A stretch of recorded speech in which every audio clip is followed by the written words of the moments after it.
Any attempt to tell the story of Western philosophy must begin with the ancient Greeks, who produced not only the first, but some of the greatest Western philosophers. The one whose name is probably most familiar is Socrates, who died in the year 399 BC. But there were several outstanding Greek philosophers before him, some of whose names are also widely known. For example, Pythagoras and Heraclitus. And there were others too, of comparable calibre, the first one of all being Thales, who flourished in the 6th century BC. If all these pre-Socratic philosophers can be said to have had one common concern, it was an attempt to find universal principles which would explain the whole of nature. In today's terms, they were as much concerned with what we would call science as with what we would call philosophy. Now, Socrates was in conscious rebellion against their tradition. He maintained that what we most need to learn is not how nature works, but how we ourselves ought to live, and therefore that we need first and foremost to consider moral questions. Socrates didn't write anything. He did all his teaching by word of mouth, and none of the writings of any of the pre-Socratic philosophers have come down to us directly. So all that we know of any of the philosophers whose names I've mentioned so far is what has come down to us second-hand, through the writings of others, though this does include some pretty long summaries and a good many direct quotations. The first philosopher who wrote works which we actually now possess complete was Plato. He was a pupil of Socrates, and in fact it's from Plato's writings that most of our knowledge of Socrates derives. In his own right, however, Plato was, beyond any question, one of the greatest philosophers of all time. Some think the greatest. So, if we have to choose an arbitrary starting point in what is, after all, a continuous story, then in many ways a good one is the year 399 BC, with the death of Socrates and then the subsequent writings of Plato. Plato was about 31 when Socrates died and lived to be 81. During that half-century, he founded his famous school in Athens, the Academy, which was the prototype of what we call a university, and he produced his writings, nearly all of which take the form of dialogues, with different arguments being put in the mouths of different characters, one of whom nearly always is Socrates. Most, though not all, of these dialogues are called by the name of one of the people Socrates is talking to in them. Thus, we have the Phaedo, the Laches, the Euthyphro, the Theaetetus, the Parmenides, the Timaeus, and so on. There are more than 24 of them, some of them 20, some 80, a couple of them 300 pages long. The most famous of all are probably the Republic and the Symposium, but most of them are easily available nowadays in paperback translations. The best are regarded as works of literature, great works of literature, as well as of philosophy. Plato was an artist as well as a thinker, and many people regard his prose as the finest Greek prose ever to have been written by anyone. With me now is one of the acknowledged experts on Plato in the English-speaking world, the Professor of Ancient Philosophy in the University of Cambridge, Miles Burnyeat. Professor Burnyeat, I know that you regard Plato's career as a creative philosopher as having been somehow launched by Socrates' death. How was that? Well, I think Socrates' death in 399 must have been a traumatic event for a lot of people. Socrates had been this spellbinding presence around in Athens for many, many years, much loved, much hated. He'd been caricatured on the comic stage. Then suddenly this familiar figure's not there anymore, and he's not there because, I mean, must have been the most traumatic thing. He's been condemned to death on a charge of impiety and corrupting the young.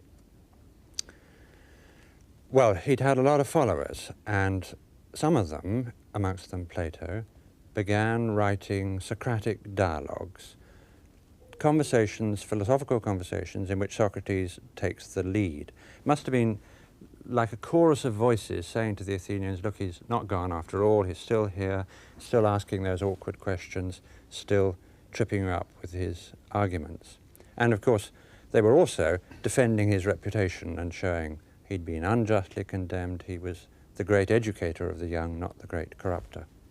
But the death of Socrates wasn't just, so to speak, a launching pad for Plato, was it? It the whole of Plato's outlook can, in one sense, be explained with reference to Socrates, can it not? I think it can. To keep alive the Socratic spirit for Plato meant to go on doing philosophy in the way Socrates had done. So what you get is a group of early dialogues in which he is basically showing Socrates discussing the sorts of questions he was interested in, very largely moral questions. But since to do philosophy in the Socratic way means to do it by thinking philosophically, the process bit by bit and inevitably leads Plato to develop his own ideas in a host of other areas, so that Socrates, there's a sort of evolution in the picture of Socrates. From the gadfly questioner of the early dialogues, he gradually turns into the man who's expounding political theories, metaphysical theories, and so on, in the middle period dialogues, Meno, Symposium, Phaedo, and Republic. And I suppose also one can say that in the early dialogues, Plato is dealing with subjects that interested Socrates and dealing with them in Socrates' way, and is then carried, so to speak, by his own momentum as the years go by into dealing with subjects that interest him, Plato, and beginning to deal with them in a different way. I think that's right. Wherever he can plausibly present the ideas as the outgrowth of thinking about Socrates' ideas, they get put in the mouth of Socrates. And I think it's very important that the way he presents Socrates, the historical claim he makes about him is, this is a man who thought for himself and taught others to think for themselves. So if you want to be a follower of Socrates, that means thinking for yourself and, if necessary, departing from ideas and areas that Socrates had marked out. Now, those early dialogues where Socrates is dealing with moral questions all have a certain common pattern, don't they? I mean, what happens in nearly all of them is that Socrates is talking to some interlocutor who thinks he knows the meaning of some very familiar term like friendship or courage or piety or something of that kind. And by simply quizzing him, by interrogating him, by submitting him to what's become known as Socratic questioning, Socrates shows this person, and incidentally the onlookers as well, that they don't at all have a clear grasp of this concept that they thought they understood so well. Now, this process has itself been of enormous importance in philosophy ever since, hasn't it? Not only has it been, but these very works are still very widely used to teach philosophy and to introduce philosophy to people who want to know something about it. You start with a familiar and important concept. It's always a concept that's important in our life, and you get people to realize that there are problems in that concept. They try to think about it, they produce an answer, Socrates shows the inadequacy of the answer. You end up not with a firm answer, but with a much better grasp of the problem than you had before, and you, the reader, 20th century reader or an ancient reader, are left both drawn into the problem and wanting to get the answer and feeling that perhaps you can contribute. I can't help reflecting that even after more than 2,000 years, we're still puzzling about the meaning of terms like beauty or courage or friendship. We're still wondering precisely what these things consist of. Have we got any further after all this time? Yes and no must be the answer, mustn't it? I think Plato would be very firmly insistent that even if he did know the answer, if he told us, it wouldn't do us any good. I mean, it's the nature of these questions that they are ones that you have to think about for yourself, and an answer is worth nothing unless it's come through your own thinking. And that's why these dialogues are so successful as instruments for drawing you into philosophy. In those early dialogues that we're still, for the moment, confining ourselves to, one thing that Socrates keeps saying is that he has no positive doctrines of his own to teach, that all he's doing is asking people questions. But there seems to me something disingenuous about this claim on Socrates' part. I think that, in fact, there are, so to speak, unacknowledged doctrines lying under the surface of these dialogues. Would you agree with that? Well, there are some doctrines that emerge, not very many.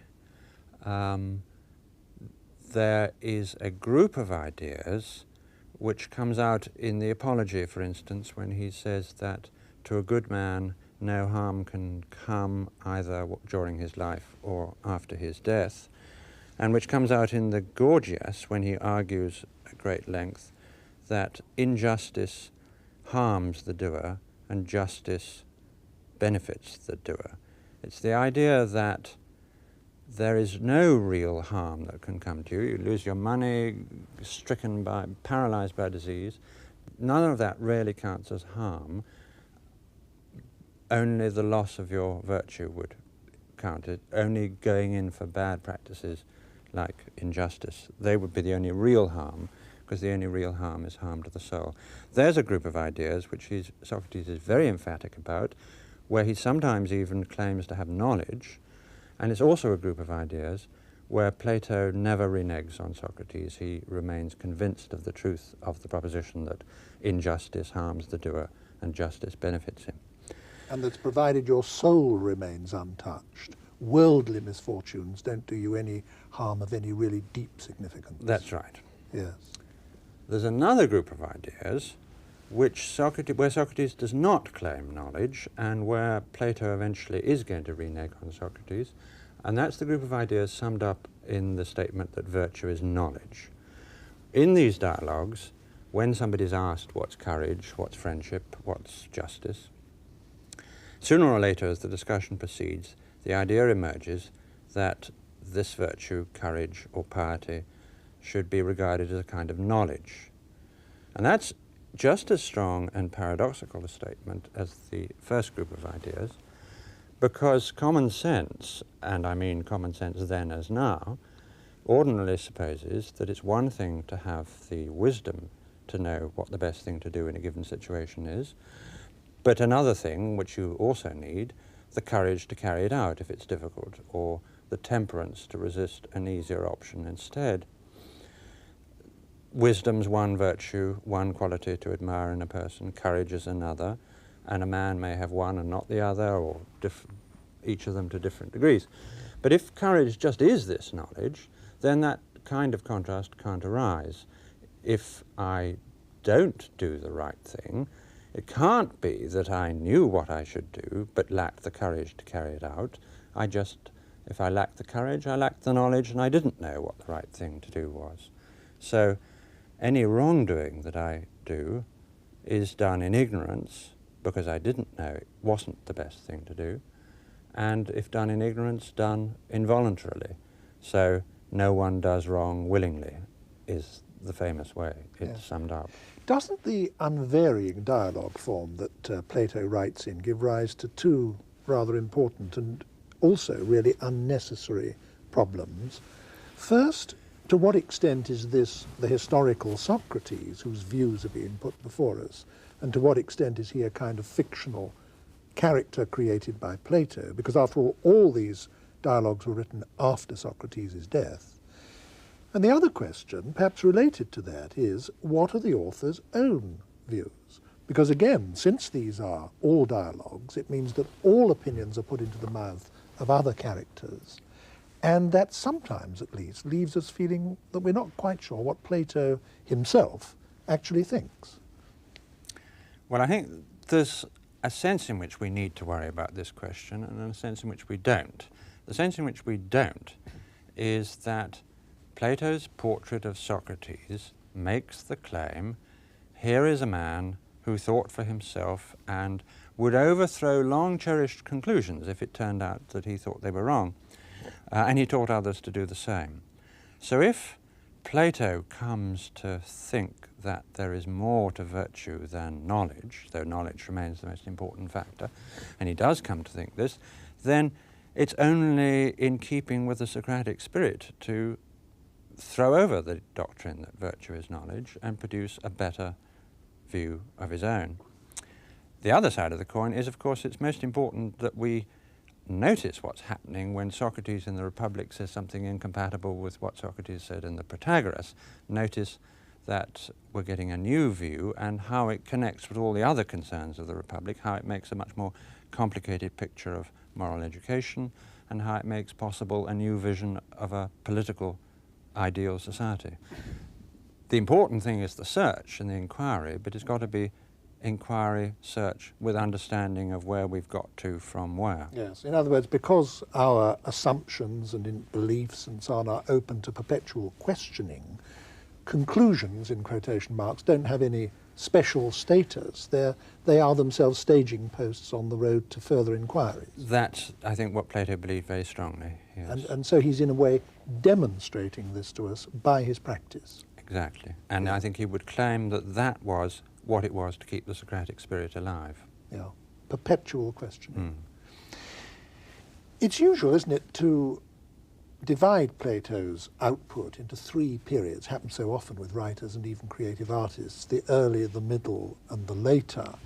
And so far in this discussion we've been confining ourselves to consideration of the early dialogues. When you move to the middle period Plato dialogues, you find Plato for the first time beginning to put forward positive ideas of his own, not Socrates's, but Plato's own ideas, and to argue for those ideas. Which would you say are the most important of Plato's positive doctrines? I think one has to single out two above all, the theory of forms and the doctrine that learning is recollection, the idea that to learn something is to recover from within your mind recesses, knowledge that you had before you were born. Let me take that one first of the two. I think a lot of people will think when they first hear this that we are born knowing things. That might sound a bit bizarre, but at least very closely related ideas to that have been permanent in our Western culture. I mean, idealist philosophers have thought that there was innate knowledge or innate ideas. Most of the religions, I think, believe something of the sort. And we even have eminent contemporary thinkers like Chomsky believing that you're born with a whole grammar programmed into your mind. Now, what was Plato's version of this belief? Plato's version was that this knowledge was part of the essential nature of the soul, which the soul possessed before you were born, because he believes at this period in the soul existing before it's embodied in this world. And I think to understand this theory, one's got to go back to those early Socratic discussions. If you look at one of these early discussions, somebody is asked for a definition of, let's say, courage, and Laches, who's the person who's asked that, says at one point, courage is endurance. Socrates then asks him some further questions, and he always does this when he's been given a definition. He says, is courage invariably a fine and admirable quality? Yes, says Laches. And then Socrates takes him through a number of examples of endurance, where endurance is not admirable at all, maybe very foolhardy, pig-headedness, or it may just be morally neutral, yes, as when a financier keeps on spending money, enduring the losses, because he knows he's going to get a profit at the end. So if endurance is morally neutral or bad, courage isn't, courage is always good, then courage can't be endurance. That's a typical pattern of Socratic discussion.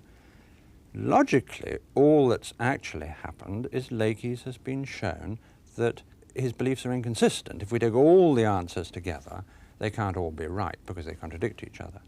But Socrates always presents the situation as one in which that definition, courage is endurance, has been refuted, so that he is in practice taking Laches' secondary answers as either true or somehow nearer the truth than the definition, and hence available as a basis for refuting the definition and saying that's the one that's got to go. Can I just stop you there? Because I think you've said something that's of great importance to us all today. I think we all tend to have this assumption that by discussion you can get at the truth, whereas almost by definition discussion can't necessarily do that. All it can the most it can show you is that your conclusions are consonant with your premises. But of course, if there's something wrong with the premises, then there'll be something wrong with the conclusion. Well, we are very attached to this idea, and if you think about it, it's actually quite hard to justify. Socrates doesn't try to justify it, he just does this and says we've now refuted the definition. But if one had to give a theory of what he's doing, then one would have to say something like what I've just said and you've just implied, that we all have within us the means for making the truth vanquish the false. And that's exactly what Plato does in the Meno. He produces, as it were, a theory of Socratic or philosophical discussion, which puts forward the suggestion that we all have latent within our minds the correct answers to these questions: what is courage, what is justice, and so on.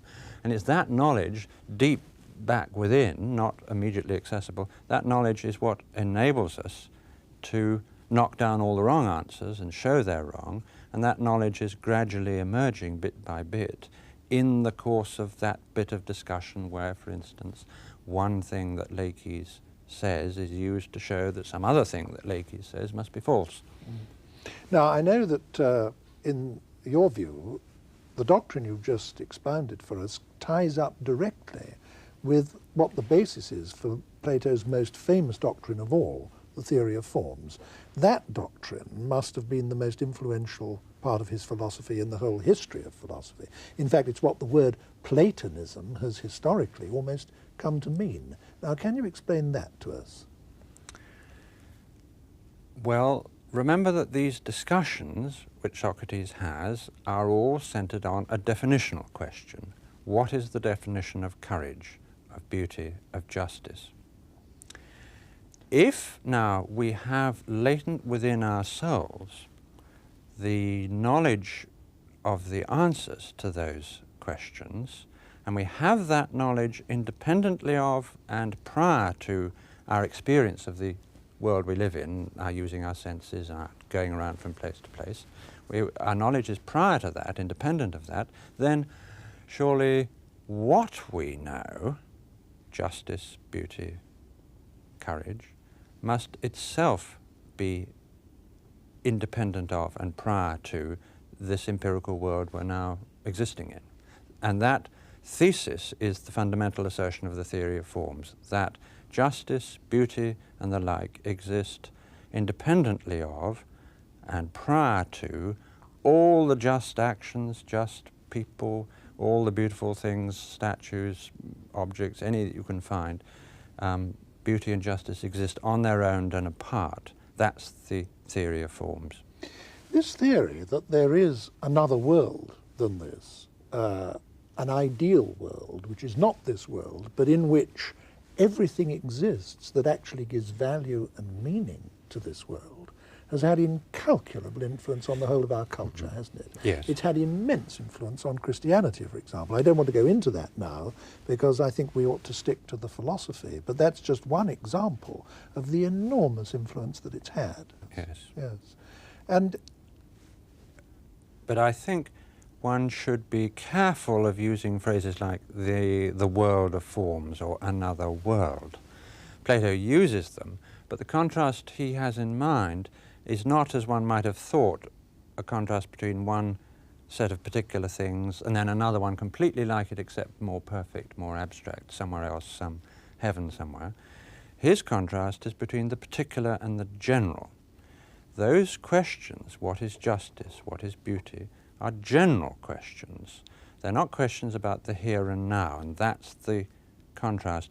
There's a point in the Phaedo where Socrates is saying that to do philosophy is to rehearse for death. It is, in fact, to practice being dead. Why? Well, because being dead is having one's soul separate from the body. And not considering the things of this world. And yeah. In doing philosophy, you are, so far as you can, separating the soul from the body, because you're not thinking about the here and now. If you're asking what's justice, anywhere, anytime, justice in itself, you're not asking who did me wrong now, yesterday. If you're asking what's beauty, you're not asking who's the most beautiful person in this room. And if you're not thinking about the here and now, then in the sense Plato's interested in, you're not here and now. You are where your mind is, not because you're in some other particular place, but a better one, but because you're not in place in that sense at all. You're immersed in generalities. So it's all right to use the phrase the world of forms, subject to the qualification that that means the realm of invariable generalities. Yeah, so the word world here is actually misleading. We Yeah. mustn't think of it as a place Right. where certain spiritual things subsist. Right. Yes, yes. Now, these middle period dialogues that we're talking about now, I'm thinking particularly of the Meno, the Phaedo, the Republic, the Symposium, the Phaedrus. These were written by Plato when he was absolutely at the height of his powers, weren't they? And I think this is actually a good point for us to pause for a moment and think of their literary and aesthetic qualities. Why are these dialogues regarded, and always have been regarded, as supreme works of literary art? Why is that so? They're so alive. I mean, a lot of other philosophers have tried writing dialogues, both ancient and modern, Xenophon, Cicero, Augustine, Berkeley and Hume. But the only one of those ones I've just named who comes anywhere near Plato is Hume. And I think this is because for Hume, like Plato, it's the process of philosophical thinking that counts at least as much as the answers. With Xenophon or Berkeley, it's all too clear you're reading somebody who cares about the answers, not the process of journeying towards them. Where Plato's concerned, we have to add his fantastic mastery of language, whether it's high-flown imaginative descriptions or witty repartee, jokes, images. He's terribly good at making crystal clear the most difficult thoughts. You can go on adding, I mean, because in the end it's just that he's an artistic genius as well as a philosophical one. Do you share the traditional view that his masterpiece is the Republic? Yes, I do. Why? I think because it's in the Republic more than anywhere else that he makes good his belief that every question is connected with every other, and that the inquiry really can't stop, that even a conclusion for now leads on to the next problem. I mean, you begin with a straightforward question, what is justice? Familiar Socratic kind of question. That becomes the question, is justice a benefit to its possessor? And Socrates sets out, and this is really the task of the whole Republic, to show that justice is a benefit to its possessor, indeed the thing you need most of all if you're to be happy, whereas the unjust man is the most miserable of all creatures. But to do that, it turns out he has to give a theory of human nature.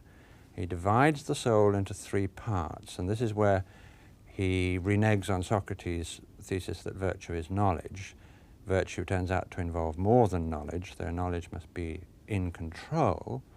And with the idea that knowledge is something that can and should be in control of the non-rational factors, you also get the idea, which that but now becomes possible, of a society in which knowledge was in control.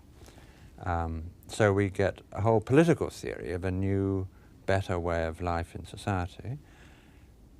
All this emphasis on knowledge being in control raises the question, what knowledge, and what is knowledge anyway, and why is it better than an opinion? So you've got a theory of knowledge. The question, what knowledge the philosophers need in order to rule the rest of us, becomes an inquiry into the sciences. There's a lot about mathematics, a whole vision of understanding the world as it is that we live in is produced in order to support the claim that this understanding of the world as it is what should be in charge of ourselves, both individually and in society. And so all of that growing out of this one question, what is justice, the inquiry really doesn't cease until death, with the vision of the afterlife and the myth of at the end of the book. It's such a rich book that I think we can't go any further in pursuing individual strands within it. I think one must just hope that some of the people listening to the discussion will be prompted by it to go off and have a look at it for themselves. I think we must move on now to the later dialogues of Plato. And when we do, when the move from the middle to the late period of Plato's output shows us another change of character again. Suddenly the dialogues become less literary, dramatic, colourful, etc., and rather more what we might call academic or analytic. Why is that? In my view, they're not actually less dramatic. What happens is that all the effort of irony and imagery that in previous works went into depicting the people undertaking the discussion, that's all now going to the ideas and arguments themselves. And very often it's ideas and arguments that are familiar to us from Plato's own earlier works, like the Republic or the Phaedo. Plato, I mean, one of the extraordinary things about Plato, and he may have been the first writer in history to be able to do this, is he built up a relationship with his readers such that when writing one work, he can take it for granted that his readers have read his previous works. He can surprise them, he can make allusions, he can build up resonances through that. And what he most of all does with that is conduct a sort of public self-scrutiny of his own earlier ideas, relying on us, the readers, to know what they are, but saying, so to speak, don't get too enthused by the Phaedo and the Republic. It was all very fine stuff, I know, but these truths, if they were, are no good to you or to me if we can't defend them against criticism. And maybe they weren't truths anyway. Maybe they were all wrong.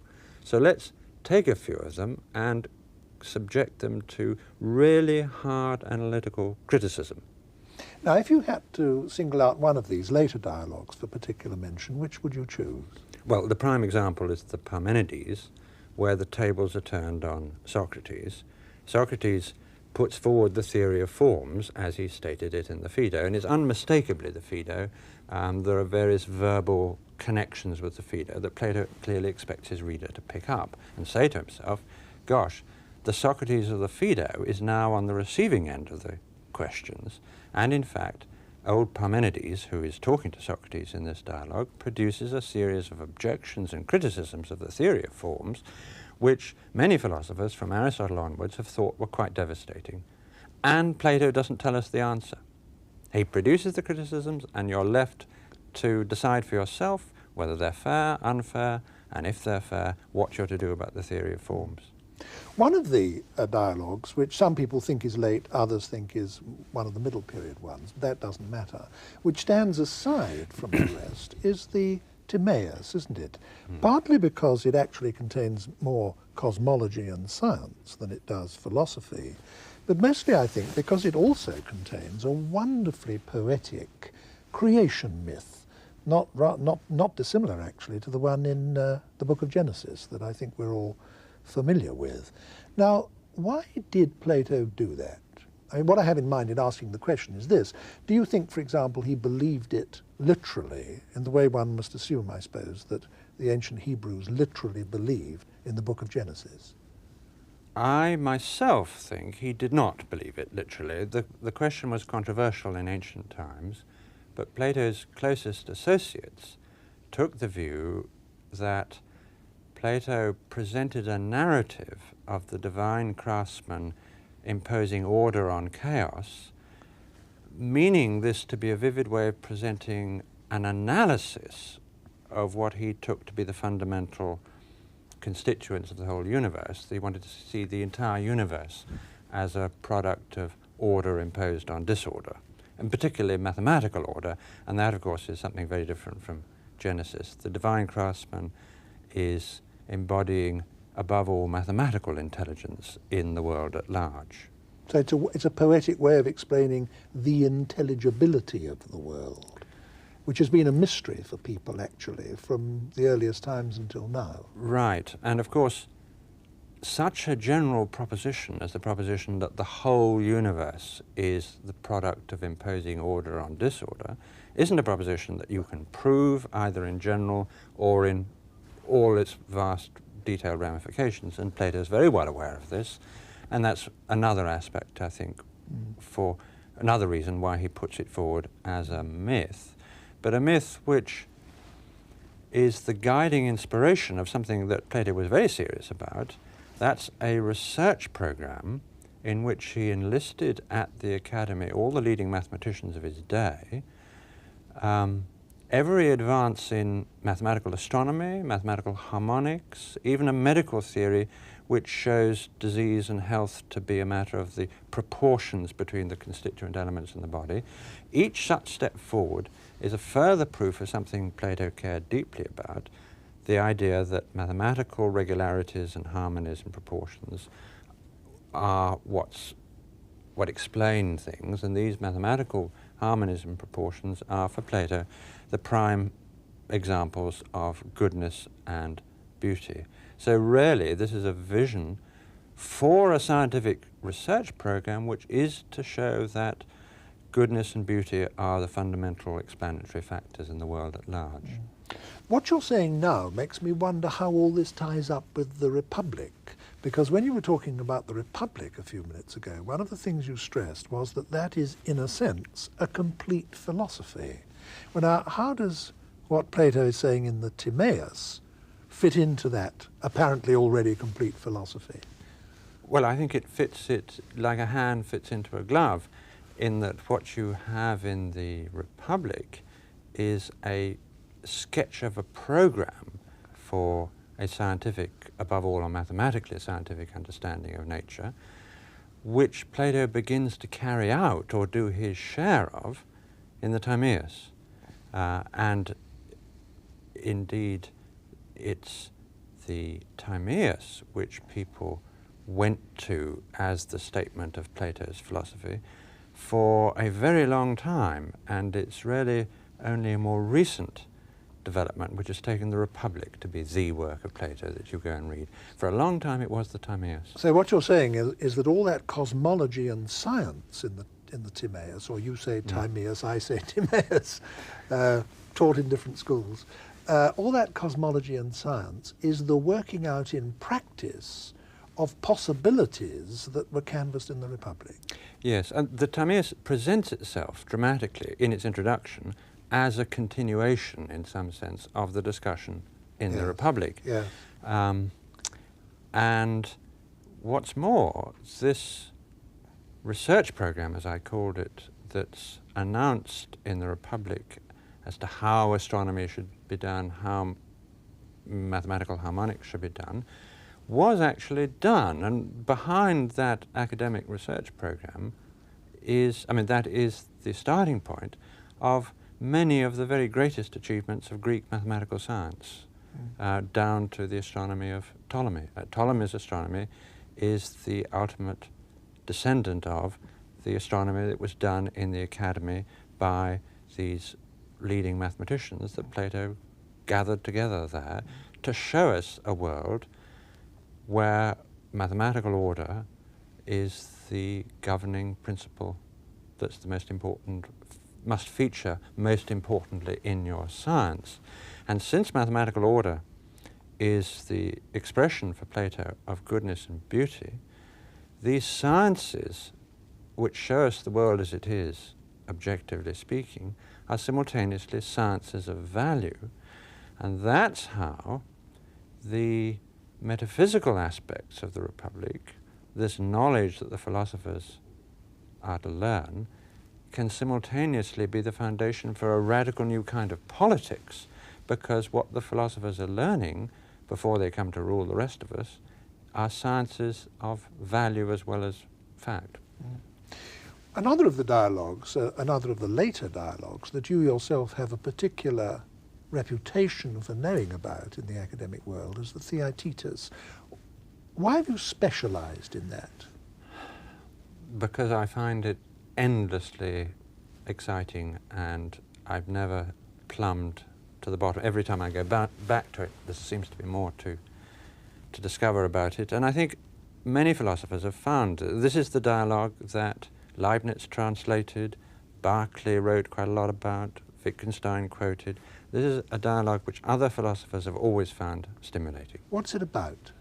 The question is, what is knowledge? And it's a large-scale exercise of the kind of Socratic discussion that went on in the earlier dialogues, but on a much bigger, grander scale. 3 answers are given.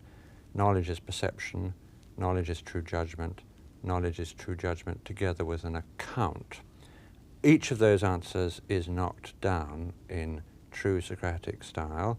We're not told what Plato thinks knowledge is at the end, but we have learnt such an enormous amount about the problem and about the ramifications of the problem that we go away feeling the richer rather than the poorer.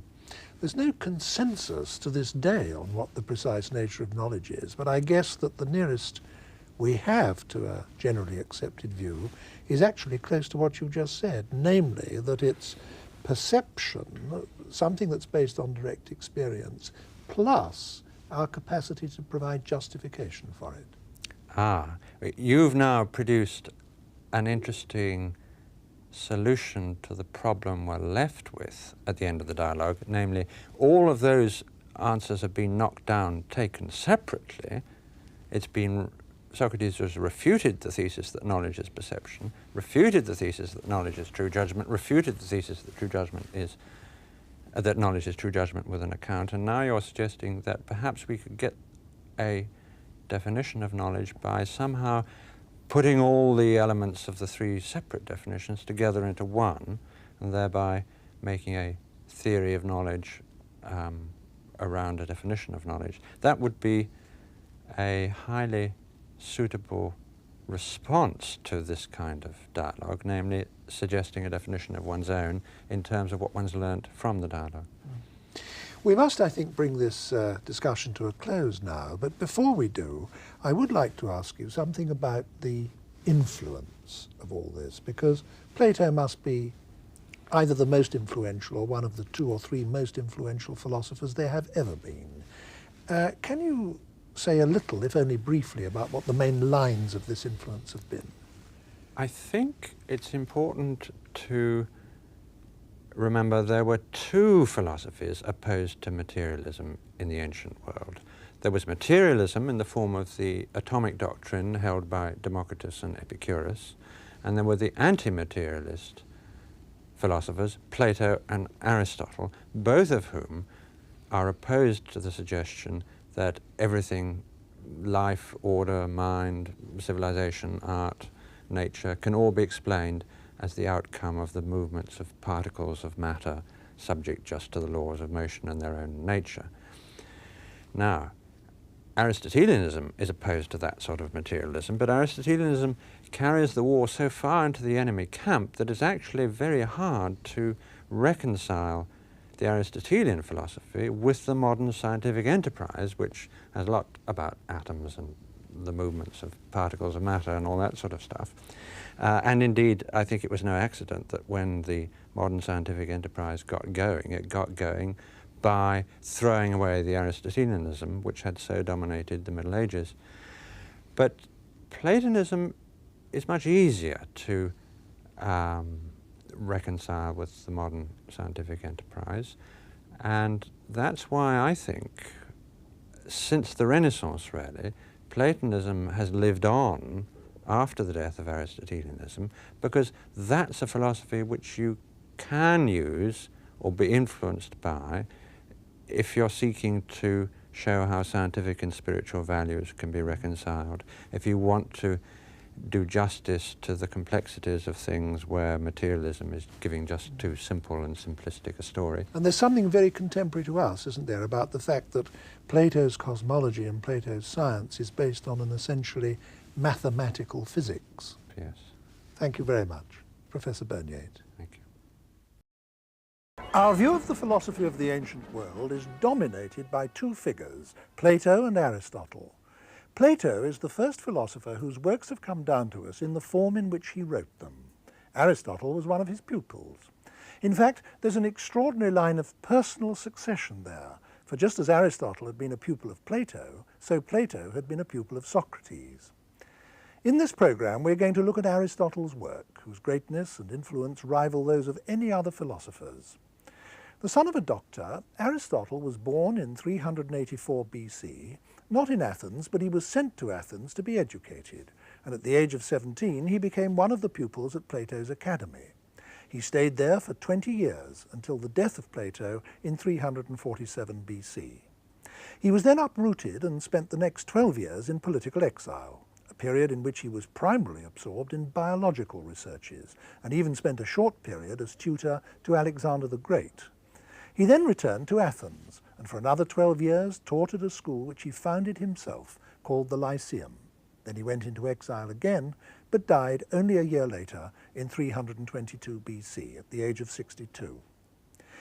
Only about 1/5 of Aristotle's work has survived, but even that fills 12 volumes and touches on the whole range of what was available knowledge in his time.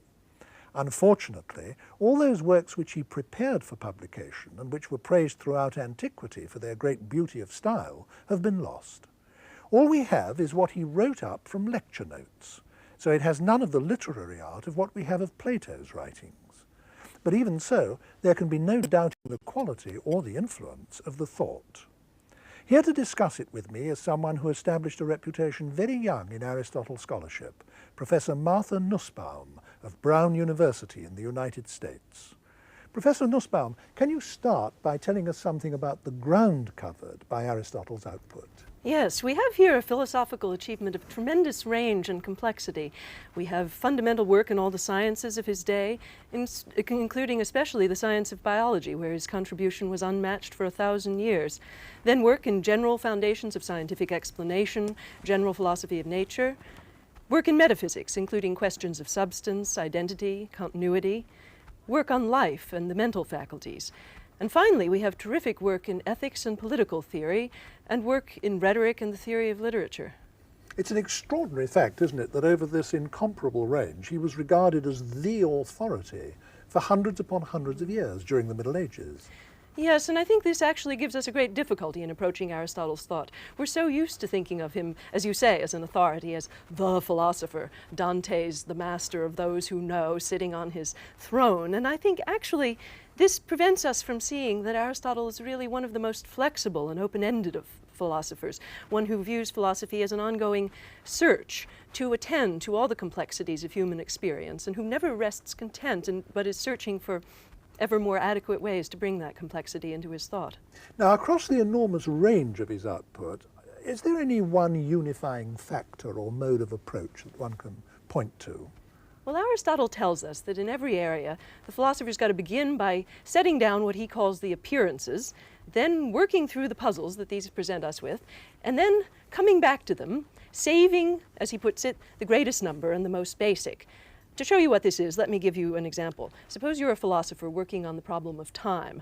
Now, what you'll do, according to Aristotle, is begin by setting down not only our perceptual experience concerning temporal succession and duration, but also our ordinary beliefs and what we say concerning time.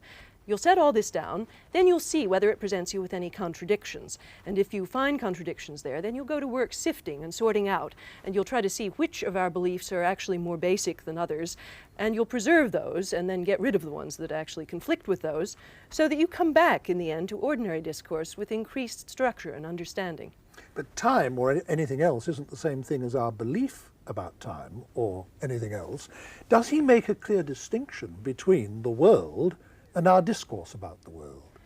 Well, here, his notion of appearances covers both our perceptual experience of the world and our ordinary sayings and beliefs. Now, it's a broad conception and one that admits of lots of further subdivisions, and certainly he's perfectly prepared to say that sometimes we will rely more on the experience of our senses and sometimes more on ordinary beliefs and sayings. But I think he's right to think that there's a general unifying notion here, because after all, our perception is interpretive and selective, and it's a part and parcel of our conceptual schemes and the ways that as human beings we make sense of the world. Isn't there a danger, though, that this approach might be flat-footed or pedestrian? Because, I mean, if he always starts from our experience, our perceptions, and takes off from that and always, so to speak, returns to it at the end, doesn't that mean that the whole of his philosophy is confined to the surface of the world of experience, when what we feel we actually want is more like what Plato gives us, something that gets behind the surfaces or below the surfaces to a deeper, more underlying level, compared with which the surface is indeed superficial? Yes, I think you're right to bring in Plato here, and it's certainly true that for Plato and lots of the tradition that preceded Plato, the dominant image of philosophy is one of going behind or getting out there, walking to the rim of the universe and staring beyond at some transcendent reality that's above and beyond our experience. But actually, I think Aristotle would have two things to say about that.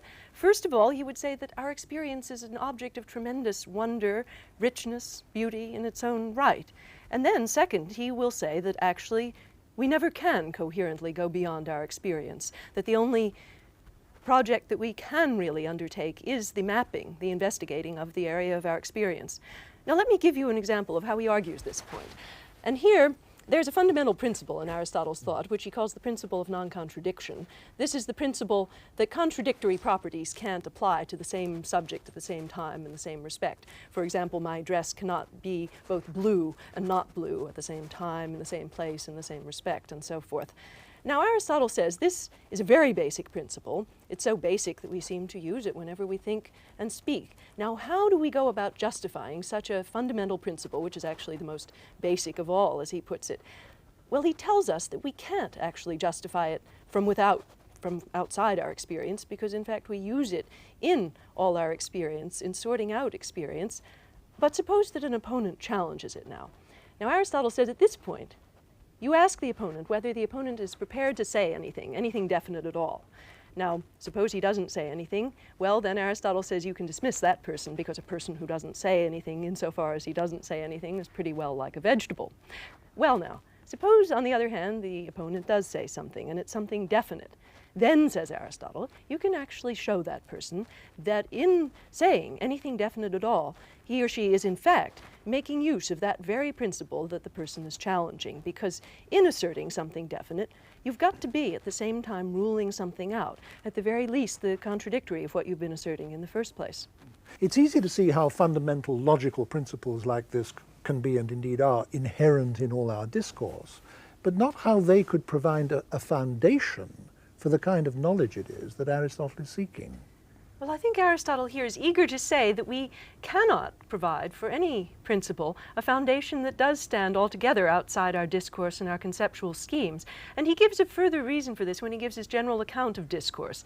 His general account says that we can designate in speech a thing only when it has actually impinged on the experience of one of us, somebody in our linguistic community. For example, he says we can signal thunder in discourse only when somebody hears a noise in the clouds, and at that point we're able to use the name thunder to refer to that noise, and then at that point we can start asking, what is that thing there? What explains it? And we can go on to inquire more about what it is.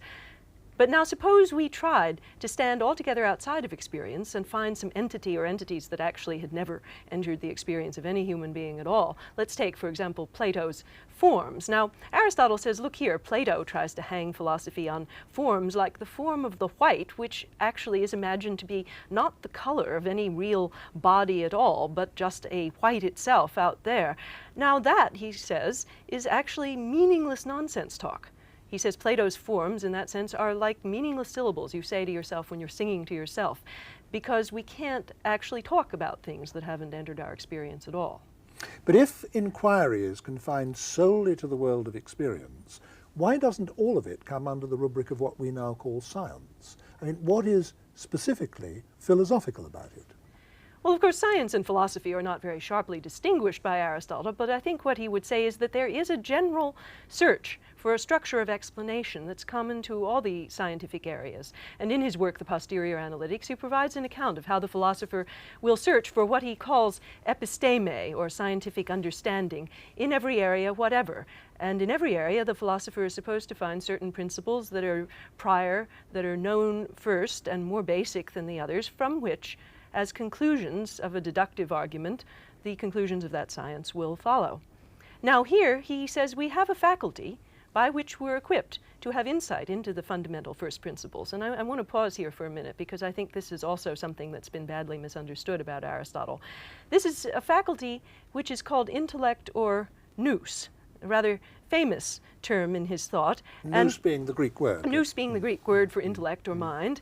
And Aristotle says that it's with this faculty of mind that we grasp first principles. Now, for centuries, this was thought to be a special faculty of intellectual intuition by which we could step outside the sphere of our experience and apprehend, as it were, prior to all experience, the first principles of science. Now, I think you can see already why I want to say Aristotle would be opposed to that kind of foundation for science. But in fact, recent people who've been working on the text of the Posterior Analytics have argued quite successfully that that's also a bad reading of the text, that in reality what nous is a kind of insight we get into the explanatory role, the fundamental status of a principle, by our experience in using it to give scientific explanations. Aristotle wasn't he, the first major Western thinker to actually try and map out the separate sciences? In fact, he gave some of them the names that we use to this day. Yes, and I think that's true, and I think his work has still been of importance for people working in those sciences, particularly in the science of biology, and where his work on explanation has recently come to be extremely important and interesting. Now, can you give an example of the way he would go about, as it were, isolating a subject area as a single field of inquiry? All right, well, I'm going to give an example that's, in our view, it wouldn't be from one of the sciences as we think of it, but a very general inquiry that he has in his work on metaphysics into what he calls substance. Now, wait a minute, I must interrupt you here, because I think this word metaphysics, which we're going to hear a lot of, ought to be explained. Can you explain the word? Well, its origin is disappointingly trivial. That is, in an ancient edition of Aristotle's work, the editor put the work that had the title metaphysics after the work that was called physics or natural explanation, and the title simply means what comes after the work called physics. It means the book after the book after on the physics. book on physics, yeah. Yes. Yeah. And what does the word itself come to mean in philosophy? Well, it's hard to give a single account of this, but roughly one might say, I think, that what metaphysics does is not to isolate one range of things and inquire into those, but to pursue some perfectly general questions that might be asked about anything, whatever, questions about identity, continuity, logical form, and so forth. The fundamental constituents of the world that we experience. Yeah. Space, time, matter, etc. The questions that pertain to any object, Absolutely whatever anything at that all. exists. Yes, Yeah. yes. Now, central in this whole project is the question which Aristotle calls the question about substance. Now, I want to start by trying to ask what this question means, because I think we don't very naturally have an intuitive sense about what a question about substance could possibly be. Now, if we read what Aristotle writes and try to reconstruct what his questions are, I think we find that there are really two questions which he holds together quite closely. The first is a question about change, and the second is a question about identity. Now, the question about change is this. Of course, in our experience, we come in contact all the time with things that are changing, that are the leaf buds, turns green, turns yellow, then withers. A child is born, grows mature, withers, dies. Now, the question is, if we're to talk about these changing things, there still must be some it that remains the same while the attributes of the thing are changing, or it'll be very difficult for us to talk about it. So the question that Aristotle asks here is, what are the more continuous, more persisting things on which we can anchor our discourse about change, things which themselves persist while properties or attributes are changing? Now, the second question, which he calls the what is it question, I call the question about identity, goes like this. Supposing I point at some object in my experience, say Bryan Magee, and I say, all right, what is this really? Now, what I'm asking here is, which of the many properties that you have, which impress themselves on my senses, are the more fundamental ones, the ones that you couldn't cease to have without ceasing to be yourself? You know, now clearly you could change your jacket, put on a different color of clothing, and you would still be Bryan Magee. On the other hand, it's not so clear that you could cease to be human or cease to be made of flesh and blood without ceasing to be yourself, without, in fact, being dead. So Aristotle's question about identity is the search for which are the parts or elements in the thing which do play that very fundamental role. And they have to play two roles, isn't that right? I mean, which are the characteristics that are absolutely inherently fundamental to any object to make it be that object? Mm-hmm. And secondly, what are the characteristics that persist through any change so that the identity of the changing object remains the same? Yes, well, Aristotle wants to hold these questions tightly together, and I think there's a good reason for that, because as he sees it, to single out what it is that underlies change, that persists through change, you have to single out something with a definite identity, something about which you could answer the what is it question, something that is structured enough, definite enough to be the subject of some discourse about change. On the other hand, if we're going to talk about the what is it question, we better have as our answer something that itself is persistent enough. It's not always going out of existence while we're actually talking about what it is. Now, early philosophers before Aristotle had not always held these questions so closely together, or they had focused on one and given strange answers as a result to the other. Let me give you two examples. Some early natural philosophers were led, seeing that it looked to them like matter was the most persistent stuff. I mean, they could see that trees, children, animals were born out of material stuff, and then when they died, what was left around was, again, material stuff. They concluded that matter was the basic underlying principle of change, and then they seemed to conclude from that that matter was also what things really are in some fundamental way. So they took an answer to the first question, and without much further reflection, they plugged it into the second one. Now, on the other side is an explanation given by some Platonist theories, I won't say by Plato himself, but one that Aristotle finds in Plato's school, which focuses on the identity question and tries to explain the identities of things in terms of their relation to certain stable immaterial objects, the forms, in something like this way. They'll say, well, you, Bryan Magee, are brown in color because of your relation to the form of the brown. You are human because of some relation in which you stand to the form of the human, and so forth. Now, it's Aristotle's view that we've got to start in answering this second person. I'm going to talk about the second person first and then come back to the materialists. We've got to start by distinguishing those two kinds of properties that you have, because the property of having brown color on you is a property that precisely is on, or as it were, residing in you. That is, it's one you could easily lose without ceasing to be yourself. Whereas, as he would say, the property of being human is not like that. It's not one that you could lose without ceasing to be yourself.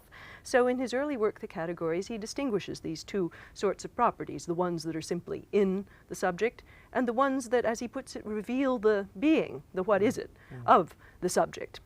I think it's worth me interrupting at this point to make it clear to the people listening to this discussion that as an approach which is adopted to absolutely everything, which Aristotle did, this makes it possible for us to describe, as it were, the whole of reality, or the whole of any given reality. That is to say that you first of all, you pick out something, anything.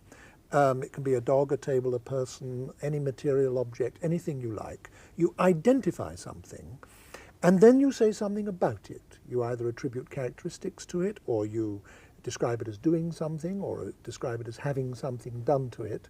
So this double-barreled approach, that you identify a subject and then you predicate something of it, this subject-predicate approach has been believed by thinkers ever since to be an approach that makes possible the description of everything, the description of a whole world. In fact, it's become built into our language and our logic, hasn't it? Yes, but I think here what Aristotle wants to insist on is that not all predicates are on the same level, that there are some which simply are predicated of a subject that we've already picked out and identified, but there are these other ones like human being or dog or tree, which are fundamental in identifying the subject in the first place. We cannot pick out a bare subject and then tag predicates onto it, but the subject itself has to be identified under some description, and it's natural kind terms that play the fundamental role here.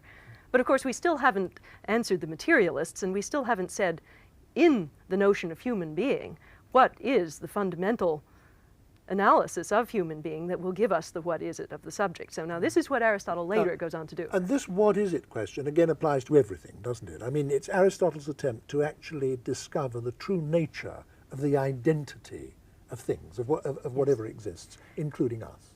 Yes, it is. I think living substances and to some extent also artifacts play a very central role here. And what he wants to now ask is, all right, we've now gotten to the point where we see that notions that we call natural kinds, notions like human being, dog, or statue, say, play a fundamental role in identifying subjects in the world. Now we have to ask more precisely what they are. Are they, is it to be a human being? Is it to be a certain sort of material, or is it to be a certain structure? And in the metaphysics, he argues that what a substance is fundamentally not some material stuffs or constituents, but it fundamentally is a certain sort of order or structure, which he calls a form. Now, by that, he doesn't mean simply shape or configuration, but he means, in the case of, say, Bryan Magee, the way you're organized to function. Your form is an organized set of functional capabilities that you've got to have so long as you're in existence. Now, he gives us 3 reasons for thinking that your materials couldn't be what it is to be you. Now, first of all, in the case of you and other living things, matter is always going in and out. It's always changing. And of course, you do change your material constituents very, very often without ceasing to be yourself.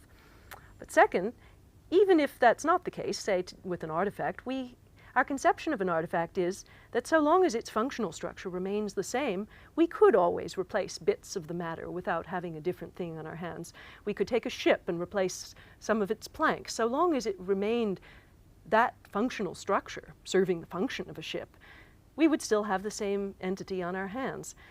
Finally, he argues that matter is just not definite enough to be what a thing really is. Matter is just a lump or heap of stuff. And so we couldn't say you are some stuff or other, but it's only when we've identified the structure that the stuff constitutes that we can even go on to say something intelligent about the stuff itself. Let me just go over those again, because I think they're arguments of a very fundamental kind. He says, first of all, Socrates, I think the actual example he takes is Socrates, isn't it?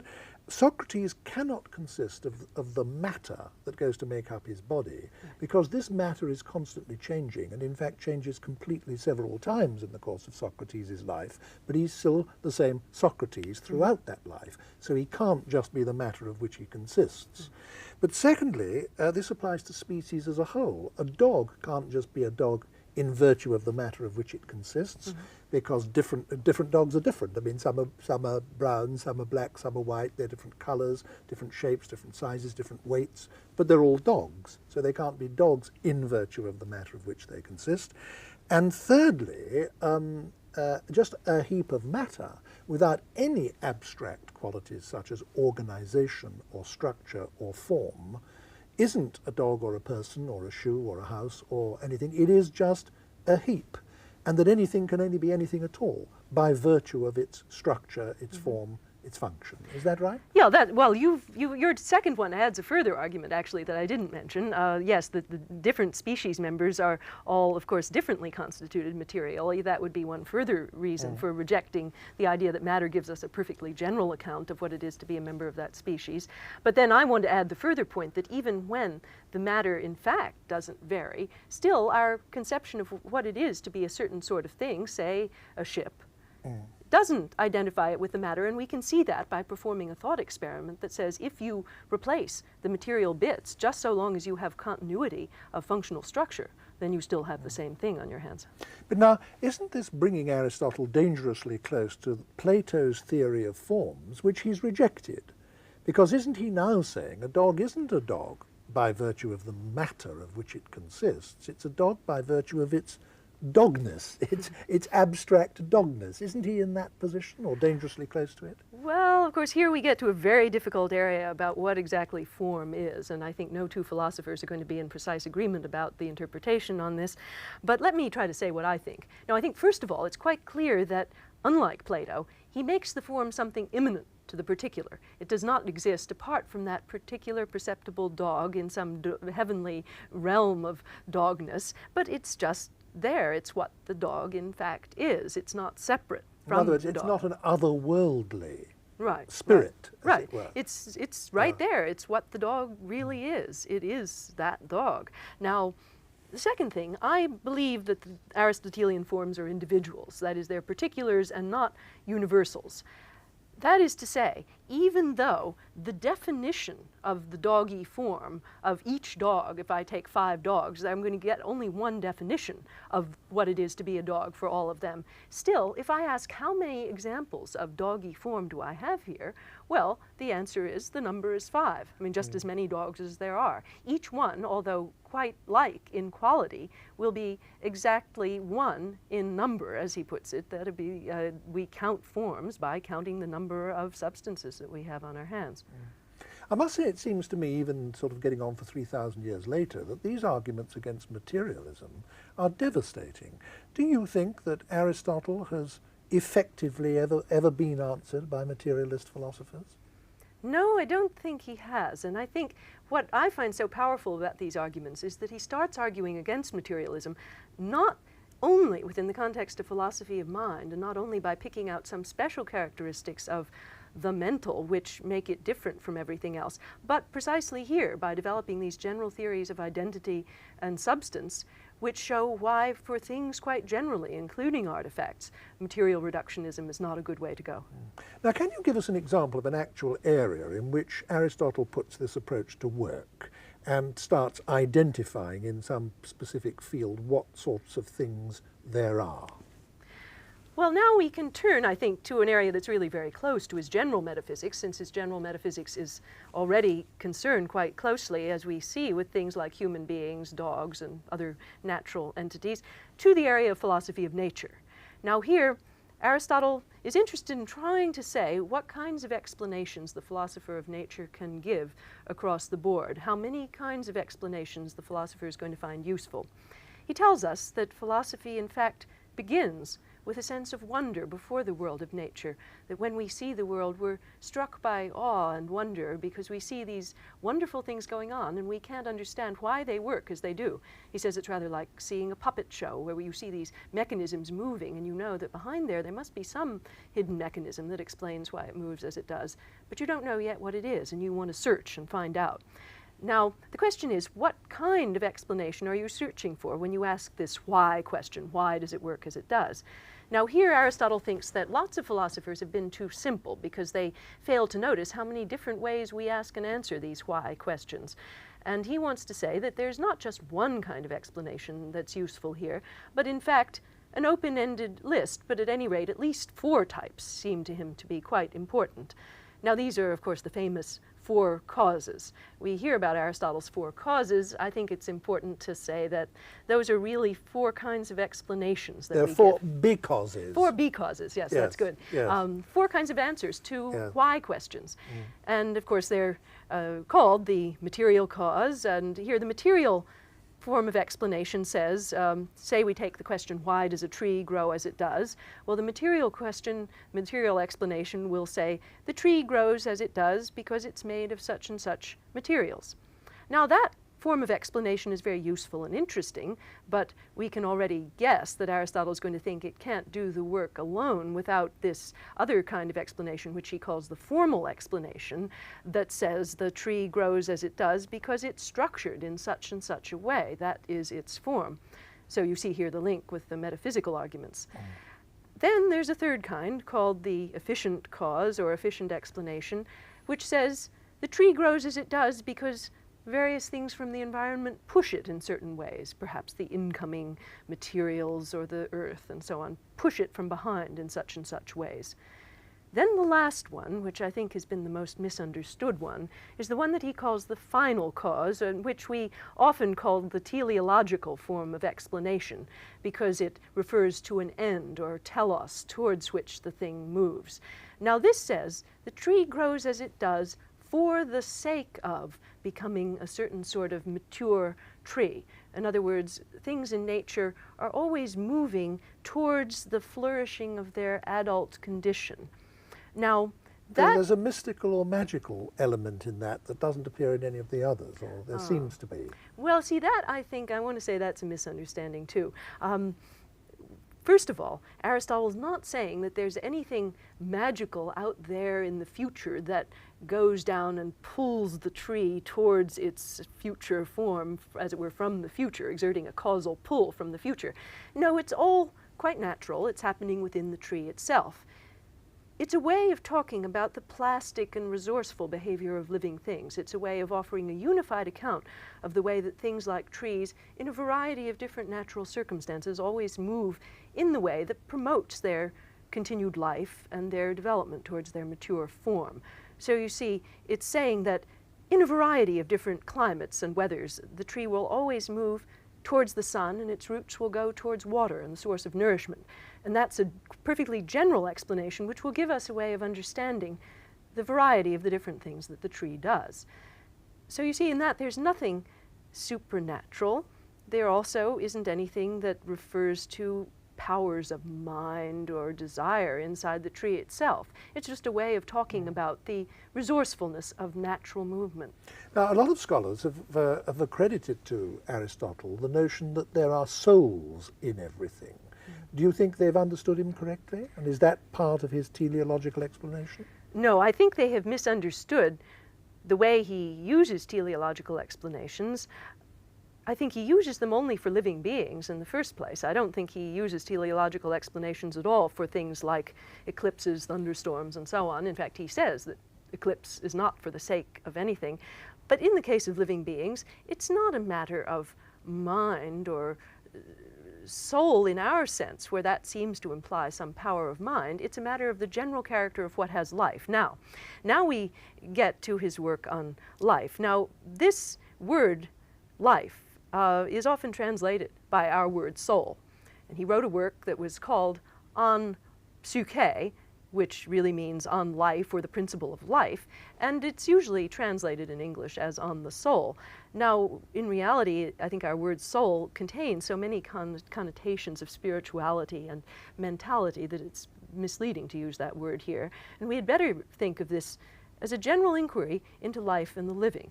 What Aristotle tries to do in this work is ask and answer the question, what is the animating principle in living things of many different kinds, including plants, animals, human beings?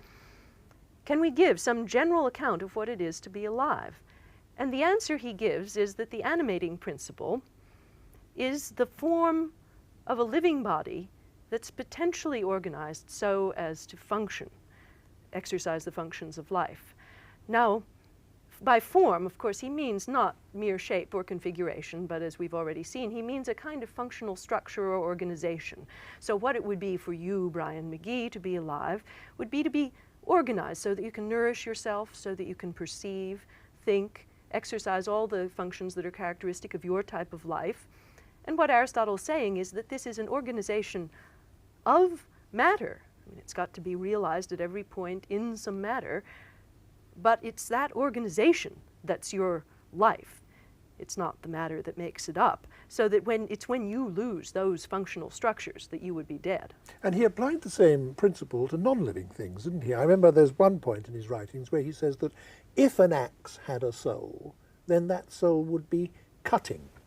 In other words, what he's saying is that somehow the essence of an axe, for example, is what it does, is its function. Isn't that right? Yeah. Now, he uses that, of course, counterfactually. He says, if it had. Yes. And the way he uses it is to illustrate this point that by form, he doesn't just mean the axe-like shape, and he doesn't mean the fact that it's made of such and such metal, but he means the power to exercise certain functions. So this is a way of giving us some insight into the more mysterious case of the living creature, that what it would be for that creature to have a certain animating principle is, of course, not for you, Bryan Magee, to have exactly a certain shape, because of course you could change your shape without being dead. I've done it frequently. Yeah. And but what it is, of course, is to have that power to function in various ways, and it's losing that you would be dead. Yeah. Now, we've covered a lot of ground, and even so, it touches on only a tiny fraction of Aristotle's output. That's inevitable in the short time that we have. But can you take 3 paces back from what we've been talking about and draw some implications from it to modern philosophy? What contemporary concerns in philosophy are being directly influenced by Aristotle's work? Well, I think one is the one we've just been discussing, in fact, the philosophy of life. And here we call this area the philosophy of mind, cordoning off in a way that Aristotle wouldn't do the mental powers of perception and thought from the rest of the functions of life. But I think in his general work on life, he has some very important conclusions for contemporary philosophy of mind. He tries to show us how material reductionism that says that perception is simply a material process of a certain sort is inadequate to explain the functional characteristics of life. And on the other hand, in order to reject material reductionism, we don't have to introduce some mysterious immaterial entities, but what we want to say is that perception is a process that cannot be reduced to a material process because it's realized in always different matter, and because the notion of intentionality and outward focusing is fundamental to the correct characterization of the sort of awareness perception is. But on the other hand, it's not anything mysterious or separate from matter either, but it is a function that's always, as he puts it, constituted in matter, realized in some matter or other. That seems to me to be an idea of fundamental importance, which still isn't universally understood, that we are not confronted with the choice between being either materialists on the one hand and believing in some, as it were, spiritual or abstract realm on the other. There is a third way of explanation of our experience, and it is, as you're suggesting, a way that Aristotle pioneered. Yes. Now, there's something we haven't touched on in this discussion at all, but I think we must say something about it, and that is Aristotle's writing on ethics. I don't think it would be any exaggeration to say that he's the most influential moral philosopher that there's ever been. Now, can you tell us something about where his gigantic influence in this field springs from? I think his influence, to me, springs first of all from the question that he begins with. Many moral philosophers begin by making a sharp distinction between the sphere of the moral and all the rest of human life. And they begin ethics with the question, what is my duty, or what is my moral duty? Now, Aristotle begins instead with a much more general question. That is, what is it to lead a good human life? And this allows him to investigate the areas that we would associate with the moral alongside and in their relation to other areas of human life, such as intellectual commitment, personal love, and friendship, and to ask subtle questions about their interrelationships and what it would be to construct a good life out of all these elements. So he has a very rich sense of what morality consists in. That's a contrast with some other very famous moral philosophers, isn't it? For example, the utilitarians thought that the single measure of all moral behavior was happiness or pain, and that you could chart the desirability or non-desirability of all moral action on one single measuring rod, which was named happiness. Now, Aristotle was very alive to the fact that you couldn't do that, wasn't he? Yes, you've mentioned the image of the measuring rod. That's a very important one for Aristotle. Now, in fact, it's not only that he refuses to reduce the many things of value to one single measure, but he also wants to say that even in each area, you can't approach a complex context with a straight edge, so to speak. He gives this image, and he says that just as an architect is not going to try to measure a complex fluted column with a straight ruler, so too the ethical judge is not going to take a simple and inflexible set of rules into the complexities of a practical situation. Instead, just as the architect measures with a flexible strip of metal, which, as he puts it, bends to the shape of the stone and is not fixed, even so, you or I, coming into a complex ethical situation, have to have our faculties, as it were, open and responsive, ready to shape ourselves to the complex, perhaps non-repeatable demands of this particular situation. And as he says, the discrimination rests with perception, which is going to be prior to any rules at all. And another thing that impresses me very much about Aristotle's moral philosophy is his firm grasp of the fact that we don't, as it were, control our own moral environment, that we can't be, as the later Stoics wanted us to be, entirely self-contained moral entities, and we can't be, as perhaps the Epicureans later wanted, we can't be detached moral entities. We live in a moral environment which buffets us about and that we can't entirely master. He seems to have understood that. Yes, I think he's understood it better than almost any philosopher who's written in this area, that the good life for a human being, if it's to be rich enough to include everything that's of value, say, for example, personal love and friendship, has got to be vulnerable to many factors that we don't altogether control, and that any attempt to close off those areas of vulnerability is going to result in an impoverishment of our life. And do you think he had anything like the notion of moral luck, which philosophers have written about in recent years? Yes, I think he does. That is, he certainly does ask the question, which features of the good life are not under our control, and how can not only our ability to act virtuously, but actually our virtuous character itself be shaped and altered by factors that we don't control? Now, I think myself, he doesn't go quite far enough here, because he's so interested in describing a good life that's harmonious and balanced. That is, his image is always of a life where there are many components that's very rich in different sorts of value, but where everything is engineered and balanced together in harmony. And I think this prevents him from doing justice to the way that certain constituents of a life, if properly pursued in all their depth, actually can have it in them to challenge and call into question all the others that, say, take the way that deep love can sometimes threaten and oppose virtue. I think this is something that Aristotle is very silent on. It's an area of moral luck, which I would regard as very important, that he actually says nothing about. In fact, he has almost nothing at all to say about erotic love. I think because he's so interested in having something that's harmonious and balanced. Now, up to this point in our discussion, we've been so concerned to get across some of the really important ideas that he put forward that we haven't stopped to critically evaluate them. But you've now put your finger on one aspect of his thought, which is, in your view, a shortcoming. What are one or two of the other major respects in which you think Aristotle's open to criticism? Well, I think one of the major areas is his political theory. Now, I think there are a lot of good things here, and among the good things is an account of politics or the role of government as providing all the necessary conditions to each citizen for the living of a rich and good human life, an account of the good as based on a variety of different functionings that actually go to constitute a good human life. But the problem comes with his account of who it is who's to be a citizen. And here he has a very narrow-minded attitude towards the foreigner, towards women. But isn't it being unfairly anachronistic to condemn Aristotle from our position now in the 20th century for having undervalued women or undervalued the lower orders or undervalued foreigners? Because after all, didn't more or less everybody at that time think in that way? No, I don't think so. Certainly on the issue of slavery, he's opposed to some more radical positions that would say that all slavery is unjust. He knows those positions, he argues against them.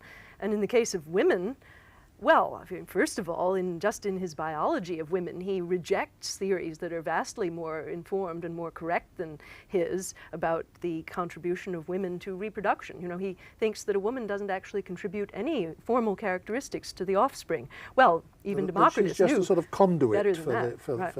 for the offspring. And in politics, of course, Plato was able to take a position of detachment towards women that did come to the conclusion that we better educate each individual person in the state according to that person's personal capabilities. And that meant to Plato that women ought to be given the chance to be assessed as individuals and to be educated accordingly. Thank you very much, Martha Nussbaum. Thank you, Bryan.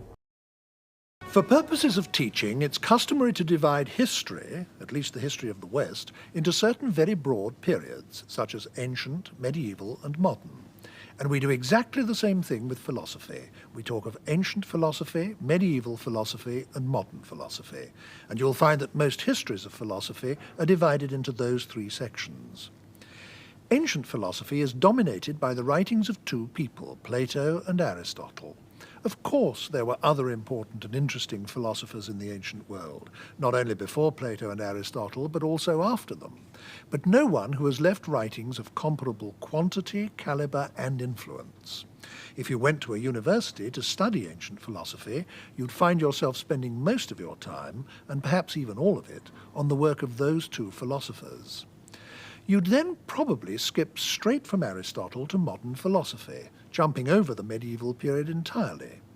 Medieval philosophy has for a long time been the Cinderella of the subject's history, and we're talking now about a period of 1,000 years or more, from the fall of the Roman Empire to the Renaissance.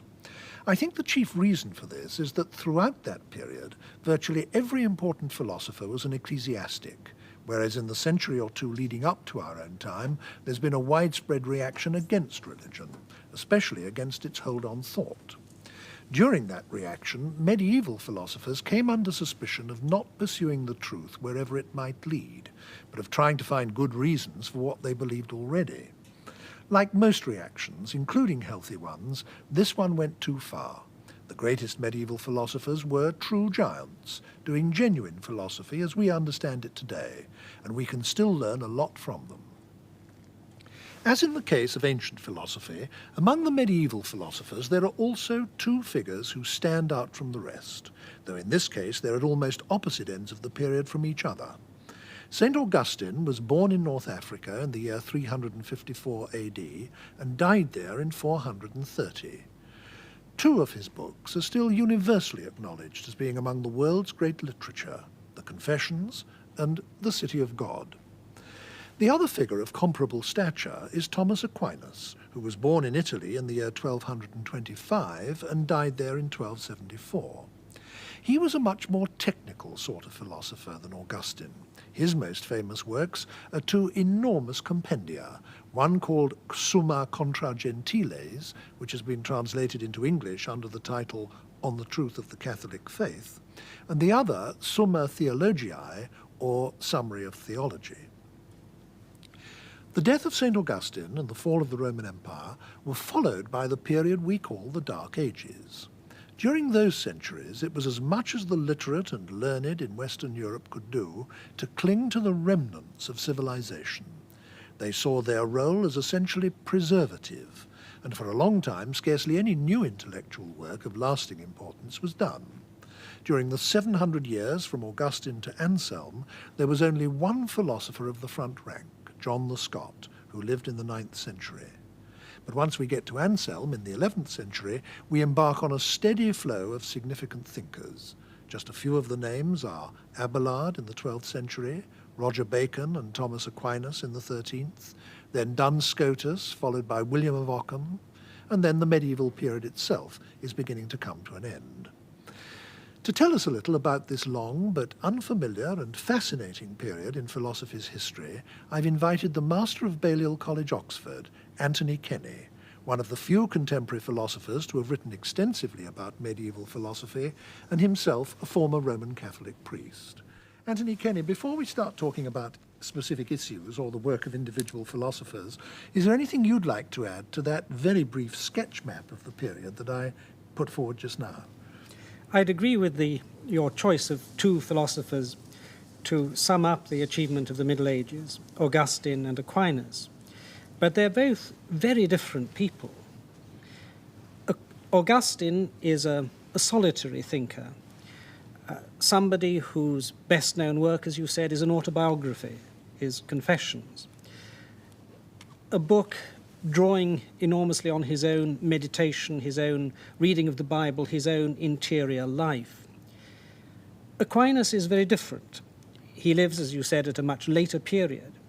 And Aquinas is not a solitary figure. He is somebody right in the middle of a religious and academic tradition. He's one of the great order of Dominican friars. He lived his life within communities of friars. He's also a university teacher. One of his great achievements was the production of these two magnificent university textbooks. That's what his great works are. They're essentially university textbooks. An enormous contrast with Augustine, who was such a lonely figure that at the end of his life, when he was a bishop, he was the only man in the whole town who had any books at all. These are, in fact, two perennial types of the philosopher, aren't they? The lonely, isolated, introspective thinker and the institution man, the university teacher. Yes, as you go on in the history of philosophy, you find people falling into these two types. In the pattern of Augustine, you have the solitary geniuses like Descartes and Spinoza, spinning their thought out of their own heads, as it were.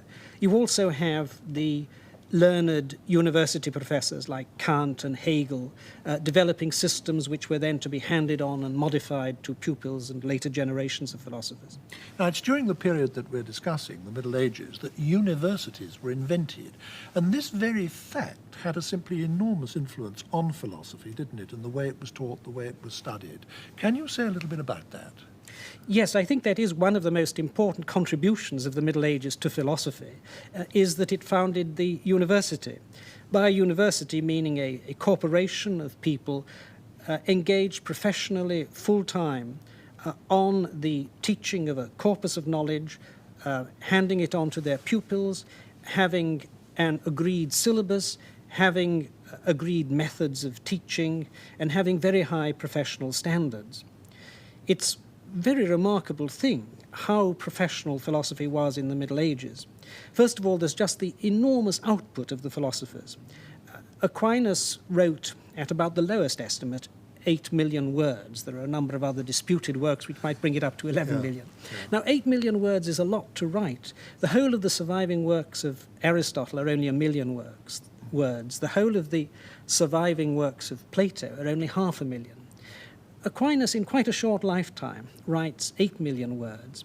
And they're not words just tossed off. They're words that scholars to this day can argue about the meaning of. So the output is enormous. The rigor is very great. Aquinas' works bear the stamp of the medieval technique of disputation. It was one of the great medieval methods of teaching. The teacher would put up 2 of his pupils, a senior and a junior one. The senior pupil would have to defend some particular thesis, for instance, that the world was not created in time, or, for that matter, the world was created in time. The opposite thesis would have to be presented and the main thesis attacked by one of the other pupils. The 2 would argue it out with each other. They had to argue according to strict logical rules, and then the teacher would settle the dispute, try to bring out what was true in what had been said by one, what was wrong in the criticisms made by the others. And if you open St. Thomas's Summa Theologiae, though it's not itself a record of live disputations, it bears the stamp of that. Whenever Aquinas is going to present a particular doctrine or philosophical thesis or theological thesis, he begins by presenting 3 of the strongest arguments he can think of against the truth of that thesis. A marvelous intellectual discipline. It prevents you from taking things for granted, makes you think, now, who have I got to convince of what, and what are the strongest things they could say on the other side? Those are 2 of the things, the voluminous output, the rigorous method of presentation. Then there's the syllabus.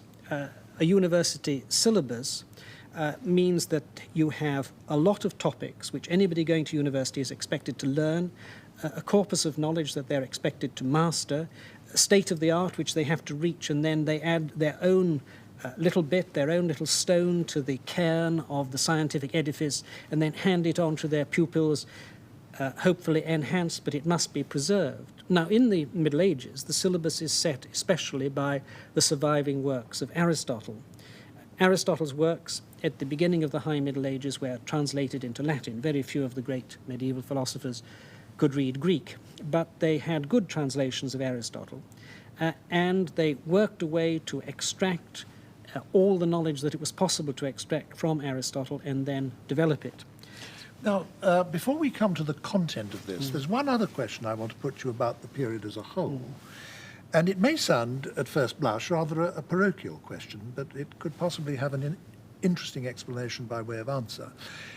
I think any British person coming to the study of medieval philosophy is likely to be struck by how very many of the leading figures either came from the British Islands or spent a very significant part of their career here, say something like Archbishop of Canterbury. I mean, that's true of those I mentioned in my introduction. It's true of John the Scot, St. Anselm, Roger Bacon, Duns Scotus, William of Ockham. Is it sheer coincidence, or is there actually an interesting explanation for it? I think it is a striking fact, but I think that it's an optical illusion if it suggests that there was something especially British about philosophy in the I wasn't suggesting that. in the Middle Ages. Yes. It's true that a lot of the philosophers spent some of their time in Britain and that some of them were British by birth. But after all, Anselm, one of your figures, was in fact an Italian, and Duns Scotus and William of Ockham spent quite a lot of their time on the continent. The reason why, if you picked any country, you would be able to say quite a number of the great philosophers spent time here, was because the European university community in the Middle Ages was very much a European community. The Christendom, the nations of Christianity, were all a single academic community. Somebody graduating in one university would go and teach in another university. All the universities spoke a common language, the Latin of the Church, and there was a great deal of academic migration, at least in the early Middle Ages. Later on, you get nationalistic wars like the 100 Years' War between England and France. That means that you get an interruption of travel. You get the development of the vernacular literatures, which means that people, even if they go on speaking Latin, are beginning to think in English. It's a significant fact, I think, that the last of the really great medieval philosophers was John Wycliffe, just after William of Ockham. And he was also, of course, is well known for the translation of the Bible into English, whether he did it himself or whether he got a gang of his pupils to do it. He was the inspiration of the translation of the Bible. He stands at the end of the international Latin academic community and at the beginning of the gradual fission of the different national cultures in their own languages. Now, one concern that was perennial throughout the Middle Ages among philosophers, and you just started to touch on this earlier, was the desire to reconcile the great classic philosophers of ancient Greece, Plato in the earlier Middle Ages, predominantly perhaps Aristotle in the later Middle Ages, with the Christian religion, wasn't it? That was something they were preoccupied with from beginning to end. Can you say something about that? That was particularly so with regard to Aquinas and those who succeeded him. Augustine was much more interested, I think, in the philosophy of Plato than he was of Aristotle. And he was very much more interested in the Bible as a source of knowledge and information than he was in any philosopher at all. Augustine's presence broods over the whole of the Middle Ages, and he's regarded by the later medieval philosophers as, you might say, the best codification of all the religious knowledge that's to be found in the Christian tradition, through the Bible, in St. Paul, and then through St. Augustine. But then when Aristotle is translated into Latin, they begin to realize in the 12th and 13th centuries that there's another great corpus of information about the world, about human beings, about why we're here, about where we're going, what we should do. And that is the philosophy of the ancients, and especially of Aristotle. Aristotle was a genius in so many different ways. He founded so many of the disciplines that later grew into branches of philosophy and later grew into branches of science, such as logic, metaphysics, biology, psychology, botany, meteorology. All these and many others are sciences which really began with Aristotle. And the most mature version of these sciences available to the early Middle Ages was the presentation of Aristotle. I was going to ask you a question which bears on that. The question really is this: why did they care? Because of their commitment to the Christian religion, were they not of the view that Christianity provided them with all the knowledge of the nature of things that they already needed? Christianity provided them with enough knowledge for salvation, that the humble washerwoman who knew the truths of the Christian faith and was completely ignorant of the science of the ancients, she had just as much chance of getting to heaven and living in glory with God as somebody as learned as Thomas Aquinas. But it would be quite wrong to think of people like Aquinas as having only their eye on religion. They were men of intellectual curiosity who wanted to know all they could about human beings and about the world. Of course, they were interested in human beings and the world as God's creatures, but they thought that God had not only things to tell the world through the sacred books like the Bible, but that we could learn a great deal about God's plans by looking at God's own creation, by looking at the world and what the different sciences could tell us about them. I think something that struck me very heavily when I came to read medieval philosophy for the first time was how much of it didn't have to do with religion. Mm-hmm. I mean, how much really solid work in logic there is, how much linguistic analysis of a very modern-seeming kind to us there is, and then work in things like mechanics or psychology. I mean, the field is enormously wide, isn't it? Oh, it is. It's the germ of many of the sciences which now have set up house on their own, after the Renaissance set up as disciplines on their own. They're all to be found, as it were, children growing up in this great household of philosophy in the Middle Ages. The titles of some of the professors at the ancient universities echo this. I mean, there is a professor of physics in Oxford whose title is Professor of Natural Philosophy, because that was how the discipline of physics began, as the study of natural philosophy, itself a meditation on the text of Aristotle called the Physics. The Aristotelian works themselves traced out the syllabus for the Middle Ages. Aristotle's work began with the logic, the science which he created, and which grew enormously in the Middle Ages. One of the first things which anybody going to a medieval university would learn was logic. And we've rediscovered in recent years many highly refined theorems and techniques of logic, which were quite familiar to beginning undergraduates towards the end of the Middle Ages. Logic at the Renaissance and the Reformation was cut off short, and only a small truncated torso of logic was then taught in most European universities until the end of the 19th century. Then in the 19th century, a new generation of logicians, mathematical logicians, people like Gottlob Frege in Germany and Bertrand Russell and Alfred North Whitehead in Cambridge, they, coming to logic from a different viewpoint, from a mathematical viewpoint, tracing mathematics back to its origins in logic, they set on foot a great new rebirth of logic. One of its flowerings was Principia Mathematica, the great work in which Russell and Whitehead tried to show that the whole of arithmetic could be derived simply from pure logical truisms if you studied them systematically enough. This rebirth of logic in the present century led to the rediscovery in the 30s and later of branches of logic which had been totally lost since the Middle Ages. And it's only in my own generation that people have begun to put the two together and realize that some of the most modern ideas of logic were things that were well known in the Middle Ages. Would it be true to say that philosophy, as studied and taught in Western Europe, was logic-centred in the Middle Ages, is logic-centred now, but hasn't been for most of the period in between? Would that be true? I would agree with that, and I think it's why one sometimes gets an extraordinary feeling of sympathy and familiarity coming from a modern philosophical background and reading late medieval I must say that was true for me in a very strong way. When I read writers like Duns Scotus and William of Ockham for the first time, it was like reading the young Bertrand Russell, whom you mentioned, or Frege. I mean, these were people obviously serving in the same shop, so to speak. They were in business at the same stand. I expected it to be something alien and distant and strange, and quite to the contrary, it was something utterly familiar to me. After the Middle Ages, people lost interest in logic, and to a great extent lost interest in language, at least lost interest in the philosophical study of language. They were very interested in the rhetorical and literary study of language, but lost interest in the philosophical study of language. From Descartes onwards, philosophers put epistemology in the center of their discipline. That is the question, how do we know, what do we know, how can we know what we know?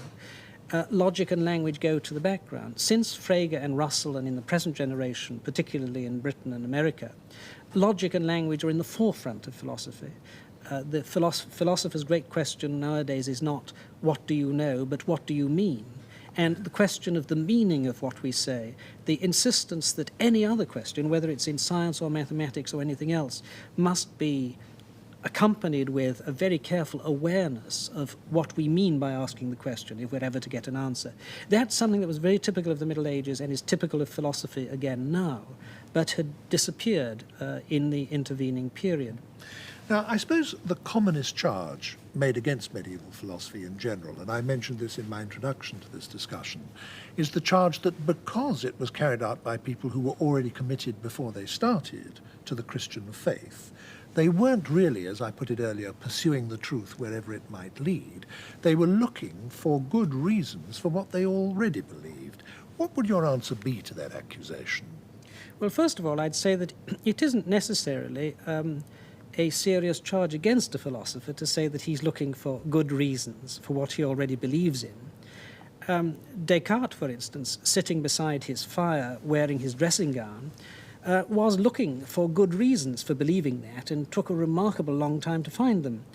Bertrand Russell, who accused Aquinas of not being a real philosopher because he was looking for reasons for what he already believed, it's extraordinary that that accusation should be made by Russell, who in that book, Principia Mathematica, which I mentioned, takes hundreds of pages to prove to you that 2 and 2 make 4, which is something he's believed all his life.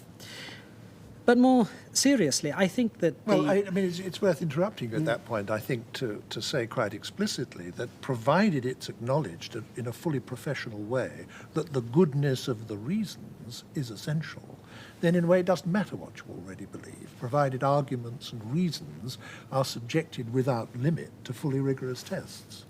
Yes, I think that's right. It doesn't matter what you believe as a philosopher. The philosopher is the person whose task it is to tell good arguments from bad. Yeah. And it doesn't, in a way, matter what the starting or ending point is. For a philosopher, it may matter a lot for other reasons. Indeed, the distinction that you and I have just made between what you believe and the reasons for which you believe it is something that was very much brought out by Thomas Aquinas, perhaps more than by any other philosopher, because he was committed to a lot of beliefs as a Christian. There were a lot of other things which he believed because he'd read Aristotle. And he's very careful to make a distinction between these things, a distinction which we might say in modern terminology is making a distinction between his job as a theologian and his job as a philosopher. He sees his job as a theologian, above all, to articulate, make explicit, and defend the revelation of the history of the world and the future of the world and the salvation of the world contained in the sacred books of Christianity and in the teaching of the Church. As a philosopher, his job is to get as far as he can in discovering what kind of place the world is, in what truths we know, necessary truths about the world and about all of thought, just using the unaided reason, not appealing to any alleged divine revelation. He makes a very striking point with regard to one specific issue about that, which sticks in my mind. He says at one point that if one considers the philosophical arguments, then there is no compelling reason why one shouldn't believe that the world has always existed. But as a Christian, he doesn't believe that. As a Christian, he believes that the world had a beginning because God created it. That's right. That's a very good example. There were a number of Christian philosophers who thought that you could prove that the world must have had a beginning, essentially because they didn't believe in certain kinds of infinite series. Aquinas shows the flaws in their arguments and says, no, there's nothing self-contradictory in the idea that the world has gone on forever and will go on forever, as indeed Aristotle believed it had.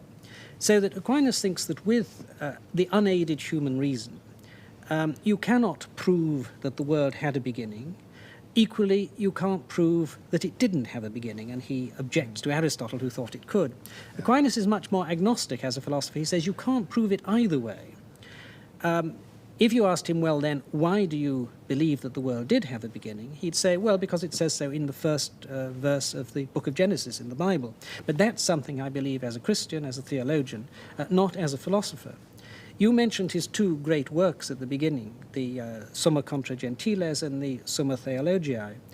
The Summa Contra Gentiles is meant as a philosophical work, that is, it's directed to people who are not Christians, who may be Muslims, who may be Jews, who may be atheists, and it aims to present them with purely human reasons, with reasons that any human being of goodwill can see to be good reasons for believing that there is a God, that the soul is immortal, and so on. The Summa Theologiae is very different. It's addressed to Christians. It does accept as being good starting points for arguments that it says in the Bible such and such, though there's an enormous amount of philosophical reflection contained in this work, even though its title describes it as a book of theology. Let's take now a particular issue about which there was argument throughout the period, the existence of God and whether or not this could be demonstrated. As you say, it was clear to Christian philosophers that if they were addressing Muslims or Jews, it was no good appealing to the authority of the Church or the Bible, because Muslims didn't accept that authority, so you were thrown back on argument. And they seem to me to have taken a very professional view of precisely what did and what did not constitute a good argument in this field. Now, I suppose the most famous of all arguments for the existence of God, in the history of philosophy at any rate, is the ontological argument. It crops up later in Descartes, in Spinoza, in Leibniz. It's even of interest to a number of philosophers today.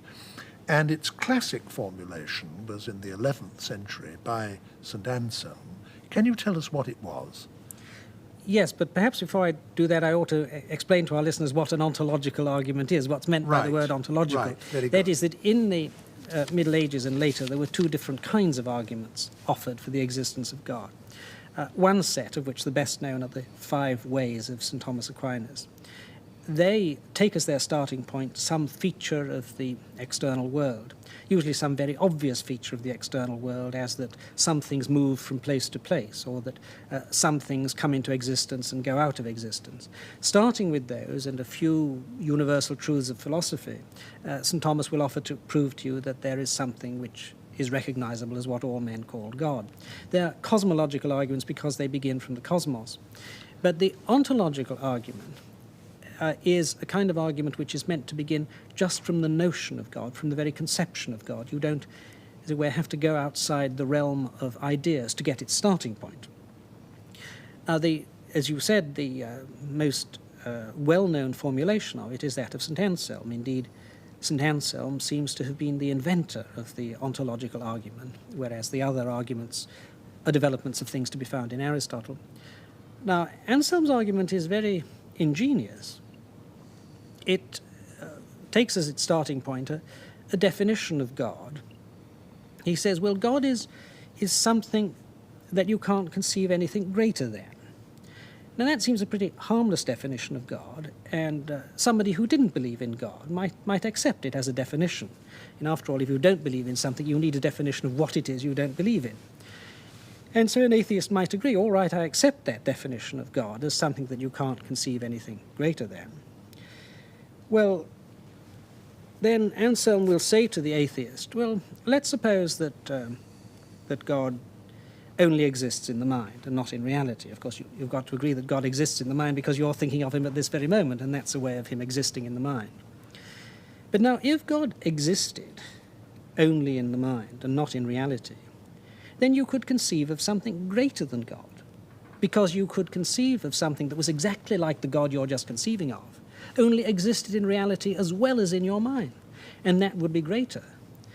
Therefore, there would be something greater than God, but God was something that couldn't be, than which you could conceive nothing greater, and you've just conceived of something greater than God. That's an absurdity. It's something self-contradictory. What led us to this contradictory result was the assumption that God existed only in the mind and not in reality. Therefore, we have to say that God exists in reality as well. Now, that's a sort of argument that when one hears anyone intelligent nowadays who hears it is almost bound to think, well, there's something wrong with this. But the disconcerting fact is that when you try to put your finger on precisely what it is that is wrong with it, it's very difficult to do so, isn't it? Yes, I agree with you. I'm one of those who think there's something wrong with that argument. But it's not any particularly modern vision of philosophy that makes people think there's something wrong with the argument. St. Thomas Aquinas spends quite a bit of time trying to prove to you that there's something wrong with that argument. He wasn't convinced by it either.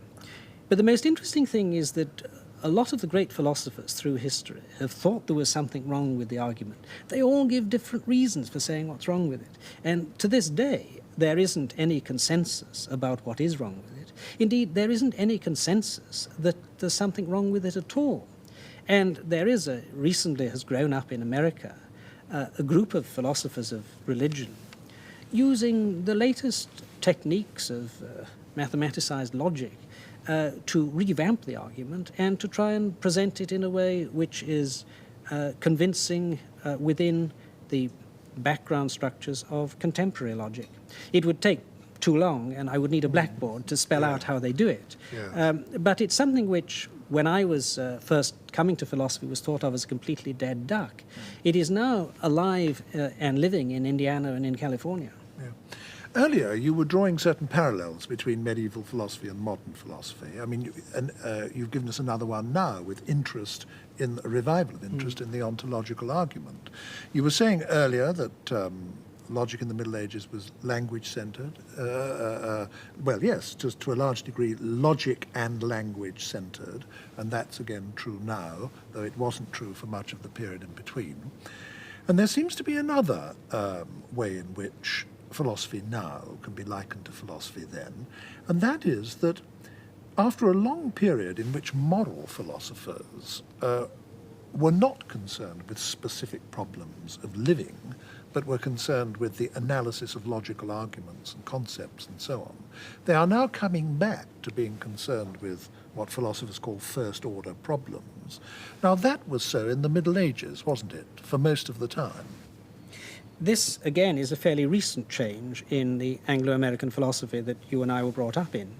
I think at the time when we were starting philosophy, we would be told that it wasn't the task of the moral philosopher to tell you whether it was ever permissible to tell lies, or whether there was anything wrong with adultery, or what were the criteria by which you would decide whether a war was being justly and fairly waged, and so on. These were thought to be matters of importance, no doubt, but not the business of the philosopher. The philosopher's task was a second-order task. It was to analyze the language and concepts which we used to make these first-order decisions.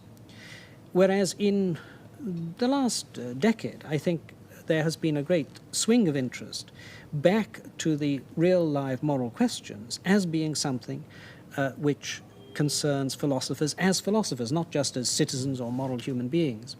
There's been an enormous input from philosophers into questions of medical ethics, for instance, questions of the preservation of life, and of such questions as when it is right to turn off life support systems, whether it's right to experiment on embryos, and so on. After all, in this country, it was a philosopher, Mary Warnock, who chaired the committee of inquiry into that. There's been, in particular, an interest in the relationship between moral philosophy and the waging of warfare.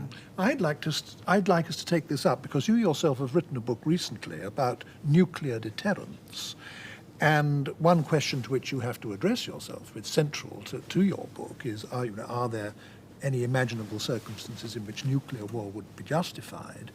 And you refer to the whole medieval tradition of discussion of the just war, and you say in your own book that you think that any intelligent person ought to take an interest in these arguments. Can you tell us something about what they were?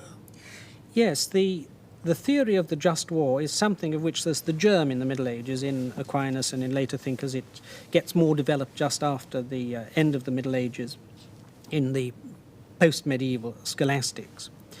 But it is the question about in what circumstances is it morally right to wage war, and if you go to war, what moral constraints are there on the way in which you wage war, on what you choose as targets, what you do with prisoners and things like that. Now, the theory of the just war is a theory in the middle between two opposing views. On the one hand, there's the pacifist view that there's no such thing as a just war. All wars are immoral and wicked, no matter how noble the causes are for which they're waged. On the other hand, there's what you might call the view that no wars are unjust. That is, that though war is a terrible thing, once you get into war, there are no moral rules at all. The only moral imperative is just to win the war by the most effective possible means. Now, the tradition of the just war says no, neither of those are true. There are some values that are more important than life itself, and therefore values for which you can legitimately make war. But within war, there have to be constraints. There has to be a good reason for going to war. The values for which you go to war have to be ones really important enough to defend in that way. And when you go to war, there are constraints on what you choose as targets. There must be no deliberate killing of the innocent, whether by the innocent you mean civilians not involved in the war-making, or ex-combatants who are now prisoners, and so on. Now, it's very interesting, I think, that this medieval just war tradition lies behind two of the most significant contributions to the debate recently about nuclear weapons. In this country, the Church of England's book, The Church and the Bomb, and in the United States, the pastoral letter of the American Catholic bishops on the use of nuclear weapons and nuclear deterrence. Much of what you've been saying refers, though you didn't mention the name, to the work of Thomas Aquinas. Isn't it the case that Aquinas is now, as it were, the official philosopher of the Roman Catholic Church? I think we've just about come to the end of the period in which that could have been said.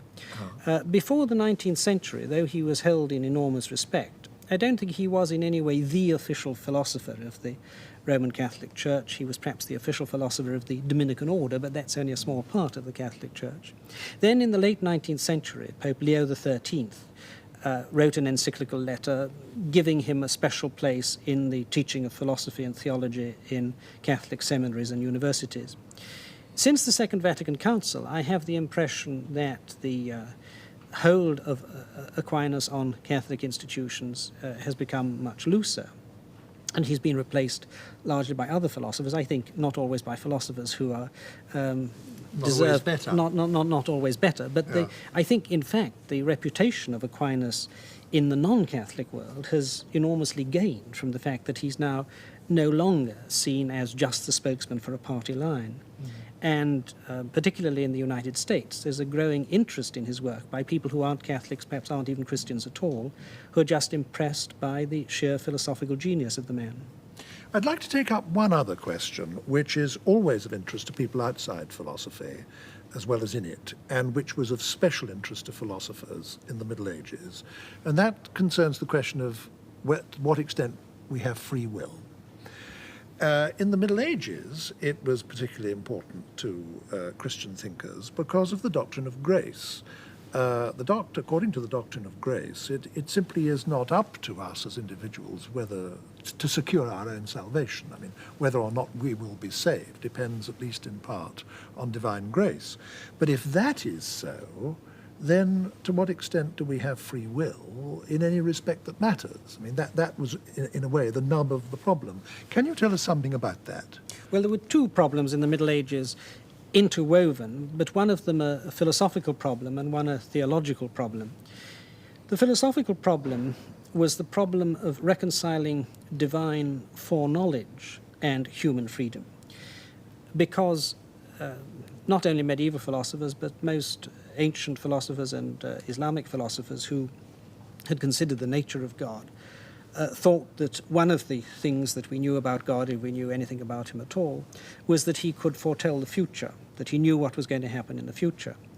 Well, of course, if we're free, if you and I are free, it looks as if what you and I decide to do today is what determines what's going to be the future tomorrow. But if God already knows what you and I are doing tomorrow, how can we be free to decide that today?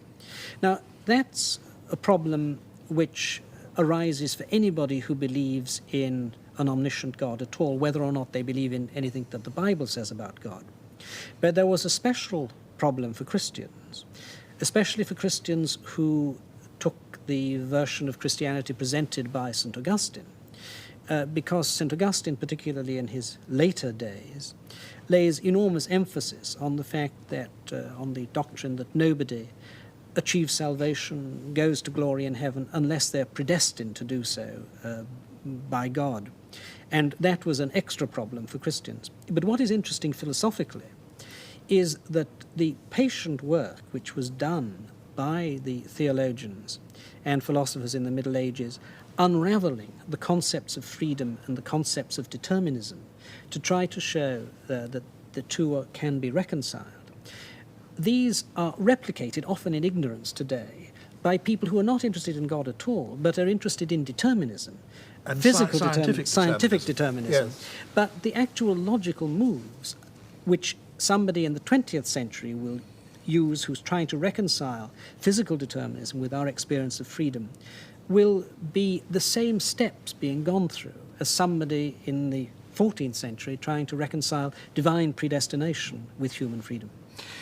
Alas, we're going to have to draw this discussion to a close. If anything that we've said stimulates some of our viewers to go off and try and read some medieval philosophy, no doubt in most cases for the first time in their lives, have you any advice that you give them about where to start? I think that there are not many medieval works which are easy for beginners. This is because of what I said about it, most of the great works being within a university tradition. They are tough, highly technical university textbooks. But there are two short books that one could pick out. The first is the one you yourself began with, Augustine's Confessions. I think that's a wonderful book. Well, it's one of the greatest autobiographies ever written, and I think it's probably the first autobiography in the modern sense ever written. It's full of a great deal of personal reflection, of tender memory of his family, of insight into his own childhood and his own development. But it also moves on to the most abstract levels of philosophizing at the end of it, raising questions about the nature of time, which are still very much alive.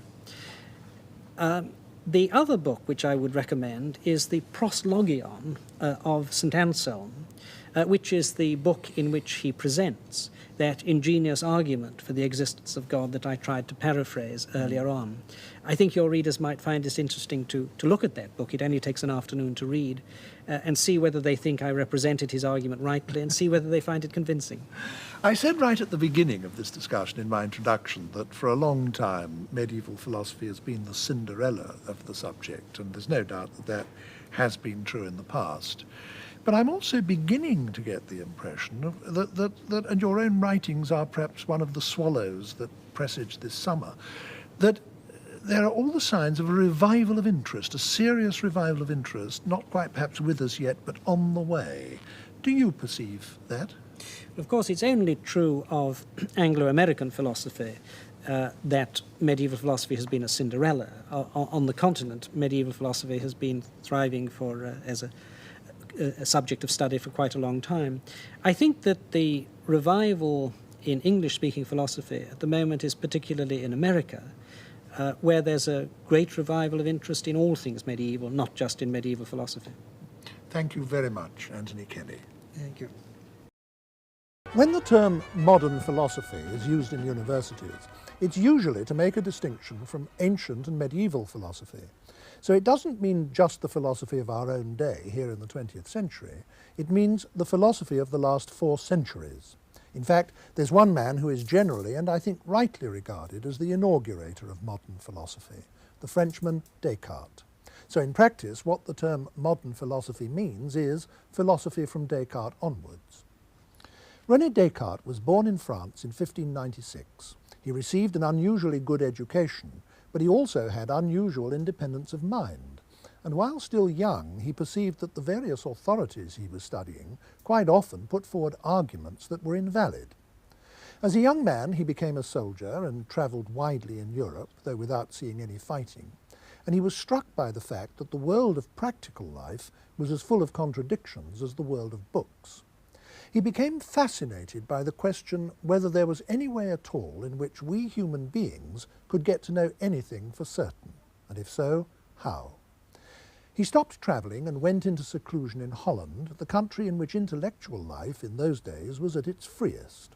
And there, during the 20 years from 1629 to 1649, he produced work of the profoundest originality in mathematics and philosophy, and also did a great deal of work in science. He invented the branch of mathematics known as coordinate geometry. It was his idea to measure the position of a point by its distance from 2 fixed lines. So every time we look at a graph, we are looking at something invented by Descartes. In fact, those 2 familiar lines on a graph are known by his name. They are called Cartesian coordinates, Cartesian being the adjective from the name Descartes. His most famous works of philosophy are the Discourse on the Method, which was published in 1637, and the Meditations, published in 1642. He never married, though he had an illegitimate daughter who died at the age of 5. He always had an eye to his own dress, was proud of being an officer, and on the whole preferred the company of men of affairs to that of scholars. But during the years of his creative work, he lived a very solitary life. When he was 54, he was prevailed on by Queen Christina of Sweden, rather against his will, to go to Stockholm and become her tutor in philosophy. It was a mistake. In the bitter Swedish winter, he succumbed to pneumonia, and he died in the following year, 1650. With me to discuss the work of this first of modern philosophers is the Provost of King's College, Cambridge, Bernard Williams, author of a well-known book on Descartes. Bernard Williams, I think the best way we can begin is to try and get clear in our minds what it was that Descartes thought was the main problem he was going to have to confront when he started. Now, what was that? I think he'd been impressed by the education you referred to and his experience of the life around him, with the idea that there was no certain way of acquiring knowledge. It looked as if there were some sorts of knowledge around, but there was no reliable method by which people could advance knowledge. I think it's very important to put it in a historical context that one realises that science in our sense really didn't exist. I mean, the concept of science in our sense as an organised international enterprise with research methods and laboratories and all that simply didn't exist. And there was room for an enormous range of opinions about what chances there might be of ever being on a science, of there being a science. I mean, on the one hand, there were people, and perfectly sensible people, who thought that if you just found the right fundamental method, you could solve all the fundamental problems of understanding nature in a very short while. For instance, Francis Bacon, the English statesman, thought that you'd be able to get everything on the right road in a very brief period. On the other hand, there were people, sceptical people, who thought you couldn't find any knowledge at all, that there wasn't going to be any knowledge, that everything was up for grabs, as it were. I think one particular reason, it's quite important actually, why there was so much scepticism around, was actually a result of the religious Reformation. That after the religious Reformation, there were all sorts of claims made about how you found out religious truth, and they all conflicted with one another, and there was no way of deciding between them. And that gave rise to a tremendous amount of controversy, in which people said, and enemies of all religions said, well, there simply isn't a way of solving any of these questions. All these people disagree with each other, you can't put it on a foundation. And then religious people, sort of reacting against that, in turn said, well, religion's no different in this from anything else. There isn't a way of putting anything on a firm foundation. So that scepticism was quite an important current in the intellectual climate of Descartes' time, coexisting in an odd way with very extravagant hopes of what science might be able to do, and, for instance, might be able to do for mankind through what we would now call technology. For instance, there were great hopes that there could be a scientific medicine and a scientific industry and so on, but nobody quite knew how to do it. For a fundamental innovator like Descartes, the institutional setup must have presented problems too, mustn't it? I mean, almost every serious institution of learning or study or teaching was in the hands of an authoritarian church whose own intellectual leaders were for the most part in thrall to ancient authorities. That is certainly true. Of course, there were many different religious influences, as we just said. I mean, that one effect of the Reformation had been that some seats of learning had more of a Protestant complexion, while obviously those in Descartes' own Paris had a Catholic complexion and so on. But of course the point you mentioned about authority is very important. Although there had been a good deal of research into what we would now call mechanics or kind of mathematical physics in the Middle Ages, and we shouldn't forget that fact, a great deal of what would go by the way of being science was actually in the form of commentary on ancient books, above all, though not exclusively those of Aristotle. And one thing that Descartes and others of his generation absolutely knew was that historical authority was not the same thing as it were, first-order research or inquiry. So in other words, what one can say is that Descartes, in starting out on his famous search for certain knowledge, was really looking for a way of moving forward from the situation that you've just outlined. I mean, he was looking for a research program, as we might say in modern parlance, and prior to that, a research method. Yes, I think that's perfectly correct description of the situation. It's very important, as one further fact which conditions all of his work and which one finds as a thread through it, was that science was not conceived as a shared or joint or organised enterprise as it is now. For us, it's just taken for granted that science means scientists. There are a lot of people and they communicate with each other, and there's a division of labour, it's a division of intellectual labour. At that time, in the first half of the 17th century, it was still a reasonable project for one man to have the idea that he could lay the foundations of all future science. And Descartes, who did really fundamentally believe that, it was not, as it were, a piece of megalomaniac insanity on his part, as it would be in the modern world for anybody to have that idea. Now, in my introduction to this discussion, I said that Descartes became fascinated by the question of whether there was anything that we could know for certain. Yes. He was clear from the outset, wasn't he, that certainty and truth are not the same thing, and that to put it at its uttermost crudity, certainty is a state of mind. Truth relates to the way things are out there in the world. Yeah. But he seems to have thought that you could only know that you got the truth, so to speak, if you also had grounds for certainty. So that his method was not only going to have to be one which delivered the goods in the form of worthwhile conclusions, but also gave him a way of defending them against sceptical arguments. So now, how did he go about meeting that double-barreled requirement? Yes. Well, Descartes had a set of conditions on inquiry, and some of them were just sort of sensible rules about dividing questions up into handleable amounts, trying to get your ideas clear and things like that. But it had got this very characteristic and important rule for him that you shouldn't accept as true anything about which you could entertain the slightest doubt. Now, of course, as you said, on the face of it, that isn't an immediately sensible rule, because in ordinary life we're constantly seeking true beliefs about things, but we don't necessarily want to make those beliefs as certain as possible. For one thing, we'd have to invest too much effort into making the ultimately certain beliefs all the time.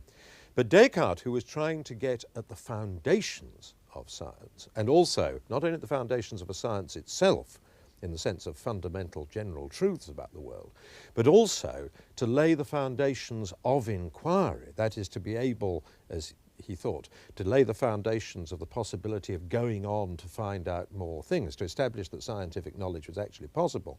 For him, he felt that it was absolutely essential that you should start the search for truth with a search for certainty.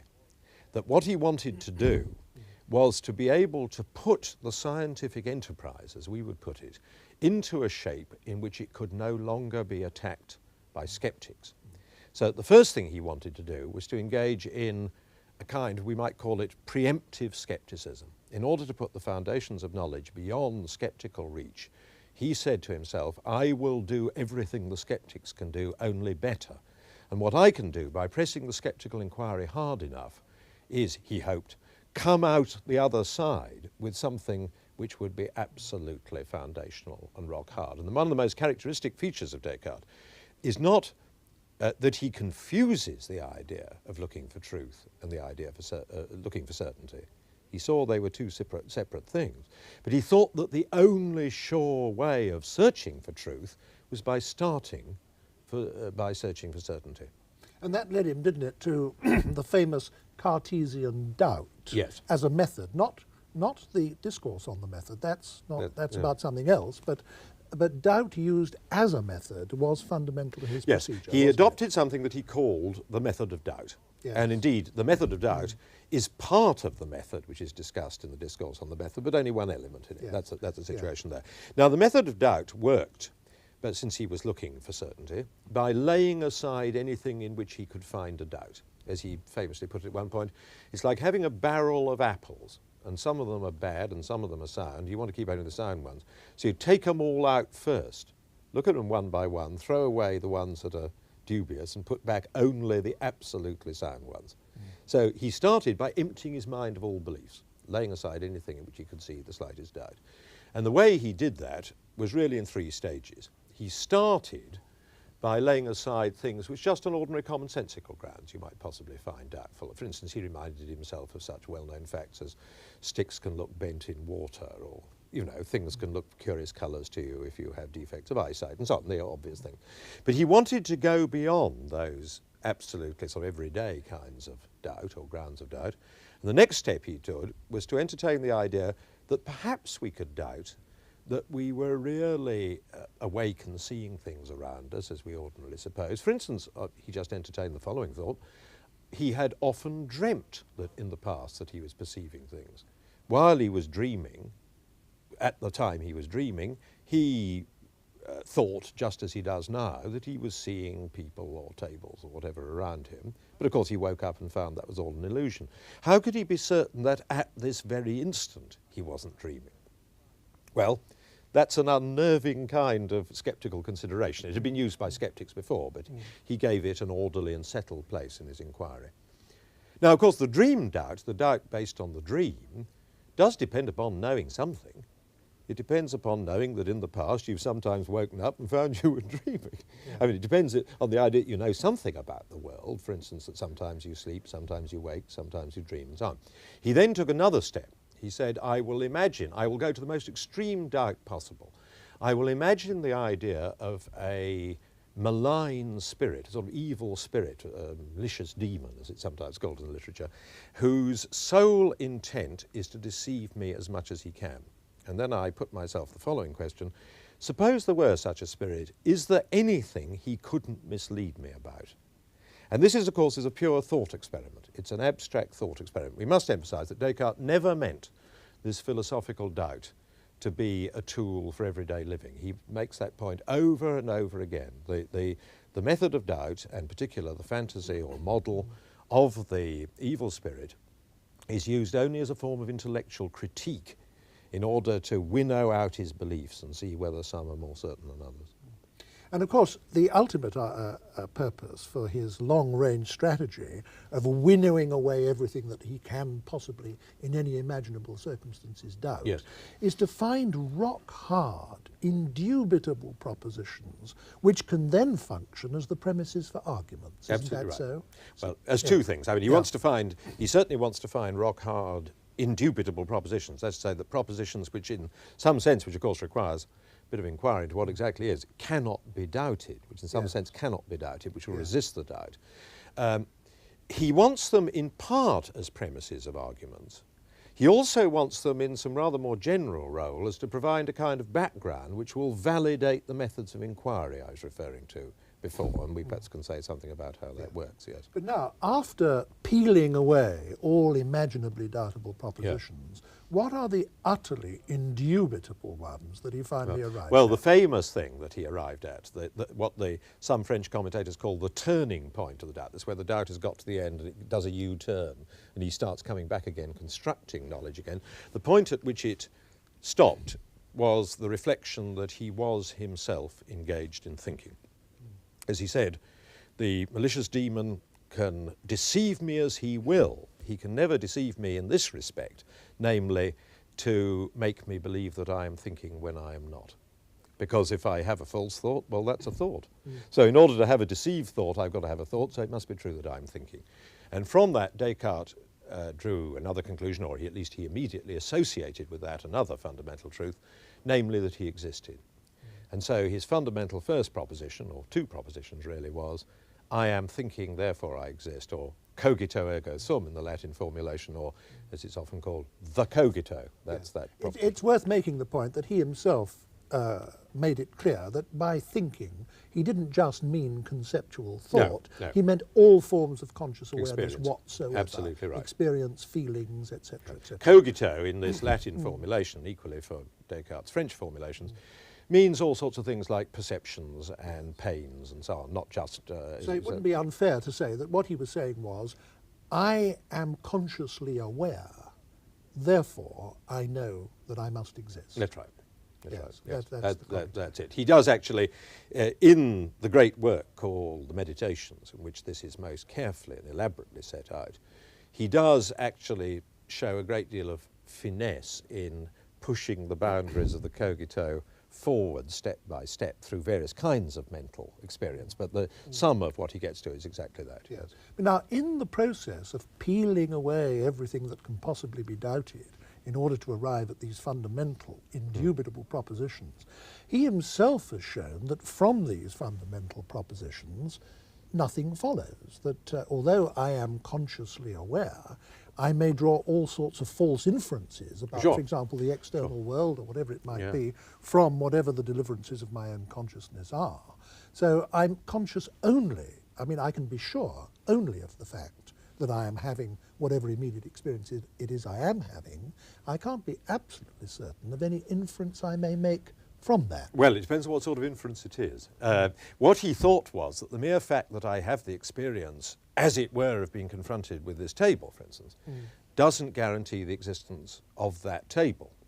I mean, that was got rid of even at the dream state of the doubt, and of course it's even more got rid of by our friend the malicious demon, who has made it, I might just have this experience and nothing actually be there. So I can't immediately infer from my experience. What Descartes tries to do is to construct now a set of considerations which will enable him to put the world back.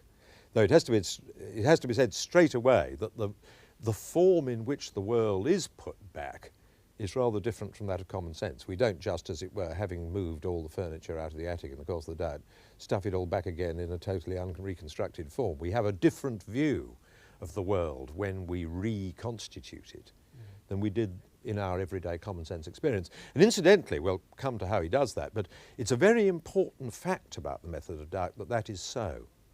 it's extremely important, because sometimes people talk about Descartes' doubt as if all he did, he had a kind of gratuitous doubt and then sort of put the whole world back again afterwards.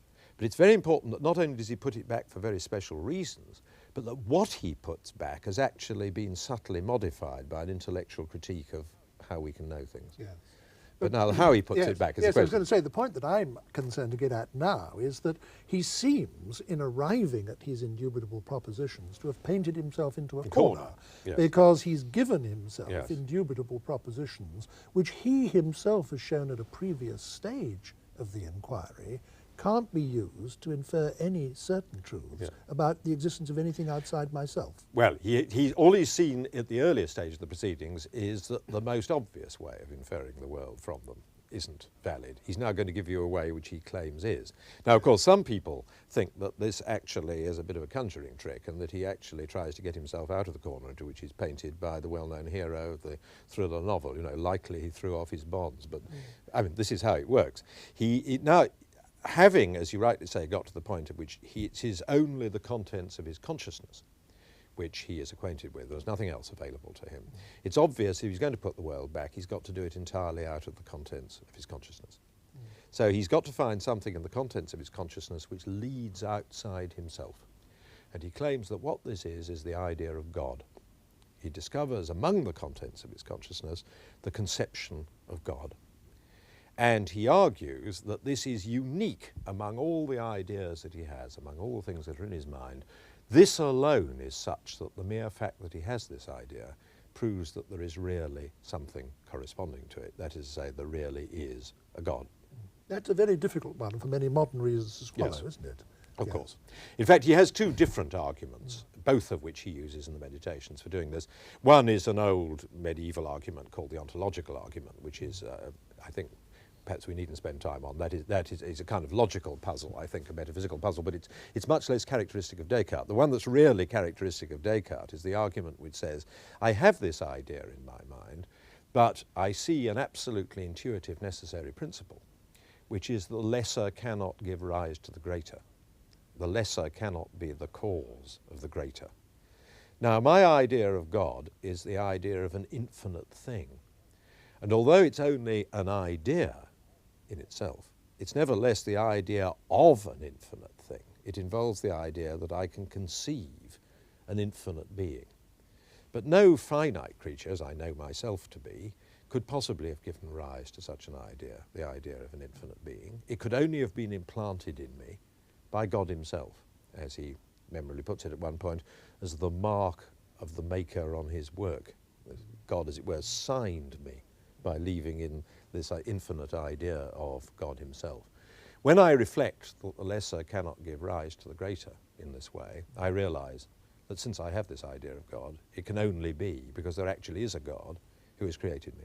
So he's then put in the position of founding our knowledge of the external world That's right. on a belief in the self-evidentness of the existence That's of right. God. It's absolutely central. Yes. The next bit then goes that it works like this. He then says, the things I know about this God, I know that he exists, I know that he's omnipotent, I know that he created me, and I know that he is benevolent. These are, of course, all traditional Christian beliefs.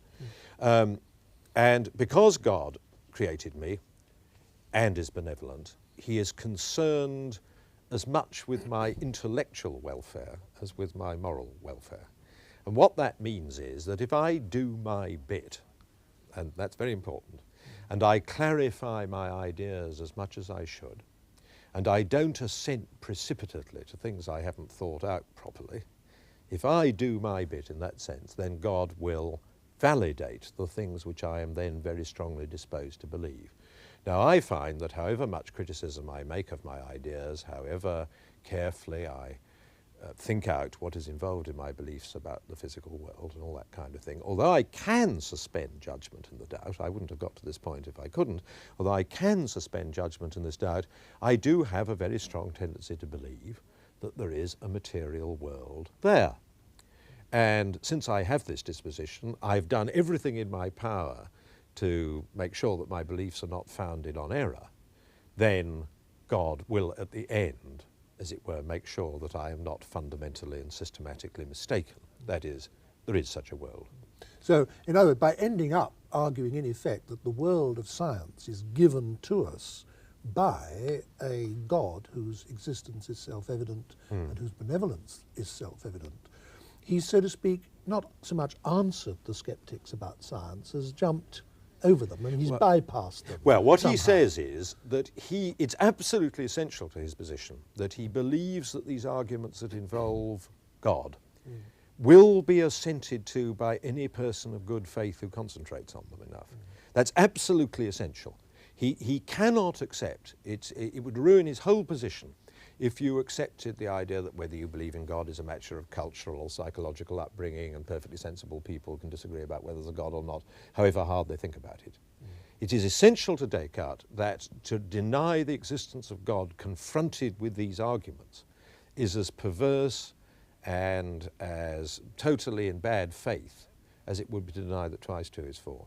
And therefore the idea is that if you lead the skeptic properly through it, and the skeptic is an honest man and is not just mouthing words or trying to impress, and you put these proofs before him, he must at the end assent. Now, people have not done this because they haven't thought hard enough, they haven't split it into, they haven't done it in an orderly manner. A lot of the skeptics are in fact fakes who simply go around making a rhetorical position, don't really think about it. But if you're in good faith and think hard enough about it, then you will come to see this truth. And then you cannot consistently deny the existence of the external world. That's what he believed. Now, one very important outcome which this set of arguments had was that of positing a world which consists fundamentally of 2 different sorts of entity. There's the external world, which is, as it were, given to me by a God on whom I can rely. But there's me, who is observing this external world. And he made a great point, again, in this earlier stage of the argument, when he's stripping away all the propositions that he can possibly doubt, of saying that when he's considering himself and the nature of his self, he can even imagine himself existing without a body. That's right. Absolutely But right. he can't imagine himself not having the thinking awareness. No, that's the point about the I am thinking being indubitable. Right. Yes, that's right. So one consequence of that is that you get a world posited which consists on the one hand of thinking entities which are locationless and substanceless, and a world, a material world, which this thinking entity is thinking about or observing, and it's a world of observer and observed, mind and matter, spirit and material, which has become built into the whole Western way of looking at things. That's absolutely right. Yes. But now, Descartes' ultimate aim from the beginning has been to establish the project of science, or of what we would call science. That's it. The project of what we would call science. And by the arguments that you've outlined, he's now arrived at a certain view of the external world. That's right. Now, how is this external world to be treated scientifically? Now, you remember I mentioned earlier that when through the help of God, we put the world back again, we didn't put back quite the same world that we'd thrown away, that it's criticised in the process. And in our reflections, we come to the conclusion not only there is an external world, the external world, just as my essence as a thinking thing is simply thought, the external world has an essence too, and that's simply extension. It's simply that it takes up space, that it's susceptible to being treated by geometry and the mathematical sciences. All its, as it were, colourful aspects, I mean the fact that it's coloured, that there are certain tastes and sound, these are really subjective. They're on the mental side. They're subjective things that occur in consciousness which are caused by this physical, extended geometrical world. He had an example which I think it's worth mentioning. It's a very good one, about a piece of wax. He said if you take a piece of wax, it has a certain size and shape in your hand, a certain colour, smell, texture, feel, temperature, and so on. And it seems to us to be the combination of those properties. If you put the same piece of wax in front of a fire, it immediately melts, and then all those things change. Different colour, different smell, different temperature, different everything. And yet we want to say it's the same wax. Now, what about it? What is there about it that's the same?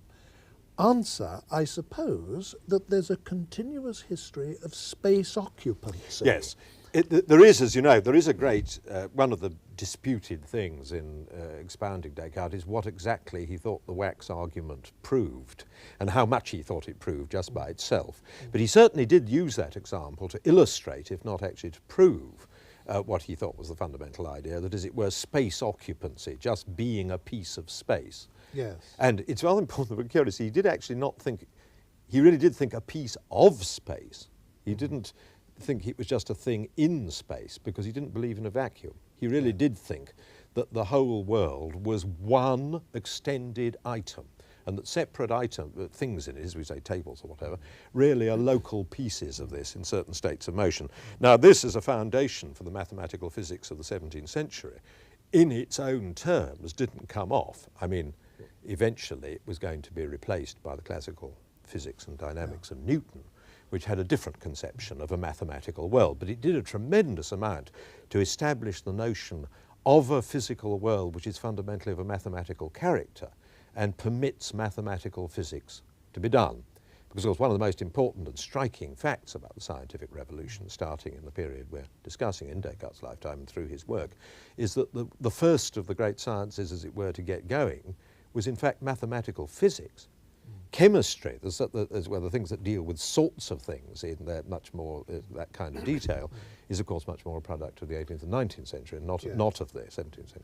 But wouldn't it be fair to say that Descartes, in his time, did more to launch the possibility of science and to, as it were, sell science to the educated public than anyone else? Yes, I should have thought that was probably true. I mean, the figure who was also enormously famous and whose, as a matter of fact, whose actual physics is nearer to classical physics as it came out in the end is actually Galileo rather than Descartes. But of course, Galileo was more notorious perhaps than respectable because he was tried and condemned by the Inquisition and so on. Yes, I mean, Descartes' intellectual influence in this respect was simply enormous, even though the details of his physics were eventually to be in good part repudiated. Yes. Now, up to this point in the argument, what Descartes has shown, Descartes hasn't, as it were, provided us with any physics. No.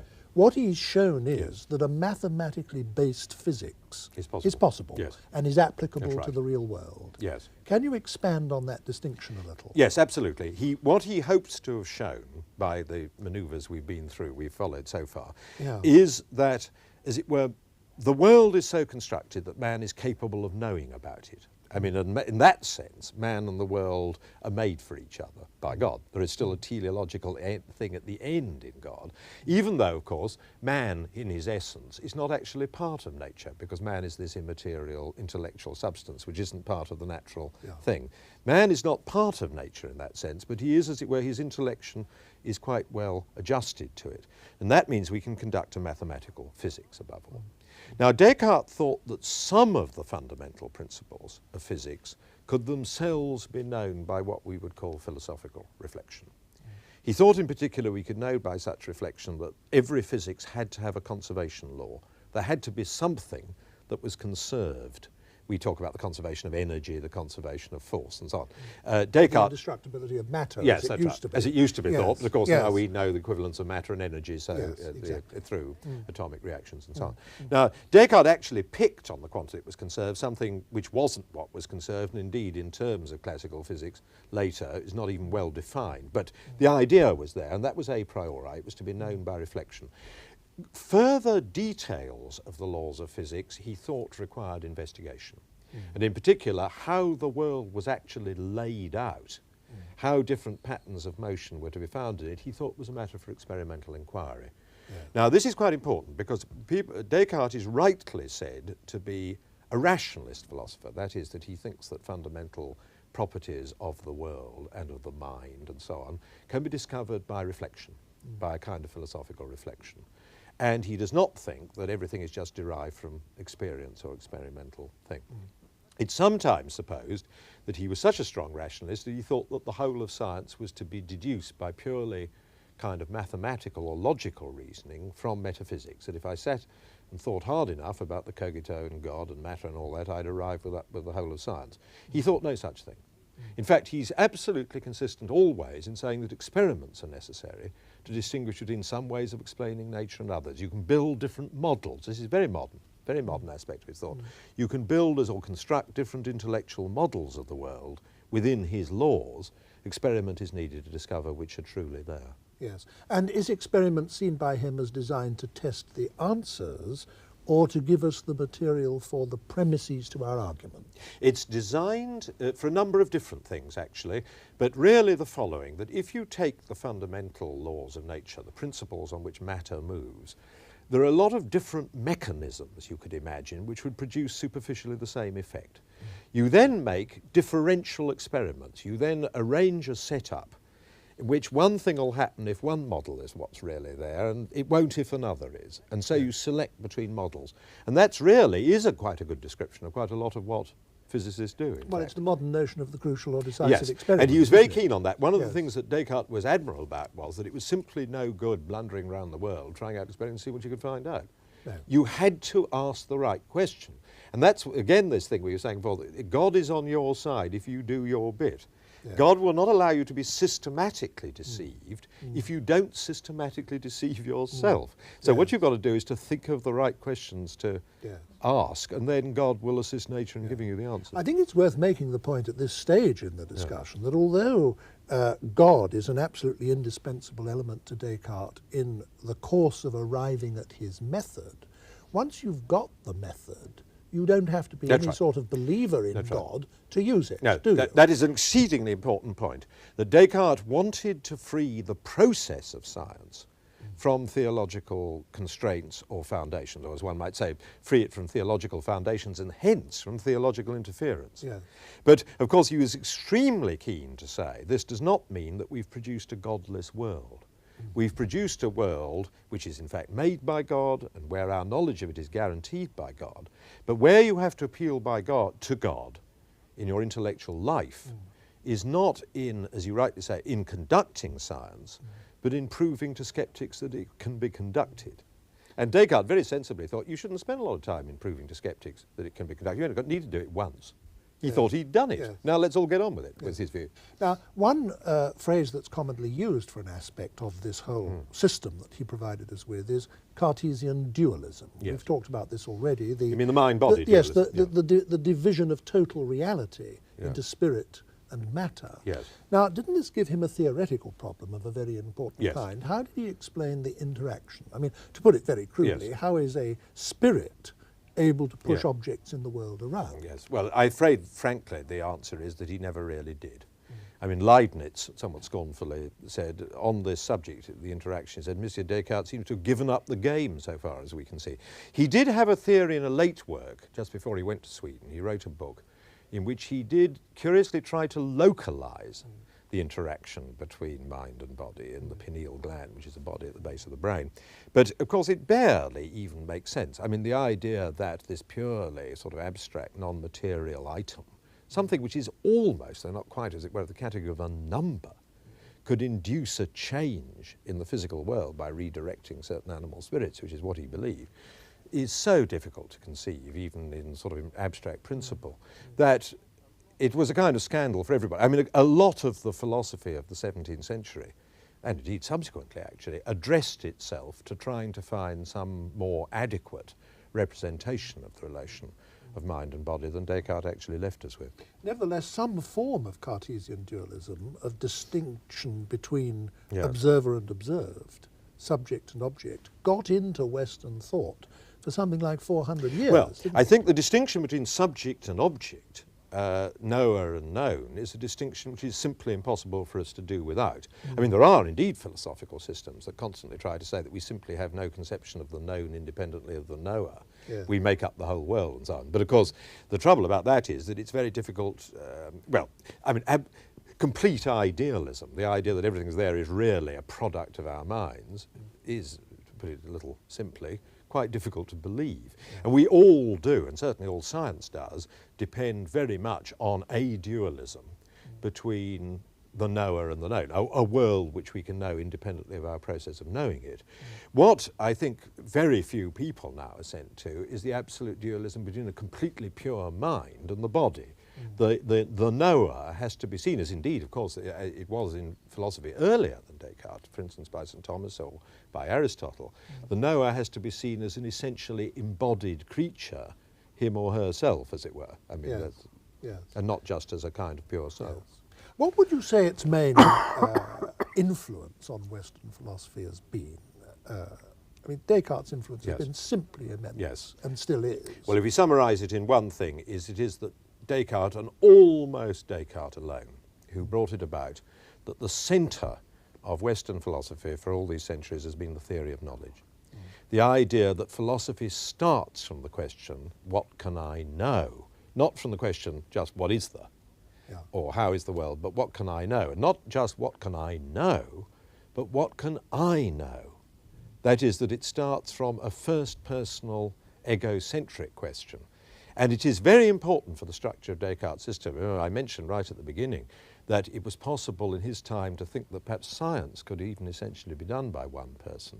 But even if you lay that historical context aside, it is a very important part of his enterprise that it is autobiographical. It's no accident that his two great works, A Discourse on the Method, and above all the Meditations, are written in the first person. They are works of philosophical self-inquiry.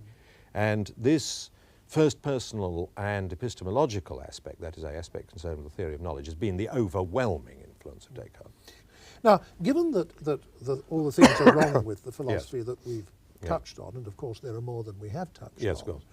And given that the central concern of philosophy has now moved away from the problem of knowledge, which was made central by Descartes, why is the study of Descartes now as valuable to us as it is? I mean, if I may put this problem this question in a personal way, you, Bernard Williams, you spent, as far as I know, almost 20 years of your life working on a book on Descartes. You must have thought this enormous investment of yourself and your life was worth it. Why?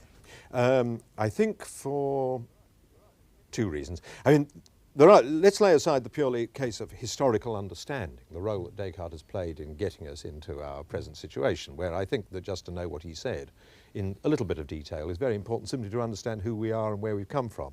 But the reason why I think that this book, when I say this book, above all, I mean the particular book called The Meditations, is a book that one very much, if one's interested in philosophy, wants to read now, is because the path it follows, the path of asking, what do I know, what can I doubt, and so on, is presented in an almost irresistible way. And the point is, it's not an accident that this emphasis in philosophy has been so overwhelmingly important. It isn't that Descartes, just because he was a dazzling stylist or something of that kind, could kind of perform a long-distance mesmerism on the mind of Europe. That isn't the reason. The reason is because he discovered something which is intrinsically compelling. That is, the idea that I can ask myself, well, I have all these beliefs, but how could I get round behind my beliefs to see if they're really true? How could I stand back from my beliefs to see which of them are prejudices, how much room for there is in scepticism? These are really compelling questions, and it needs an enormous amount of philosophical imagination and work to get oneself out of this very natural pattern of reflection. And another very related question, which comes before you very dramatically in this extraordinarily written book, is not just what can I know, but as we discovered already in the Cogito, what am I? We can imagine ourselves, we have this power of imaginative extraction from our actual circumstances. We can imagine ourselves looking out on the world from a different body. We can imagine looking into a mirror and seeing a different face. And what's important, looking into a mirror, seeing a different face and not being surprised. And this gives us the idea, a very, very powerful idea, that I am independent of the body and the past that I have. And that is an absolutely foundational experience of the Cartesian idea, that I am somehow independent of all these materials. The Cartesian dualism, though once you look at it as it were sideways as a theory, it's immensely difficult to believe for the reasons that we've touched on. It also has the fact that it's almost impossible to resist if you go at it through a certain set of reflections. And I think the set of reflections that Descartes, with unexampled clarity and force, lay before you to lead you down that path, as I think mistaken path, are so not only powerful in themselves, but as it were near to the bone, that it is a prime philosophical task to try and arrive at an understanding of oneself, one's imagination, one's conception of what one might be, that one would free one of that dualistic model. Thank you very much. For a long time now, it's been usual to see Western philosophy in the 17th and 18th centuries as divided between two opposing schools, British empiricism and continental rationalism, the chief of the empiricists being Locke, Berkeley and Hume, and the chief of the rationalists being Descartes, Spinoza and Leibniz. Of the many issues that divided them, the most important, put at its crudest, was this. The rationalists believed that we human beings can acquire important knowledge of reality by the use of our minds alone, by thinking, by pure reason.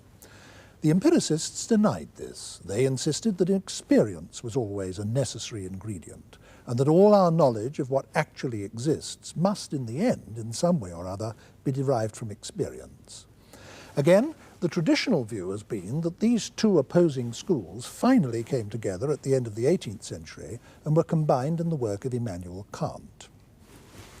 In this programme, we're going to take a look at Spinoza and Leibniz, the two greatest of the rationalist philosophers after Descartes. The first in time was Spinoza, born in Amsterdam in 1632. His family were Portuguese Jews who, in the aftermath of the Spanish Inquisition, emigrated to Holland in search of religious freedom. Spinoza was brought up and educated in an enclosed Jewish community. But he rebelled against religious orthodoxy, and at the age of only 24, he was excommunicated by the Jewish authorities.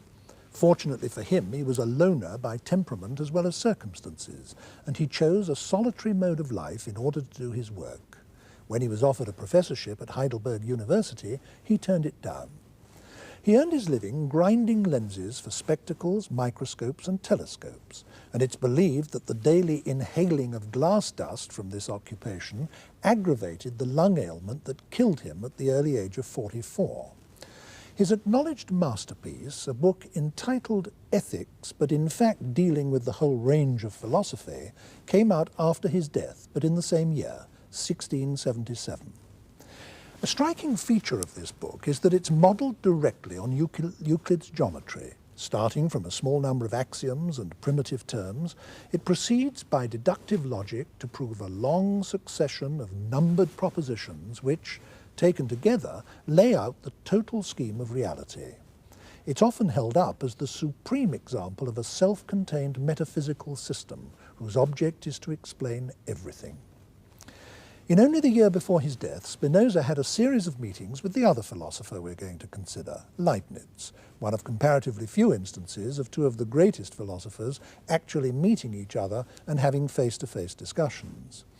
As a personality, Leibniz was a complete contrast to Spinoza, courtier and diplomat, always travelling, honoured in many countries. He was one of the great polymaths of our culture. It was he who coined the notion of kinetic energy. He invented calculus, not knowing that Newton had already done so, and published it before Newton did. In fact, it's his notation, not Newton's, that we use to this day. And he was among the great philosophers. Leibniz was born in Leipzig in 1646 and died in Hanover at the age of 70 in the year 1716. So brilliant was he as a student that he was offered a professorship at the age of 21. But, like Spinoza, he turned it down, though for the opposite reason. He wanted to be a man of the world. He spent most of his life at the court of Hanover in the service of successive dukes, one of whom became King George I of England, founder of the present British royal family. Leibniz carried out almost every task imaginable for a person in such a position, and his philosophy was, as one might put it, written in his spare time. He wrote an enormous amount, mostly in the form of quite short papers, but published scarcely any of it during his life. He also maintained a voluminous international correspondence, which is now of philosophical importance. Among his outstanding works are The Monadology, The Discourse on Metaphysics, and a book called New Essays Concerning Human Understanding, which is a point-by-point argument with his English near-contemporary John Locke. To discuss the work of Leibniz and Spinoza, I've invited someone who is well known both as a philosopher and as a historian of philosophy, Anthony Quinton, chairman of the British Library, formerly president of Trinity College, Oxford. Anthony Quinton, for clarity's sake, I think we're going to have to deal with our two philosophers separately. But before we start doing that, is there anything that can be said usefully about them jointly? Well, I think there is. The one you've mentioned already, it's a standard piece of tidy, convenient classification. They're the three rationalists who face the three British empiricists, these two opposed triads of thinkers. Descartes, Spinoza, Leibniz, they do have a community of style and purpose. Descartes defined the terms, laid down the agenda, but in a sense the world that Descartes produced by the exercise of pure reason, or the conception of the world that Descartes produced, is a fairly straightforward affair. He does preserve the self in a recognizable form, the human individual. He, in the natural, straightforward terms of his age, produces God, even if it's not a terribly human sort of God. And he preserves the material world in a, broadly speaking, recognizable form, even if deprived of some of its more vivid and colorful and odoriferous attributes. But the worlds created by the application of the procedure of rationalism, the one you mentioned, you start from some self-evident propositions, like a person producing a system of geometry, and then you carry out processes of absolute straightforward deduction from these self-evident propositions.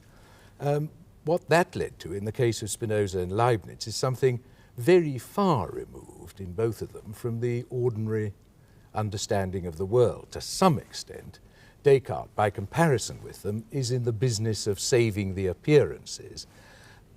Spinoza and Leibniz both say what the world is really like is very different from what it appears to the ordinary person to be. That in both cases there is an underlying reality which philosophy can tell us about, even if common observation doesn't. That's right. And a very odd world it is in each case. I mean, just to state in very brief terms what it is, there in each of them, it's so utterly opposed in the two cases, yet they purport to be following the same procedure and under what one might call broadly Cartesian guidance. Spinoza's world is a unitary world.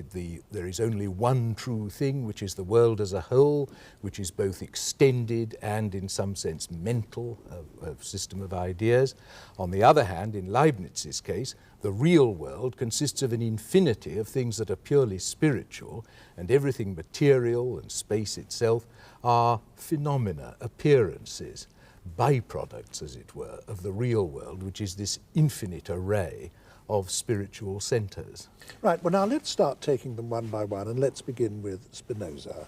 It is this enormously elaborated single system, and it's often difficult to know where to break into a system when one wants to start expanding it. Where do you think is the best place to start? Well, there are a number of places you could begin. I think one had better say just a bit more about Spinoza's method, because he himself says that this book, Ethics, is demonstrated in the geometrical manner. And as you mentioned in your remarks at the beginning, he does set it out with all the familiar apparatus of geometry, things called axioms and postulates and definitions, and the end of each bit of argument has the letters QED, as if it were a straight piece of geometrical reasoning. Funny thing is that on the whole, subsequent philosophers haven't taken Spinoza's reasonings frightfully seriously. People don't think of him as a reservoir of interesting arguments, whereas they do think that of Leibniz. Anyway, so perhaps the method, although it's the most obvious feature, this very explicit and conscious geometrical method is the real stylistically obvious feature of Spinoza's work. It's not what's really important, which is, I suppose one must say, a vision. And this vision is of the world as an absolutely unitary entity, any division of which is a mutilation of some sort of misunderstanding. He saw total reality as being one thing, didn't he? One substance, of which all apparently different objects, and indeed people like ourselves, are merely facets, merely modes, merely aspects. This is a very difficult idea, I think, for most people to grasp at a first meeting. Can you unpack it a bit for us? Well, probably the best place to begin is, again, I promise I won't go on doing this, with Descartes, because Descartes defined substance And the idea of substance in philosophy is a name for what it is that really exists, what the real components of the world are. Descartes defined substance as that which requires nothing but itself in order to exist. And in terms of his view of things, the only true substance, therefore, was God, because everything that existed apart from God, and he thought that consisted of human souls and material objects, including the human body, everything apart from God was dependent on God for its existence. So its substantiality, its title to being substance, was a little defective. God was the only absolute substance, but from that point onward, he didn't draw any further attention to it. Now, you could see Spinoza as taking that point of Descartes really seriously and saying, no, there truly is only one substance, only one thing which, to use a free translation of his own essential phrase for it, is the explanation of itself. Only one thing whose essence explains its existence, whose nature it is to exist. And his conclusion was that the only thing of which that is true is the totality of what there is, absolutely everything.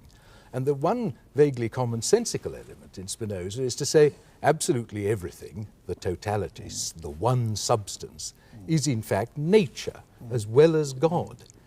Another argument that he used for that derived from from God's infinite nature, didn't it? That if God was infinite, there isn't anything that isn't God. Or to put the same argument the other way around, if the world is separate from God, then God has boundaries, God has limits. God is finite and not infinite. For God to be infinite, he must be coextensive with everything. That, I think, is probably as plausible a way as you could find of arguing for Spinoza's position, and it has anticipations in earlier philosophy. He goes through a good many other arguments to establish his general point. But what it really amounts to is there's only one thing whose explanation lies within itself.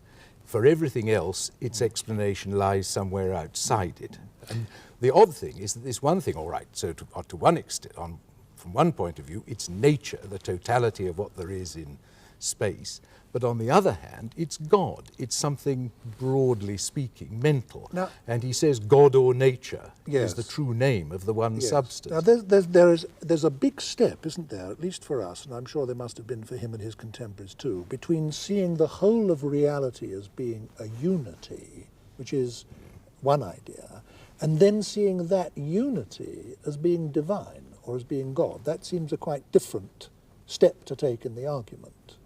What were his grounds for doing that?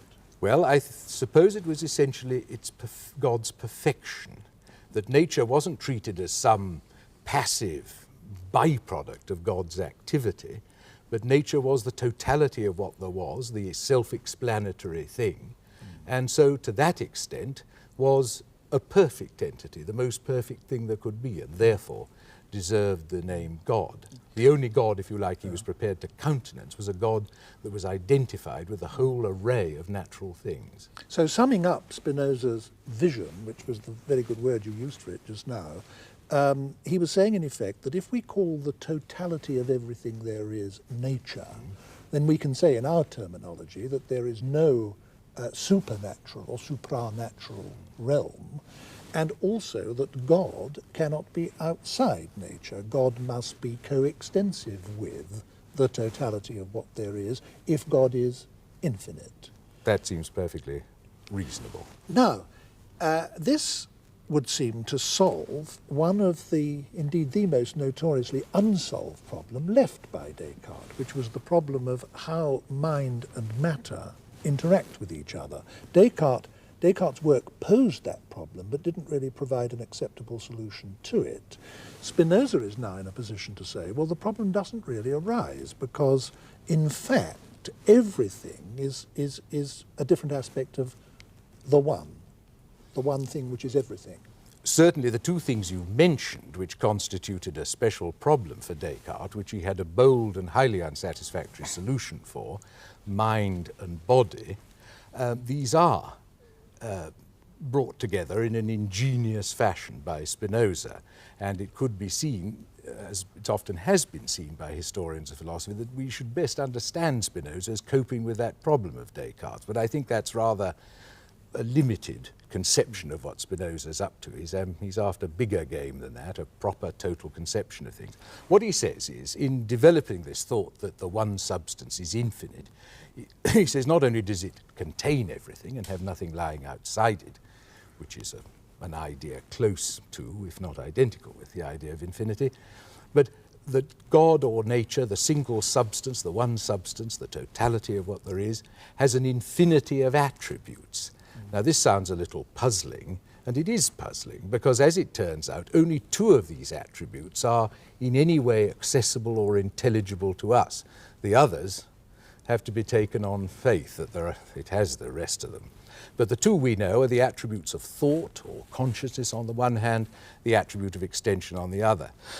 And what Spinoza maintains is that every wrinkle in the total fabric of the one substance, these wrinkles he calls modes, and that is the proper understanding of what we think of as self-subsistent things, tables, chairs, our wife's family, whatever it might be, various identifiable items that have clear, definite contours.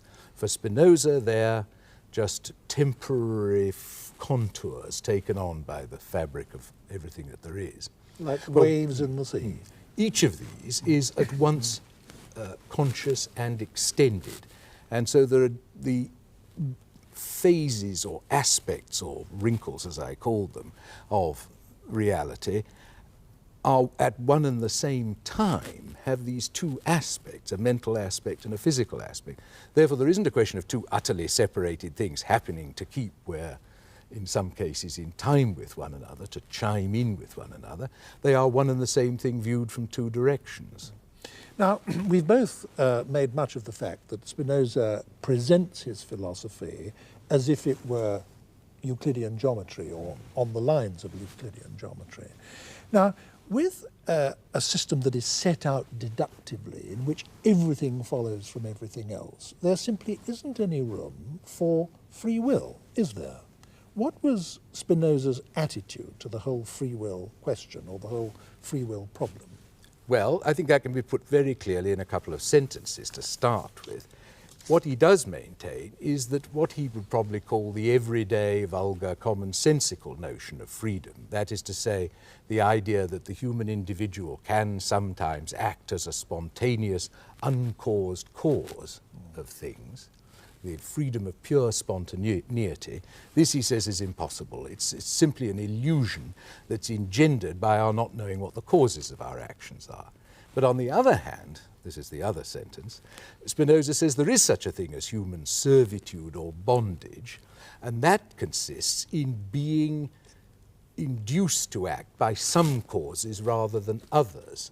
There are some causes, we can call them, generally speaking, the passive emotions, things like hatred and anger and so forth, generated in us by the frustrating influence of the world outside us, the parts of the world, I'd better say, that are outside us. And he also believes that we have active emotions, which are those generated by an understanding of our circumstances in the world, a knowledge of what's going on. And the greater our activities are caused by active emotions and the less by passive emotions, the less in bondage we are, because we are more ourselves. I think he was probably the first person in European thought to introduce this very important idea, which in a quite different form is made much of a great deal later by Freud and by psychoanalysis, that discovering what the hidden sources of your actions and emotions are will be, in a sense, liberating, will make you happier, even if it doesn't literally increase your freedom. I think you're right. I mean, you could see Spinoza's attitude to man's position in the world as a stoic one, the idea that the world around us is not particularly interested in us, therefore we must diminish its power to make us suffer by controlling the emotions it excites in us. That's a stoic idea, but you're quite right in saying there's something more in Spinoza, because it's not the idea of, by a terrific effort, repressing or overcoming these sad, unfortunate, passive emotions. It's by the exercise of the mind, gaining an understanding of the world which just makes these emotions peter out or fade away and their place come to be occupied by the active emotions, the most elevated of which, as he describes it, is what he calls the intellectual love of God, which is a rather mysterious business. It's the emotion that attends a metaphysical understanding, a total comprehensive understanding of the world. Don't you think there's something paradoxical about the fact that he's commonly thought of as a religious or quasi-religious thinker, in view of the fact that he doesn't believe in free will, he doesn't believe in the immortality of the soul, because he doesn't believe that anything is permanently separate from anything else. He doesn't even believe in the existence of a personal God, because he thinks that the divinity is identical with nature. Is it right, you think, to think of him as a pantheist? Well, I think it's right to think of him as a pantheist, but that, to go back to what you said before, to say that isn't to deny that he's religious. The thing is, there's a very considerable correspondence between many of his views and many of the views of the roughly contemporary British philosopher Thomas Hobbes. But Thomas Hobbes was a man of, in some ways, indestructible cheeriness, but who thought the universe was a pretty gloomy setup. And was, in fact, despite some references to God, I think fairly clearly describable in a literal way as an atheist. Spinoza, on the other hand, his attitudes are religious. It's one of awe and respect for the universe at large. And the thing is, in our Christian civilization, we lay down certain requirements on the religious attitude which are not universally applicable. In other words, it's parochial of us to deny that Spinoza is a genuinely religious person, because the attitudes which in our cultural background are normally adopted towards a personal, wrathful, interested God are in his case adopted towards the whole scheme of things. He's religious, if you like, in the way perhaps Wordsworth is religious. One rather dramatic way he had of putting his identification of God with nature, which appeals to me very much, is this. He once said that it's quite right and proper that an individual should love God, but it's absurd that he should want God to love him. It's as if a man were to love nature and expect nature to love him back. That's quite right. There's plenty of parallel for this kind of view of man's place in the universe in the more elevated and sophisticated types of Buddhism. But I think on reflection one has to admit that these are, in their total place in the economy of human life, these attitudes are genuinely religious attitudes, even if they're directed towards objects which are not the familiar objects of religious attitudes in our culture. Do you think that Spinoza was in any important degree influenced in all this by his Jewish background? Well, I would have thought so, because just to make two very simple points, or perhaps three, to take up your big Kantian trinity of God, freedom and immortality. The Jewish God is personal, all right, but on the whole, immortality is not very emphatically central to Jewish religion. And freedom, well, perhaps there's freedom, but in the general domain of the ethical, or the ethical relationship to God, the Jewish religion doesn't have a place for petitionary prayer, for asking God to do things for you. The Jewish view is one of grateful acceptance of what God offers. One's not always seeking favors from God, as the Christian is. One accepts what God has to give one with such tolerance and submission as one can bring to bear. And that is a very Spinozist point of view. Well, as you said earlier, I think the thing for us to do with Spinoza isn't to attempt to recapitulate the arguments, but to convey the vision. And I think you've done that very well.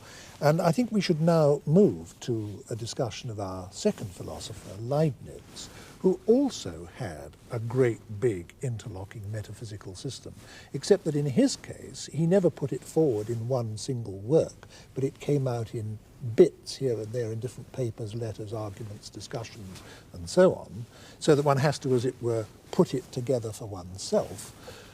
Where do you think the best place to start with Leibniz is in trying to expound his system? Well, it's probably the case that were one writing a very, very serious professional treatise on Leibniz, one would start with certain logical doctrines he has. But I think for the comprehension of what he's up to in fairly short order, the place one has to start is the idea of the monad. His notion of substance. And of course, as I mentioned earlier, this is utterly opposed to Spinoza's, because the monad is something tiny. I mean, it's unextended, in fact. There'll be monads of all sorts. God is a monad. Yes, I think you must give some kind of general definition of what a monad is. Well, a monad is Leibniz's word for substance, a single unit. It has a number of properties. There's an argument at the beginning of Leibniz's monadology, which is, in fact, not a very sophisticated argument for as clever a man as Leibniz. He says whatever is complex is made up of what's simple, and the simple components of what's complex are the real constituents of the world, and the complex are just a byproduct of the aggregation of these simples. But whatever occupies space, is extended, is complex. Therefore, the ultimate components of the world, as non-extended, are non-material, because not extended in space. Therefore, the real world is composed of an infinity of unextended metaphysical points. And each of these, because non-material, and here he just relies crudely on Descartes, if you like, is therefore spiritual. Ergo, the world consists of an infinity of point-like spiritual items, mental items, or, as people sometimes say, he himself at times, souls, all the way from the most important of them, the crucial one, God, down through the human soul, which is the particular monad where we get the idea of substance from in the first place, down to the ultimate constituents of what we conceive, confusedly, as matter. I think this is such a lot for people to take in at once that I'd like to go over the main points of it again. Leibniz is saying that everything that's complex must be analysable into simpler elements. If the simpler elements are still complex, then they must be further analysable. And therefore it must be the case that sooner or later you come to simple, not further analysable constituents of matter or the world or the universe or whatever it might be. Now, these simple constituents can't be material because the very definition of matter is that it's something extended, and extension is always subdivisible. So if they're not further subdivisible, they can't be extended. And if they're not extended, they can't be matter.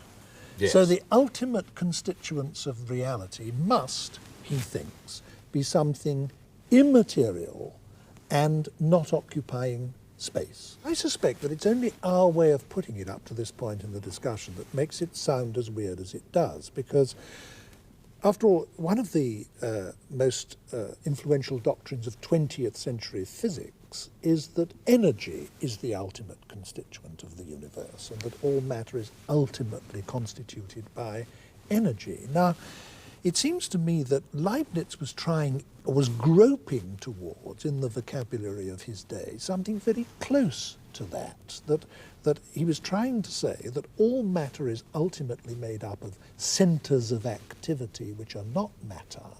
And I think in the 17th century, if you were trying to talk about centres of activity which are not matter, the only vocabulary available to people was the vocabulary of minds, souls, something of that kind. Do you think I'm falling over backwards to save him? No, not at all. I think that Leibniz is in many striking ways a very modern thinker. I mean, when you read him, it's a bit like reading the early Bertrand Russell or Frege or the young Wittgenstein or something. And one of the strikingly modern doctrines, which I think he was the first person to formulate clearly, and which certainly plays a very powerful role in philosophy to this day, is the idea that all meaningful statements must be of one of two kinds. That a statement can either be true in the way that a definition is true, that's to say that if you say something like all bachelors are unmarried, you don't have to carry out a survey of the bachelors in society to see if that's true or not. You know it must be true by virtue of the meaning of the terms. So all you have to examine outside the statement itself is the rules governing the use of the terms in the statement. But there's another kind of statement, like, for example, there's a monkey in the next room. To find out that may be true or may be false, it can be either, unlike the statement all bachelors are unmarried, and the only way you can find out whether it's true or false is to go and have a look. In other words, there are truths that must be true because of the nature of the terms involved. There are other truths which are or are not truths by virtue of the way things are in the world. and therefore that can only be established by experience. And Leibniz was, I think I'm right in saying, the first person thoroughly clearly to expound that dichotomy. Is that not so? That's perfectly correct. You mentioned earlier that Locke was a near contemporary. There's a sort of adumbration of it in Locke, but it's a bit misty. In Leibniz's case, it's absolutely clear and lucid, the distinction between what he calls truths of reason on the one hand, which it would be a contradiction to deny, and truths of fact on the other hand, which it's not a contradiction, or not evidently, at any rate, a contradiction to deny. The trouble is that under the pressure of his metaphysical commitments, the distinction between the two, as it were, evaporates at the margin. Sometimes it's put by saying, well, there are finitely analytic statements or finite truths of reason which in a finite number of steps can be shown to be such that it would be a contradiction to deny them. But truths of fact turn out to be infinitely analytic in a certain sense. You can never 100% know. We can't know. We can't. Yes. That they're necessarily true, or that it would be a contradiction to deny them. But in spite of the qualifications that you draw, it would be difficult to think of any philosophical doctrine that had been more influential in the last 200 or 300 years. No, because you're quite right, because it was in terms of that distinction which he proceeded to muddle in a fruitful and interesting, but I would suggest ultimately mistaken way, that Kant set the main problem of his own theoretical philosophy, the critique of pure reason. He wanted to say there was a third type of assertion over and above truths of reason and truths of fact as described by Leibniz. And for a good deal of the 20th century, in slightly different terminology, the distinction between those two things has been absolutely central to philosophy. Some teachers of the subject, when I was younger, used to say, whatever else one does to one's pupils, if one gets that distinction across to them, it's been worthwhile their studying the subject. And that, I think you're quite right in saying, was put onto an altogether new level of clarity and explicitness by Leibniz. Sometimes, because of our somewhat parochial Britishness, we tend to attribute this doctrine to Hume.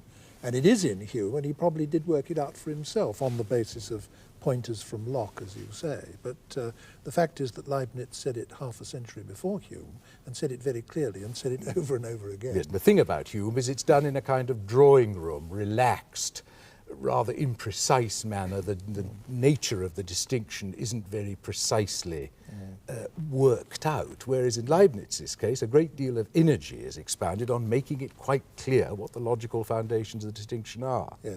Another thing that Leibniz offers us is a solution again to the Descartes problem of interaction, a solution to the problem of how mind and matter interact.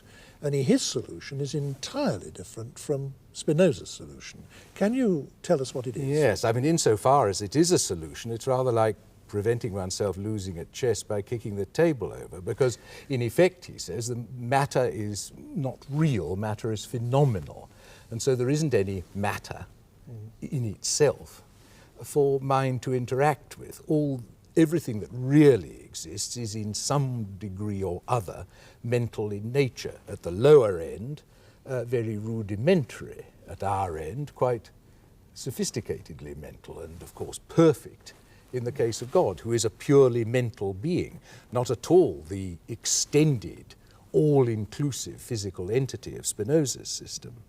Now, if he thought that there was, in fact, nothing sufficiently materially real to interact, how did he explain apparent causality? Because the world does, in fact, seem to consist of things interacting with each other. Well, let me give you the short answer first, because it's going to provoke, I think, a further question. I mean, the short answer is, here are all this infinite array of mind-like entities which constitute the universe. And he says each of these, and this is actually what he says, each of these has a perception, very often a very obscure, confused and limited perception of all the others. It has a point of view on the whole world. Now, each of these inner worlds of perception, the picture of the world formed in each of these spiritual centres. And one should make it clear that these include us. We're included. Yes. Is correlated. It's different from, but correlated with the perceptions of others, like a whole lot of photographs taken of a scene from different points of view.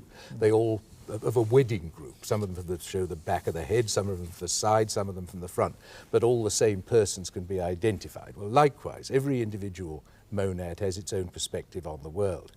Now, Leibniz's view is that there is in fact no interaction between monads. There's merely a correspondence between their contents. Each monad has its own inbuilt history, which develops. One quality succeeds another in the history of the monad, but part of the content of the monad, a very principal part of the content of each monad, is its awareness of other monads, and they are correlated by what he calls a pre-established harmony. And sometimes he uses this as an argument for the existence of God, that there is a pre-established harmony. Perhaps he needs God to show that there is such a thing. I mean, this seems to be attaching overwhelming importance to God in the scheme of things, that God created everything, ordained the way everything is, keeps everything going all the time, including us. And therefore, there is no need for a belief in causality. I mean, the very idea of causality is it's a sort of extraneous or superfluous concept, because God is doing it all the time, and there's therefore, as it were, no way in which things can cause other things by interacting. All is being caused by God. But in this picture, how can free will come in? Because Leibniz certainly thought that he believed in free will in some sense. It's quite right. His arguments for the existence of God are fairly traditional and conventional. They have some slight new attachments or modernities about them, but on the whole they're very much like those of Descartes and Anselm and others further back in the history of the subject. But what he does with the idea of God is very striking. I mean, he carries the idea of God's omnipotence a very long way and says God creates all the other monads that constitute the world and equips them with an intrinsic nature which decides or determines everything they subsequently do. So everything, as it were, is prepared by God. Leibniz himself doesn't see this theory of programming, as one might call it, of all the contents of the universe, which, as you rightly say, rules out literal causality between one thing and another, which is at best some sort of correspondence or regularity of happenings in one and another. Leibniz reconciles this as far as he can with free will, and indeed quite well, because in a way what lack of free will is to be caused to do things by something outside you, to be externally compelled to do something against the grain of your own real nature, you might say. Well, in Leibniz's picture of the world, every individual's determining force, once we get one on from God, so to speak, is the nature with which God has equipped that individual. So Leibniz, in a somewhat debating society way, could say, in no system of the universe are individuals freer than in mine. Every individual is perfectly self-determining. What more could you ask for freedom? But let me just make a more sensible comment on that. I mean, I was throwing myself into the metaphysical idiom there. The thing is, it seems to me that it's very difficult for rationalism to allow for anything we'd recognize as human freedom just because of its intellectual ambition. It's determined to explain everything, but if everything has an explanation, it looks as if that explanation is going to be causal, that everything that happens is going to be intelligible as part of some huge unitary design or plan. So there's no room for the toss of the coin. And there doesn't seem any room yes for or no. any freedom for manoeuvre for the individuals in a world as conceived by rationalists. Now, you started by comparing Spinoza and Leibniz with each other. Now that we've expounded their views at some individual length each, I'd like to come back to a joint question, so to speak. How would you assess their relative contributions to the history of philosophy? Well, they contribute to different strands in it. Spinoza was much deplored in his own age. The thing you questioned, his sincerity in his religious professions, was very much questioned in his own age. People talked of the awful atheist Spinoza. Frequently free thinkers like Hume and Bale did this.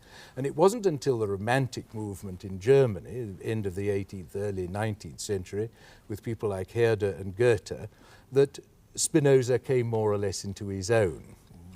And he's always been an object of veneration because of his personal dignity, this unworldly withdrawal from ambition and self-affirmation and cutting a dash and all that. That was utterly foreign to Spinoza. He's a person of great sincerity. His own activities, his own life story is perfectly in accordance with his philosophic doctrines. And he's admired, therefore, but he doesn't appeal enormously to what one might call the more technical kind of philosopher.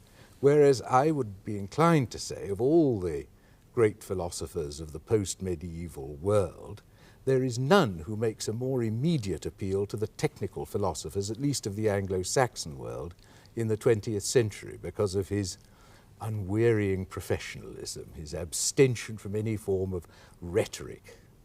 It's noticeable that Bertrand Russell, who wrote some 60 books, only wrote one book about another philosopher, and that was about Leibniz, with whom I think he probably must have identified very considerably. But one thing that strikes me about both of them, and I'd like to hear your views about this, is something that is in a sense unmodern about both of them, is that they were both profoundly and sophisticatedly versed in mathematics, and indeed Leibniz was a mathematician of genius and a mathematical physicist of genius. And yet both of them had this overwhelming concern with God and the place of God in the scheme of things. Now, I get the impression that there's a kind of subtext to a lot of this philosophy, that what they're actually trying to do is to maintain a conception of the world which can accommodate the new mathematical physics of Newton, but which has God in it. Do you think that's true? Yes, I think that's certainly true. I'd just like to interpose, first of all, that despite all that mathematical-looking apparatus in Spinoza, he wasn't a mathematician, really. He'd studied a little mathematics, but he's in a completely different world from Leibniz, who, as you rightly say, is a major creative figure in the history of mathematics. In Spinoza's case, it's rather like the apparatus of pastoral poetry, and a pastoral poet is not really an expert on the culture of sheep or lamb rearing or anything like that. At any rate, but ignoring that for the moment, I think you're quite right about there is a common topic that obsesses them in some way, in which they both resolve in their very different ways, which is finding a place for religion in the world as it had come to seem in the light of the great post-Galileo and after discoveries about the nature of the physical world. Descartes' technique was more or less to sell ground, to say, well, the material world is unthinking matter, and that's where the Galilean rules prevail. But as well as the material world, there are individual human souls, and there's God. These are purely spiritual entities, both free, both detached from, though in various ways associated with, the material world. In other words, it was like splitting Germany into two, a demarcation. That area is given to physics, this area is preserved for religion. Both Spinoza and Leibniz are understandably dissatisfied with this kind of Solomonic carve-up of the cosmic baby, and are both anxious to combine religion and science. Spinoza does it in effect by adopting the world picture of 17th century science and then recommending religious attitudes towards the world so conceived. Leibniz, the other way round, wants to say the world is in fact much more, as religion represents it, a much more spiritual affair than science realizes, and yet we can rest the whole of the scientific conception of phenomena on an essentially religious understanding of the world as the working out of the purposes of an infinitely intelligent being, namely God. Thank you very much, Anthony Quinton. One of the most influential philosophers there has ever been was the Englishman John Locke, born in 1632. He's been generally credited with laying the intellectual foundations both of liberal democracy and of modern empirical philosophy. An empiricist is someone who believes that our conceptions about what exists can never pass entirely beyond the bounds of experience, that everything we conceive of has either been experienced or is constructed out of elements which have been experienced. Some version of this doctrine has been accepted by many of the greatest philosophers since Locke, and philosophy in the English-speaking world has never escaped its dominance for long. So familiar has it become that many people nowadays regard it as obvious, just plain common sense. But when Locke propounded it, it was an idea with revolutionary implications. Whether in philosophy, or the natural sciences, or politics, part of Locke's message always was, don't blindly follow convention or authority, look at the facts and think for yourself. In politics, this was revolutionary in an almost literal sense. In France, it had a decisive influence on Voltaire and the encyclopedists, and thus on the intellectual ferment that preceded the French Revolution. In America, the Founding Fathers had Locke consciously in mind and made repeated references to him when they were drawing up the American Constitution. Locke was educated at two institutions that are still there and still famous, Westminster School and Christ Church, Oxford, where he became a don until his mid-30s. He also qualified as a medical practitioner, and when he left university life, he became involved in both politics and medical research. In his own day, he was occasionally known as Dr. Locke. In the turmoil leading up to what the English call their glorious revolution of 1688, he had, for his own safety, to go into exile in Holland, and he was one of those Englishmen who followed William of Orange over to England to oust the Stuart kings. By this time, he'd been working for years on what was to be his philosophical masterpiece, the Essay Concerning Human Understanding. It was published in 1689, when Locke was 57, but it had the date 1690 on the flyleaf, and that's often mistakenly given as the year of publication. Also published in 1689 was A Letter Concerning Toleration. There followed in quick succession the two treatises of government in 1690 and Some Thoughts Concerning Education in 1693. Although Locke lived to be 72 and wrote other things, nearly all his influential writings came out in a period of less than 5 years. The next philosopher in the English language, who is still of international reputation, George Berkeley, was in part reacting against Locke, and it can therefore be helpful to consider the two together. Berkeley was born in Ireland in 1685 and educated at Trinity College, Dublin. All the philosophical works for which he is now famous were published when he was in his 20s. A New Theory of Vision in the year 1709, The Principles of Human Knowledge in 1710, and 3 Dialogues in 1713. Some of his other works deserve to be better known than they are, but his fame rests on those I've mentioned. In 1734 he was made a bishop, and to this day he's often referred to as Bishop Berkeley. Much of his life was spent in public activity, some of it in the New World. He had connections with Yale University, where one of the colleges is named after him, and the town of Berkeley in California is also named after him. He died at the age of 67 in 1753, and is buried in Christ Church, which of course was Locke's Oxford College. Here to discuss with me the work of these two philosophers is someone whose writings about them have made his academic reputation, Michael Ayres, Fellow of Wadham College, Oxford. Mr. Ayres, let's start with Locke. If anyone's studying the history of philosophy chronologically, as many people do, and so they come to Locke via his predecessors, one thing that's bound to strike them is the number of central ideas in Locke that had already been expressed by other people. For instance, by Descartes. I'm thinking of the notion of the whole world as being divided into minds and matter, as one example, or the conception of the whole universe as one gigantic mechanical system, as another example. What is it about Locke that was distinctively different? Well, like Descartes, Locke was part of a movement in the 17th century to oust the previously dominant view of the world, which was the Aristotelian view. And central to this was, of course, the view of the world as a great machine subject to mechanical laws. I mean, composed of lesser machines, but all subject to the same laws of physics, necessary laws of nature. Superficially, too, his theory of thought and knowledge can look like Descartes'. He explains thought as a series of ideas before the mind. An idea is something in the mind or before the mind which represents things outside the mind. In reasoning, the mind confronts these ideas, so to speak, or is confronted by them, and his definition of knowledge is the perception of a relation between ideas. And this intuitionist view of knowledge can look very like Descartes', the view that in knowing something we, as it were, grasp or perceive its nature. On the other hand, there are very big differences. His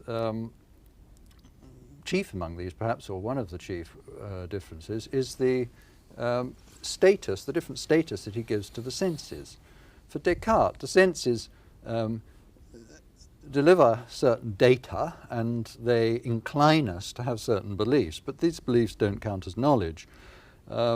They have to be, the senses have to be interpreted and explained by reason before we can suppose that through the senses we have acquired any knowledge of the world. Basically, the senses don't deliver knowledge. It's reason that delivers knowledge, or the intellect operating on the data of sense. But for Locke, the senses themselves are a basic or fundamental faculty. They deliver knowledge in their own right. And this shows in the different approach to skepticism of the two philosophers. Descartes, so to speak, accepts the skeptic's challenge to supply reasons for believing in an external world, in a world of objects outside us. Locke simply dismisses the challenge. He says that the skeptic is casting doubt on one of the fundamental faculties of the human mind, and yet he himself, in producing his skeptical reasoning, is relying on human faculties. And in effect, he rejects the whole thing. He's prepared to say that if anybody is wild enough to be a skeptic, reasons can be produced, but the senses don't need reasons. I mean, they just supply us with knowledge. Another thing is that I think one must mention as being central to Locke is his very special use of the word ideas. Yes. I know he didn't coin that, but he, in chapter 1 of the essay concerning human understanding, he actually apologises to the reader for the frequency with which he's going to use the word in the book. Can you say something about that? Yes, well, it was in fact a very well used term by the time he used it. I mean, there's nothing really new about it at all. But for Locke, an idea is something very different from what it is for Descartes. For Descartes, it's something really fundamentally intellectual. For Locke, it's fundamentally something sensory. I mean, even if we're thinking about something that we're not actually perceiving, we have an image, a sensory image of that thing. And he explains even the most abstract thinking in these terms. Of course, his theory has to get more complicated at this point, but basically, thought is for him the possession, having of images before the mind.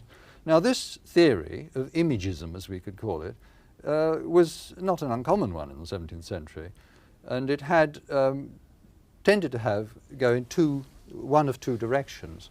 One of these directions is taken by Hobbes, that since all our knowledge and understanding was dependent on the senses, Hobbes produced a dogmatic view of the world, which was a materialist one.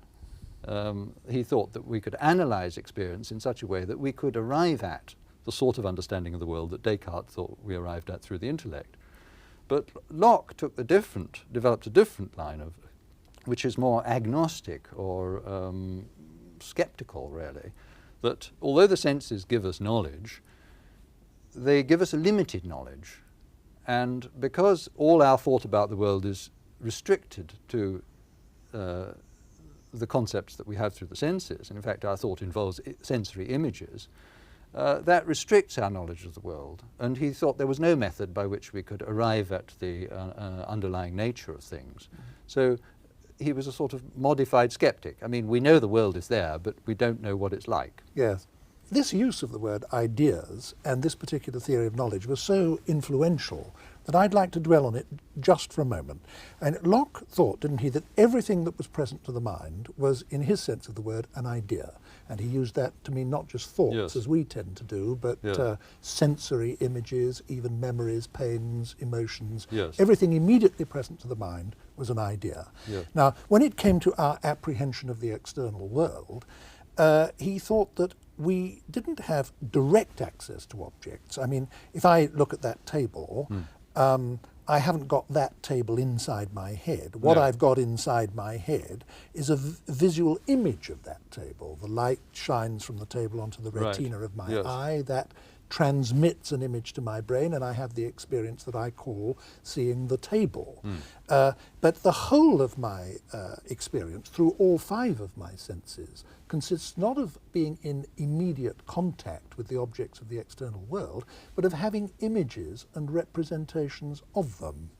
Now, Yes. he never doubted, did he, that although that means that the objects of the external world out there are things of which I do not have and never can have immediate knowledge, he never doubted that they were out there, did he? I mean, he believed that there were material substances out there in the world giving me these experiences.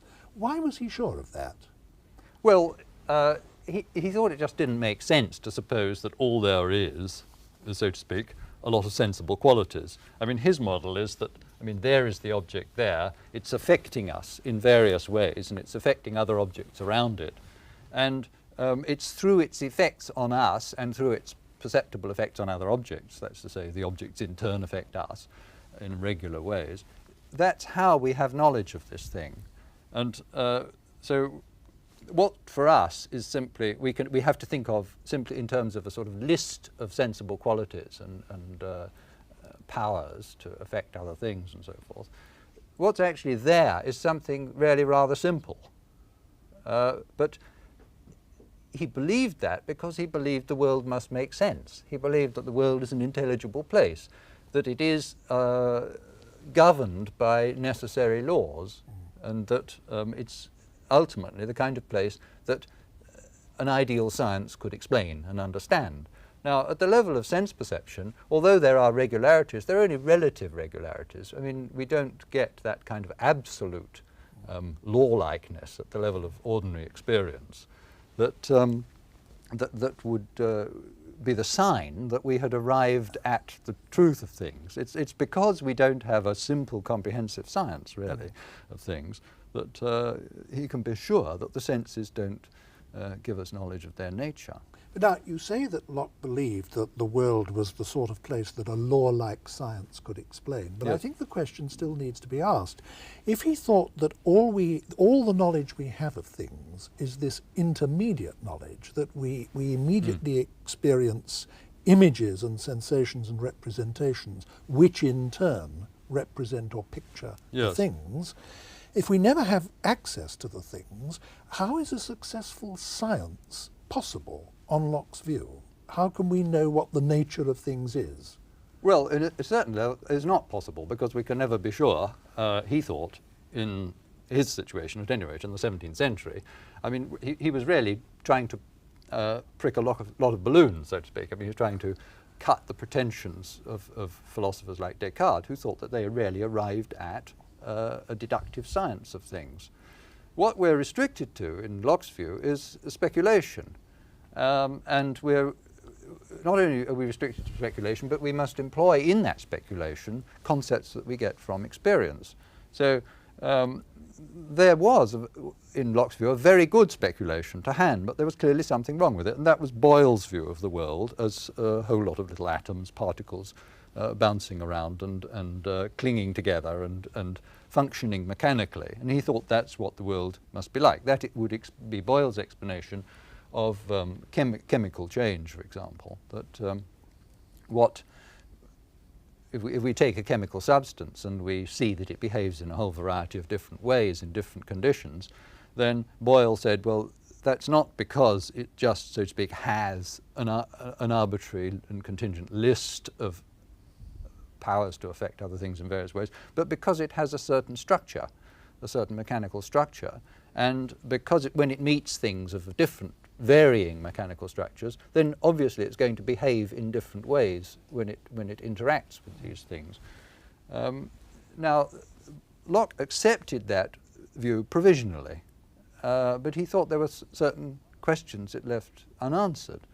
One of the questions concerned the particles themselves. I mean, why do atoms cohere as little unchanging things? It's all very well if you postulate them and then get on from there, but why isn't it the case that when one atom hits another, it doesn't fall apart or bits fall off and so forth? So the problem of coherence was one of the problems that he raised.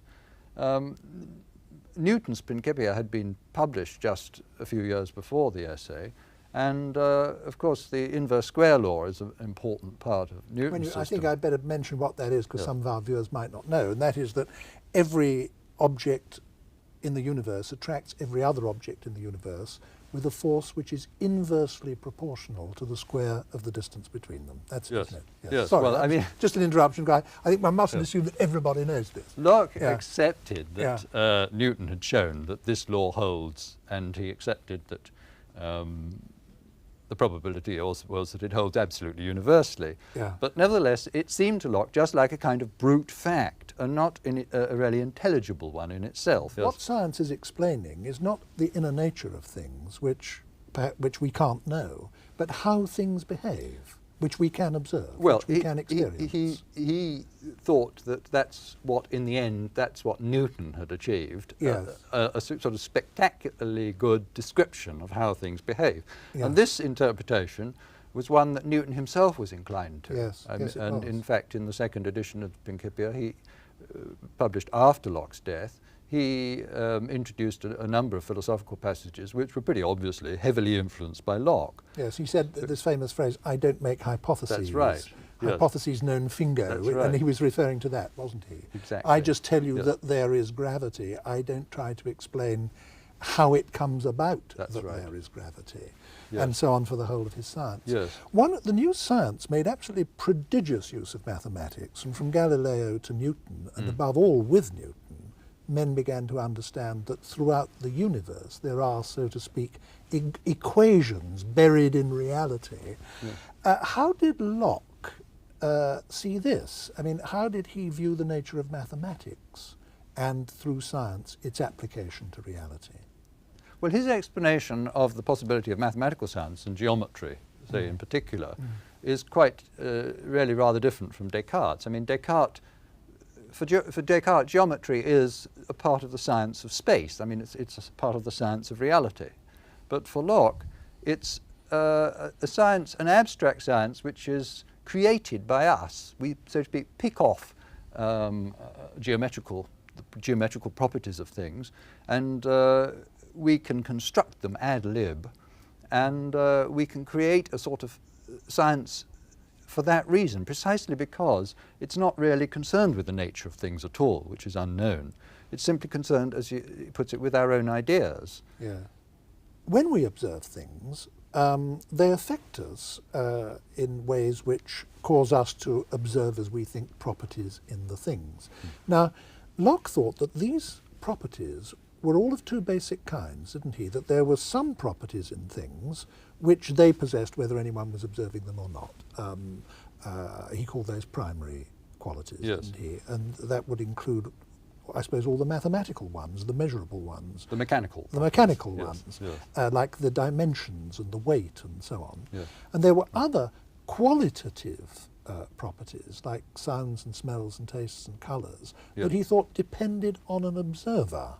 We're beginning to gather the materials together for a sort of outline sketch of a whole picture of the world, and I'd like to draw the threads together before we take any more forward steps. It's really going back to the beginning of our discussion and taking it up to this point, that Locke thought that the world, as we experience it, consists of two fundamentally different sorts of entities, minds and material objects. That we can't know what these are in their inner nature, and in their inner nature these remain permanently mysterious to us, but we do have direct experience of what they do, of how they behave. One of the things that material objects do is affect us. They affect us through our senses in various ways which give us experiences or representations or images of their properties, and that we perceive their properties of being, again, of two fundamental kinds. There are the primary qualities, which are the mathematical properties, and the secondary qualities, which are mind dependent and of a sensory or qualitative nature. Now, this sort of view of the world is extraordinarily close, it seems to me, to one which is still very widely held Yes. and widely regarded as a sort of common sense view. Up to this point in the discussion, though, we haven't said anything at all about one thing which is of enormous importance to 20th century philosophers and was of enormous importance to Locke, though we haven't mentioned it yet, and that's language. Locke, the essay concerning human understanding is written in 4 books, and one whole book is devoted to the use of words. How did Locke see language as coming into or being related to our experience of the world? Well, I think I'd first like to just qualify your summing up. Oh, would you? Please do. I because- don't want you, I don't want you to appear to agree with it if you don't. The way you summed it up, you made Locke seem a little bit inconsistent. Oh, did I? Because, as a matter of fact, it's true. He's inclined to think that the world is composed of matter and minds, but he is consistent enough to say that since we don't know the nature of either, we can't even be sure of that. So he is That's a very important very further point. ready Yes. to accept the possibility that materialism is true, that we thinking things are in fact complex and subtle machines. How we work, we have no idea at all. But he's ready to accept the possibility that there is no Cartesian soul, no immaterial, naturally immortal soul. Actually, I'm glad you pulled me up on that, because he has an argument about that which I think is marvellous and which I still think carries its full clout today. Of us human beings, he says that one of 2 things must be true, but both seem to us impossible to grasp. Either we must be material objects that think and have emotions, or there must be something immaterial in us which thinks and has emotions and is in that case mysteriously allied to a physical object, namely our body. Now, Locke says, when we try to think our way through these 2 alternatives, we find that both of them are in a profound way unintelligible to us, and yet one of them must be true. Yes. Now, I still believe that. I think that's a good argument. Yes, the argument there is so strong that one wonders why, on other occasions, he says that dualism is probably true, but he never tells us why. He never justifies the probably. Yeah. Well, you were right to bring that in. Yes. Now, let me try and move us on, as I did before, Yes. to language. How does Locke's view of language fit in to his view of our knowledge of the world? Well, the book on language is really, a book on classification in all the various departments of knowledge, what makes for a good classification. The most interesting, I think, is the classification of the natural world.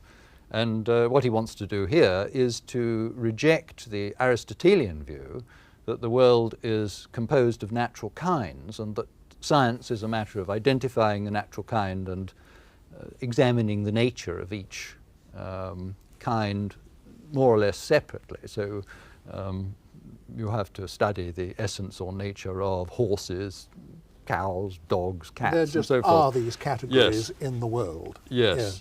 And he wants to reject that view, of course. But this has implications for classification. For the Aristotelian... You say of course, but somebody who hasn't thought about this before might not see the of course.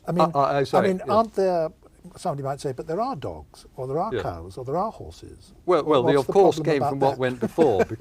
The of course came from what went before, because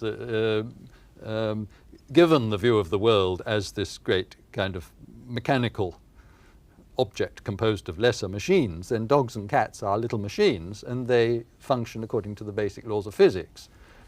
So there isn't a separate nature of dogs and a separate nature of cats. There's a different structure, but the nature of the involved is really the same. The laws of nature involved are the same.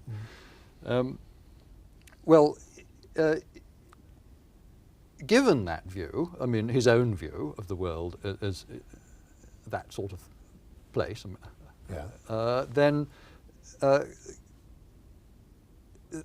he concluded that there were no natural divisions into kinds, that there were resemblances at the level of observation, and these resemblances caused us, quite reasonably, to slice the world up.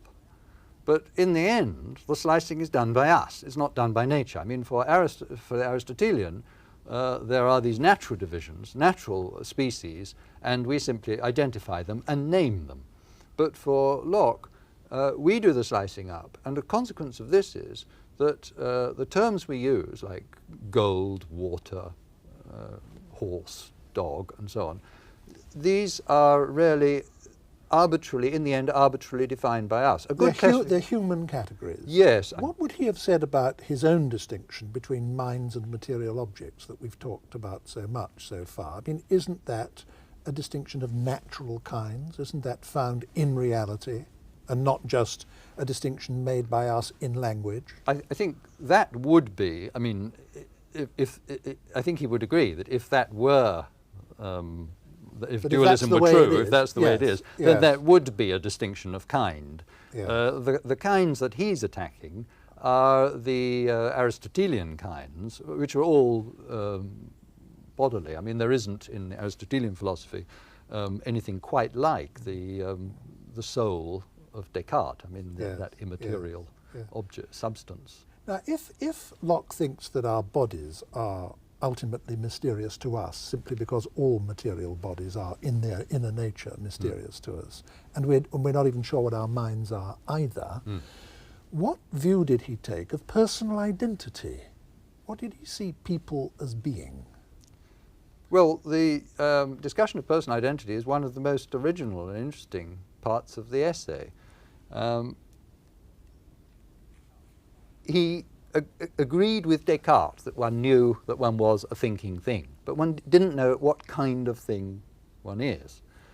In the 17th century, the followers of Cartesian modes of thought thought that a very powerful argument for their view was that it explained immortality, that and personal identity, that the identity of a person, despite the flux of matter, so to speak, in the body, the identity of the person is determined in life by the identity of the soul, and this soul could go on to the afterlife. I mean, and that would constitute our identity then.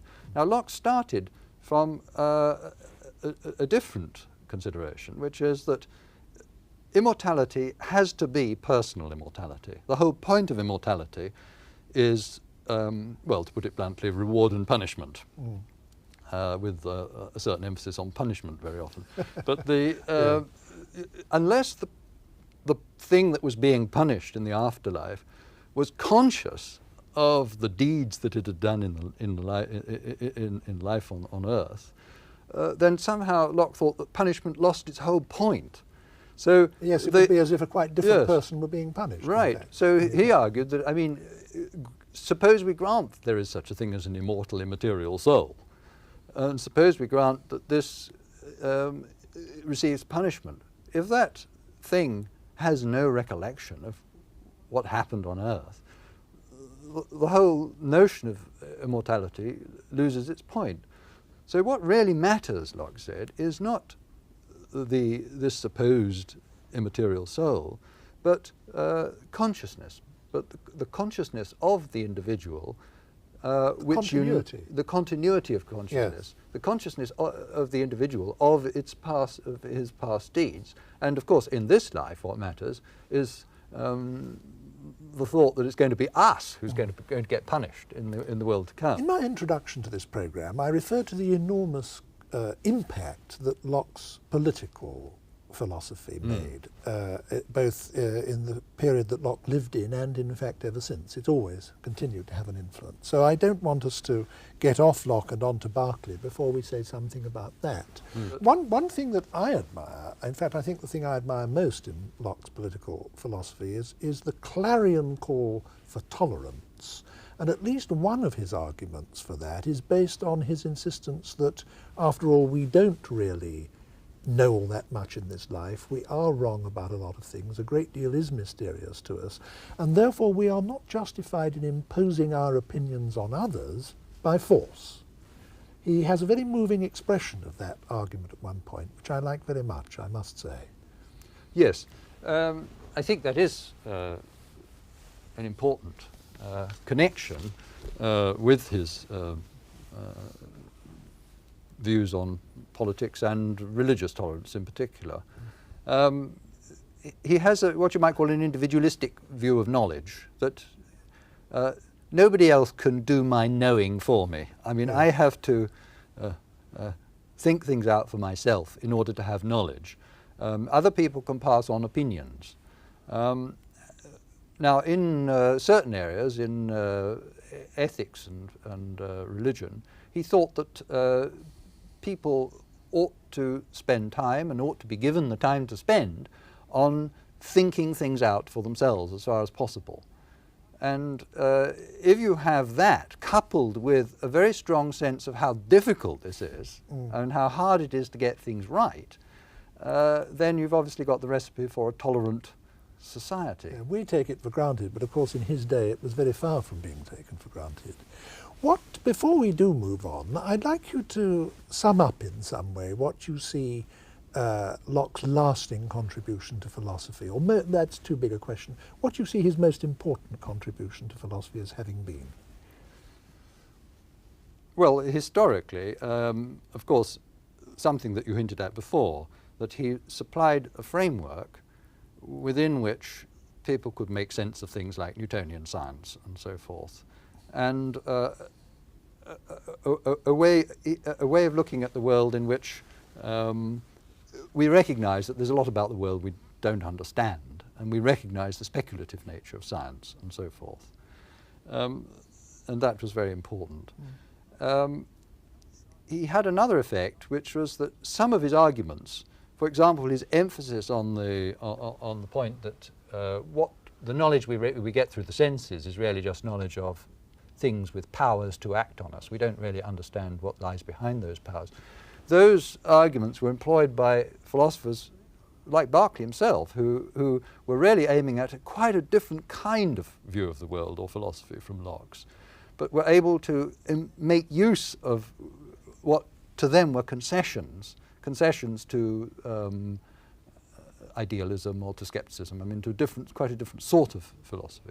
Now, I think that Locke has a lot still to say to us, partly just because he was, so to speak, the last great realist before the trend, the tendency towards idealist philosophy. Yes. And we can, I think there's something deeply wrong with idealist philosophy myself, and I think that well, it's very valuable to go back to Locke as a sort of pre-idealist realist, and in some ways to see what went wrong, but also to pick up points which we've forgotten, which we've lost. I have much more sympathy with idealism than you have, but let that appear as it may.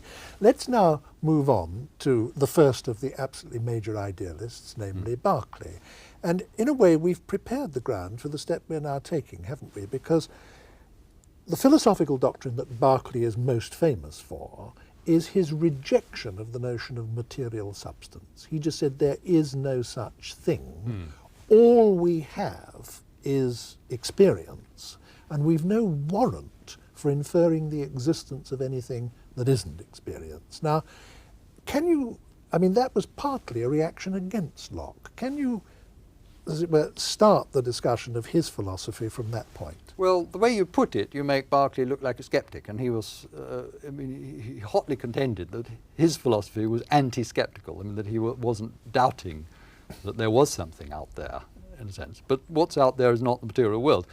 He wanted the world basically to consist of spirits.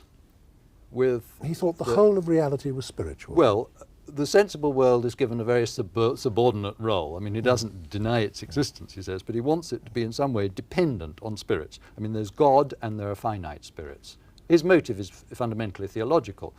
To his mind, the philosophers like Locke and Descartes had turned the world into a kind of God, almost, turned the material world. Yeah. Because matter is something which has a nature of its own, which doesn't need God anymore in some way. Once God has created matter, it's like a great clock. It can go ticking on, and while God goes on holiday. And this, for Berkeley, was a a sort of atheistic doctrine, virtually. I mean, a lot of philosophers had thought that materialism was a source of atheism, and had attacked any view which gave matter an sort of equal status to spirit. I mean, a group called the Cambridge Platonists, or the Cartesians themselves, were like this, had this view. But Berkeley was perhaps, well, one of the first to have the idea of turning the tables on matter in a way by making the sensible world nothing but, so to speak, something which is mind-dependent. So that Locke's distinction between the world as it appears to us and the world as it is in itself, you see, Berkeley just chops off the world as it is in itself, and all that's left is the world as it appears to us. And he contends that he's not denying the existence of anything in this way, at least not the existence of anything that counts or matters. How does Berkeley, if Berkeley thinks that there is no world as it is in itself, that everything is of the nature of spirits or ideas or experience, how does he account for the success of modern science? I mean, how can there be a science if there's no matter? He thought, in a way, he could account for it better than Locke could, because whereas Locke was left with this worry about things like the inverse square law being just a sort of brute fact, for Berkeley, all laws are just brute facts, and they are, in fact, they represent the order in which God affects us with ideas, and the sequence of ideas is what constitutes the laws of nature. And he had his own story, explanation of this sequence. This is his analogy is with language. God is, so to speak, informing us of what is to come in a way, so that if I see a fire, then I know that if I stretch out my hand, I'll get burned. And this is useful knowledge. And unless the ideas which God instills in us unless they were in this sort of order, then they would be useless to us. I mean, so he has this, it's a sort of, in fact, he constructs an argument for God's existence out of all this, of course. In fact, so one could sum up Berkeley's view of total reality like this. There's an infinite spirit, which is God. There's a whole number of finite spirits, which is us. And we are somehow in communication with God via our experience, that what we take to be our whole experience of the world is, in this rather poetic metaphor, God's language to us. God is talking to us. Yes. And science, all the regularities in the world, all the scientific laws, all the equations of mathematics that are built into our experience are, so to speak, the grammar and the syntax of God's language. They are the structure of the divine communication to human minds. There's no need. It's a magnificent idea. There's no need to postulate matter at all. It doesn't do any work. If all reality is mental, in Berkeley's view, how is it that I can't choose what I see? I mean, if I close my eyes and open them again, I can't choose to see Charlie Chaplin sitting on that sofa. I can't choose to see nobody sitting on the sofa. There you are, Michael Ayres. Now, anyone else would say, Locke would say, common sense would say, well, yes, that's because Michael Ayres is there independently of being perceived. Yes. Berkeley can't say that. At least he can't say that about all the other kinds of material object in the universe. How does he explain it? In the end, he comes out with a notion which I think was there in his earlier writing, but is not expressed very clearly, that there is something that exists independently of you, and that is an idea in God's mind. And there is at least an intention of God to produce appropriate ideas in your mind when you open your eyes. Right. So the real object is really explained in terms of both of the orderliness, the order of your ideas, and the what exists in God's mind as the basis of that order. But what is really important to Berkeley, you see, is not the leap from your idea to something else, for example, an idea in God's mind. Some people think that leap has made Berkeley just as vulnerable as the materialist ever was to the skeptical argument. But the important thing for Berkeley is that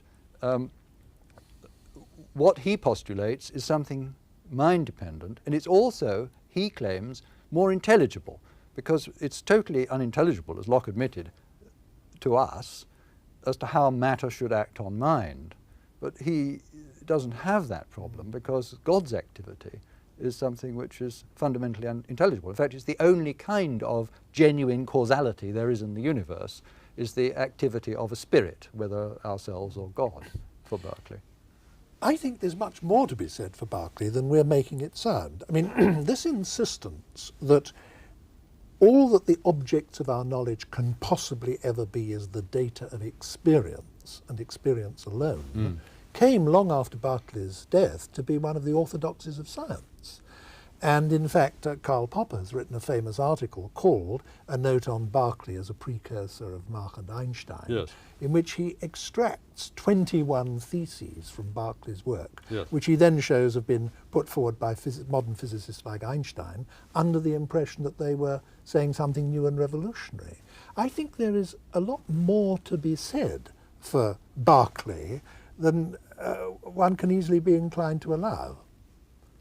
Well, it's perfectly true that there is a powerful argument for the view that our concept of anything must, in the end, come back to our experience of that sort of thing, however indirect.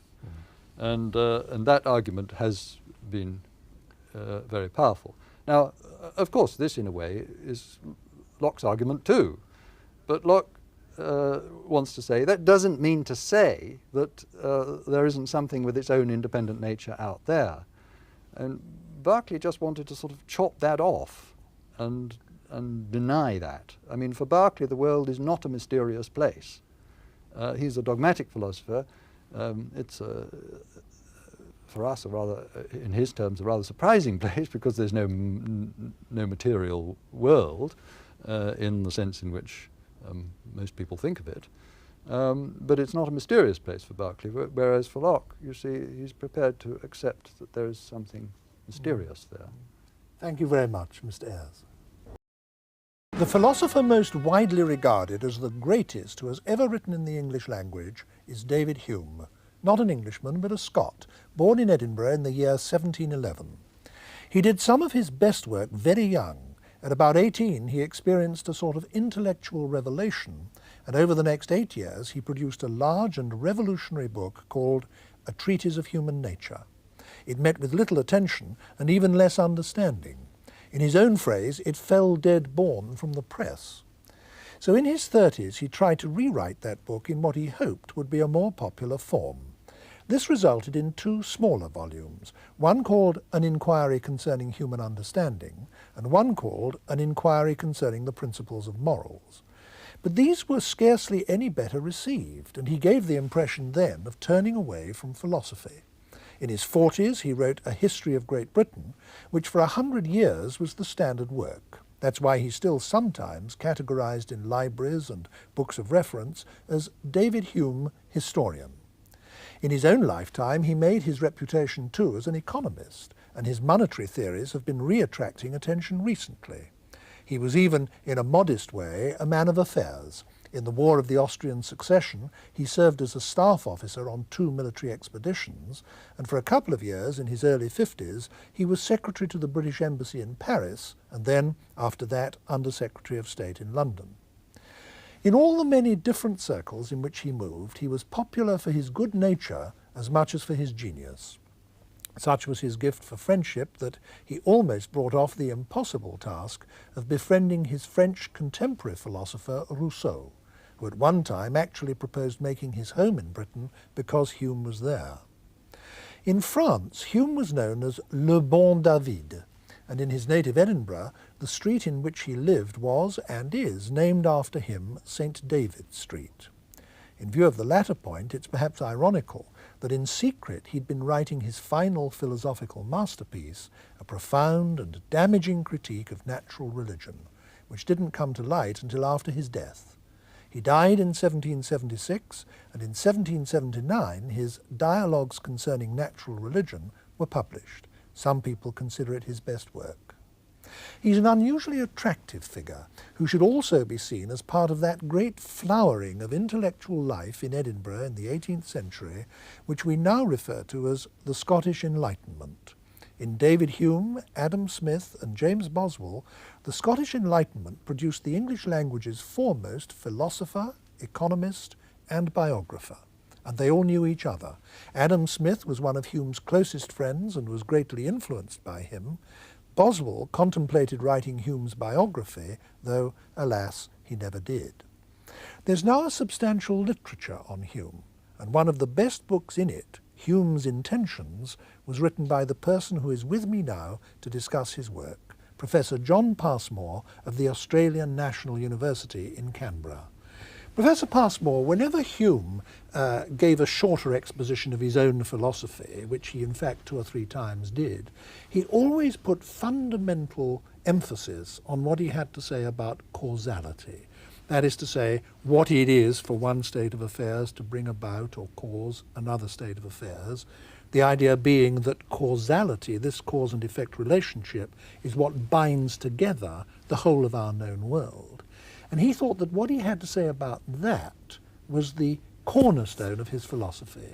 And in fact, it would be true to say that it's what he's best known for today. Can you tell us what the nub of his argument on that was? I think I'll try to by means of a practical example. Suppose a small child whose parents have always given it soft cotton toys. It has had soft cotton dolls, soft cotton dogs, so on and so on. Everything's soft cotton. One day somebody gives it a rubber ball. The child drops the rubber ball over the side of the bed, and the next thing he notices is the rubber ball bounces. Nothing else in his experience has ever bounced before, and here's this ball that begins bouncing.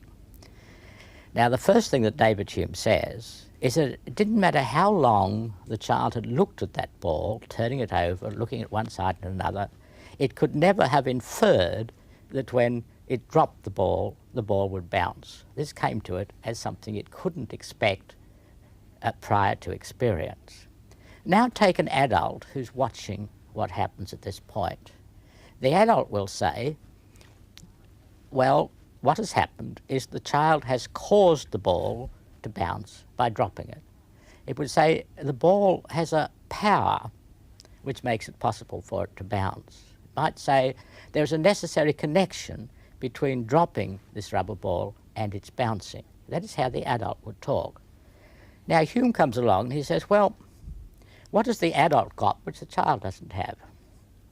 After all that has really happened is that on a number of occasions the adult has seen a ball drop and seen it bounce. In fact, it has found that this always happens as what he calls a constant conjunction.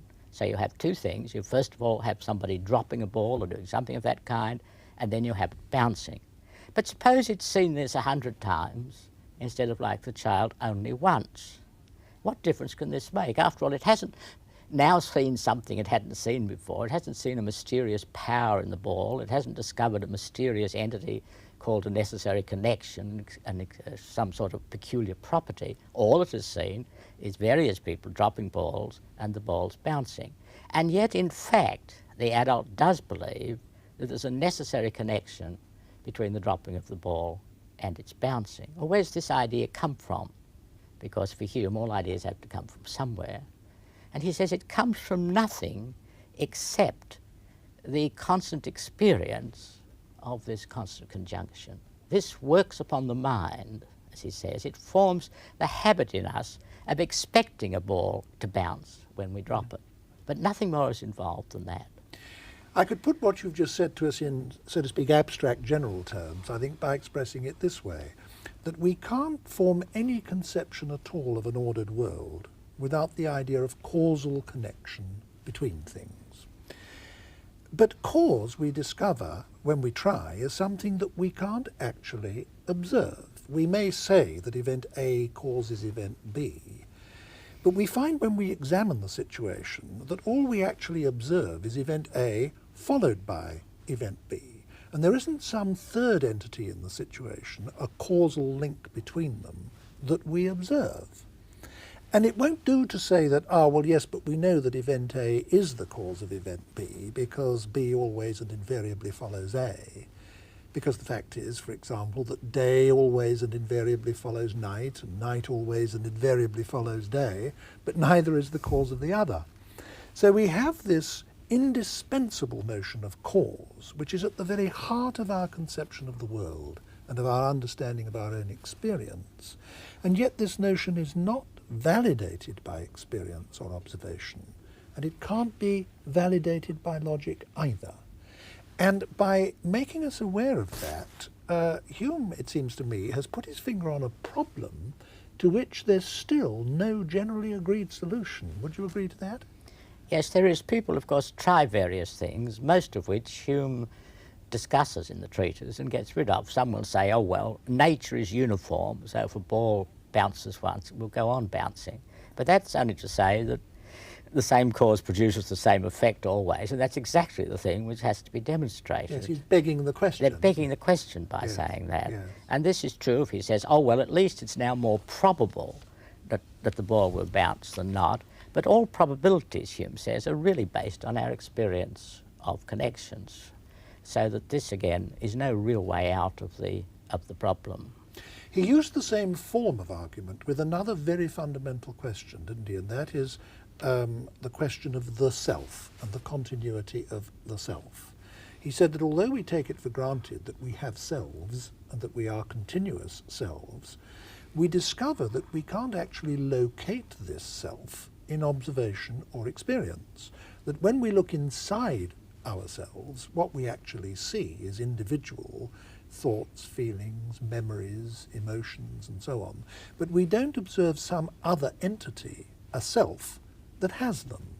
Now this is a very disconcerting and startling doctrine, isn't it? What were its implications? Well, I think one should add that Hume was never really quite satisfied with this. As you said, he kept on going back, when he's giving an account of his theory, to the doctrine of causality, because there he felt satisfied. He'd done what he set out to do. He'd shown that there is something about our character as human beings which compels us to believe that things are necessarily connected with one another, even although we don't observe in the world that necessary connection. But it gets terribly difficult when it comes to personal identity. He'd said earlier that in respect to ordinary identity, what happens is something like this. Actually, every time we close our eyes, the thing in front of us disappears. It's no longer there as a perception. But when we open our eyes again, this is very rough and crude, what we see is so similar to what we saw before we close our eyes that we're confused. We treat this as having been an experience of identity because it's so like keeping our eyes open all the time and just having a single perception. Now that's all right, perhaps, in respect to the identity of other people, you might say. It's the same sort of thing. We see them today and we see them tomorrow. They're very like one another. The actions that they perform on one occasion have certain sorts of causal connections with the ones they have on other occasions. But let's take ourselves. Now, we can't say that we become confused between this succession of perceptions and a strict identity, because this assumes that there's some we there all the time to become confused. And that's why Hume says, I think this is why Hume says in the long run that he's very dissatisfied with this. And this really worried him because he'd begun from the assumption that so long as one talked only about the human mind and human perceptions, one wouldn't get into any great intellectual problems or any intellectual confusions which couldn't be easily cleared away. One thing that what he had to say about cause and what he has to say about the self have in common is that in both cases he says, let's look for the actual observation, the actual experience on which this everyday idea is based. And in each case, when we look for them, we discover, to our amazement, that they're not there. It's as if he's trying to base his philosophy on fact. Now, is that what he was referring to in the famous subtitle to his masterpiece, The Treatise? I've actually written it down here. He describes his treatise as an attempt to introduce the experimental method of reasoning into moral subjects, was he trying to make philosophy scientific? Was that his idea? Well, moral subjects, of course, he intended very broadly. He would have included under that everything we now call politics.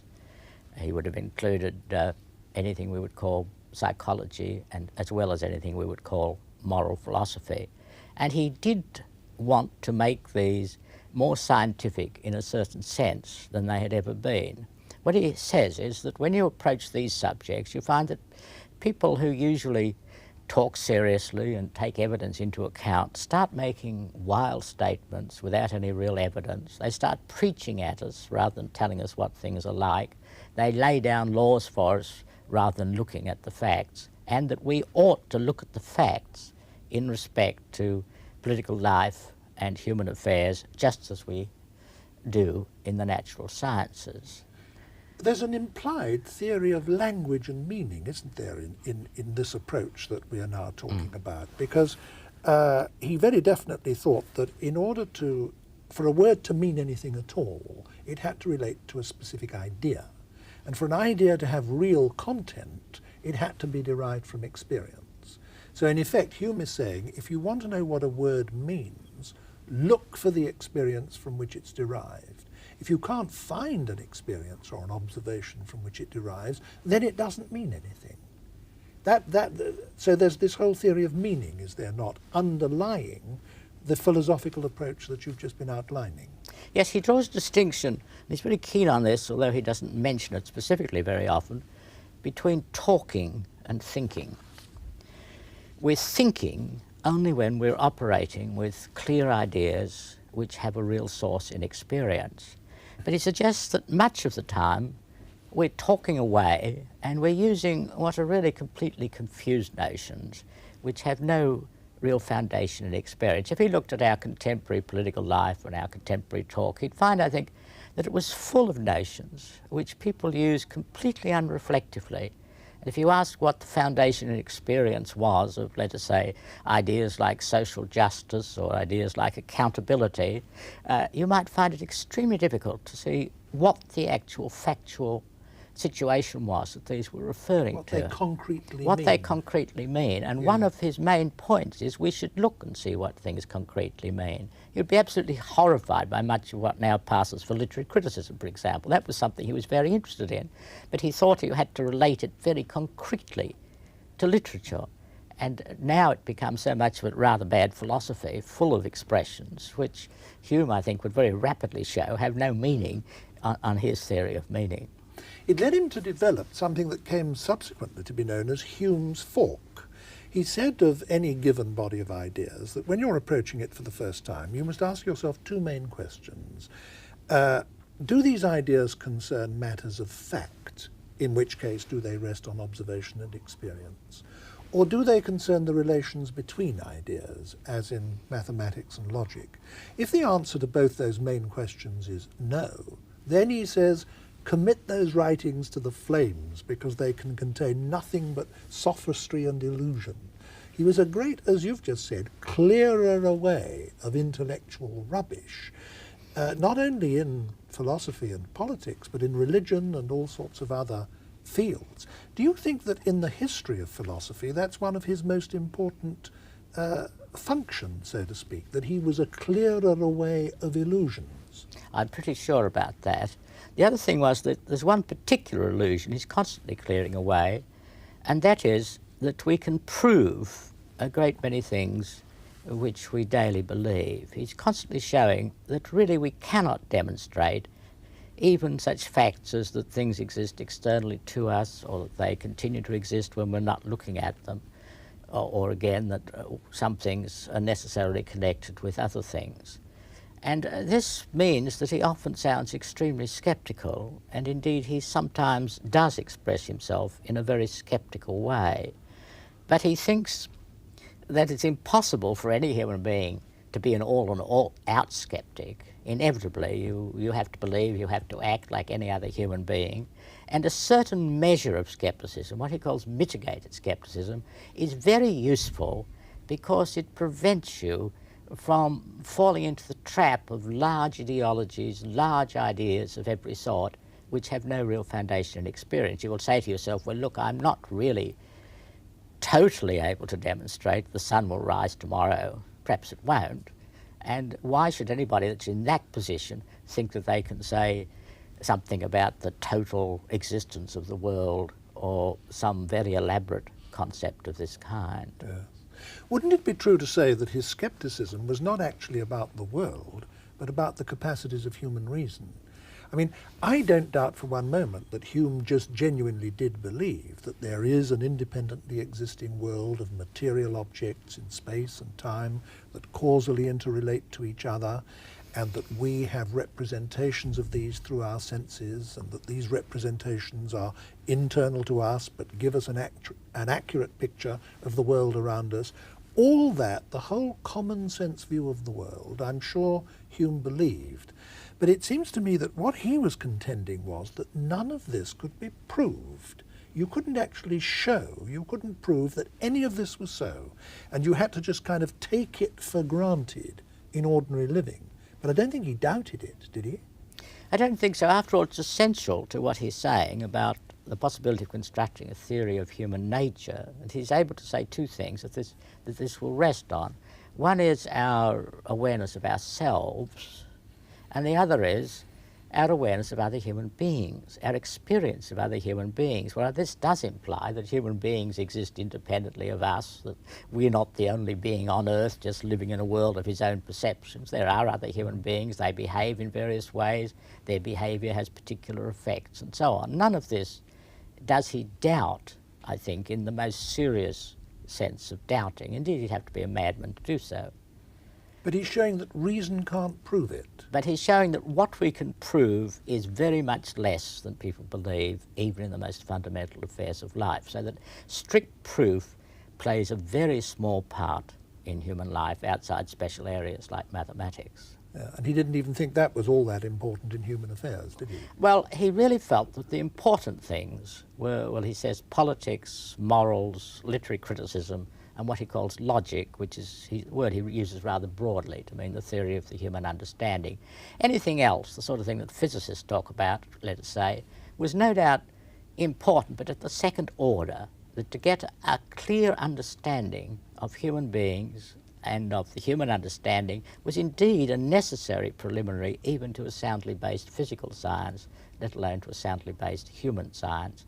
And I think he was a person to whom what mattered essentially were human beings. Now, lots of philosophers haven't been like this. They've rather got rid of human beings or individual human beings. But Hume... Concerned with abstractions like time, concerned with abstractions space, and time and etc. space. And Hume talks about these to some degree. But basically, the human being lies at the centre of his interests. And in the old phrase, he counts nothing human alien to him. What that brings out is that in that famous subtitle to his great work, which I read earlier, an attempt to introduce the experimental method of reasoning to moral subjects, it's not only the phrase, the experimental method of reasoning, that's important, which everyone has always concentrated on, but the phrase moral subjects. Yes. He was applying it to everything that directly concerns human beings, That's as right. you say.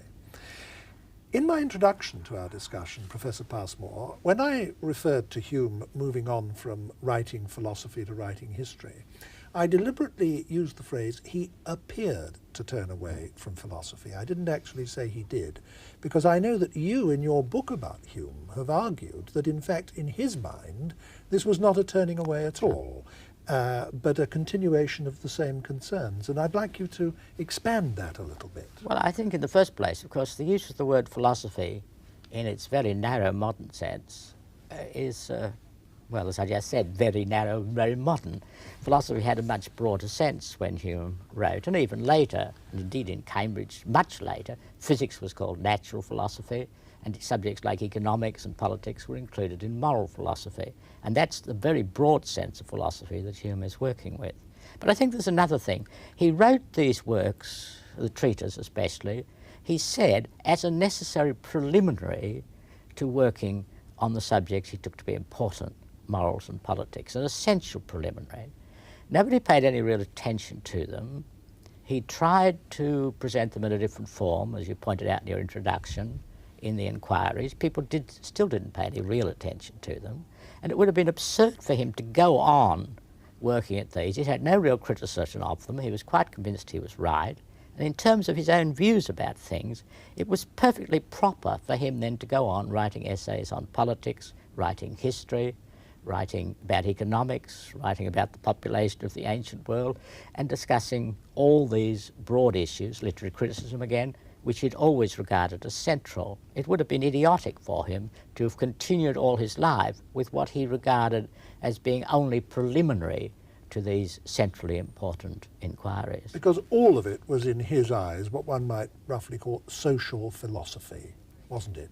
It in was. some form or another. In a very broad sense, Yes. it's what we would now call social philosophy. But the first part one might very crudely call Hume's methodology of the social sciences. It ran beyond that, but it's as if a social scientist were to spend all his life talking about his methodology and never actually doing any social science. And Hume would have felt the same way if he'd spent all his life talking about his methodology. And he says it's all the logic that's really needed is in the treatise, and not gone on to do the actual work that he thinks was of the greatest consequence.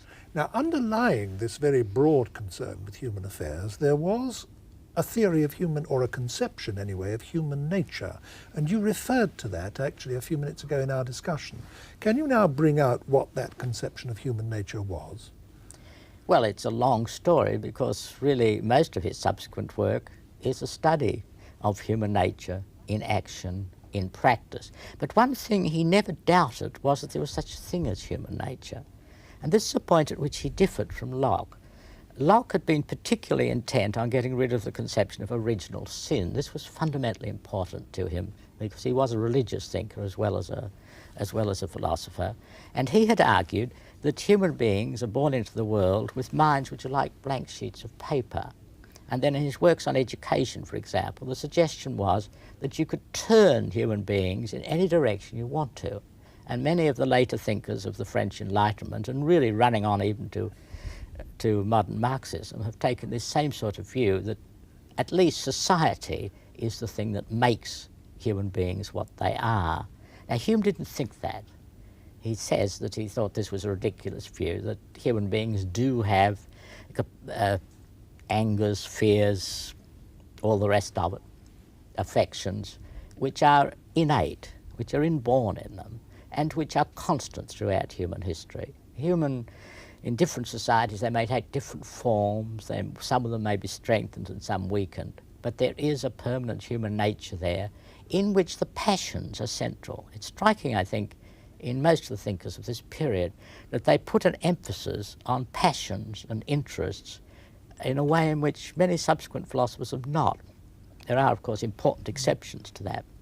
Part of the basis for what he had to say about human nature being always the same was his deep learning in the classical languages, wasn't it? He was deeply and widely read in Greek and Latin literature and history, and what struck him, one of the things that struck him about those times, was that human behaviour in very considerable detail had been just the same 2,000 years before the time he was reading than he saw it around him, as he saw it around him in his own time.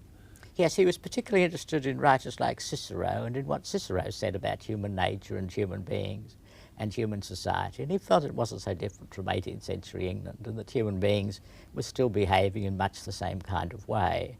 It was the Latin writers rather than the Greek writers who particularly influenced him at that level. He constantly quotes Cicero. So that was some of the evidence that he would have given for there being a permanent human nature. But also when he writes about, let us say, the natural history of religion, it's again on the assumption that human beings have been much the same, have been faced by the same threats, the same anxieties, have had much the same ideals throughout history, even in much earlier societies than the Greek and Roman societies. It's not only an assumption, is it? I mean, he tries to demonstrate this with a great deal of factual example. He tries to demonstrate by factual example, but it is all the same, I think, to some measure, something that he thinks you can't seriously question, although, as I say, many subsequent writers and Locke before him have seriously questioned it. When one looks at Hume from the standpoint of our time, I think one is very struck by the sort of modernity, from our point of view, of very much of it. I mean, he was centrally concerned with this problem of the self. Well, some of the best philosophy that's been done in Britain in recent years has been about problems of the self. scientists in the 20th century have been deeply puzzled, especially in their thinking about quantum physics, about the presence or absence of causal connection. And only yesterday, so to speak, the logical positivists, or at least the chief representative of logical positivism in the English-speaking world, A.J. Ayer, were constantly talking about how much they owed to Hume and how almost everything they'd say, Ayer is constantly saying that almost everything he has to say has previously been said by Hume. One comes up against this modernity to us again and again. And one of the 20th century problems of philosophy that he is credited with having formulated for the first time is the famous problem of induction, isn't it? That is to say that the logical basis on which scientific theories were traditionally said to rest. Can you tell us a little about that? Well, it's very closely related to what I said previously about causality. Go back to my baby that's dropping this ball out of the... Well, I suppose it does this on Monday, and it does it on Tuesday, and it does it on Wednesday, and it does it on Thursday. And every time it drops the ball bounces.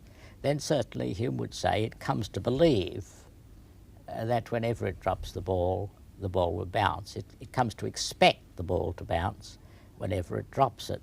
But suppose we ask why, since all that has happened is the same thing has occurred on many occasions. But we all know quite well that things can occur on many occasions, and then on some occasion they don't occur anymore. There's a change in the way things happen. You've been accustomed to relying on these regularities, but the regularity breaks down. Now, all Hume is saying is we can never be quite sure that this won't happen in respect to any regularity whatsoever. There's no way of arguing from the premises that things have happened in a certain way on very many occasions in the past to the conclusion that they're bound to happen in exactly the same way in the future. And of course the point here is that every scientific law is an unrestrictedly general statement which is said to rest on a number of particular observations or experiments or instances, and the logical link can't be made. There's a marvellous example of this in the history of philosophy itself. In logic books, in some logic books in the Middle Ages, one sentence that was used as an example was, all swans are white. And of course, for literally thousands of years, every swan that any Western man had ever seen was white. And there must have been millions of instances of white swans and not a single counterexample. But in the 18th century, when Western man discovered your country, Australia, for the first time, Europeans saw black swans. And it's a marvellous illustration of the fact that however many thousands or millions of times a particular thing has been observed and found to be so-and-so, it does not follow from that the next one will be. And therefore, and this is the logically important point, no finite number of specific observations can ever logically entail an unrestrictedly general or universal conclusion. But all scientific laws are of that character, and therefore they are not logically entailed by the observations that are supposed to be their basis. And this is an explosive insight, isn't it? I mean, it seemed to people to knock away the foundations of science as they understood it. Yes, I think it's more and more widely agreed by scientists themselves that scientific propositions are in some measure hypothetical, and many very firmly based ones have been overthrown in the past. People used to say that Einstein didn't overthrow Newton, he simply produced a more general theory of which Newton's theory is part. But that's not really true. There are some things that Newton said that have now been shown to be false. And Newton was for a long time the supreme example of a kind of certain demonstrative science. Bertrand Russell, in his famous book, A History of Western Philosophy, after he's said something about Hume's doctrines on these various fundamental things that we've considered, the cause and effect relationship, the nature of the self, the inductive basis for scientific laws, Russell then goes on to say that in many of these respects we still haven't got beyond Hume, that he pointed out very fundamental problems that no one has yet solved. This is true. Of course, it's equally true that Plato pointed out very fundamental questions that nobody has yet solved. So unfortunately, it's much easier in philosophy to ask questions and to raise difficulties than to produce solutions. But I think one crucial thing about Hume is the questions he asked, and I think this is also true of Plato, were very fundamental ones, so that we can say that if a person doesn't take Hume's question seriously, he can't really be counted as a philosopher. Yes, these are absolutely fundamental to what philosophy is, aren't they? Yes, These they are questions. fundamental issues. They're not the only issues which are fundamental, but they are fundamental issues. What sort of a man was he? I get the impression when I read his work, and I've been rereading it for this discussion just recently, I get the impression of a kind of massive humaneness, which is enormously attractive. Yes, his friend Adam Smith said he came as near to perfection in these sort of respects as any human being possibly could. And biographers have explored his life in great detail. I don't think any of them have found a single example of a mean or a malicious action. He's occasionally a bit timid, well, not unnaturally. He had views about religion which were scarcely popular in the society in which he was living. He's occasionally a little bit vain, but this is a form of sin, if it is that, which I can easily forgive. But he doesn't ever act meanly or maliciously. And I'm quite sure that if there was a sort of celestial philosopher's party, a dinner party, it's David Hume I would want to sit next to. Yes. I think in many ways Plato was the greater philosopher, but it's David Hume I would want to sit next to, and I think almost everybody else would. He had this warm humanity, he was without pretensions, he was a man of very considerable personal courage, he was dying of cancer in his last years, he still received his friends as usual, he knew, or believed he knew, that he was certainly not immortal, but this didn't disturb him in the least. It very much disturbed Boswell when Boswell interviewed him towards the end, but he managed to retain that sort of equanimity and moderation and cheerfulness, which was his own ideal. Yes, and his style has had great influence, hasn't it? I mean, I mentioned earlier in this discussion 2 20th century British philosophers, both of them famous, A.J. Ayer and Bertrand Russell, who have been consciously influenced by the Hume way of doing things, and there have been many others. Yes, well, he did place this great emphasis on clarity and indeed on elegance. I recently heard clarity and elegance referred to as old-fashioned virtues, which nobody now attempts. But certainly Ayer and Russell attempted them, and certainly Hume attempted them. And he set a certain pattern of British philosophizing in which one tries to be clear, one tries to be critical, one tries not to make large assumptions, one tries to look all the while at what one's doing in a critical spirit, and one tries to tie it up to what actually happens in the world. Hume's approach does raise one important difficulty, doesn't it? You refer to the fact that he stresses that most of the things that we take for granted we don't actually know and can't prove, can never prove. That being so, how are we to distinguish between the sort of view that it's reasonable to hold and the sort of view that it's unreasonable to hold? What then becomes the criterion of a reasonable man's belief? This is a very difficult question. At times Hume seems to be saying nothing more than that, well, in general it's much more sensible to rely on constant conjunctions than on mere chance. He gives rules for judging of cause and effect. At other times he seems to suggest that there's really no answer to this question. But that is something that I think would satisfy nobody. And one might say that is the principal problem that Hume set. I referred to it in a way a little while ago. We agree, let us say, that scientific laws are not demonstrable in the strict sense. Why, however, is it still far better to depend on these in our practical affairs of life than in some silly idea that someone thinks up in a bestseller? See, I think that what Hume had to say about all this is very germane to the ideas about science that most people have today in the 20th century.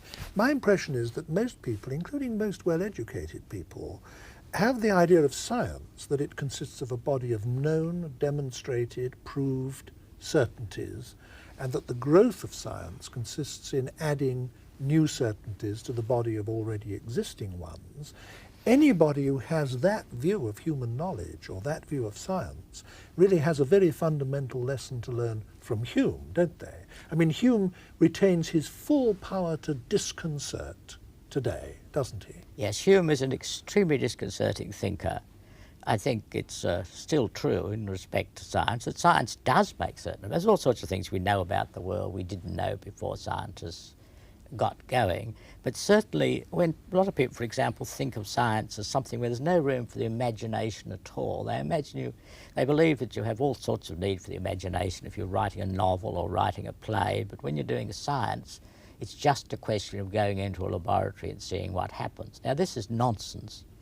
Any kind of scientific work above the most trivial is an enormous feat of the imagination. If you take contemporary cosmology, for example, it's, well, this is admittedly a very extreme example, but it's an extraordinary imaginative feat.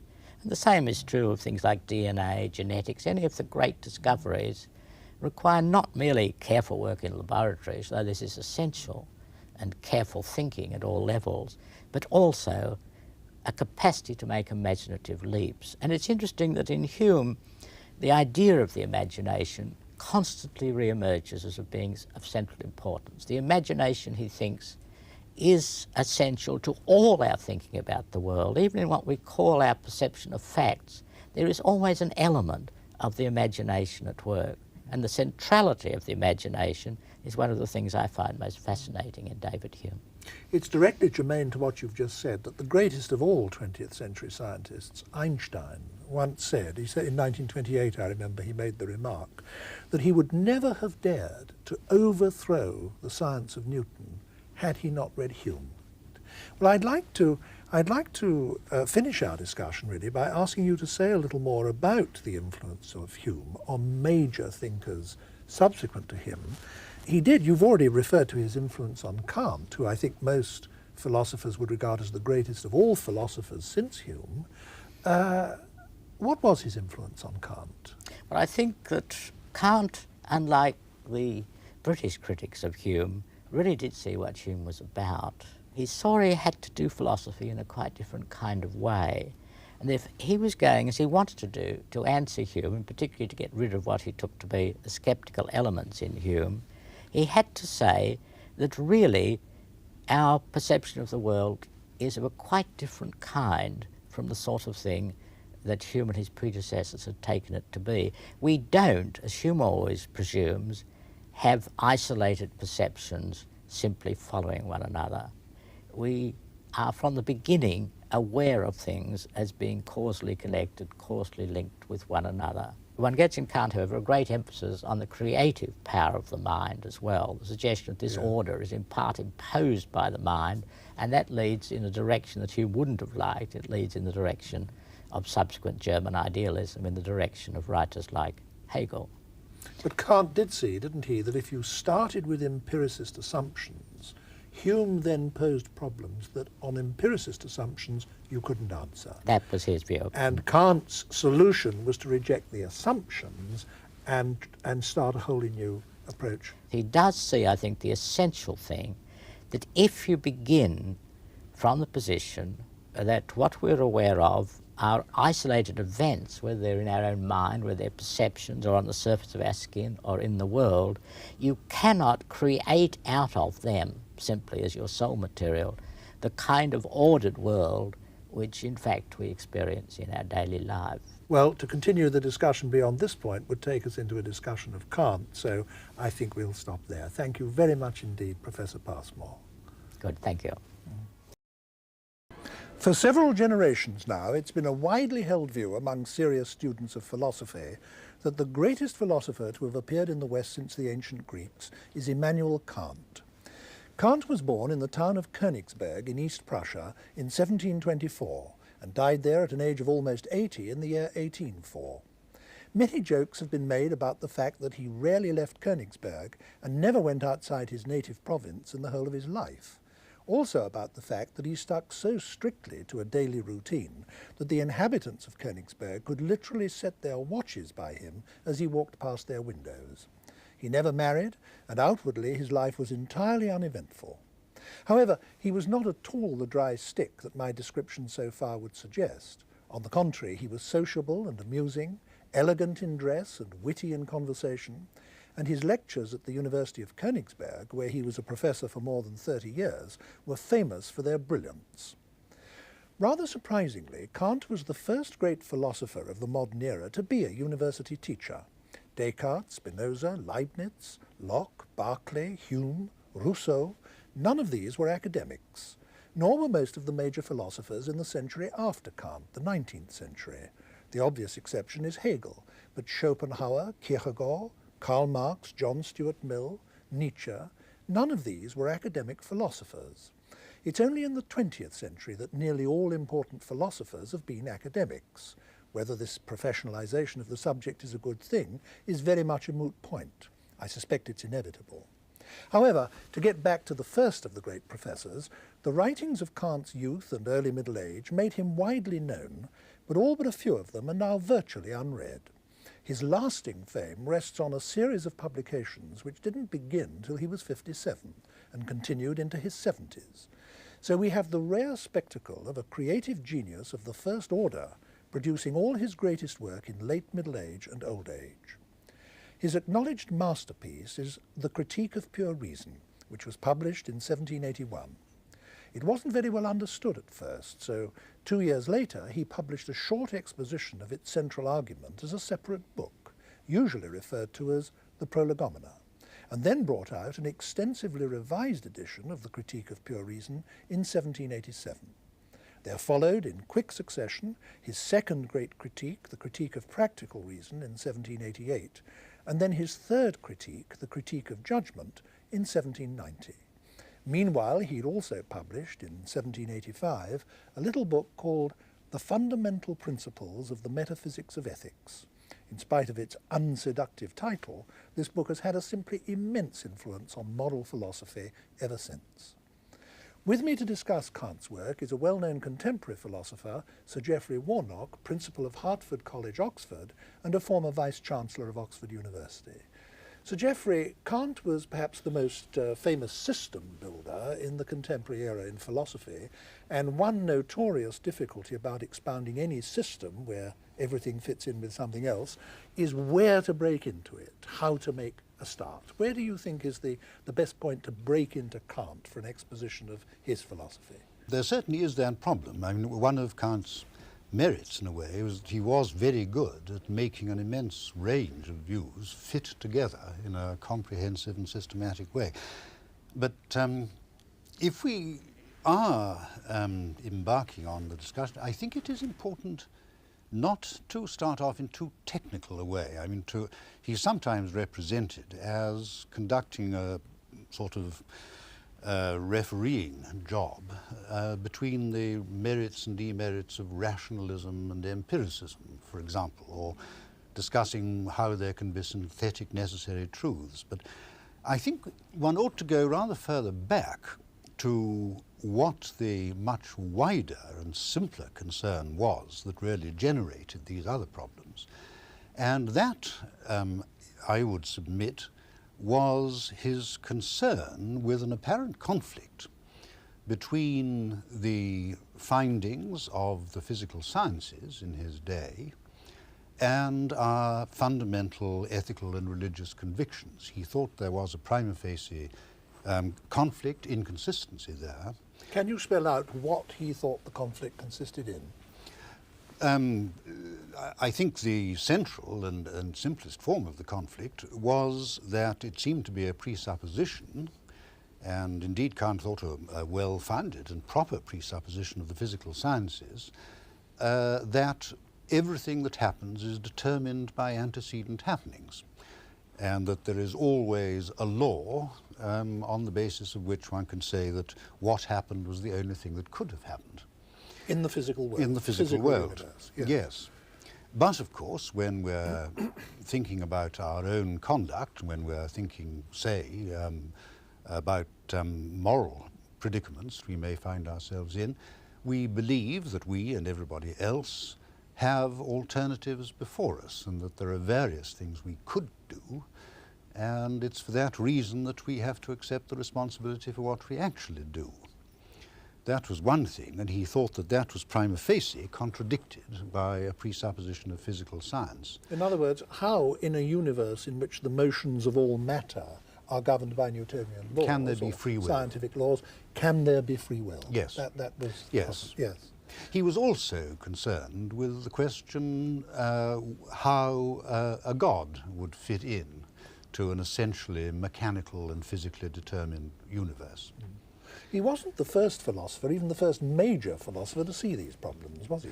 No, certainly not.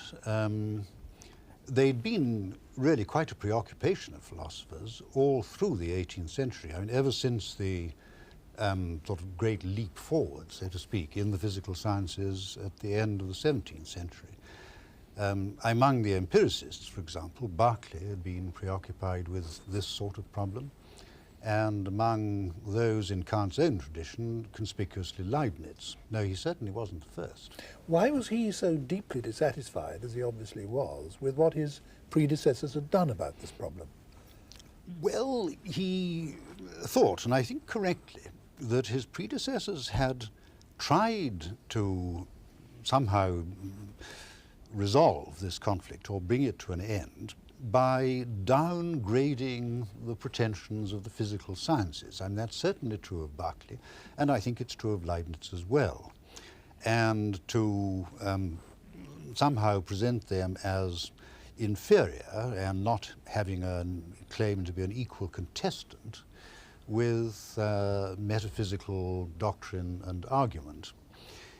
And for one thing, I think Kant thought that the record showed that that was not the right way to proceed, because on the one hand, the physical sciences seemed to proceed smoothly and progressively from triumph to triumph, with everybody agreeing what had been established and what hadn't.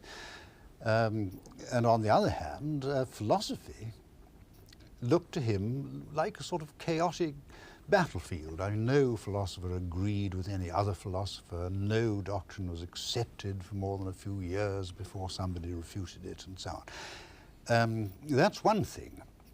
But then he also thought, and I think this is more important, that Hume in particular had raised serious doubts about the credentials of philosophy as a sort of possible intellectual enterprise at all. And he thought that Hume's challenge, if one can call it that, had raised a serious doubt as to whether what the philosophers were professing to do was even in principle possible. He made a famous remark once about reading Hume having woken him from his dogmatic slumber. Yes. I take it that what you're now saying refers to this. Yes. What was the awakening, in fact? What did Hume awaken him to? The problem, I think, in a crude nutshell, was this, that Hume, and indeed Leibniz, and such other philosophers that thought about it, had accepted the general view that propositions can be exhaustively divided into two classes. On the one hand, there are what used to be called truths of reason, which Kant called analytic propositions, where, in a sense, they're really true by definition. Like a triangle has three sides, or a bicycle has two wheels, that sort of thing.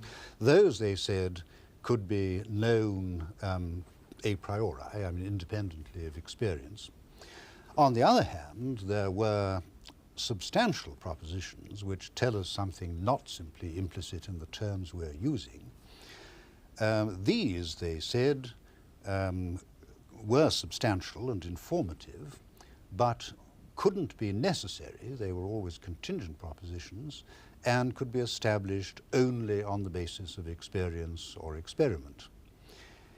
And Hume said, and Kant thought he was quite right to say, that if that was right, then philosophy itself was in a serious predicament, because it didn't put itself forward, on the one hand, as an empirical science based on observation and experiment, And on the other hand, it didn't want to say that all it was doing was elaborating a set of tautologies, analysing the terms in which we speak and think.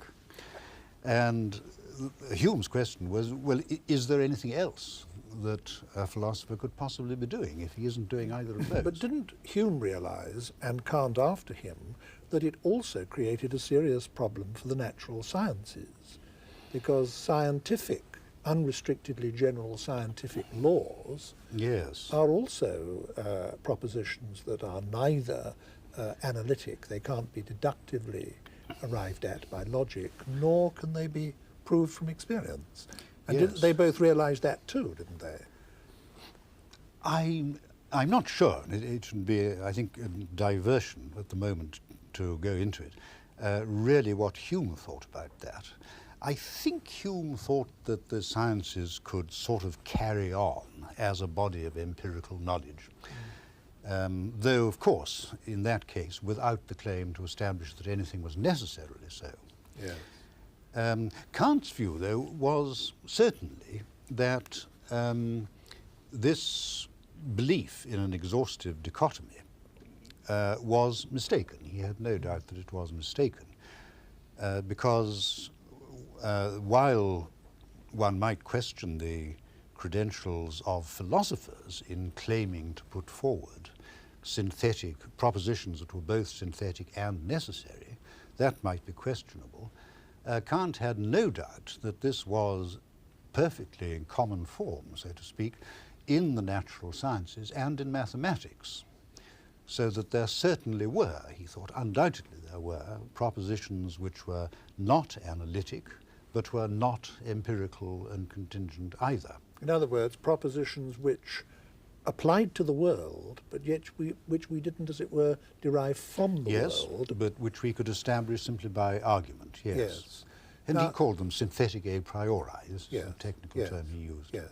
Now, if such propositions apply to the world, but are not, so to speak, read off from the world by experience, by observation, how do we arrive at them?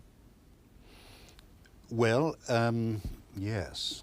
One has to introduce here, I think, one of Kant's most important distinctions between what he called things in themselves, or the world as it is in itself, and appearances. Now, on the question of things in themselves, Kant would have said, we can't make any demands. Things in themselves simply are as they are, and there's nothing we can do about that. But if you move to the topic of the world as we experience it, as it presents itself to us as an object of experience, to the world of what he called appearances, then he said it's a different matter, because there are certain conditions, he claimed, which any world must satisfy if it is to be a possible object of experience at all. For us? For, well, us and other people, I think, Yes, too. yes. He thought it a crucial fact that the world is a common object of experience to an indefinite array of subjects of experience. And if there is to be such a world that can be experienced and known about in common to a community of subjects of experience, then, he argued, there are conditions which it must satisfy. And we can say a priori that appearances must satisfy these conditions.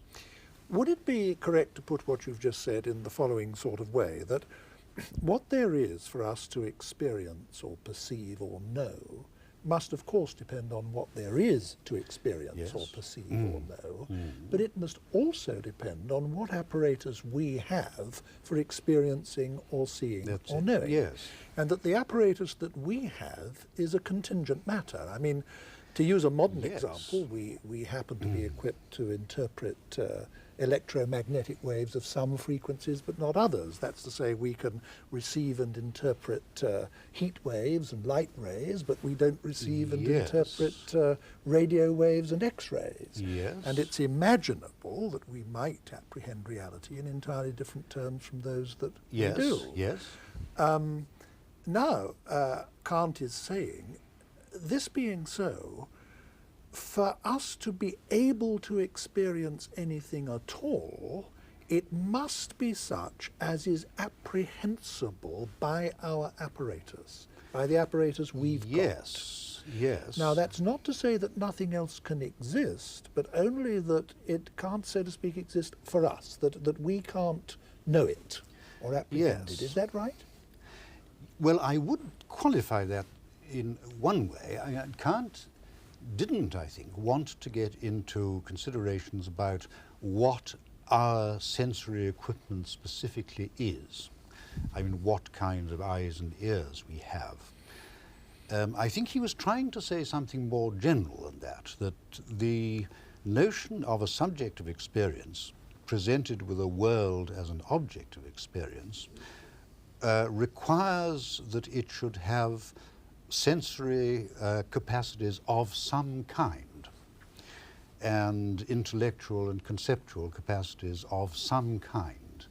But he didn't want to say they must be of this specific kind or that. I mean, he wouldn't have been interested in whether our eyes were different from those of kestrels, say. I mean, just that we must have some way of perceiving. Yeah.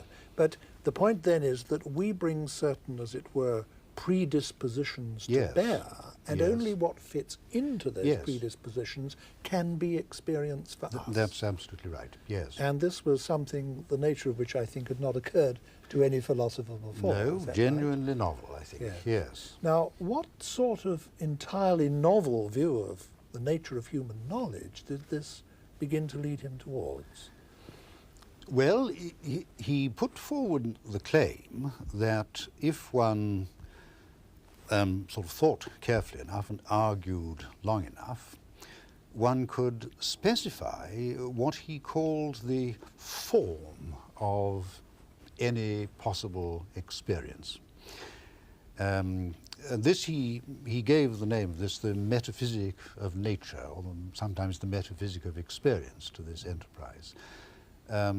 What he called the matter, that was a contingent matter, and there might be this or that actually happening. But he thought one could spell out and think out what the form, as he called it, of any possible experience must be.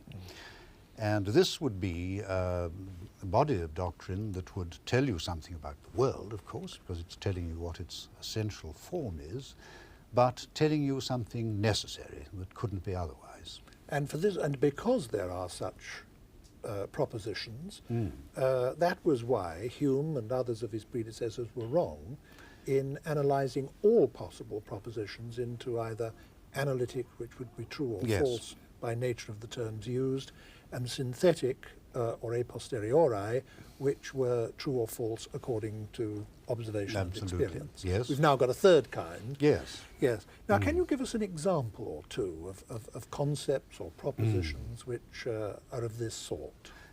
Well, putting it in the most general terms, they divide into two broad classes. First of all, Kant tried to deal with what he called the form of sensibility or perception.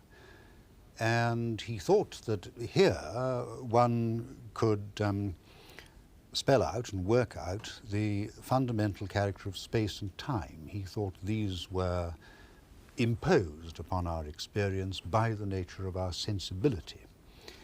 I want to stop you there, because I think this is a very hard idea for people to grasp, to whom it's new. Yes. He was saying that space and time don't characterize things as they are in themselves. Yes, indeed. But are inescapable modes of experience for us. That's right. That we can only experience things in these dimensions, but independently of our experience, these dimensions can't be said to exist. That's certainly right. And he would say, if somebody said, well, what about the creation as it is in itself? What kind of spatial and temporal order does it display? Kant would say not a discussable topic. And all we can talk about is that world which is an object of experience to us, the world as it appears. And he thought that here, it's very arguable whether he was right to have this thought, but he thought that in thus bringing in space and time as forms of sensibility, he was in effect bringing in geometry and arithmetic, amazingly, rather odd claim, but he thought that geometry and arithmetic dealt with forms of sensibility and were bodies of synthetic a priori truth for that reason. Given that he says that there are propositions of this special kind which apply to the world but are not derived from experience. Yes. Could I, sorry, Yes. could I just intervene? Yes. I was going to say that his synthetic a priori proposition divided into two broad classes. We've only dealt with one of them, Yes, of course. yes. If I could just very Right. briefly bring in the second. Right. He thought that there are also what he called forms of the understanding, in a sense forms of thought. And I suppose the fundamental principles which he tried to show were conditions of the possibility of understanding would be, first of all, the principle of universal causal determinism, which he thought was one of them, and then, rather unplausibly, he also tries to show that Newton's law of the conservation of matter states a condition of the possibility of experience too.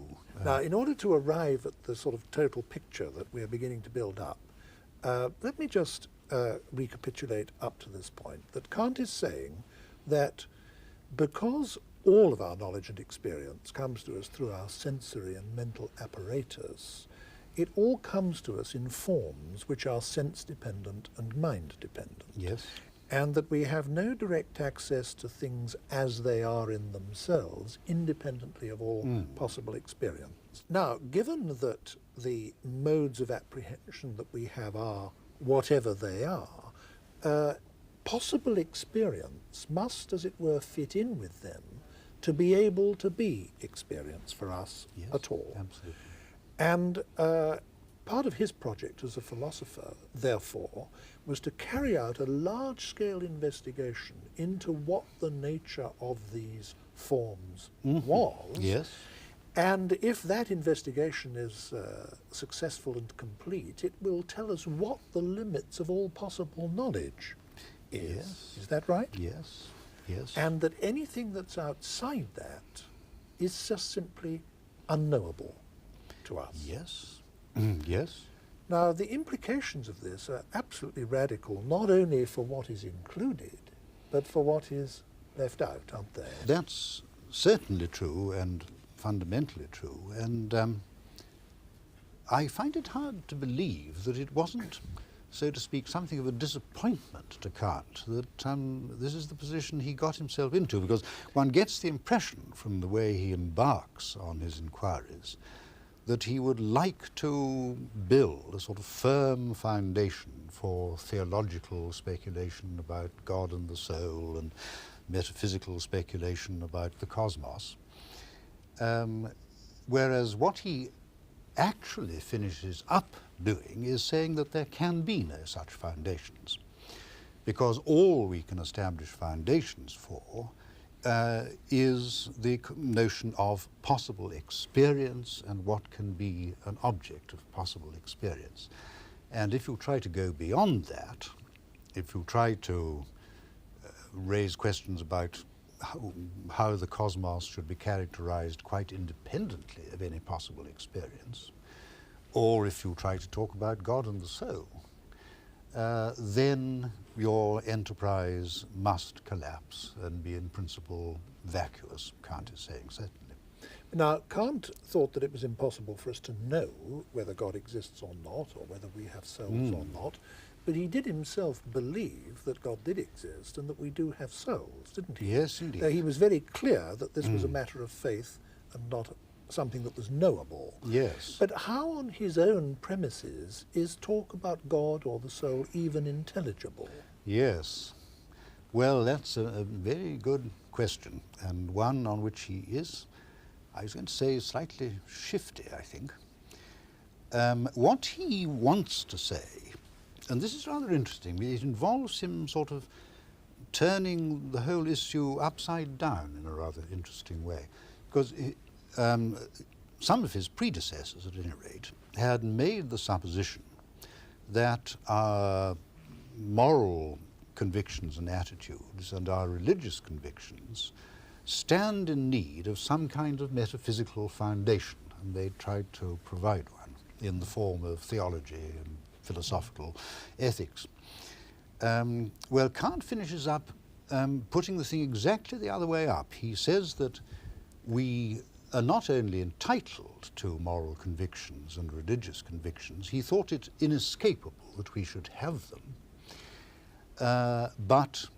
and these would lead us to essentially metaphysical doctrines about God and the soul, but that those doctrines themselves, if they had any foundation at all, it consisted directly in our primitive moral convictions themselves, so that it's those that are fundamental. Is he saying this, that it just is an inescapable empirical fact that we're all directly familiar with, Yes. that whether we like it or not, most of us at least simply do have moral convictions, Yes. which we find ourselves unable to ignore even when we want to. Yes. And that's a fact. Now, Yes. for these convictions to have any real validity or significance at all, the essential moral terms like good, bad, right, wrong, Yes. praise, blame, etc., Yes. for these to have any significance at all, there must be some freedom of choice. It must be Yes. possible for some of us some of the time to have Yes. done other than we did, otherwise the terms are meaningless. Yes. But how is that possible, on the one hand, in a world in which all Yes. motions of matter are governed by Newtonian laws? That was one problem that you Yes. started us off with right at the very beginning of the discussion. Yes. But also, for us to have free will, which he thinks is an inescapable consequence of the direct experience we Yes. do have of moral categories, then there must be some sort of moral realm. Is that correct? Yes. Yes. Now, how does he get even further, as it were, from that to God? Or I mean, what he says about himself, thinking about theology and religion, I think specifically, he says that he had denied knowledge in order to make room for faith. He had simply shown why it was that the sort of subject matter of theology, if I can put it like that, is not a possible topic of knowledge. But then he says what's alarming about that, because we've all known all along that it's essentially a matter of faith. But as you rightly say, and one could claim that his arguments have really been rather more radical than that. It isn't just that when I talk about God, I'm saying things that I don't know to be true. His argument really seems to lead to the conclusion that I don't know what I'm saying. Yes. What I'm saying doesn't really mean anything. That is but he was very reluctant to draw that conclusion. yeah. What he tries to say is, all I've done is to show that it's not a matter of knowledge or proof. Yes, and his point on that issue, I suppose, is this, that whereas it's superstitious to rest on faith over a question which can actually be decided Exactly. one way or the Exactly. other, if the question can't be decided one way or the other, it's not irrational to have belief on one side. Absolutely. Yes. Yes. At the very beginning of this discussion, Sir Geoffrey, you said that what the problem that Yes. could usefully be regarded as having, as it were, launched Kant on his philosophical enterprise was a perception of an apparent conflict between Newtonian physics Yes. and the requirements of ethics. How, in the light of everything we've said up to this point, did he solve that problem? Yes. To really quite minimal extent, I think. And I think this was something of which he was himself perfectly aware. What he would claim is that by making clear the distinction between the world as an appearance, as an object of experience, and the world of things in themselves, he is in a position to say there is the world of appearances, and the physical sciences in principle give us the whole truth about that. And he believed that they did. He had no doubt that Newton had got it absolutely right, and that a physicist's description of the world as an object of possible experience was correct and could be exhaustive. But, he says, bear in mind that we are there talking about the world of appearances. There is also the topic of things in themselves, and there is room, so to speak, there for other sorts of concepts altogether, of free will, of rational agency, right and wrong, good and bad, the soul. There is room for these concepts, not in the world of appearance, but outside the world of appearance. Of course, he saw that on his own principles, he would have to say that these other matters couldn't be topics of knowledge. And I mean, had you said to him, do you know that there is such a thing as free will? He would consistently have said, no, I do not know any such thing. All I know is that there is room for that possibility. And that I can't help believing that there is. Oh, certainly. Yes, he would have gone on to say that too. Given that on this view ethics comes to us somehow from outside the world of all possible knowledge, does he have a view about where it comes from or how we get it? Well, he thought it came out of reason. I think it'll help us to understand that problem further if you tell us what the main conclusions of his moral philosophy were. It's quite impossible, I think, in the context of this discussion, to go into the arguments with which he supported those conclusions. Yes. But if you are able to outline the conclusions for us briefly, I think that'll contribute to an understanding. I think one could say something quite briefly about that. What he really tries to do in his moral philosophy is somehow extract the essentials of morality from the pure concept of rationality.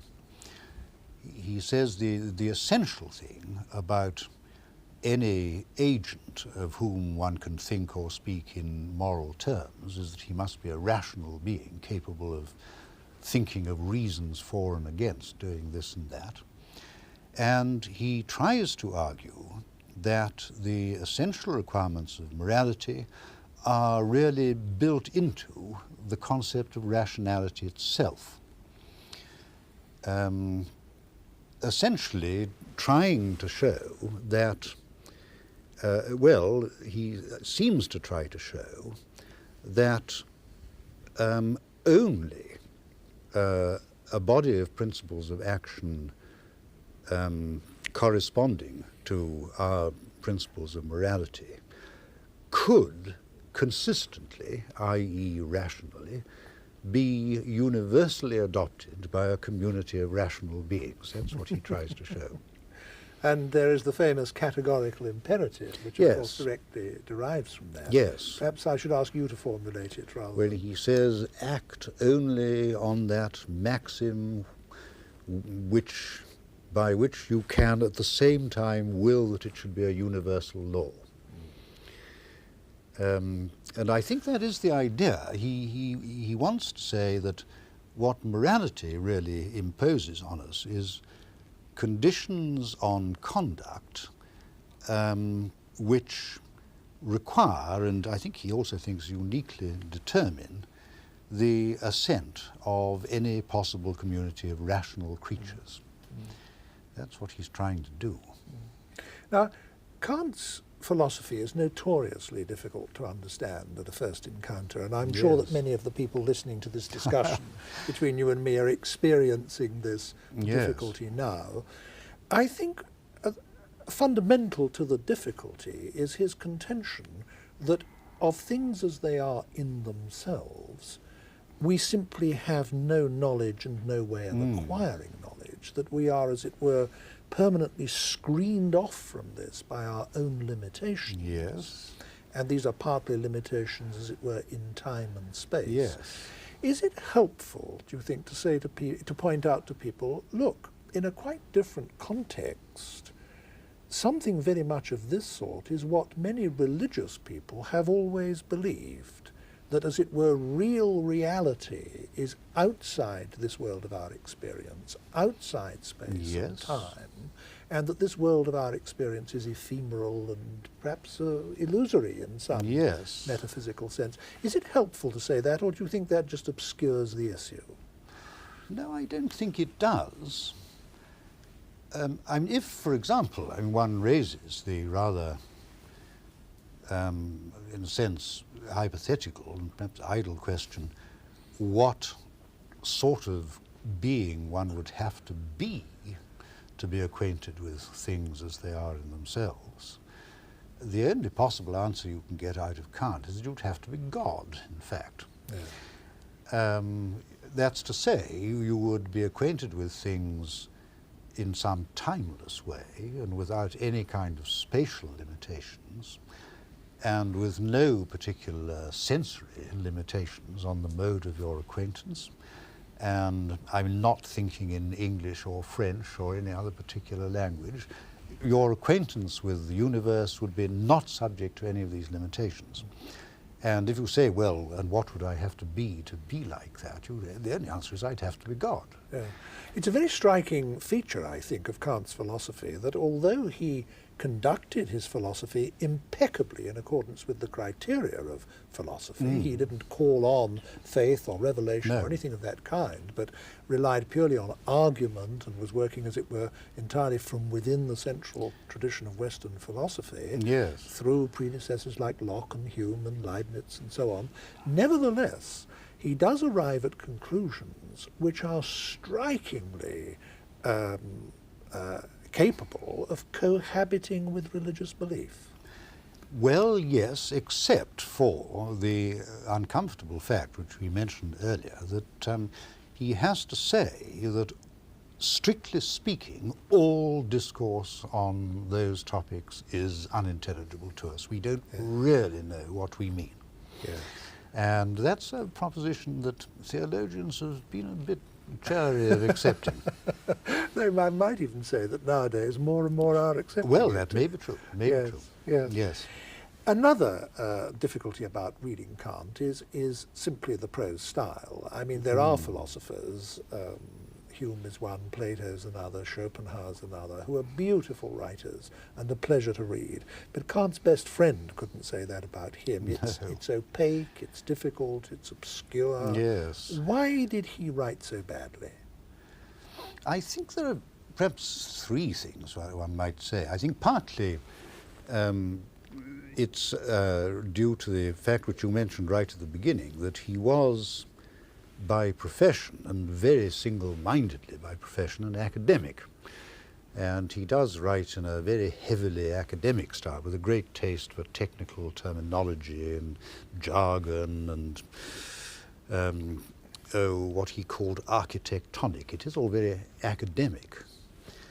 But another important point, I think, to remember about the critiques, and this again connects with something you said at the beginning, was that by the time he was seriously launched on writing what he knew to be his sort of master works, he hoped would be his master works, he was nearly 60, and he was actually dogged by the thought that he might die before he'd got it all down.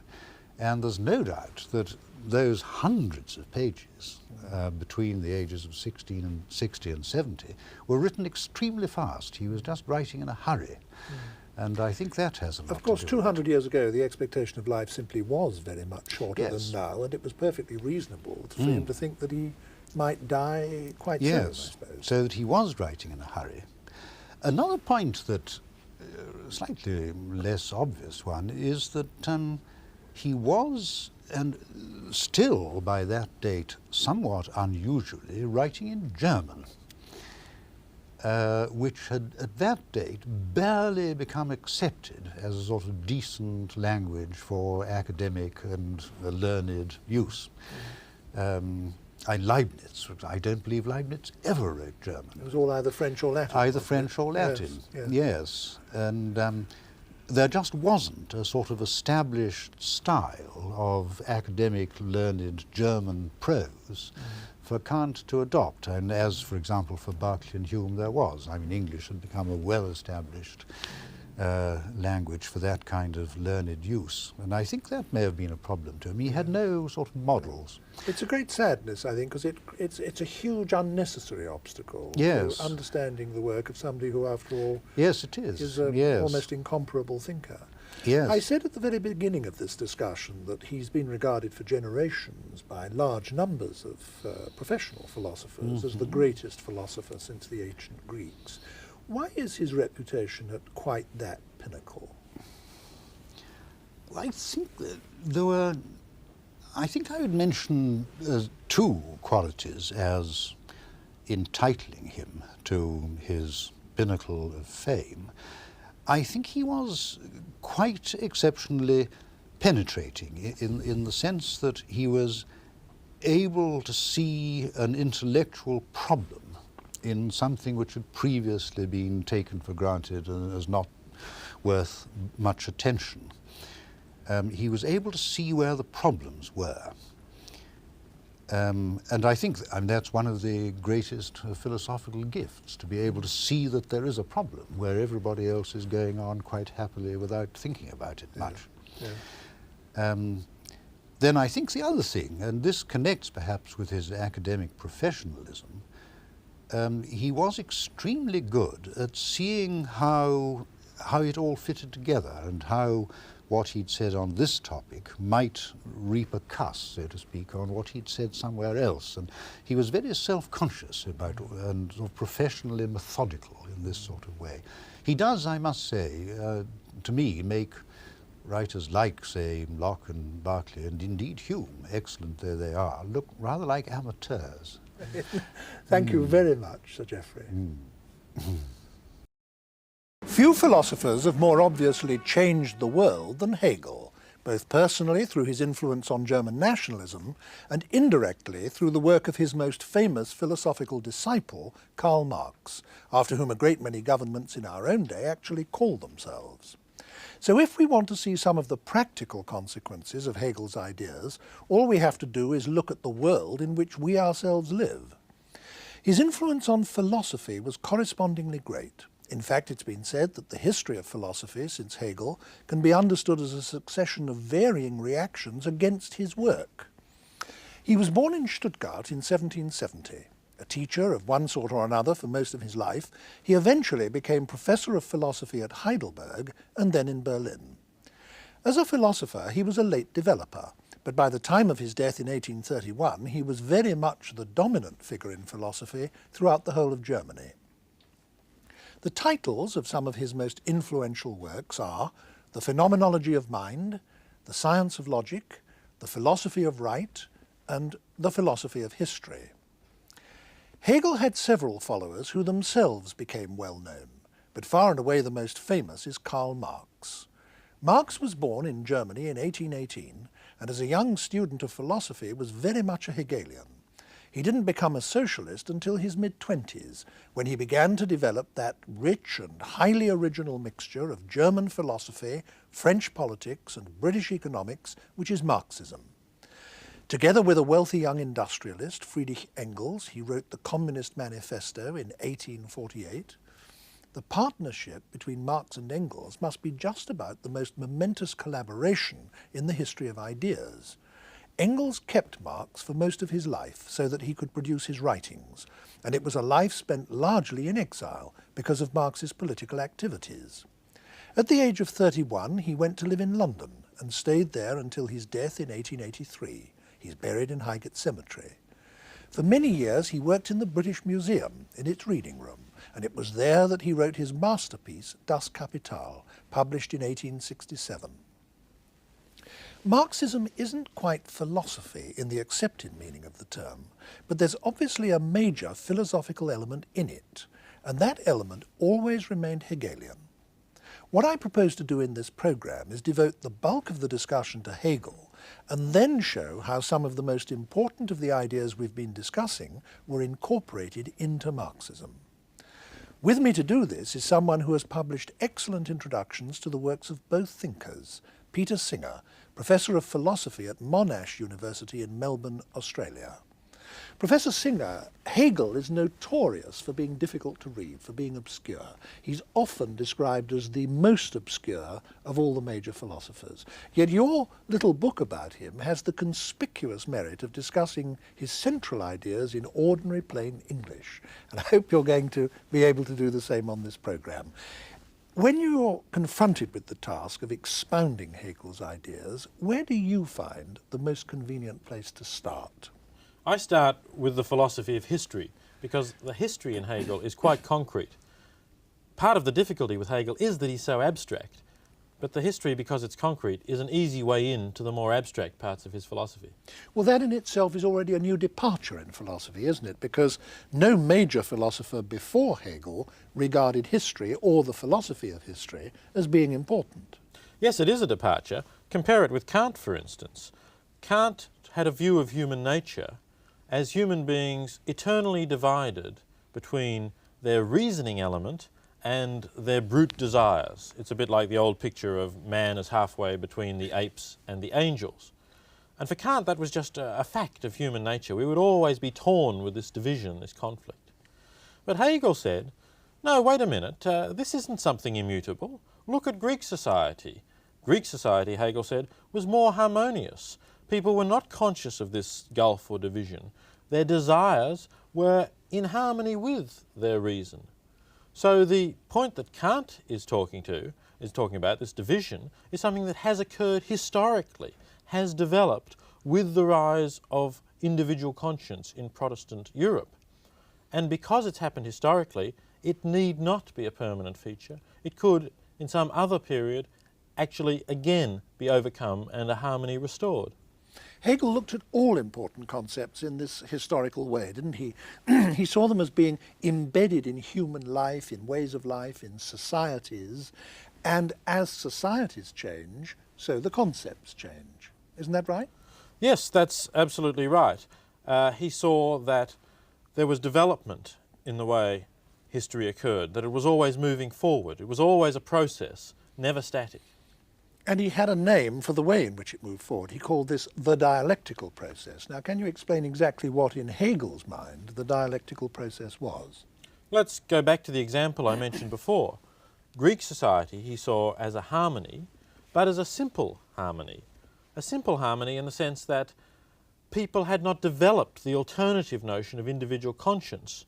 There was harmony between the individual and society because individuals hadn't really thought about things themselves. Now, into that simple harmony, there came, in the person, in fact, of Socrates, whom Hegel considers a world historical figure, there came the idea of questioning this harmony. Socrates went around asking people, what is justice? What is virtue? And when they tried to answer, they realized that they'd accepted certain conventions which Socrates had no trouble in showing could not be sustained.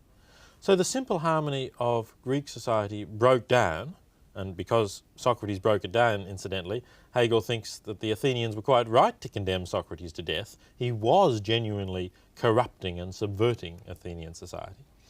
But that was an essential part of a historical process, because ultimately, and Hegel fills in the gaps, the steps, but ultimately that led to the rise of individual conscience, a second necessary element, and the opposite of Greek society.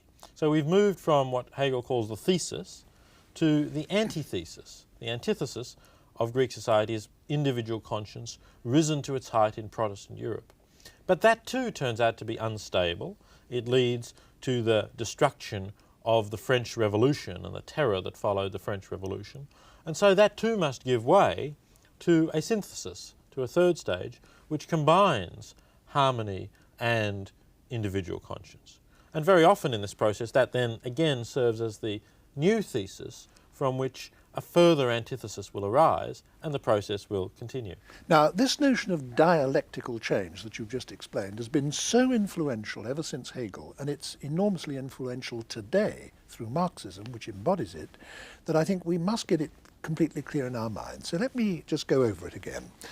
The idea is, isn't it, that Hegel put forward that the reason why we human beings are involved in a process of perpetual change is that every complex situation contains within itself conflicting elements, which therefore destabilize the situation. And therefore the situation cannot go on indefinitely. It breaks down into something else within which those conflicts are dissolved or assuaged. But then, of course, in the new situation, you get new conflicts. And so it goes on indefinitely. So you get, as you put it just now, thesis, antithesis, synthesis, which becomes a new thesis using his terminology. And this, Hegelians and following them Marxists think, gives us the key to history, to understanding historical change, the dialectical process. Now, up to that point in the explanation, it would have been open to Hegel to say that the direction that this change took was purely accidental. It could be the random outcome of innumerable random conflicts. But he doesn't say that, does he? He actually thinks this linear process has a direction, has a goal. That's right. And the goal for Hegel is the greater development of mind towards freedom. We are moving always towards consciousness of freedom, towards realizing human freedom and understanding freedom. And that is a process of increasing awareness of freedom and of increasing knowledge of ourselves. Now, what is this change happening to? I mean, wherever we talk of change, in any context whatever, there must be something identifiable that changes. Now, what is it that's changing? In other words, is he writing about whole societies? Is he writing about individuals? What is he writing about in this context? The short answer is that he's writing neither about individuals nor about societies, but about what he calls Geist. Now, that German word Geist is a difficult one to translate. The easiest way, perhaps, would be to say that it happens to mind. Mind is one normal translation of the German word Geist. We mean, when we talk about mental illness, the German word Geisteskrankheit is mentally ill. So you could say it's happening to mind, to your mind and mine, or all our individual minds. But mind also has another meaning, which goes beyond that. The notion of spirit. We talk about the Zeitgeist, the spirit of the times. Or we talk about Geist when Germans talk about the Father, the Son and the Holy Ghost. The word Ghost. Heiliger Geist. Heiliger Geist, exactly. Yes. So it also has, therefore, a somewhat spiritual or religious flavour, which suggests that in some sense there's a reality above and beyond your and my individual mind. And so you could say it's happening to mind, but mind with a capital M, not just mind in the sense of individual human minds. So is Hegel saying then that total reality is something mental or spiritual, or this word Geist may be poised between the mental and the spiritual, and that all the processes that we're talking about are processes ultimately of this ultimate mental or spiritual thing? Yes, that's the ultimate view that Hegel comes down to, that reality is Geist, it's ultimately mental or intellectual, and these processes happen to Geist, to mind, as it develops along the way. Now, to some people listening to the discussion, this might already begin to sound like a very bizarre idea. So I think it's worth pointing out that, in fact, we're all very familiar with something similar to this in the case of religious beliefs, even if we ourselves are not religious people. I mean, many religious believers, including many Christians, believe that all of reality is ultimately spiritual, and that all of reality ultimately has a spiritual or significance or meaning. And I suppose Hegel is saying something very closely related to that, is he? Though not necessarily religious in the conventional sense. Yes, but the difference might be that the Orthodox Christian view, I think, holds that God is spiritual but separate from the world, and the world is mundane and material, although it has a spiritual significance, certainly, but it's separate from it. But for Hegel, there's a closer union between the two. You could present the opposite of the Christian view by saying that Hegel is a pantheist, that he believes that God is in the world and in everything. That's perhaps not quite true either, but it's somewhere between the traditional Christian conception and the pantheistic one, that reality is part of God, everything is a manifestation of God, if you want to call it that. In fact, I mean, it would be true to say that ever since Hegel, there has been a dispute between Hegel scholars or philosophers about precisely this question relating to Hegel's philosophy. Is Hegel's philosophy ultimately religious or not? There are some who've said that it is, there are some who've maintained that it isn't. Which side of that debate do you come down on?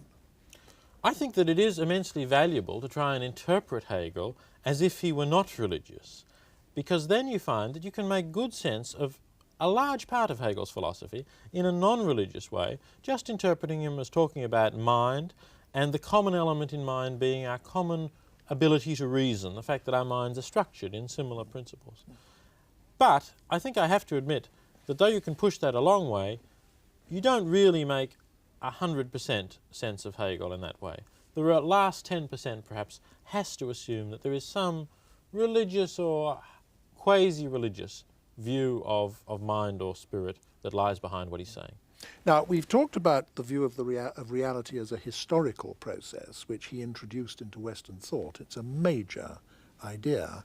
And we've talked about this notion of dialectical change, which he introduced and which is a living idea to this day.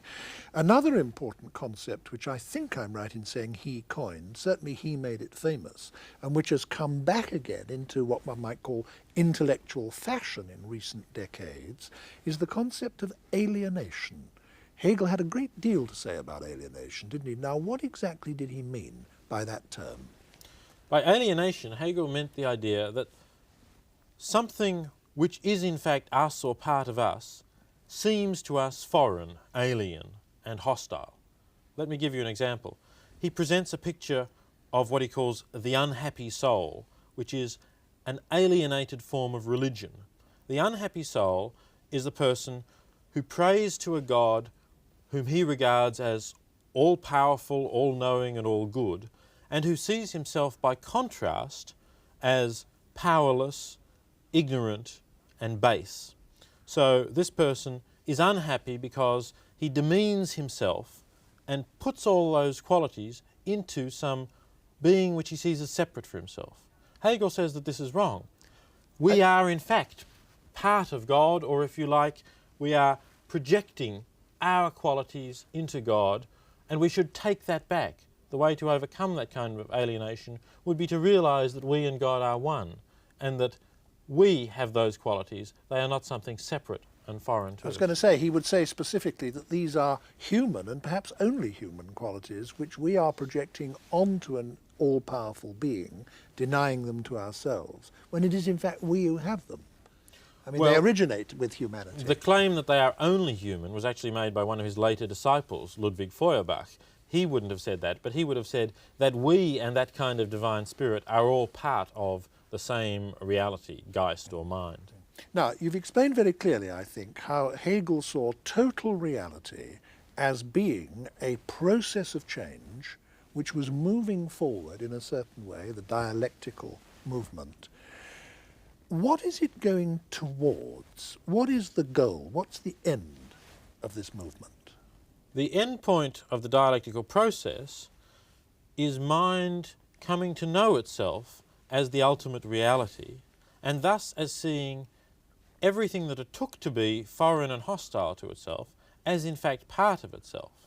And that for Hegel is simultaneously a state of absolute knowledge, when mind knows, recognizes at last itself as the ultimate reality, and also a state of absolute freedom, when mind, instead of being controlled by external forces, is able to order the world in a rational way, because now it sees that the world is in fact itself, and it only has to implement its own principle of rationality onto the world to organize the world rationally. Now, the interesting thing about this culminating process is that because it occurs once mind understands that it is the reality of everything, if you ask the question, when does this actually happen? Well, it happens when Hegel's mind, Hegel's own mind in his philosophical writings and thoughts, grasps the idea that mind is everything. And then he's achieved this. It's not just that Hegel describes the goal, the culmination of all this process, but Hegel's philosophy actually is the very culmination of the whole process he's describing. So when Hegel published his main works, that was total reality at last, achieving awareness of itself, achieving self-knowledge. Yes. It's an amazing piece of sort of grandiose self-projection on the part of a philosopher. I'm not sure quite that Hegel realized that it could be seen in this light. Now, one thing that strikes one about the aim towards which all this is moving, in the way you just put it, is that it's sometimes seen as freedom, sometimes seen as self-knowledge. And Hegel clearly did think that those were, in some sense, the same thing. And I think a little more needs to be said about that, because it's not at all clear, I think, to most people how self-knowledge can itself constitute freedom. Well, self-knowledge becomes freedom because of the particular nature of mind and of Hegel's idea that mind is the ultimate reality of the world. You see, in the historical process up to the point at which we recognize that, if you like, it's our world, that we are all, up to that point, we have really been pawns in the game. We haven't been controlling the game. We haven't been controlling the historical stage, because things have been happening to us without us realizing or understanding why they happen, because what we take to be foreign and hostile aspects of the world are in fact part of us. But once we come to see that we are everything in the world, then we understand the process. We've grasped, if you like, the laws of historical development, and we see that those laws are in fact our own reason. They are the very laws of our mind and our thinking. Was this behind the famous quotation that's often made from Hegel, the real is the rational and the rational is the real?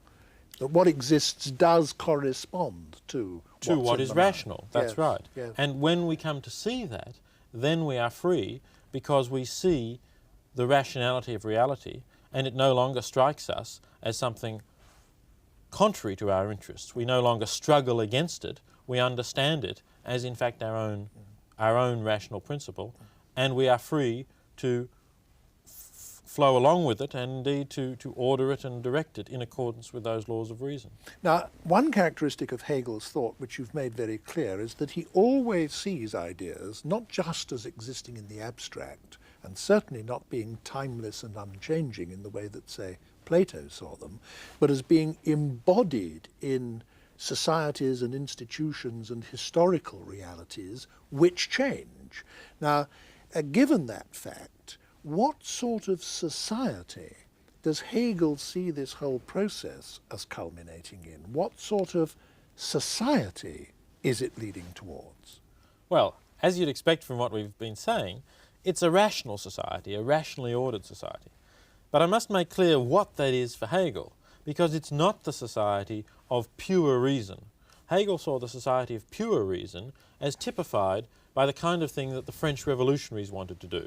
You know, they didn't just get rid of the king and the nobles and of religion, but they tried to make everything rational. They said, why have months of irregular days? Why not make them all the same number of days? Why have weeks of 7 days? Let's make them 10, like our decimal system of measurement, and so on. Now, Hegel saw that as leading to a kind of madly abstract notion of reason, rather like, for instance, the view of a town planner, who might look at a map of London and say, oh, well, your streets all run crooked and traffic has to make detours and so on. Let's get rid of this. Let's tear all the buildings down, make nice straight streets. In each block we'll put a big high-rise apartment. We can fit more people in. You can have a smooth green lawn outside for the children to play, and it'll all be beautiful and ordered and rational. Well, we've actually had that in London, and it's been catastrophic. That's right. And Hegel would have predicted that it would have been catastrophic because it was abstract reason taken to an extreme. For Hegel, what a rational ordering of London town planning would be to look at the real, that is London as it exists, find what's rational in the real, and of course it has developed the way it did for certain reasons, so there's the rational element, and then try and follow those reasons through in a way that fulfills the rationale behind London's development without trying to raise it down and start anew, to get rid of some of the arbitrary and capricious points perhaps that are particular problems, but basically to find what's rational in what's real and enhance it and develop it and allow it to fulfill itself. One criticism that's always been brought forward against this conception of the state, the rational state, by liberal philosophers in the Anglo-Saxon tradition especially, is that by seeing the state as an organic whole which behaves rationally and orders everything rationally, Hegel leaves no room at all for individual dissent, criticism, freedom, one can say, eccentricity. There's no room in the system for the individual to behave as he likes. What's your comment on that? I don't think there's any evidence that Hegel was opposed to some individual freedoms, but what is true is that his view of freedom was not the standard Anglo-Saxon liberal view of freedom. To look at the difference between the two, let's shift to a somewhat different area, economics and the idea of freedom in the economic sphere, in the market. According to one view, the liberal view, freedom consists simply in people being able to do as they prefer.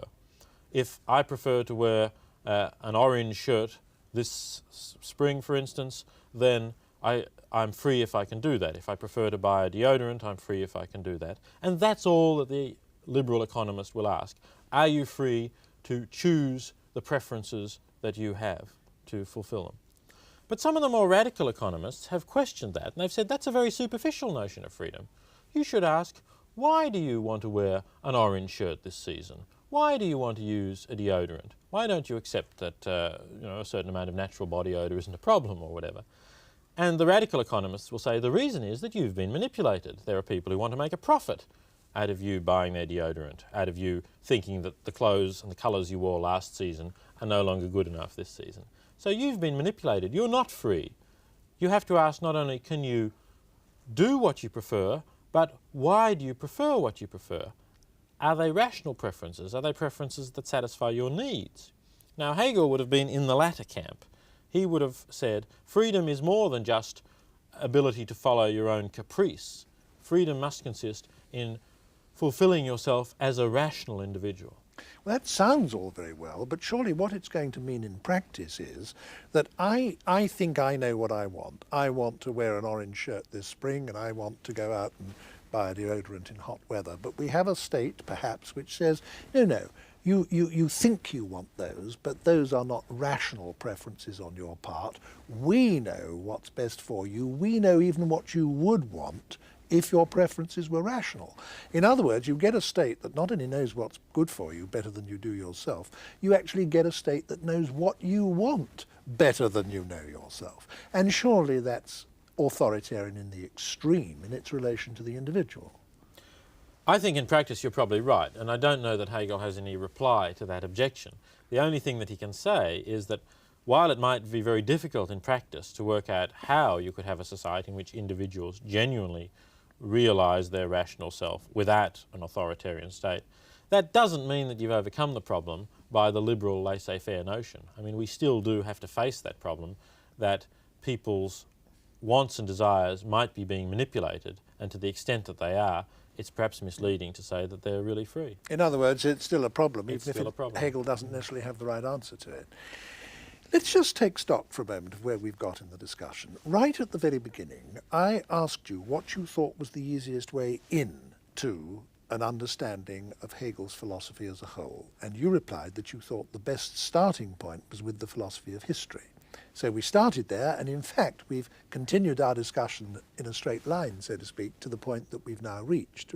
Well now, are we now in a better position to understand other aspects of Hegel's philosophy than we were? I think we've already, in fact, grasped some of the essentials of Hegel's logic, for instance, one of its most abstract points, because we've grasped the dialectic, which is part of logic, the idea of the thesis, antithesis, synthesis. Now, in the logic, one of the points Hegel makes is that logic is not just a matter of form as separate from content, which is the way the traditional logic of Aristotle was interpreted. He says that form and content are together, And we can see why he says that, because he thinks that this dialectic is something that is realized in the actual process of history. In logic, he says, you study that in the sense of you study truth without its husk, he put it. That is the eternal immutable form of it, irrespective of a particular historical content. But in fact, it's always linked to that content. So that's one of the key ideas of the logic. And another point that we've also just touched on is this notion of ultimate reality and the way in which it's in some sense a matter of mind rather than a matter of material things. It seems to me, looking at the exposition of Hegel's ideas that you've put forward up to this point, that there's one central concept out of which almost all the important other ideas naturally arise. The central concept is that understanding reality isn't understanding a given state of affairs, it's understanding a process of perpetual change. The other concepts arise in the following natural order, it seems to me. If one asks oneself, what is it that's changing? Hegel's answer is, it is Geist which is changing, and you've explained what he means by that rather difficult concept, mind, spirit, whatever it may be. If one says, why is it changing? The answer is because, to begin with, it's in a state of alienation, and you've explained that. If one says, what is the process of change? What is the pattern of change? The answer is, it's the dialectical process. If you ask, where is all this change heading? The answer is, well, at the political and social level, it's heading towards an organic society, which we've discussed. At the philosophical level, it's all heading towards absolute knowledge, which you've at least touched on. So in this way, all these central concepts of Geist, alienation, dialectical change, the organic society, all arise out of a consideration of this central idea of reality as a process, as a historical process of change. Now, we've been able to put this very clearly, and the next question I want to ask you is, why didn't Hegel? We said right at the beginning that he's notoriously obscure. Sometimes philosophy students read out passages of Hegel aloud just to make everybody laugh, because it sounds like such gobbledygook. You can read page after page of Hegel sometimes and think, what the hell is he saying? Now, why wasn't he clear when it's possible to be clear about his ideas, as you indeed in your book have shown? Some of his less charitable critics thought that he was deliberately obscure in order to appear more profound, in order to cover what they took to be the shallowness of his ideas. But I don't think his ideas are shallow. I think they're very deep and profound, and that in fact the difficulty comes from the nature of the ideas.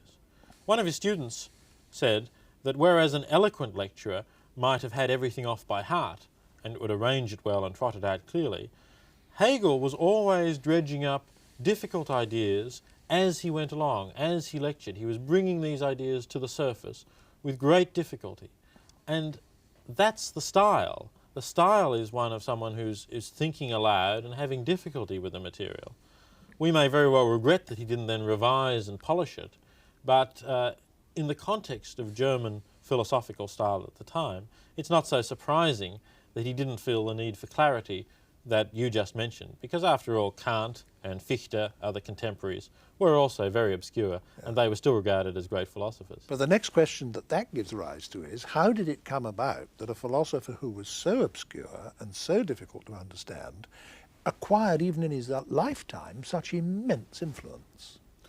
I think that's partly due to his situation at the University of Berlin, which was the capital of Prussia, which was then the rising state in Germany at the time, and also due to the fertility of his ideas in a variety of fields.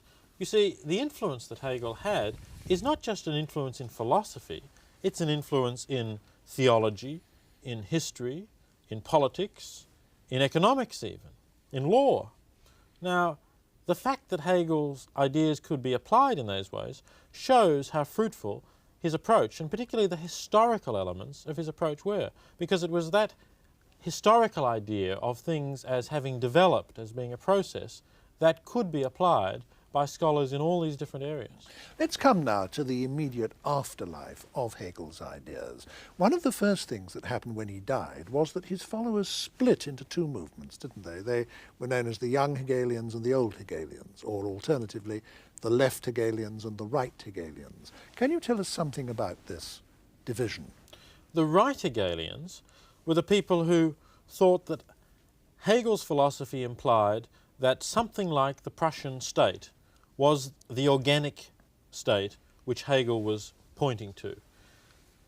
They thought that Hegel had himself said this in the Philosophy of Right, his most explicitly political work. He described a state, a constitutional monarchy, not very different from the Prussian state. And so they thought that there was no need really for further change. They were the conservative or right-wing Hegelians. The left Hegelians said, the basic thrust of Hegel's philosophy is much more radical than that. You see, Hegel talked, as we said at the beginning, about overcoming the division between reason and desire, or between morality and self-interest. That's a very fundamental change to bring about. You can't say that that's occurred in the Prussia of 1830 or whatever. So they said the thrust of Hegel's philosophy is for a much more far-reaching change, a revolutionary change.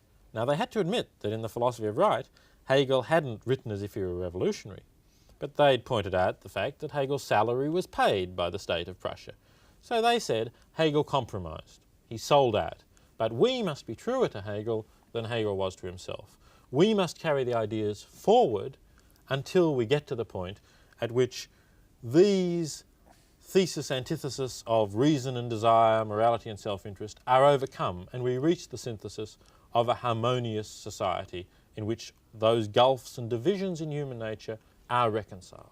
And of course, as soon as you talk about the revolutionary followers of Hegel, onto the scene marches the greatest revolutionary thinker of the modern era, Karl Marx, because he was one of the young Hegelians. And I think it's very striking, after the whole of our discussion up to this point, to list the fundamental ideas of Hegelianism that we've talked about, which Marx simply took over and incorporated into Marxism. Among these are, first, the idea that reality is a historical process. Second, that this process changes by a dialectical movement, dialectical change, historical dialectic. Third, that it's all going towards a goal. Fourth, that that goal is a conflict-free society. And fifth, that until we get there to the conflict-free society, we're condemned to remain in one form or another of alienation. Now, all these absolutely central ideas of Marxism were taken over lock, stock and barrel from Hegel.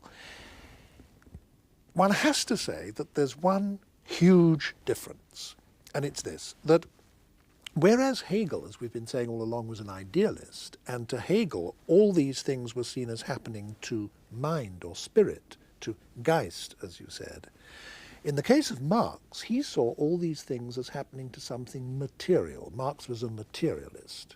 But the whole pattern of ideas remains the same. It's as if Marx has taken over a great long set of equations from Hegel, substituted a different value for X in the equations, matter instead of mind, but kept the whole set of equations in every other respect the same. That's right, and you can see it, for instance, in Marx's materialist conception of history, the key thing in Marx's thought, where history develops by the economic base, the material side, the forces of production, as dominating the mental, so that our ideas, our religion, our politics, all flow from the kind of economic structure that we have in our society.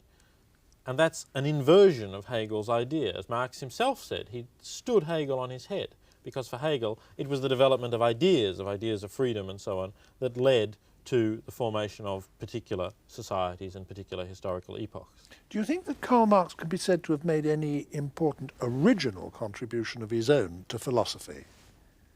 I don't think Marx made important contributions to philosophy in the narrow sense in which we talk about problems of the ultimate nature of reality.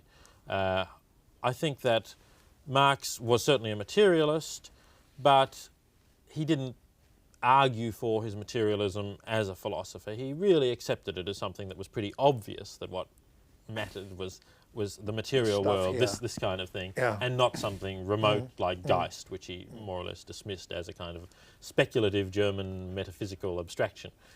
So he didn't argue for that, and he didn't therefore make contributions to that philosophical discussion. But what he did do was give us a kind of a vision of a world in which we are controlled by our economic circumstances, and in which we are therefore not free. It's still rather like Hegel in that we are pawns in the game of history.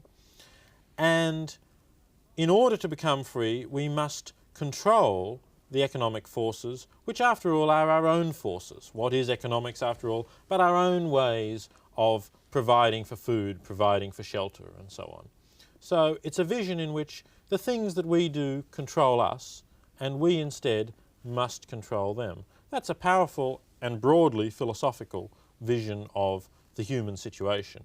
But it's not an important philosophical discovery in the narrow or academic sense of the word philosophy. Now, taking the two very closely linked philosophies of Hegelianism and Marxism together, what would you say has been their most important, or some of their most important, positive contributions to human thought? What have they given us that's really useful in our understanding of the world?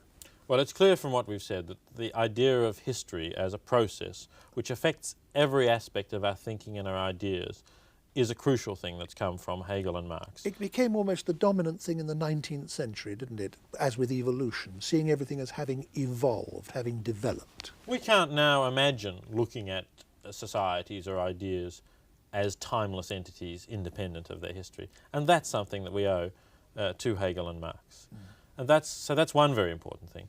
The other thing is this notion of freedom, the idea that is distinct from the liberal notion that we cannot be free unless we control our destiny, unless we, instead of being blown about by the winds of economic circumstances for Marx or the unseen hand of reason for Hegel, unless we actually take control of it, realize our own power, realize the capacity of human beings collectively to control our destiny and grasp that. That may, as you said, have some dangerous tendencies in it, but it's a very important idea, and I don't think it's one that we can ever give up once we've been presented with it by Hegel and Marx. Now, I do have to ask you about the minuses as well as the pluses. The ideas of both of these philosophers have become associated in the 20th century, since their deaths, with totalitarianism. Hegel with German nationalism culminating in Hitler, and Marx with communism, which was seen at its most horrific in the state created by Stalin. Both of these societies were societies that murdered millions of their own people. Now, I'm not suggesting that either of the two philosophers would ever have expected that, and certainly not that they would have wanted it. But they were both philosophers who regarded the embodiment of ideas in history, in institutions, in social reality as being an essential feature of ideas, yet when their own ideas were so embodied, they had these catastrophic results. Why was that? Well, I think their own ideas were misembodied. I don't think you can really trace Hegelian ideas at all in Hitler's kind of racist nationalism. You can't find that kind of racism. They said so, but you Hegel. think that was a complete misrepresentation? It was a complete misrepresentation Yes. of Hegel in that Yes. case, certainly. Yes. And also, and it's perhaps the ultimate irony in what happened to Marx. Marx, as I've been saying, was a philosopher of freedom. He cherished freedom. He hated subordination. He was once asked by his daughter to write down what the vice that he most detested was. He replied, servility. Servility, the very vice, the very thing you needed to survive in Stalin's totalitarianism, of course. And yet it's true that these ideas did get misapplied, did get distorted. Well, now why? What is there about the ideas that led to this outcome? I think in the end there's a faulty view of human nature. Partly there's an attempt to show a greater unity than really exists between human beings, and we could trace this to Hegel's notion of mind or Geist as something which is above and beyond the differences between individual minds. But we find it also in Marx and in the idea that if you change the economic circumstances, you'll change human nature, and then we will all overcome the divisions between one and another, the division between my interest and your interest and our individual interests and the interests of society. They will all disappear once we get rid of the economic structure which leads us to compete in the marketplace for money and wealth and so on. Now, it seems, unfortunately, that that has proven false, that you can change the economic basis, but you don't get rid of the divisions between reason and desire, between my interest and yours, or between individual and society. That in fact what happens once you make it impossible or very difficult for people to compete with each other for wealth is they then start competing for status or for power or something of that sort. And that's no better than it used to be. In fact, you could say that in the case of Stalin's society, it proved to be worse. So I think that Marx was mistaken in thinking that human nature would change. Thank you very much, Professor Singer. It might be supposed that philosophy of all subjects must be free from the vagaries of fashion, but that is not so. In philosophy, just as in other human activities, in each generation there seems to be a reaction against the values of the previous generation. So writers that have been widely studied fall into neglect, and new figures come to the fore. The outcome is apt to be that at any given time and place, many of the same philosophers are being studied by everyone, and a number of other well-known philosophers are being neglected by, at any rate, nearly everyone. Then a new generation comes along and re-evaluates one or two of the neglected philosophers so that they then come back into fashion, and so it goes on. Among the philosophers to whom this has happened most conspicuously in the last 200 years is Schopenhauer. For most of his lifetime, roughly the first half of the 19th century, he was almost totally disregarded. Then, in the second half of the 19th century, he became one of the most famous and influential of all philosophers. Then, in the first half of the 20th century, he fell into a neglect so profound that even most teachers of philosophy no longer read him. But now, in our own time, he is unmistakably coming back to people's attention, not least because he was a formative influence on one of the most important 20th century philosophers, Wittgenstein. Arthur Schopenhauer was born in Danzig, now Gdansk, in 1788. His family had been rich Hanseatic merchants for generations, and the upbringing he received was aimed not at an academic life, but at training him to step into an international business. However, he had no interest in the family firm. He insisted on going to university instead, and thereafter he used his private means to finance a lifetime of independent study and writing. His doctorate thesis has become a minor classic, in spite of its title, On the Fourfold Root of the Principle of Sufficient Reason. And he was still in his 20s during the 4 years when he composed his masterpiece, The World as Will and Representation, which was published in 1818, the year in which he was 30. From then until his death in 1860, at the age of 72, he published a great deal, but all of it was to extend or elaborate or enrich the philosophical system which he had constructed in his 20s and from which he never departed. He produced a huge collection of essays called Parerga and Paralipomena, and 2 short but pungent books on ethics called The Basis of Morality and The Freedom of the Will. There was also a little book called On the Will in Nature, designed to show that his ideas were supported by discoveries in science. Most important of all, he published a revised edition of The World as Will and Representation, which was more than twice the length of the original volume. There are several remarkable things about him. Although in direct succession to Kant's, his own work was securely in the mainstream of Western philosophy, he was genuinely knowledgeable about Hinduism and Buddhism, and is the only major Western philosopher to draw serious and interesting parallels between Western and Eastern thought. He was the first major Western philosopher to be openly and explicitly atheist. He placed the arts higher in the scheme of things and had more to say about them than any other important philosopher, and perhaps partly for that reason his influence on creative artists of the front rank has exceeded that of any other philosopher of the modern era. He was himself among the supreme writers of German prose. Many of his sentences are so brilliantly aphoristic that they've been torn out of context by the hundred and published separately in little books of epigrams. Intellectually, this is a catastrophe, because it obscures the fact that Schopenhauer is first and foremost a system builder, whose philosophy can be understood only as a whole. Of the books in print about it in English at the time of making this programme, I have to confess to you that the longest and most recent is by me, but I can't very well interview myself, so I've invited the author of one of the others to come along and discuss Schopenhauer with me. My guest is, in any case, the most distinguished living historian of philosophy in the English language, Frederick Copleston, Emeritus Professor in the University of London.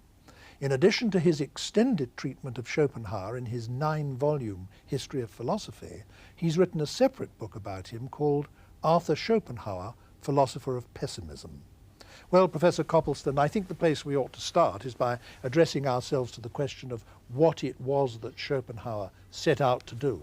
Perhaps I should let you take that up. Well, Mr. Magee, I think that like other original philosophers, a great many of them, Schopenhauer wanted to understand the world in which he found himself, the world in which he lived, or one could say he tried to form a coherent, unified interpretation of human experience, or to gain conceptual mastery over the world of phenomena, the plurality of phenomena. I think that is it. And to do that, Schopenhauer thought that it was necessary to identify the underlying reality.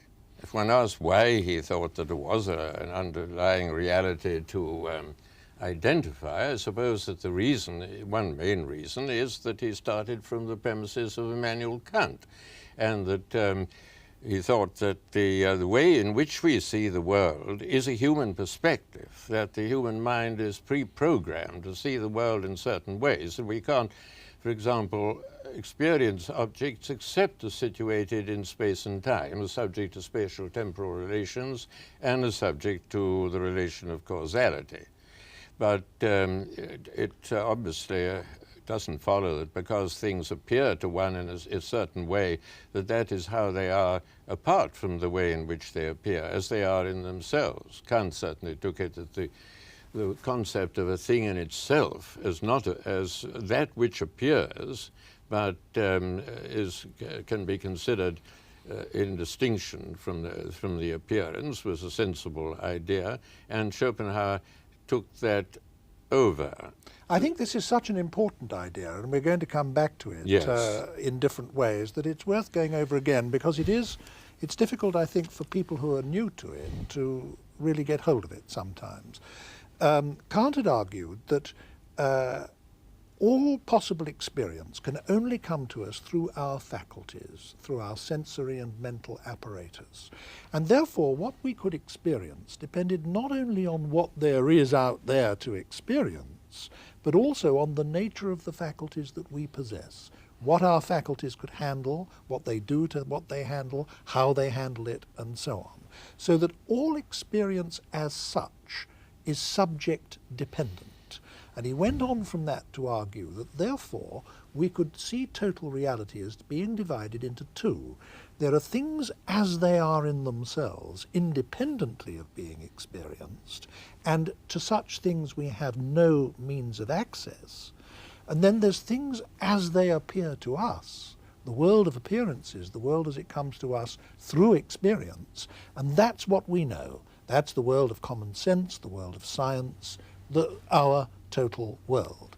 Now, Schopenhauer took this up from Kant and said, now, what can we get any pointers, can we get any hints from a close analysis of this world of experience as to what it might be that underlies it, as to what it might be that lies behind it? That at least is part of the thought, isn't it? Yes, it is. I think it's important to remember that for Schopenhauer there can be only one underlying reality. Kant himself took it as a matter of common sense, I think, that if there's the table as it appears, then there must be the table as it is in itself, and if the carpet as it appears, then there's the carpet in itself, that there are a multitude of things in themselves. But of course, if we think away spatial and temporal relations and the causal relation, there's no means of distinguishing one thing from another.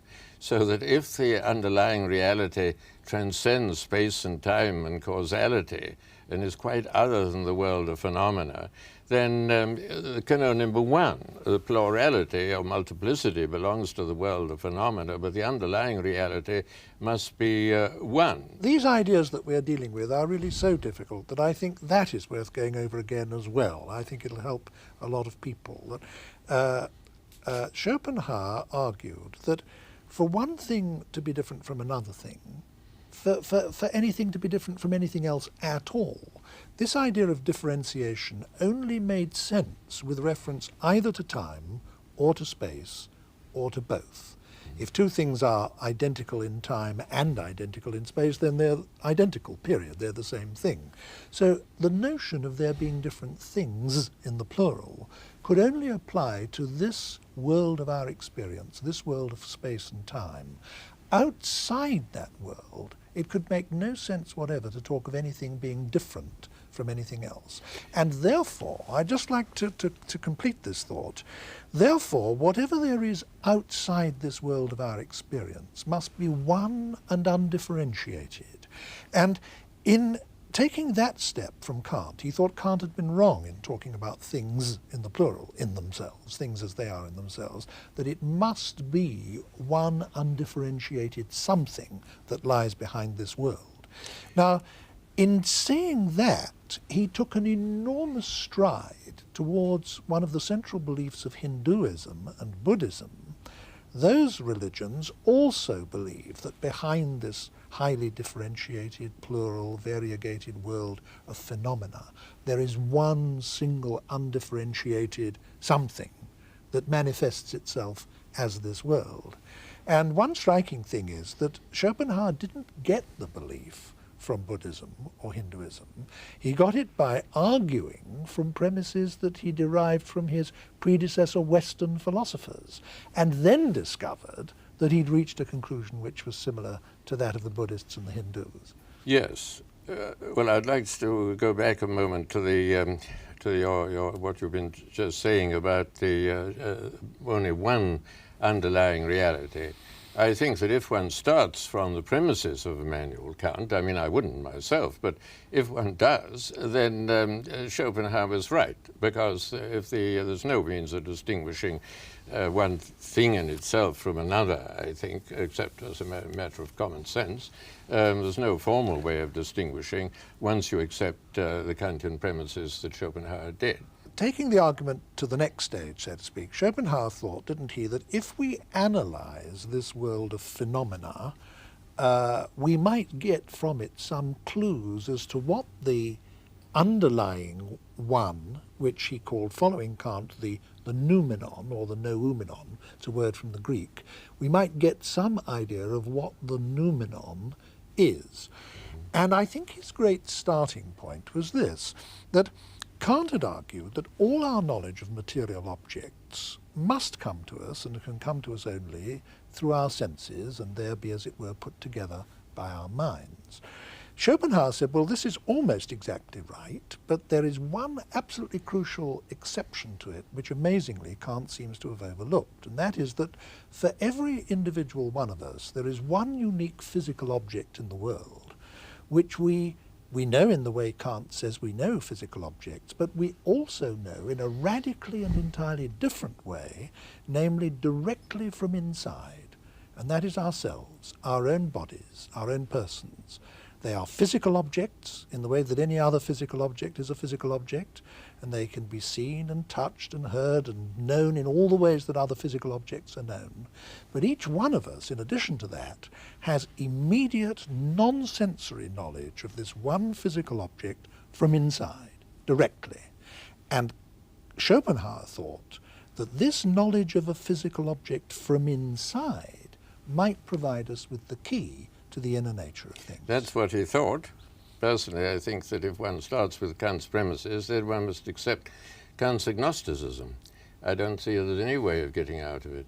But certainly you're quite right, of course, that is what Schopenhauer thought, that there was an access through the body. The only difficulty is, it seems to me, that our idea of, even our idea of an ultimate reality is belongs on those premises to the world of phenomena.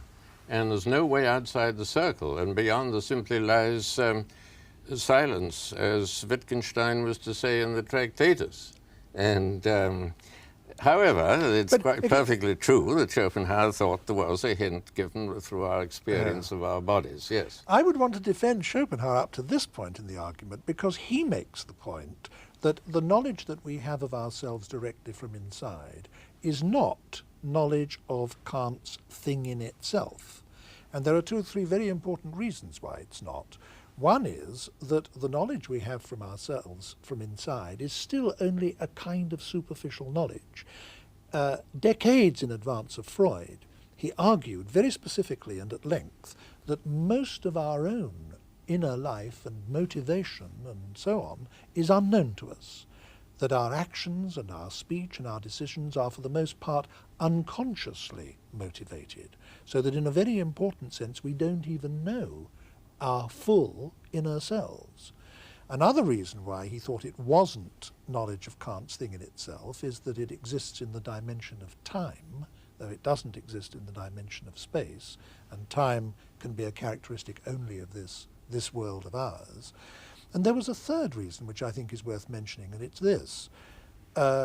Schopenhauer argued that all knowledge must be of a dual form, subject and object, knower and known, observer and observed, that for there to be any knowledge at all of anything, you must have something that's grasped and something that's grasping it.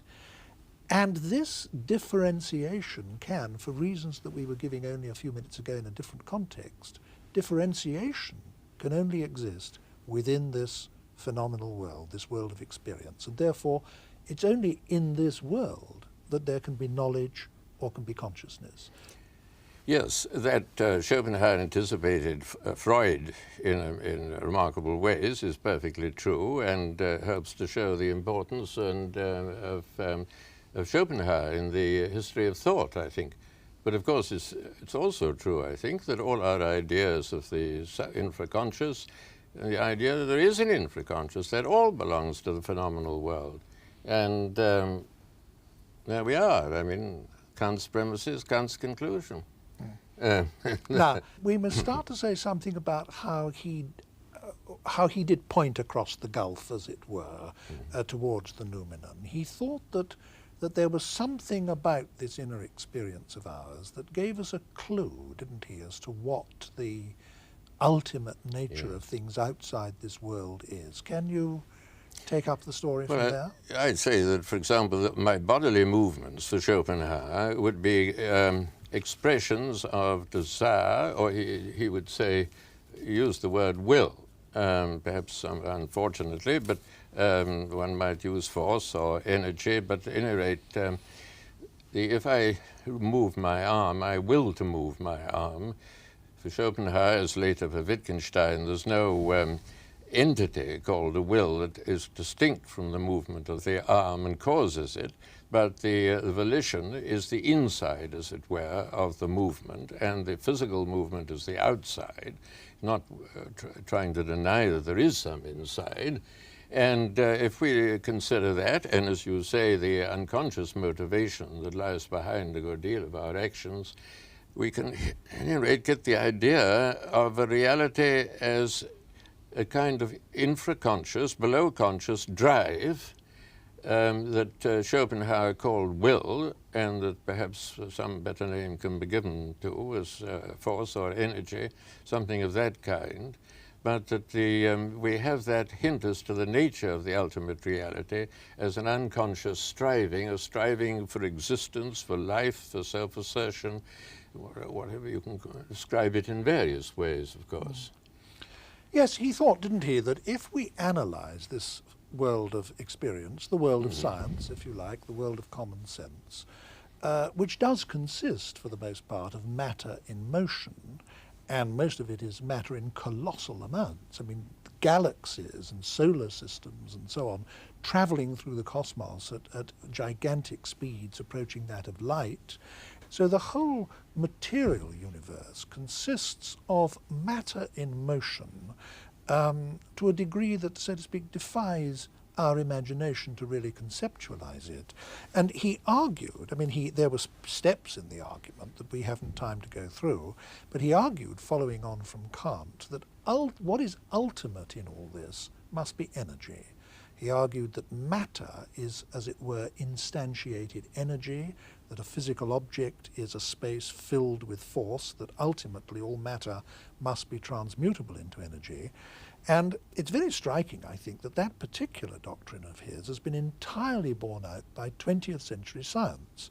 When the physicists in our century arrived at this conclusion, they thought they were propounding something revolutionary and incredible, but in fact Kant and Schopenhauer arrived at this conclusion over 100 years before them by pure rational reasoning of it out from ordinary experience. Yes, when one's talking about theoretical physics, one has to remember that so many physicists are sometimes very loath to say that the terms such as energy and so on denote any reality, aren't they? That they're of use within the framework of theoretical physics, but that it can't be taken that there's some kind of metaphysical reality called energy or so on.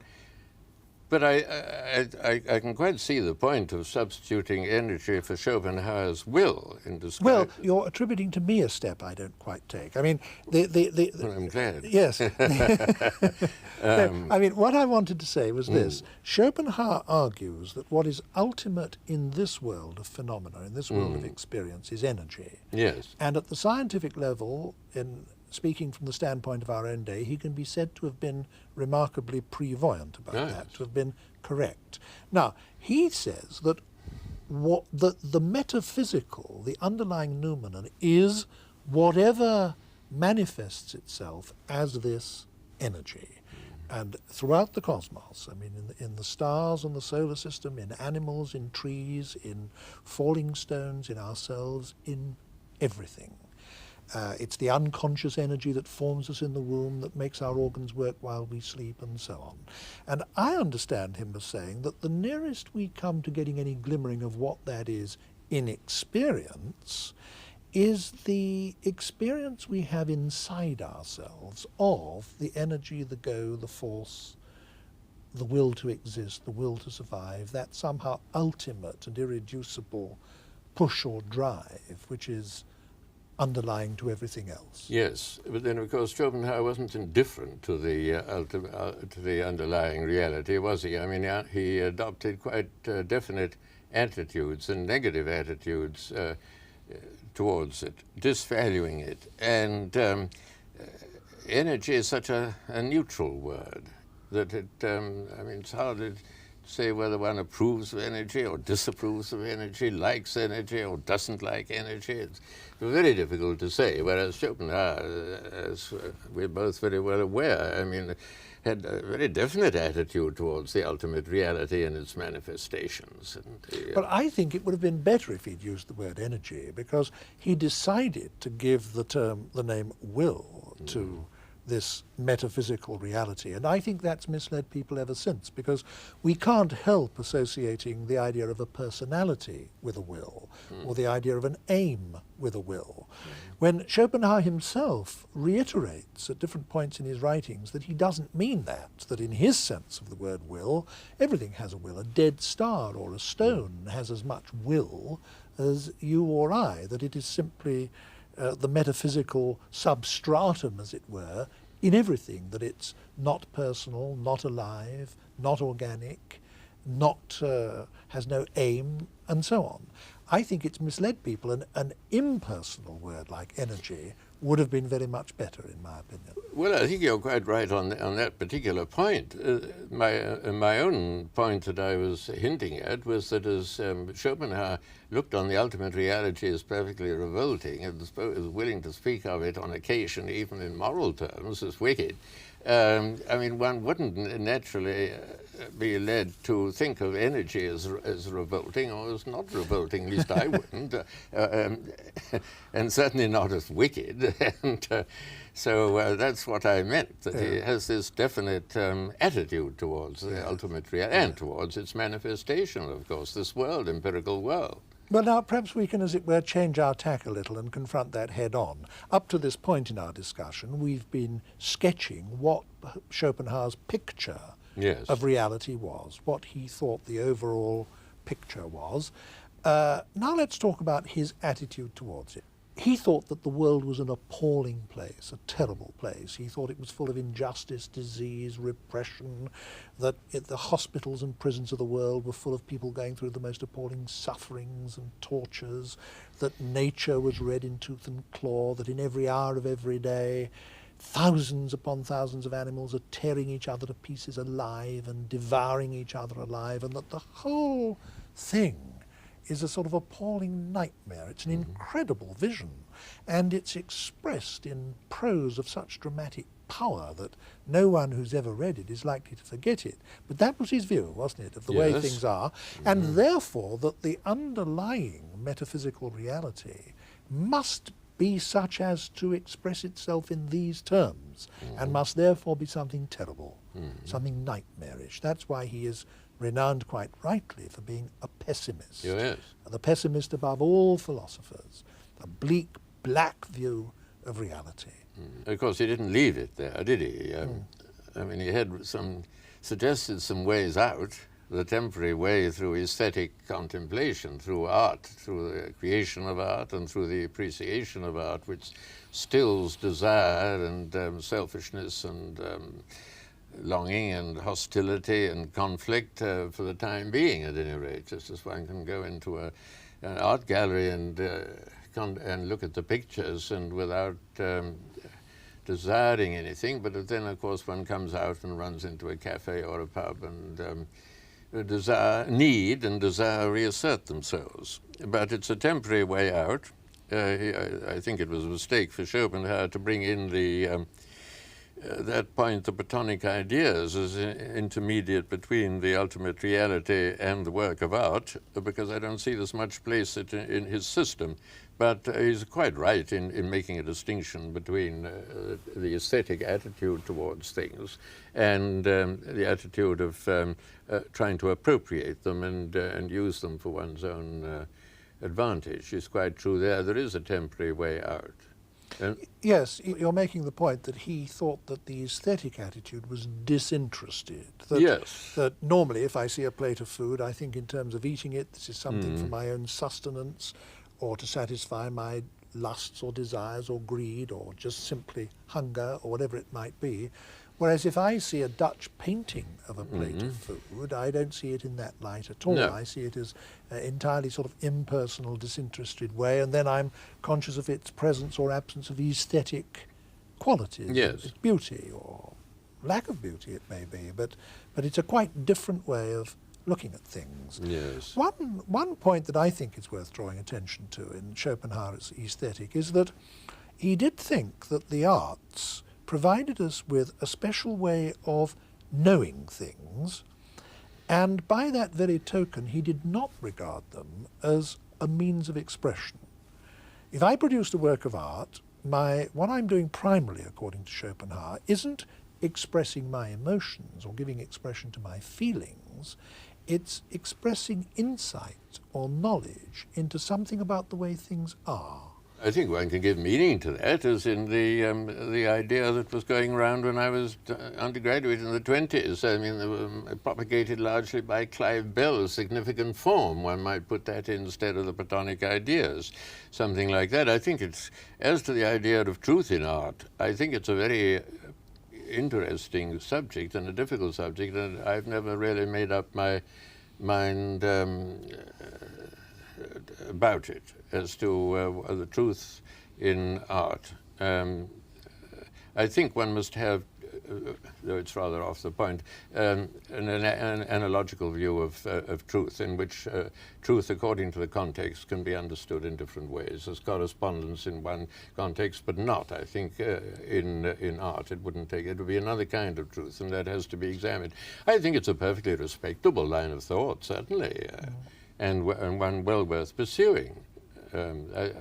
certainly making a critical remark about Schopenhauer's use of the Platonic ideas. I didn't mean to say that I didn't think there was anything in his view of art, because I do. I think it's very well worth considering, certainly. And it's had an enormous appeal to many great artists. Oh, yes, certainly. Who obviously, therefore, thought that it corresponded to their conception of what it was they were doing. Undoubtedly. Yes. Undoubtedly. I think we must move on now to consideration of Schopenhauer's morals.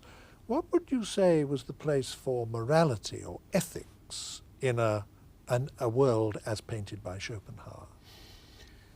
Well, as you know, Schopenhauer insists that as there's one ultimate reality, and each one of us is identical with that one ultimate reality, therefore, in some sense, we're all one, ultimately. And he uses that for advocating compassion, sympathy, agape, love as distinct from erotic love, I mean, as distinct from eros. Well, all the more power to his elbow. I mean, it's very noble that he should uphold that idea of compassion and so on. It's difficult to see how each one of us is an embodiment of that horrible reality that there's much room for mutual love. I mean, the conflict will be more like it, I should have thought. But at any rate, he certainly undoubtedly values love against hatred and compassion rather than cruelty and so on. I certainly don't want to question those valuations of Schopenhauer, far from it. But ultimately, of course, as we're all the one will, and the will is something horrible, the ultimate ideal can only be turning against the ultimate reality. I'd like to keep these two notions separate for the moment, and before we move on to his idea of turning against reality, I'd like just to say a little more about his view of morals and ethics, because it was, in a sense, applied metaphysics, in a rather unusual sense for a philosopher. He had, as you say, this metaphysical view that we were all ultimately one, and again that is in common with some religions, and therefore that in doing you an injury I am in some significant ultimate sense injuring myself, and that my ultimate oneness with you is really the basis of morality, the basis of compassion, the basis of empathy. It's why I should behave towards you in morally approved ways and not behave towards you in aggressive ways.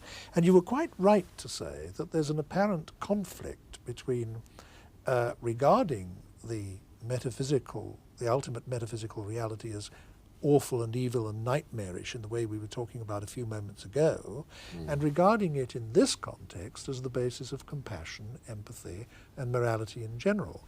I would like at this point to say that the famous fact-value distinction applies as much to Schopenhauer, in my opinion, as it does to anyone else.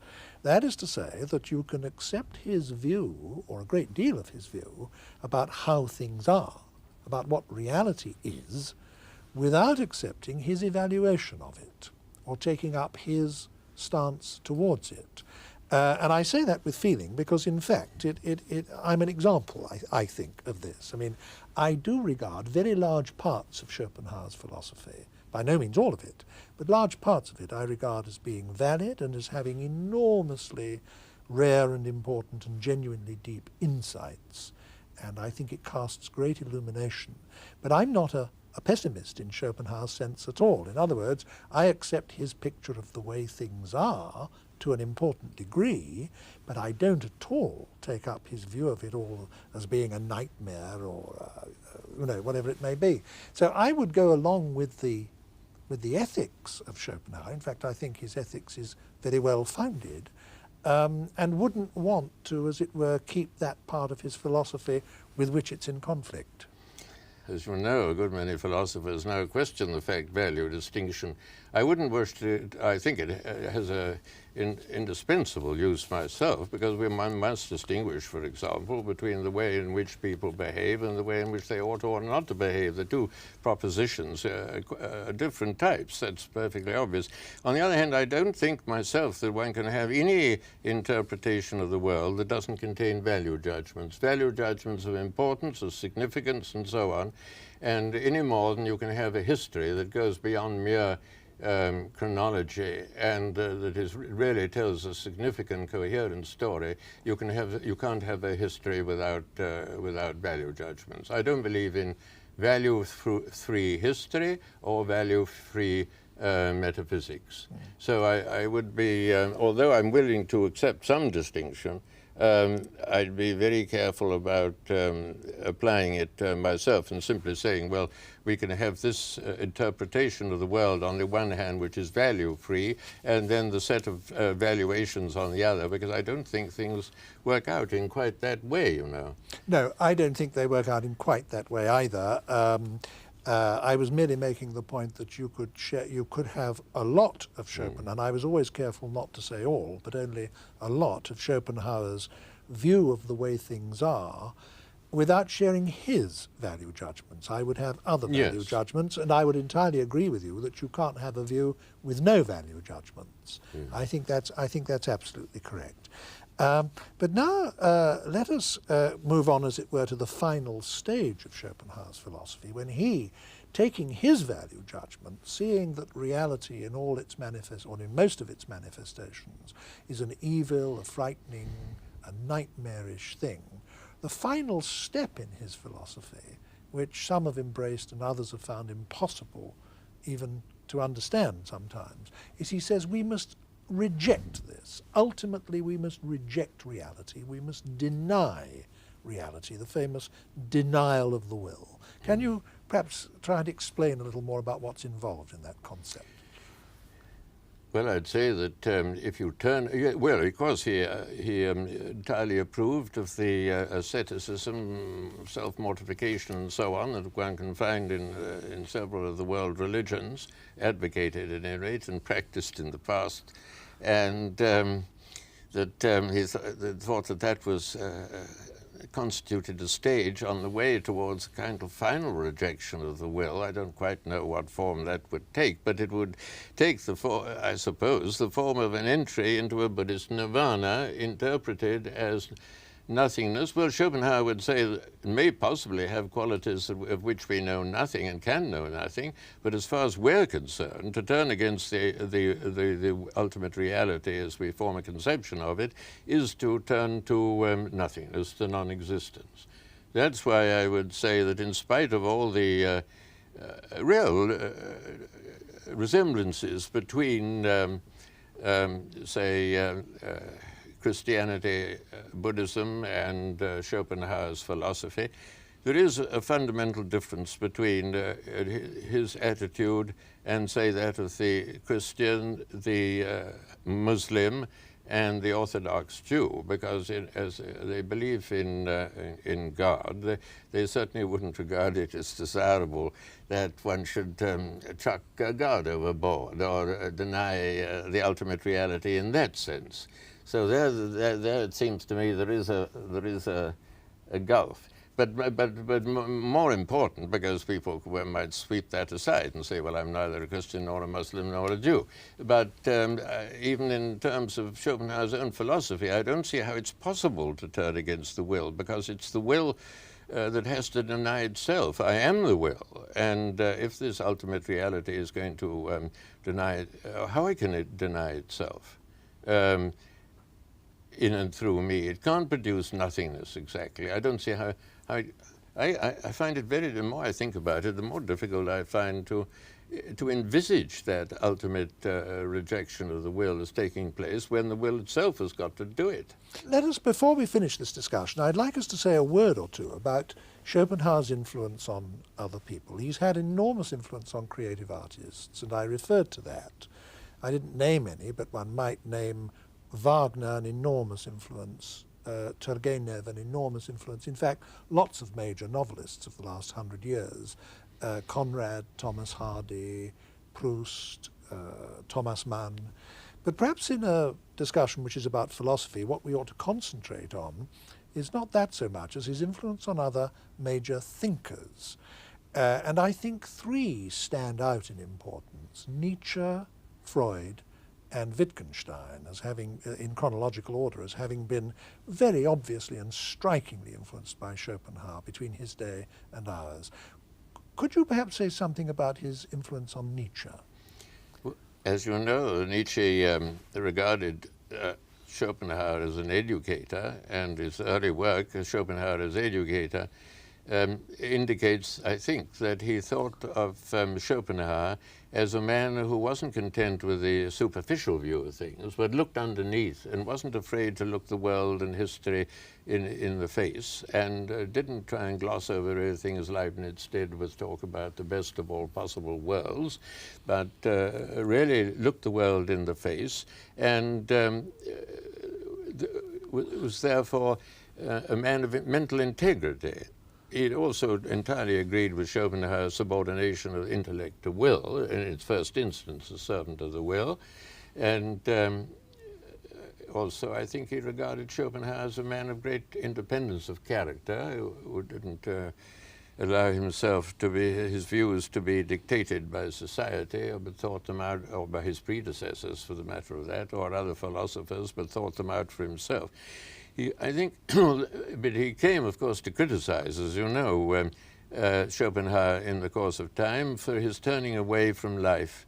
And although it's been said of Nietzsche by Professor Crane Brinton that the great Yesayer spent most of his life saying no, Nietzsche did officially uphold the affirming of the world as it is. And in a way, I sympathize with Nietzsche, because I think if the world is as Schopenhauer said it is, then the best thing is to try and alter it for the better. I don't say that Nietzsche, well, he thought, I mean, I wouldn't agree with Nietzsche's idea of what would be for the better, but I do agree with Nietzsche. But on the other hand, he never ceased to admire Schopenhauer and revere him as a man who set him on the right path, away from convention. It was a great questioner, I think. Well, I think we must now turn finally to the latest of the great thinkers who was directly influenced by Schopenhauer, namely Wittgenstein. And perhaps you'd like to conclude this discussion by saying a little about Schopenhauer's influence on Wittgenstein. Thank you. Yes, well, of course, that's quite clear, isn't it? I mean, from the preparatory, the material preparatory to the Tractatus in the notebooks and in the other manuscripts, the debt of Wittgenstein to Schopenhauer is made quite clear. And in the Tractatus itself, this idea to which you referred earlier in our conversation of the correlation between the subject and my world, that is strong in Wittgenstein, that there's I and my world, and that the I, the epistemological subject, is as it were the boundary of my world. It's not an object in my world, and because if I try to think of myself, then there's the I that's trying to think of myself. But it's on the borderline, as it were, of the world. That comes straight out of Schopenhauer. Then the famous saying in the Tractatus that if all the problems of science were answered, the problems of life wouldn't have been touched. That also really comes from Schopenhauer, I think. And it's also noteworthy that in the Tractatus, Wittgenstein makes a distinction between the will as the bearer of ethics, of which he says nothing can really be said. That's the metaphenomenal will. And the will as a phenomenon, which is really forms part of the subject matter of psychology rather than of philosophy for the author of the Tractatus. And therefore, there is that distinction between the metaphysical will, I think, the metaphenomenal will and the phenomenal will, which also can be traced, I think, to Schopenhauer. I should say that Wittgenstein, in the course of time, became less and less Schopenhauerian, in the sense that he became less and less addicted to forming a system, whereas, as you said much earlier, Schopenhauer was certainly a system builder.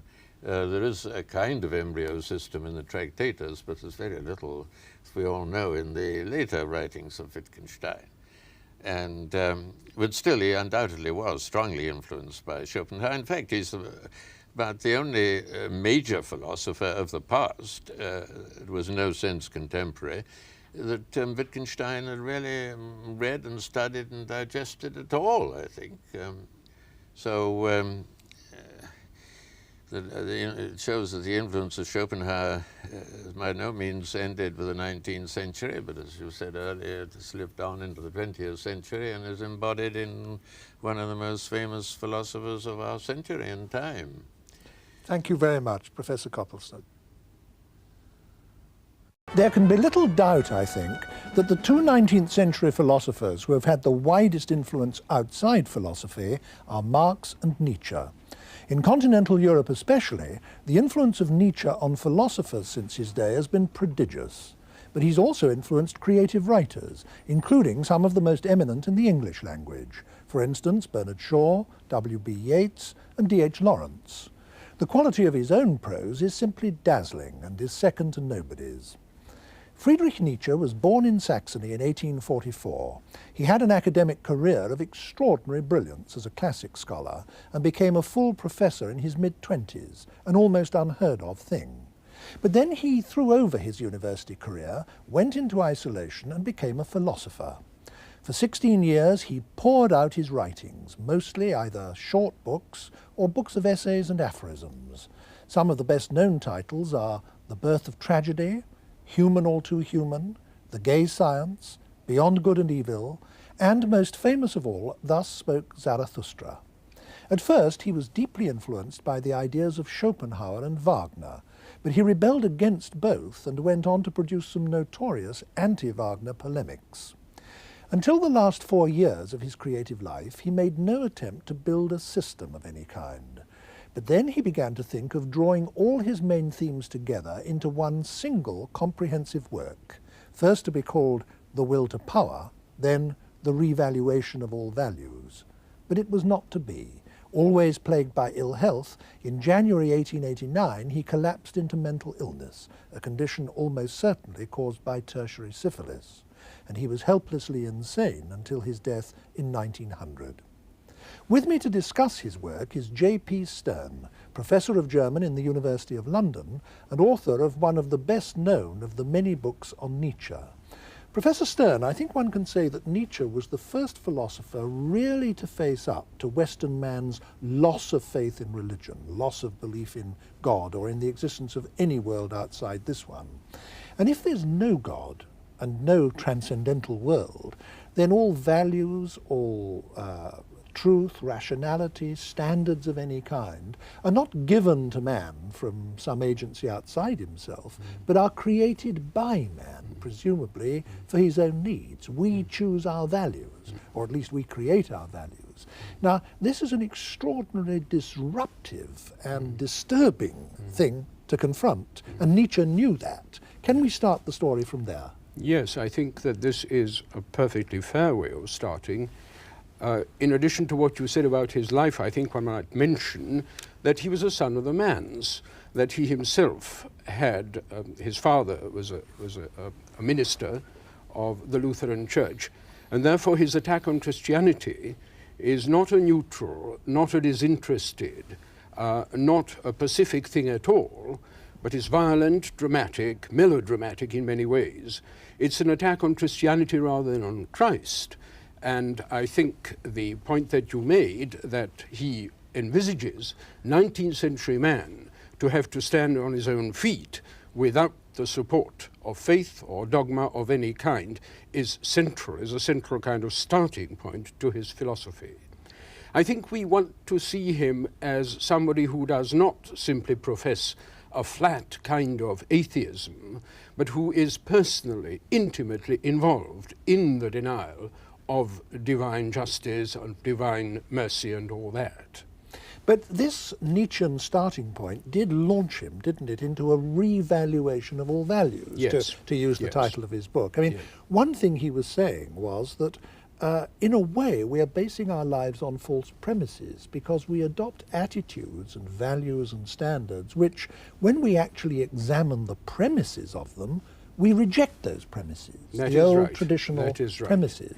What he believed in, what he tried to show, was that the whole edifice, both of Christian values and of idealism, which he saw derivative from those values, was false, had to be thrown over and something else to be put in its stead. The question as to what was to be put in its stead is not quite so simple, but that was the basic premise from which he began. Yes. And that, I think, makes for the melodrama, the extraordinary melodrama of the person, of the style, of the whole phenomenon of Nietzsche. Now, this revaluation of all values is, of course, a colossal task, and I think it'll make our discussion of it clearer if we divide our consideration of it up a little bit. Yes. There are four main traditions within Western civilization to which Nietzsche addressed himself and which he attacked. The tradition of Christian morality, the tradition of secular morality, the herd values, as he called them, the ordinary morality of the mass of mankind, and some at least of the traditions deriving from ancient Greece, particularly from Socrates. Now, let's have a look at each of those four in turn. Can you say a little bit more about his fundamental criticism of Christian values? Well, I think to say, to start with, on the Christian, I think the attack is a very simple one, a very straightforward one. All the positive values of Christianity, turning the other cheek, loving your neighbor as you love yourself, having compassion for those suffering, all these are ruled out of court. Now, not absolutely, because as we shall see later, I think, I want to make that point very clearly, Nietzsche is constantly making special rules for special people, and he is very much against the notion of generalizing simply rules in the way in which Kant had done in the categorical imperative. So, yes, the first thing then is the attack on, not on Christ, but on Christianity as really furthering the underdog, furthering the person who cannot stand on his own feet and requires compassion, requires pity, illicitly requires sympathy from the outside. But why was he against compassion and against pity? Why did he despise those so much? He's not against them. He does not despise them when they come from the strong person. What he despises is the support of the weak person from outside himself. Whatever that source is, the outside source may be, whether it's another person, his compassion, or rules or regulations, laws, or whatever. And the reason for being against this was what? The reason for being against it was his fundamental appeal is to authenticity, to selfhood, to the elan vital, to the life within the person lived to the full. Yeah. Now, what about his criticism of secular morality? I mean, the great moral philosophers like Kant, or in his own day, the utilitarians and so on, that wasn't Christian morality quite, but he was against that too. Now, why? I think the main reason there is this, that all systems of secular moralities are based on an abstraction from the individual case. They're based on an appeal to a generality. For Nietzsche, the word general is the same as common, and by common he means common in the nasty sense of the word.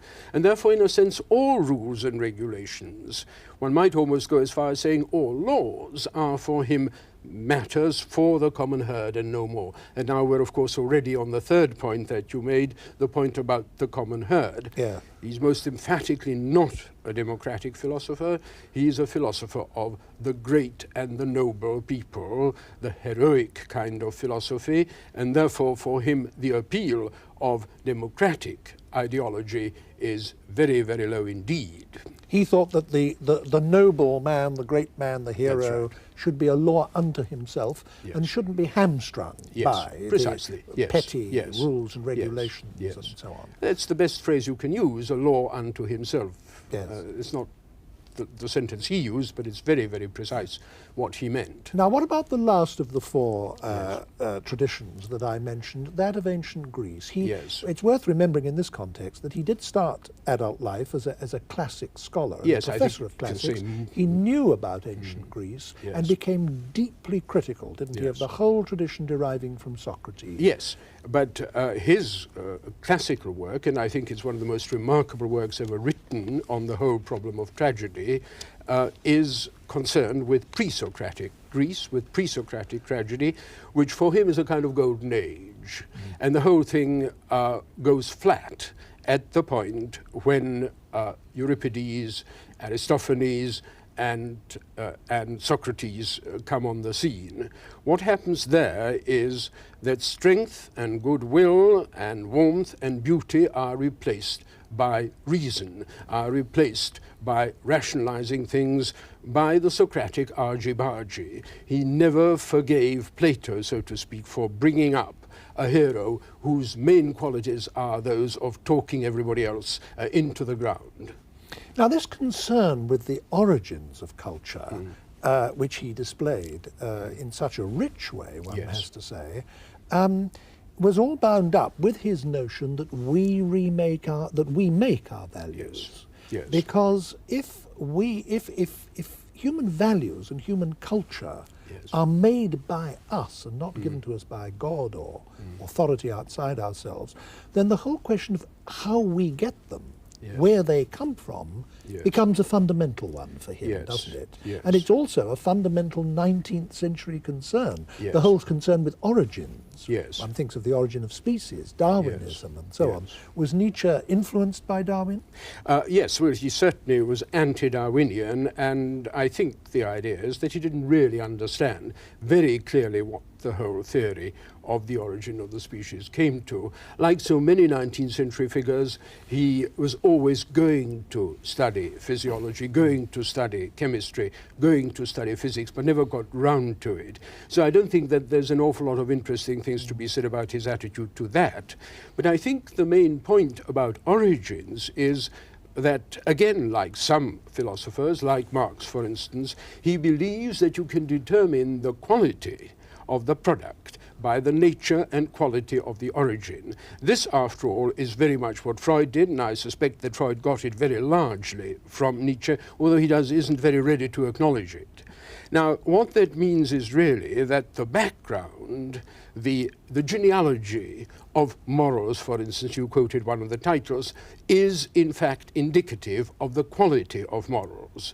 Now let me say, I don't believe this is true, but I mean that is very much the 19th century view over and over again, that you can determine the quality of a mental product by the nature, by the origin that is at the back of it. Yes, and we are now inclined sometimes to call that the genetic fallacy. That's but right. I don't want to go into that. Yes, I think this is very close, yes. Your mention of Freud prompts another question that I wanted to put to you.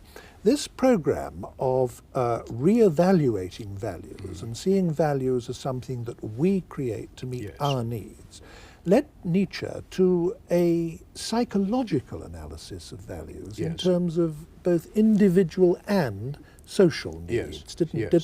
That is perfectly true. It becomes an essentially psychological It is inquiry. a way of psychologizing a lot of phenomena. This is perfectly correct.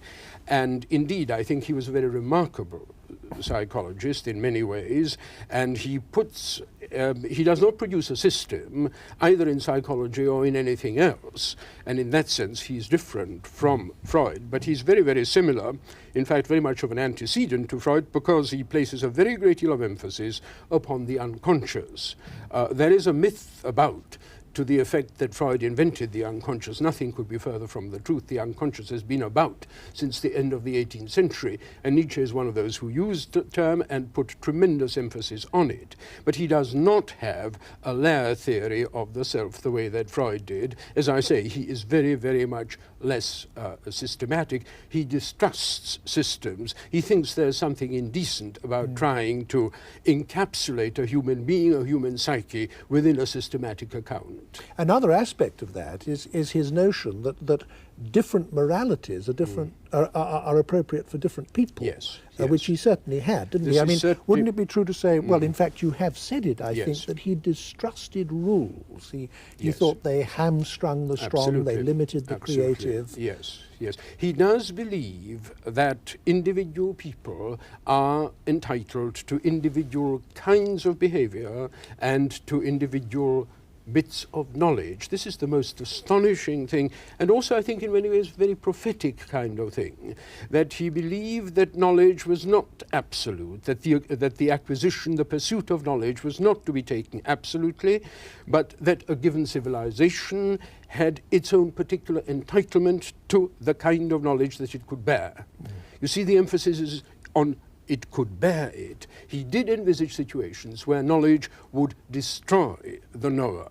our knowledge of nuclear fission, Yes, for example, precisely. has become a lethal threat to us. Precisely. And that is something that Nietzsche would very Yes. easily and very well have understood. Yes, and he did in fact say so. He did, I mean, not about nuclear physics, of course, but about knowledge generally.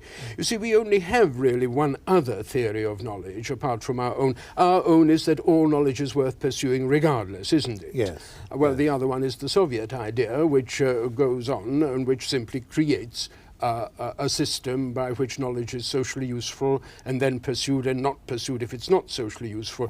Nietzsche's view is somewhat similar to this. He does believe that given civilizations can destroy themselves, and the basic, the ground on which all this is erected is in fact, we're coming back now to Socrates, the Socratic yen for knowledge, this endless this driving force which pushes us on. Up to this point in our discussion, we've talked about Nietzsche's critical enterprise. Yes. This basic view that Yes. up to this point in our Yes. history, the morals and values and standards of Western Yes. man have all been historically based on belief in a god or in gods who gave us these values, gave us these moral standards and so Yes. on, and would judge us by Yes. our failure to live up to them or success in living up Yes. to them and so on.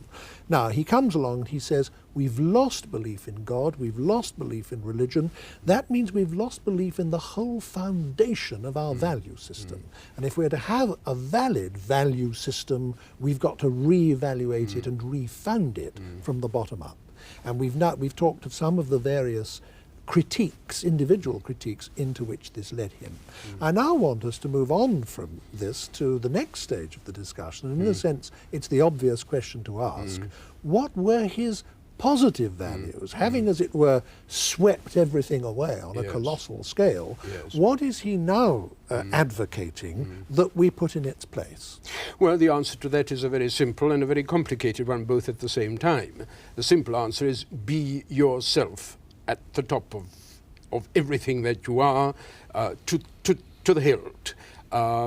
Live your life fully, live it adventurously, and all the other things which later on come under the heading of élan vital, that in the human sphere, I mean, that essentially the be thou thyself is the major premise from which he begins, and it's also the goal towards which ethics ought to the goal towards which ethics ought to be directed. Now, you may ask, of course, if everybody is himself and himself alone, how is this to be done in a wider sphere? How is this to be done in a political system, and so on? The answers to that question are, I'm afraid, very unsatisfactory as far as he's concerned, as indeed his whole attitude towards social questions never does get very far.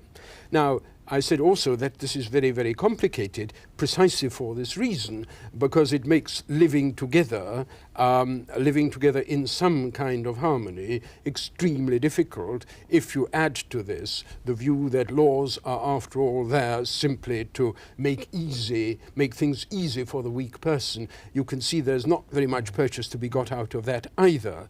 So it is on the face of it a simple system, but basically I think there is a great deal of difficulty facing anyone who's going to put this forward. In a sense, I think we can say that some of the fascist politics of the early part of the century is based, to some extent, among the intellectuals at any rate, on this view that you must create your own values.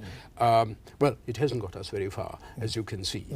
But this notion that you must say, as he put it, say yes to life, Yes. affirm life, Yes. be untrammeled, to the top of your bent, uninhibited, also led him to the view that of course this is going to lead you into conflict with other people, but you must simply sweep them aside. You must sweep away the weak and the unable Yes. and all those who, Yes. as it were, get in your way. Yes. That, of course, is absolutely flat head-on in conflict with Christian morality, isn't it? Yes, it has, but then you see you've only mentioned one half of it. The other part of it is you must also conquer all that is comfortable, all that is cowardly, all that is less than adventurous within yourself.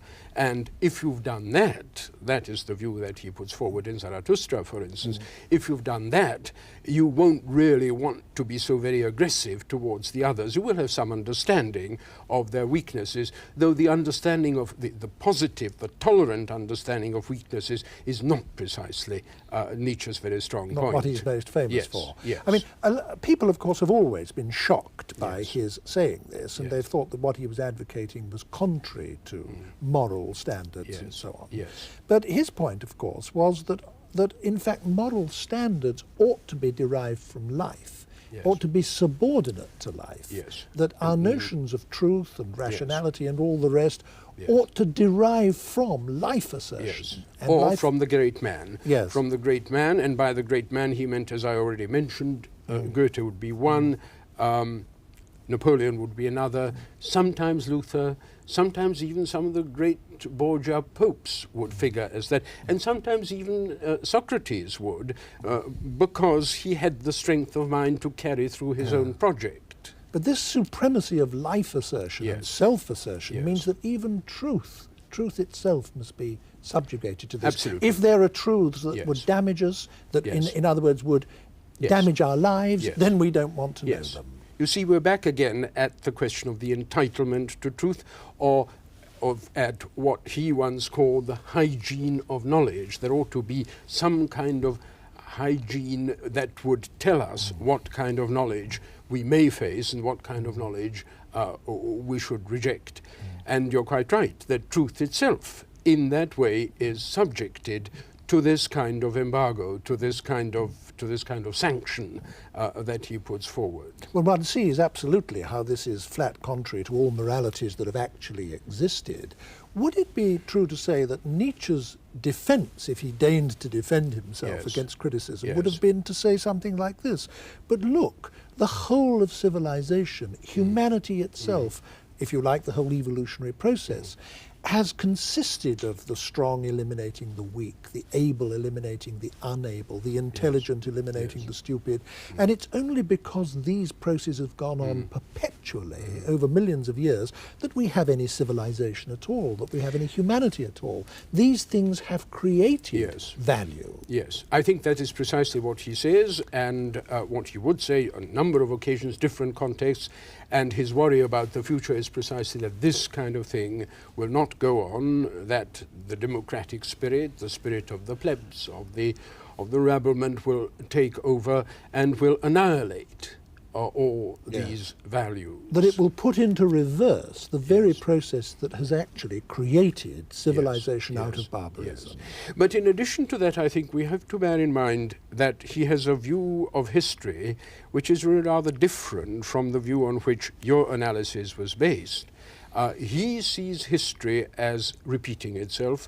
Now, what that means, we shall talk about that a little later, but what it essentially means is this, that any historical situation can create and absorb and make use of the highest that man is capable of creating. There aren't any privileged situations, there are no privileged eras, and therefore any era that sees itself as capable of fully understanding, of fully creating these values, should be allowed to do that.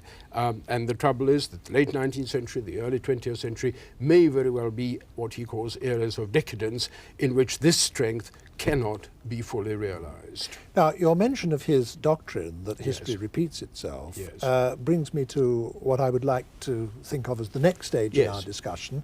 When one comes to regard Nietzsche's later work, there are four big themes in it, and again, I think for clarity's sake, it will help if we take them one at a time. One is what you might summarize under the phrase, the will to power, a phrase which he has popularized. One is the Übermensch, or translated as the Superman, again, an invention of his that's entered our language. One is this doctrine you mentioned of the eternal recurrence of time. And the fourth, I would say, is his notion of the aesthetic understanding of life.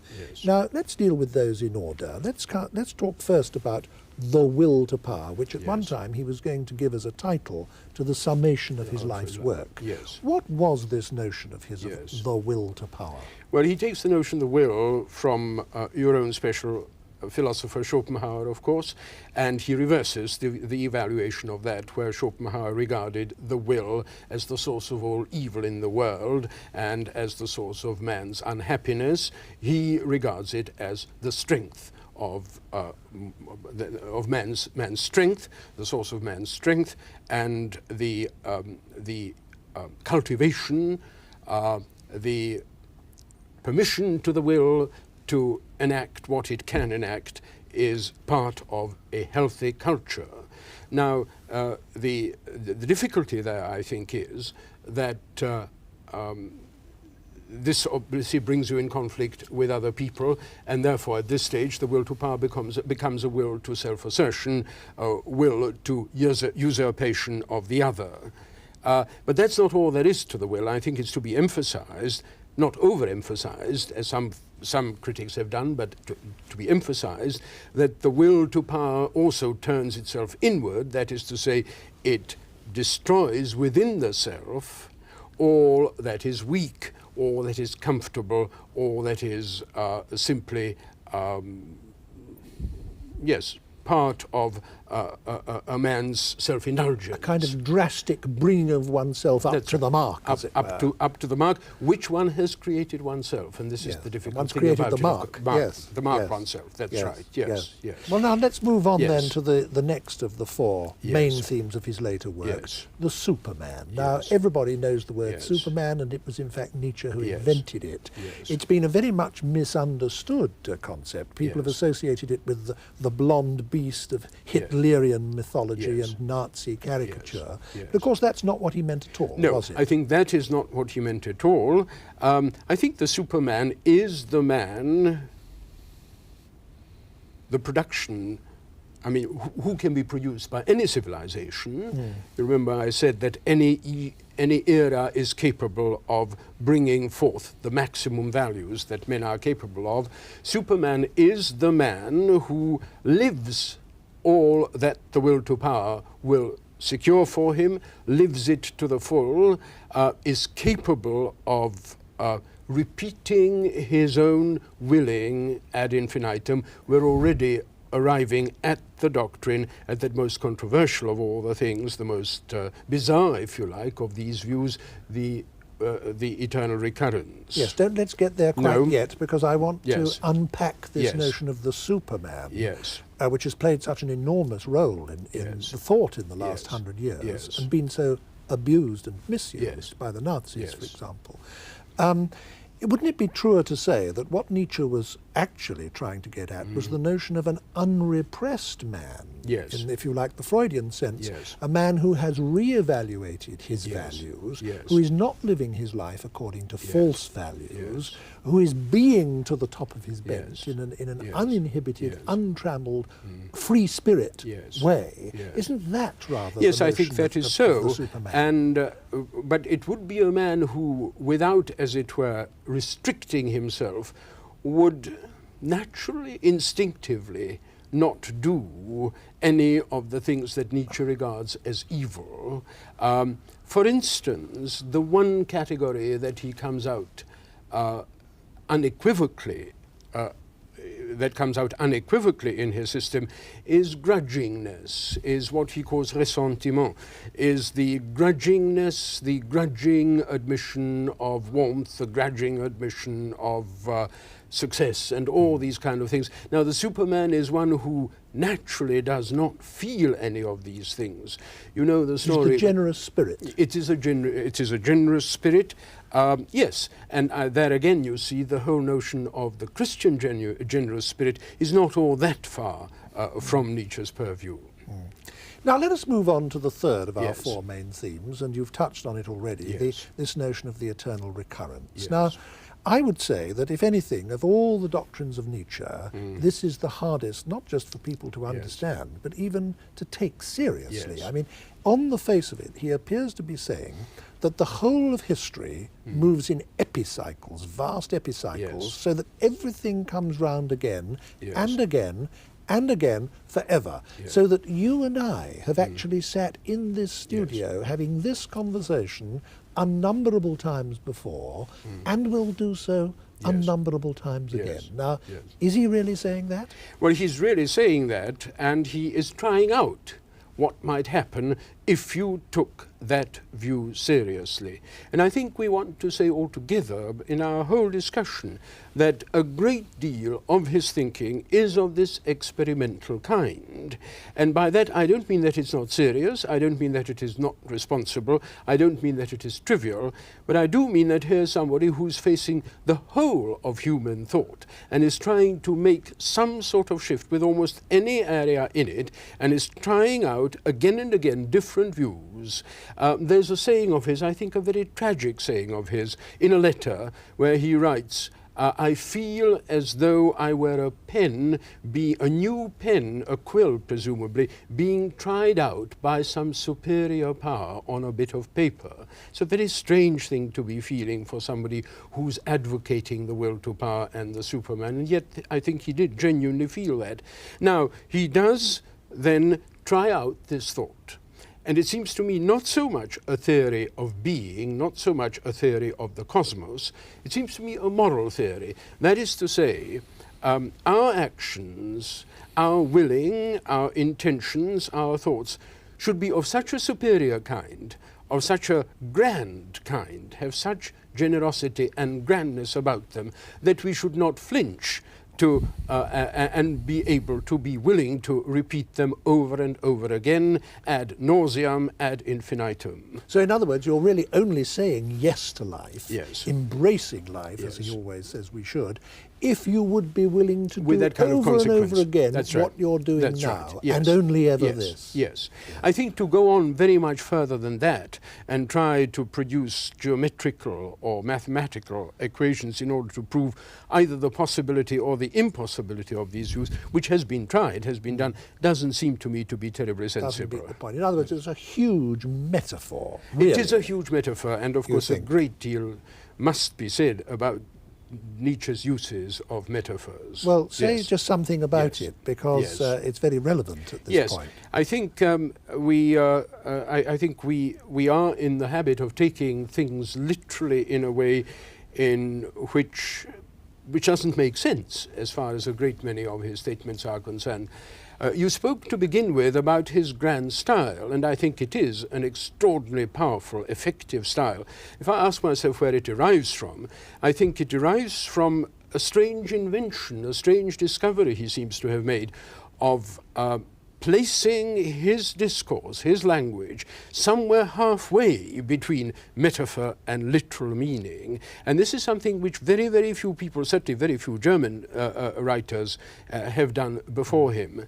He stands entirely on his own as far as thinking is concerned. You have mentioned that, and we've seen how he attacks every tradition in the West. Where he does find his precursors is in the style, and Montaigne and Pascal and La Rochefoucauld are his favorite authors, and that whole aphoristic style, I think, derives a tremendous lot from them, and it's not only me saying it, it's himself saying it. And this style, which is pitched halfway between metaphor and literal statement, is something quite extraordinary, and I think unless we understand it for what it is, we are going to misread him. I have a quotation which I think gives an example of what I have in mind.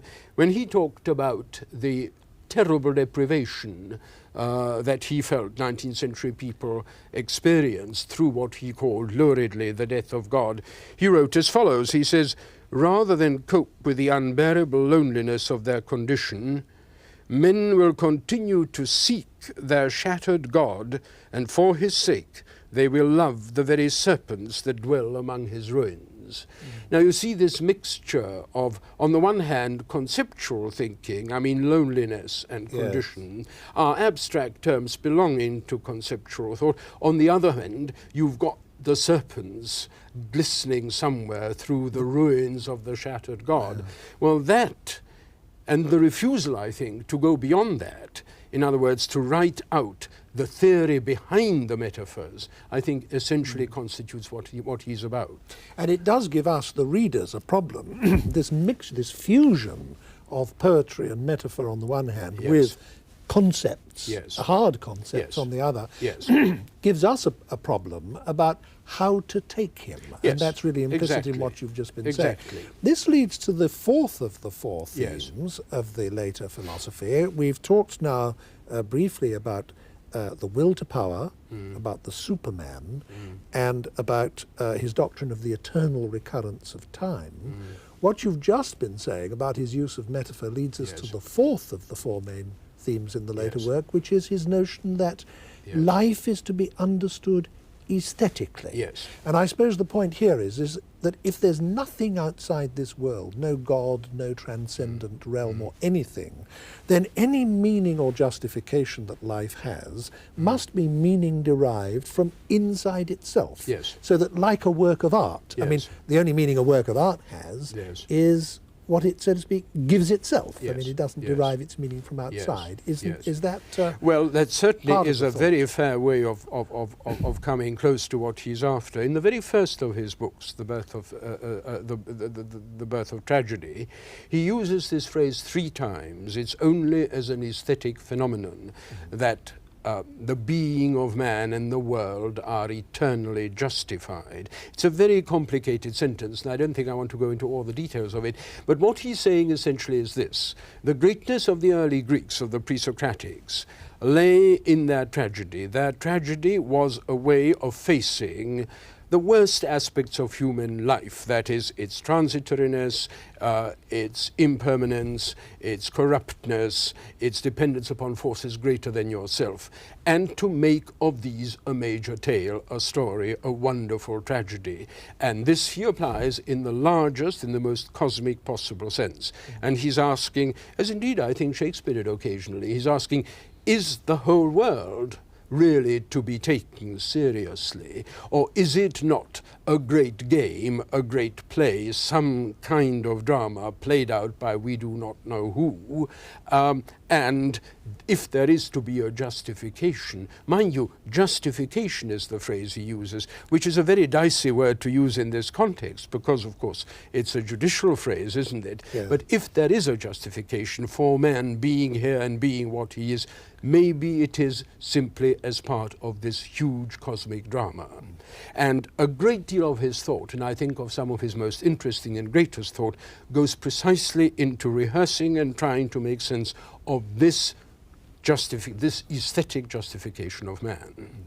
Now, you're talking about the way metaphor and aesthetic considerations are fused into the very substance of the thought itself. And you spoke very interestingly a moment or two ago about his actual style and the tradition to which it related. It in its turn has had immense influence, hasn't it? I instance some of the great creative writers that he has influenced in my introduction to this program.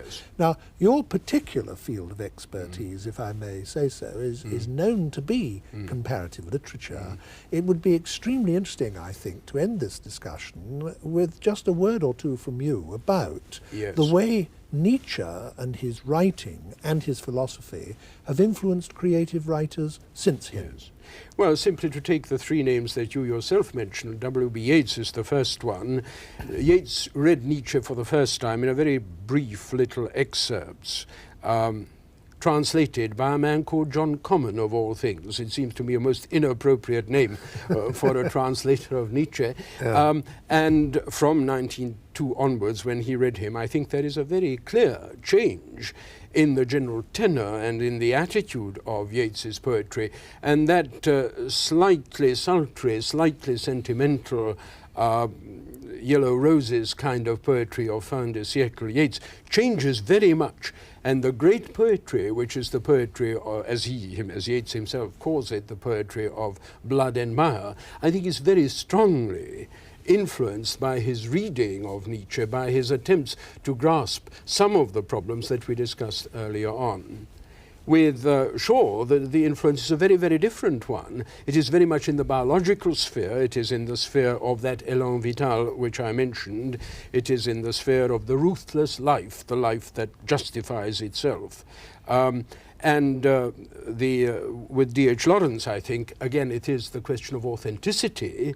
Now, the authenticity as Lawrence conceives it is a very different kind of authenticity from the one that Nietzsche had in mind. In other words, it's social and sexual, and of course both of these are really rather minor factors in Nietzsche, but it is certainly from Nietzsche through his wife Frieda Lawrence that he acquired some knowledge of Nietzsche and that he was deeply influenced by it. And a very late and I think rather dreadful Christ story of Lawrence's seems to me to derive straight out of Nietzsche's psychologizing of the Christ figure. If we look on the continent, of course, Pirandello, Thomas Mann, André Malraux, all these people not only have been very strongly under his influence, but they acknowledge the influence throughout. Strindberg had a long correspondence through a common friend with Nietzsche, and so on. I think that there are immensely powerful influences, but we have to bear in mind that the aphoristic style, the tremendous attractiveness of the metaphors, the brevity of the message, and literary persons don't like to read heavy books, they like to read aphorisms. All these play very much into Nietzsche's hand. One last question, Professor Stern. I don't think we can finish our discussion without touching on it. If you say the name Nietzsche to most educated people in the West nowadays, what they immediately think of is the Nazis. And the Nazis seem to have appropriated Nietzsche as their philosopher in the same sort of way as they appropriated Wagner as their composer. And that's had the effect ever since of contaminating the reputation of those two geniuses in the minds of large numbers of people. Now, is it fair or is it unfair to associate Nietzsche with fascism? I think he must be associated with it to some extent, and fascism rather than National Socialism.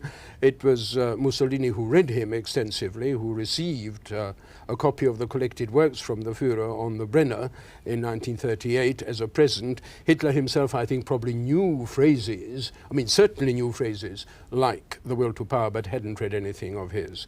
I think in some ways this is a justifiable charge, and I would put it this way, that to the extent that these parties depended upon their intellectuals, and to the extent that the intellectuals depended upon some sort of more or less ill-assorted ideology, Nietzsche was part of it. But of course at the same time I think it's to be emphasized very strongly that there are lots of things in him, much more important things in him, which are absolute anathema to these people, to these gangsters, let's put it quite plainly, and self-control and the inward struggle of the self and the attainment of valid, of generosity, for instance, and greatness of the kind that we have described, have nothing whatever to do with the kind of murderous ideologies that came into being in the Third Reich and among the early on among the Italians. And it's quite plain from the fact that you yourself have devoted so much of your life to studying Nietzsche and writing about him, that you think this is a hugely valuable undertaking, nevertheless. Yes, I certainly think it is an immensely valuable undertaking, providing we do not go to it with some expectation of getting a panacea on how to live right, but provided we go to it with a view to finding out what human beings can do, what the human possibility is, what the being of man is capable of understanding and creating from within itself. Thank you very much, Professor Stern. Thank you. I enjoyed myself very much. One philosopher active earlier in this century who was much more important than his reputation outside the subject might suggest was the German Husserl, Edmund Husserl, who was born in 1859 and died in 1938. His acknowledged masterpiece is a book called Logical Investigations, published in 2 volumes in 1900 and 1901. And perhaps I might also mention a book called Ideas, published in 1913. Husserl's basic approach went something like this. For each one of us, there is one thing that is indubitably certain, and that is our own conscious awareness. Therefore, if we want to build our knowledge of reality on rock-solid foundations, that is the place from which to start. But as soon as we analyze it, we find that awareness has to be awareness of something. Consciousness must be consciousness of something. And we are never able to distinguish in experience between states of consciousness and objects of consciousness. In actual experience, however careful the analysis, they seem to be the same thing. Now, skeptics down the ages have argued that we can never know whether the objects of our consciousness have a separate existence from us, independent of our experience of them. Husserl conceded that, but insisted that they do indubitably exist as objects of consciousness for us, whatever other status they may have or lack, and therefore that we have direct access to them as objects of consciousness and can investigate them as such, without making any assumptions about their independent existence. Thus, he launched a school of philosophy devoted to the systematic analysis of consciousness and its objects. This school is known as phenomenology, and one use of that word phenomenology continues to this day to refer to whatever is given in direct experience, regardless of any question of independent existence. And our direct experience, of course, encompasses not only material objects, but all sorts of abstract things, such as music, mathematics, not to mention our own thoughts, pains, emotions, memories, and so on. One of Husserl's followers, Heidegger, struck out on his own with a book called Being and Time, published in 1927 and dedicated to Husserl. This book became the fountainhead of modern existentialism, though Heidegger never actually liked having the label existentialist attached to him. He went on to produce a great deal more philosophical work in the course of a long life. He died in 1976 at the age of 86, and much of that work was influential, but Being and Time remains his masterpiece. Later existentialist thinkers, especially Jean-Paul Sartre, became better known to the general public and did more to propagate existentialist ideas outside the confines of academic philosophy, but Heidegger remained very much their master. The very title of Sartre's main philosophical work, Being and Nothingness, published in 1943, is a direct allusion to Heidegger's Being and Time. So here we have a clear-cut line of philosophical development, which we're going to discuss in this program, from Husserl to Heidegger and Heidegger to Sartre. And perhaps we might mention one other figure, Maurice Merleau-Ponty, who published an important book in 1945 called The Phenomenology of Perception. He and Sartre were great friends at one time. Together they founded and edited the journal Les Temps Modernes. But Merleau-Ponty died early at the age of only 53 in 1961. Here to discuss this major tradition within modern philosophy is Professor Hubert Dreyfus of the University of California at Berkeley. Professor Dreyfus, I said at the beginning of that introduction to our discussion that Husserl is probably not well known outside academic philosophy. How does it come about? Can you explain this for us, how somebody so little known generally is of such enormous importance inside philosophy? Well, it was Husserl's own idea that he was important that helped, and he was important in a reactionary kind of way. That is, he culminated a whole philosophical tradition, the Cartesian tradition that thinks of man's relationship to the world in terms of subjects knowing objects. In fact, Husserl thought he culminated the whole philosophical tradition from Plato on, because he had discovered the indubitable basis on which one could ground an understanding of everything. Setting himself up like that, he's similar to the way Hegel set himself up as the culmination of idealism, so that Kierkegaard could rebel against Hegel in the name of the beginning of existentialism, and Marx in the name of materialism. So Husserl sets himself up as the culmination of Cartesianism. His last book is called Cartesian Meditations, and then other thinkers like Heidegger, like Merleau-Ponty, can understand what the tradition really comes to, and then they can rebel against it. Now, I tried to give a sort of lightning sketch in my opening words of Husserl's basic approach, but I think we need something a bit more substantial than that to get our teeth into. Can you fill that out a bit? Yes, Husserl's basic idea was that the mind is always directed toward objects under some aspect. So I am perceiving that table roughly, I'm perceiving that as a table, and from the top, I can remember it, I have beliefs about it, I could have desires about it. All my mental content is directed And Husserl thought that was, in fact, what the essence of the mind. The mind and nothing else in the universe has this kind of directedness toward something outside of it, other than it. And there is a mystery here, isn't there? How, for example, if I think about astronomical questions, how events inside my head can relate to distant galaxies. Right. Husserl thought that was a wunderbar phenomenon, and he was ready to devote his life to trying to understand it. And his way of understanding it was to say there must be some kind of content in the mind that accounted for this aboutness or directedness.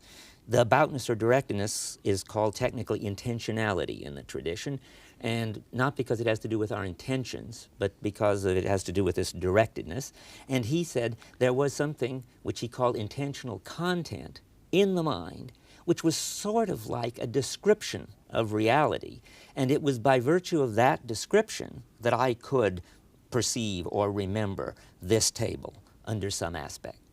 Now, you said earlier that thinkers like Heidegger reacted against this. How did they react? Well, at first we should say what Husserl thought he got out of this. He got out of it an amazing finished edifice that is so impressive that one would naturally want to react against it. He thought, and quite rightly, that it didn't matter whether there was a table there or not. That is, it didn't matter to his philosophy. He could just bracket the table. In fact, he could bracket the whole world. All he needed to study was the fact that he took it that there was a table there. He performed what he called the phenomenological reduction. He reflected on his own intentional content. And what was special about that, according to him, was he had an indubitable basis to start from. It wasn't just that he had some kind of evidence that he took that to be a table. As he put it, he had indubitable evidence that he had himself produced. Taking it to be a table was just taking it to be a table. He couldn't be wrong about that. Secondly, he had absolute grounding, because I couldn't experience anything. Music, other people, tables, galaxies, as you mentioned. I couldn't experience anything at all except by virtue of my directed mental content. So he thought he had discovered the indubitable foundation, which is the condition of the possibility of our being able to encounter anything. And he found it in this relation of subjects directed toward objects. Now, that is, as you say, the culmination of a whole tradition of philosophy, stemming at least from Descartes, if not from before, of seeing man's situation as that of a subject confronted by objects. Now, it's that really Heidegger reacted against. That's right. That Cartesian tradition became so clear, and in a certain way so persuasive in Husserl, that Heidegger was driven to see whether that really was the true description of the phenomena, because Husserl kept saying we must go to the things themselves and let them show themselves as they are in themselves. And when Heidegger actually looked at the way human beings are related to the world, he found that it wasn't as subjects related to objects at all, that awareness and consciousness didn't play any role. Now that seems very strange. How could it be? Well, he took as his example, and he was good at going to simple examples, hammering. When an expert carpenter is simply hammering, if the hammer is working well and he's a master at what he's doing, the hammer becomes transparent for him. It isn't as if he's a subject contemplating the hammer. Maybe he's paying attention to the nails, but if the nails are going in well and he's really good and he's been doing it all day, he doesn't even have to pay attention to that. He can think about lunch, or he can talk to some fellow carpenter, and everything is going on with what I would call transparent coping. Heidegger calls that the ready to hand. When you look at our ready-to-hand relation to things, you just don't find subjects contemplating objects. This is such a contrast with the traditional approach to philosophy that I think it's worth going over it again, perhaps in slightly different terms, that from Descartes onwards, philosophers had thought of the human being as a subject relating to objects, and therefore, because of that, the central philosophical problems were seen to be how do we as subject have knowledge of these objects? And the central problems to which philosophers addressed themselves were about perception, about whether we have any certain knowledge at all, if so, how we got it, how we knew we had it, and so on. Now, Heidegger isn't saying that these problems don't exist, but what he's saying is that this is not what is central to the human situation. We aren't, as it were, separate subjects looking through some invisible plate glass window at an objective reality which is out there and to which we try to relate or of which we try to get knowledge. We are, from the beginning, in amongst it all. We are in there in the world, so to speak, coping with it, so that we are not primarily observing or knowing beings at all in the way that traditional philosophers have treated us as being. We're coping beings, or he might have been inclined to say, we're being beings. And it's from there that we start. That's right. It's a relationship of, for instance, as Gilbert Ryle put it when he reviewed Being in Time. He reviewed both Being in Time and Husserl's logical investigations. He thought they were both good, but he thought Heidegger was really onto something interesting. Ryle distinguished knowing that, which is what the tradition had always been interested in, from knowing how, which is what he took Heidegger to be interested in. And that isn't just to claim the primacy of practical activity, though that's radical enough. The pragmatists have claimed that too. It was to have an analysis of practical activity that didn't need to bring in mental content, like desiring, believing, following a rule. You could try to explain hammering as in more mental activity. But Heidegger said if you really observe it, or to take another of his favorite examples, he said to his students, when you come into the classroom, you must turn the doorknob. But you don't observe the doorknob, believe that you have to turn the doorknob to get in, try to turn the doorknob. All we know is here you are in the classroom and you couldn't have got here without turning the doorknob. You have no memory of it because the whole activity was so transparent it didn't even pass through consciousness. A driver has the same experience shifting from first to second. They do a lot of fancy footwork with the clutch, but they can be carrying on a deep philosophical conversation. It doesn't even have to be conscious. Although these examples are mundane and trivial, what they actually illustrate is of enormous importance, isn't it? Because what they show is that our conscious act, or even that is begging the question, that our activity is not characteristically determined by conscious choices and aware states of mind at all. And that is of great significance. That's right. Now, Heidegger didn't want to deny that there was a place for that. He said in his language, first and foremost, we are coping beings already involved in the world. But if something should go wrong, for instance, in the hammer case, if the hammer is too heavy, then I will notice this aspect too heavy, and I'll become a problem solver like the tradition thought human beings were. I'll become a rational animal, and I will say, for this task it's too heavy. If I take another hammer, then it might work better. The kind of Aristotelian practical syllogism. All of that has its place. The same if the doorknob sticks. Then I have to try to turn the doorknob.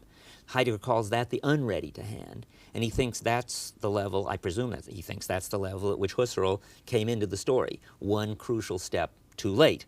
And there is another level while we're at it, which Heidegger calls the present at hand, which is important too. We can get in a stance of just staring at the object.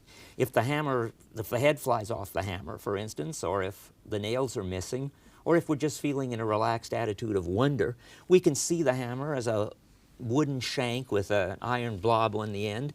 Then we see it as an object with properties. It weighs, say, 1 pound.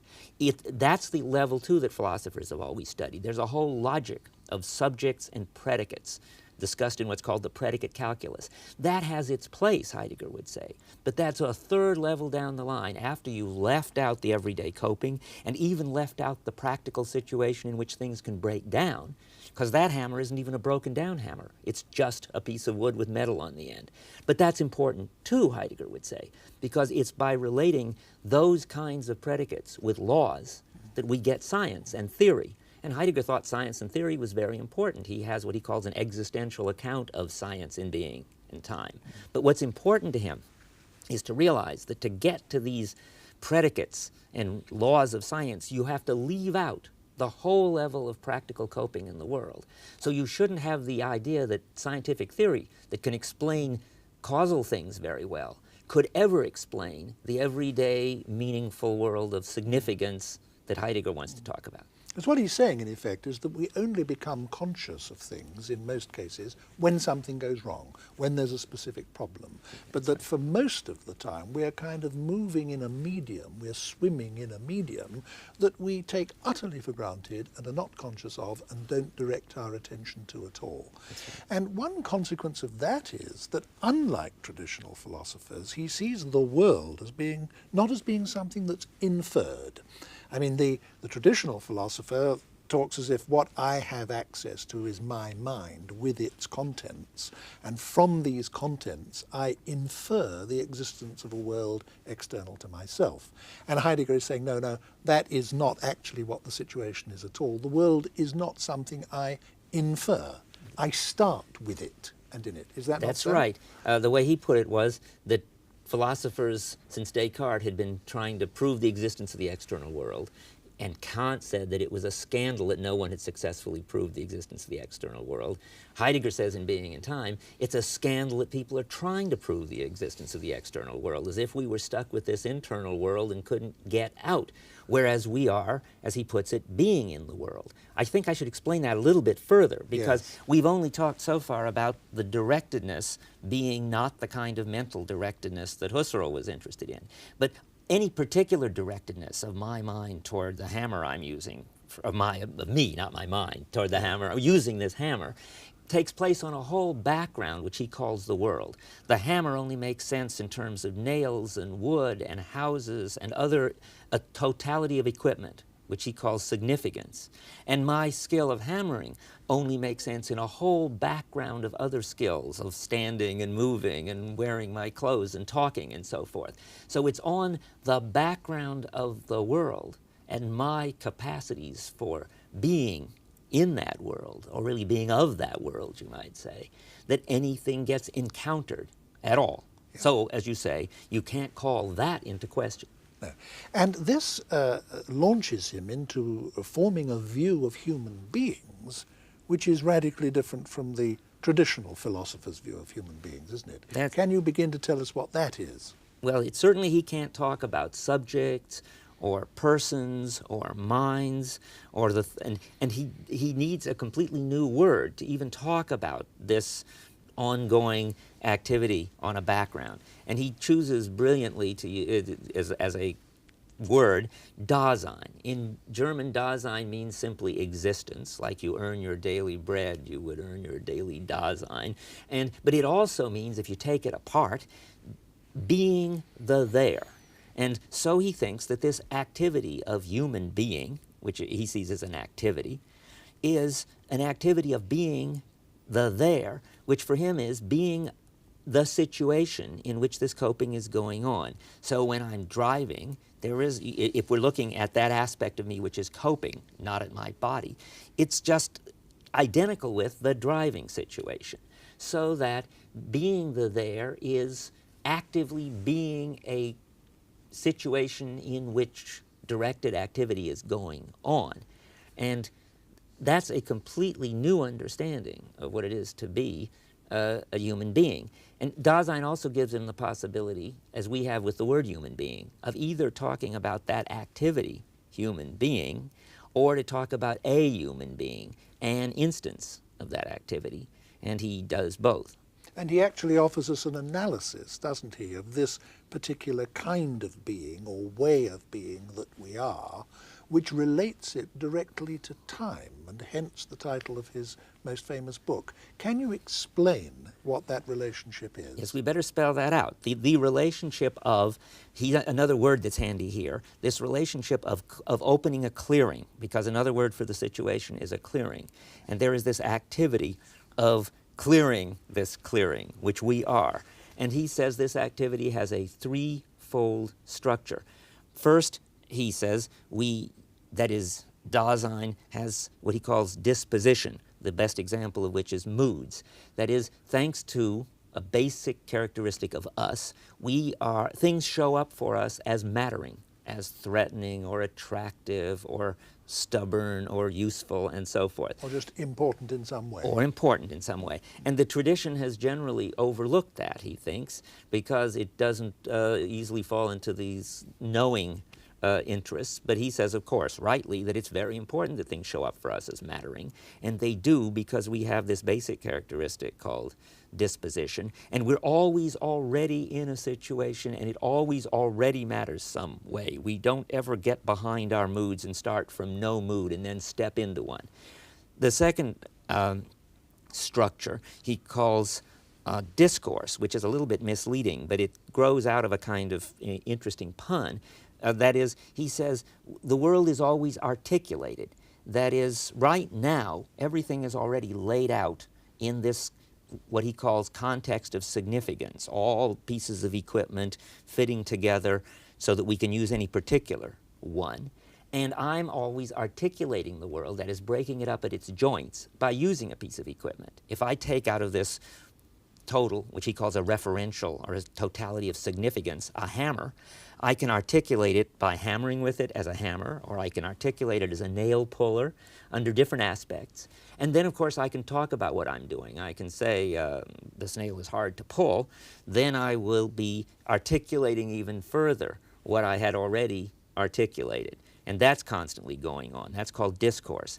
And the third aspect, which has been implicit in what we've been saying, is the Dasein is always pressing into the future. If I'm hammering with a nail, it's in order to, say, repair a house, in order to do my job as homemaker, say, or carpenter.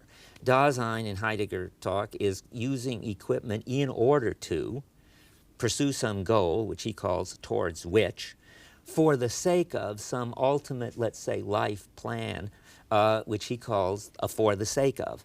Now, it's important not to speak about goals and life plans. His funny language is necessary, because a goal is what you have in your mind, or a life plan. Whereas he just says Dasein is always oriented toward the future, doing something now in order to get to do something later, and that all of this makes sense as oriented toward something which is what that person is up to.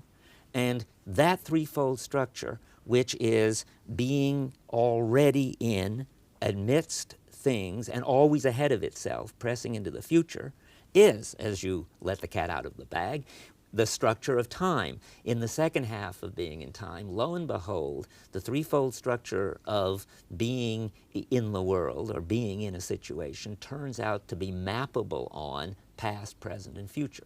And he ends up saying almost that being is time, doesn't That's right. it? Well, Dasein, anyway. We are embodied time. That's right. In some way. Dasein, in his language, is care, and the structure of care is temporality.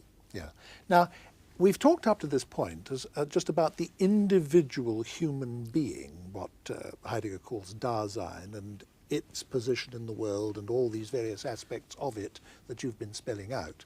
But of course, Heidegger doesn't suppose that he's the only being that exists, and you and I, when we talk about this, don't suppose that you or I are the only beings that exist. The world is full of people. How do all the other people or the other Daseins come into this picture?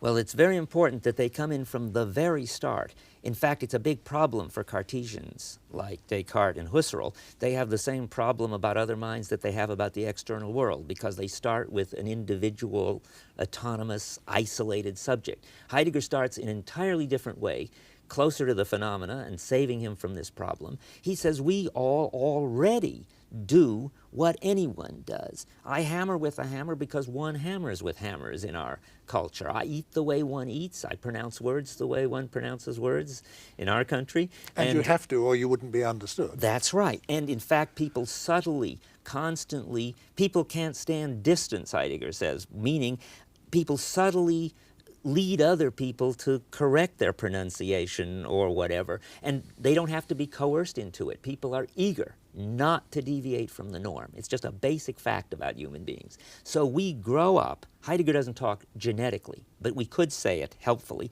A baby gets socialized into a bunch of shared public practices and starts doing what one does and saying what one says. And at that point, this baby has Dasein in it to talk like Heidegger. And of course, this one doesn't mean just the masses. As Heidegger says in one point, we flee from the crowd the way one flees from the crowd.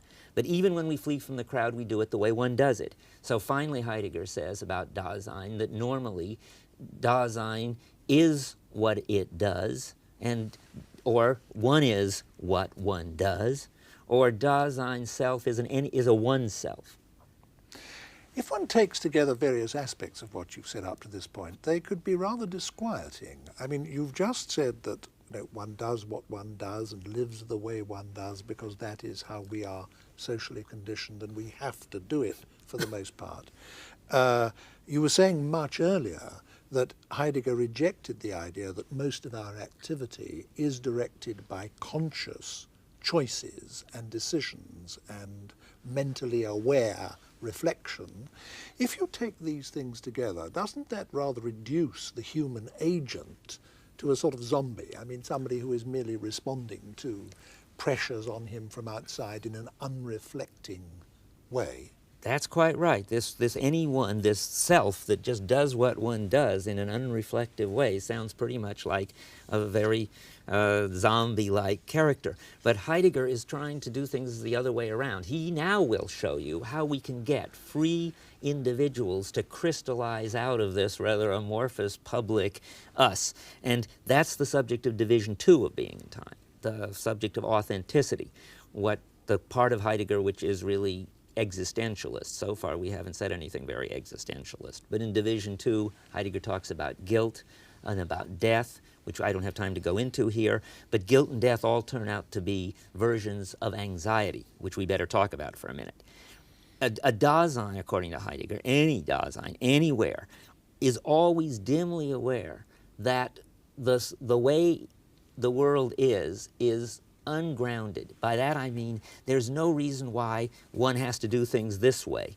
It isn't because it's rational to do things this way. It isn't because God ordered us to do things this way. It isn't because human nature requires we do them this way. Heidegger is, as an existentialist says at one point, that the essence of Dasein is its existence, meaning there is no human nature. We are what we take ourselves to be, how we interpret ourselves in our practices. But that is rather unsettling, and that's exactly his word for it. Anxiety is the experience, is the disposition that is our response to the fundamentally unsettling character of being Dasein. And the question then is, what do you do about it? Well, what you have to do about it is you can either flee it, in which case one goes back to the kind of conformity which is required just to be intelligible. I have to do what one does and talk like one talks. But you become a conformist. You try even more to shape up to the norms, to pronounce things the right way and dress the right way and everything. That's how you could flee into inauthenticity.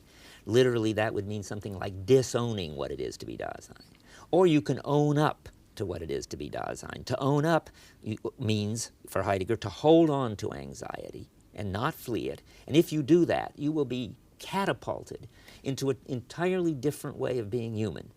Now, what you do needn't change, because you only can do what one does, or you just be kooky and insane. So you go on doing probably the same thing you did, but how you do it changes completely. You no longer expect to get any deep, final meaning out of anything. So you don't embrace projects with the conviction that now at last this is going to make sense of your life. So, and you also don't then drop all your projects because they fail to make the ultimate meaning you're looking for. As one of my students once said, you are able to stick with things without getting stuck with them. In this authentic activity, Heidegger says, you no longer have to respond to what he calls the general situation. You can respond to what he calls the unique situation. He doesn't give any examples, but I take it to be something like this. Take his carpenter that he's always talking about with his hammer. When he puts his hammer down for lunch, he could just have his sausages and sauerkraut. But if there's beautiful flowers blooming outdoors and he's authentic, he doesn't have to do what a respectable carpenter does. He can go out and wander in the flowers. But it's important that he can do only what one does. He can't take off all his clothes and roll in the flowers. One doesn't do that. But there's a little space for authenticity, namely, doing the sort of thing that one does enables you to respond to the unique situation without concern for respectability and conformity. And that kind of life, not trying to get absolute meaning and responding to the current situation, makes you an individual, Heidegger says, makes you flexible, alive, gay, froh in German, and that is his idea of how one should live. Put that way, you make it sound like a sort of philosophy of personal liberation. One hears this phrase, philosophy of liberation, used about a lot of political philosophies, but this is, as it were, an individual liberation philosophy, is it not? But it's an existentialist liberation philosophy, which makes it the sort of last and strangest liberation philosophy. We don't liberate, say, our sexual drives or our repressed classes. The liberation comes from realizing that there's no deep truth to liberate, no deep meaning in Dasein. Accepting the ungrounded and unsettledness is itself liberating. Yeah. Now, in the whole of this discussion, you've been forced to use some very strange terms like Dasein, and to use ordinary words in some unusual ways. And when one reads Being and Time, because everything we've talked about so far is what's contained in Being and Time, the early Heidegger, when one reads this book, this vocabulary really does become very difficult to cope with. In fact, I think it's one of the most difficult books to read and understand that I ever have read. But you've actually, in spite of that difficulty, succeeded in making a lot of these ideas clear. Why didn't Heidegger do that? Why did he have to be so obscure? Well, it's implied in what I did. If he could have done what I was just doing, namely using the wrong word and then backing off and using the right word, that probably would have been the best thing to do. For instance, I talked about goals and then said, but of course they're not really goals because that's too mental. And life plans, but they're not really plans. And then I introduced his funny language, the towards which and the for the sake of. And I said we had to use Dasein because we're a way of being, but not a mind directed toward things. In general, he would say, the whole philosophical tradition has passed over the world and our usual kind of involved coping with the world, not only because it's something you don't notice if everything is going well, but also because we have no language for it, since we don't need any language for it. We need language for how to repair the doorknob and how to get a lighter hammer if the hammer is too heavy. But we don't need language to describe the way everything is when it's going transparently well, and the kind of being we are when everything's going transparently well. So Heidegger would say he has to make up a whole new vocabulary for this, and once you get in it, it does seem to be the right economical vocabulary, and he uses it rigorously, so that when he's taken up a new word like ready to hand, unready to hand, or present at hand, he sticks to it. So once you get in this language, it's really a very elegant and simple language. Being and Time was presented when it was published as being the first volume of what was to be a two-volume work. But Volume 2 never came out, did it? Because Heidegger, in fact, changed his views, and that made him unable to finish the project. And this change is itself very frequently referred to in the literature about Heidegger. It's called the turn, die Kehre, the German word. Now, in what way does the later Heidegger differ from the earlier Heidegger? What are the real grounds of the difference? There are a lot of different views of this, and it's not a settled question in Heidegger scholarship. People say he went from a resolute sort of grasping of things to a kind of openness and so forth. That's probably true, but I don't think that's the essence of it. There's, at one point, I think he says it clearly, where he says that he has changed to thinking being historically, and that's what he wasn't doing before. You can see that he wasn't doing it before, because everything I've explained so far was supposed to be about the structure of all human beings anywhere, anytime. Even anxiety was supposed to be what any human being experienced and fled from or faced up to. But now Heidegger gets the idea that there's something special about each epoch of our understanding of being, and that he had been talking only about the modern epoch without realizing it. And he begins to try to describe these various epochs. For the Greeks, they felt rooted, they weren't unsettled, and things showed up for them as natural, and they appreciated them. And for the Christians, they felt that they were created, and that all the things they dealt with were creatures, and that they could read God's plan out of the world. And for us, we have another understanding of being, an understanding of being where everything is objects for us to control and use, and we're subjects with desires to satisfy. So that these are all different understandings of what it is to be a thing, what it is to be a person, what it is to be an institution. Heidegger would say different understandings of what it is to be. And if you have a different understanding of what it is to be, then different sort of things show up. For the Greeks, heroes showed up and beautiful things in Homer. For the Christians, saints and sinners showed up. You can't have any saints and sinners in Greece. They would just be poor people that everybody walked all over. You can't have any heroes in the Middle Ages. They would be proud people who were damned. So different sorts of peoples and things show up. And Heidegger now thinks he should talk about the kind of peoples and things that show up in our understanding of being. Now, one of the ways you can point out this change, just for an example, is he thinks anxiety isn't a universal structure. When he gets to later, Heidegger thinks this. Anxiety, the Greeks didn't have it. Christians didn't have it. He thinks we have it because we have what he calls a technological nihilistic understanding of being, and that is a distressing, rootless, anxious-making understanding of being.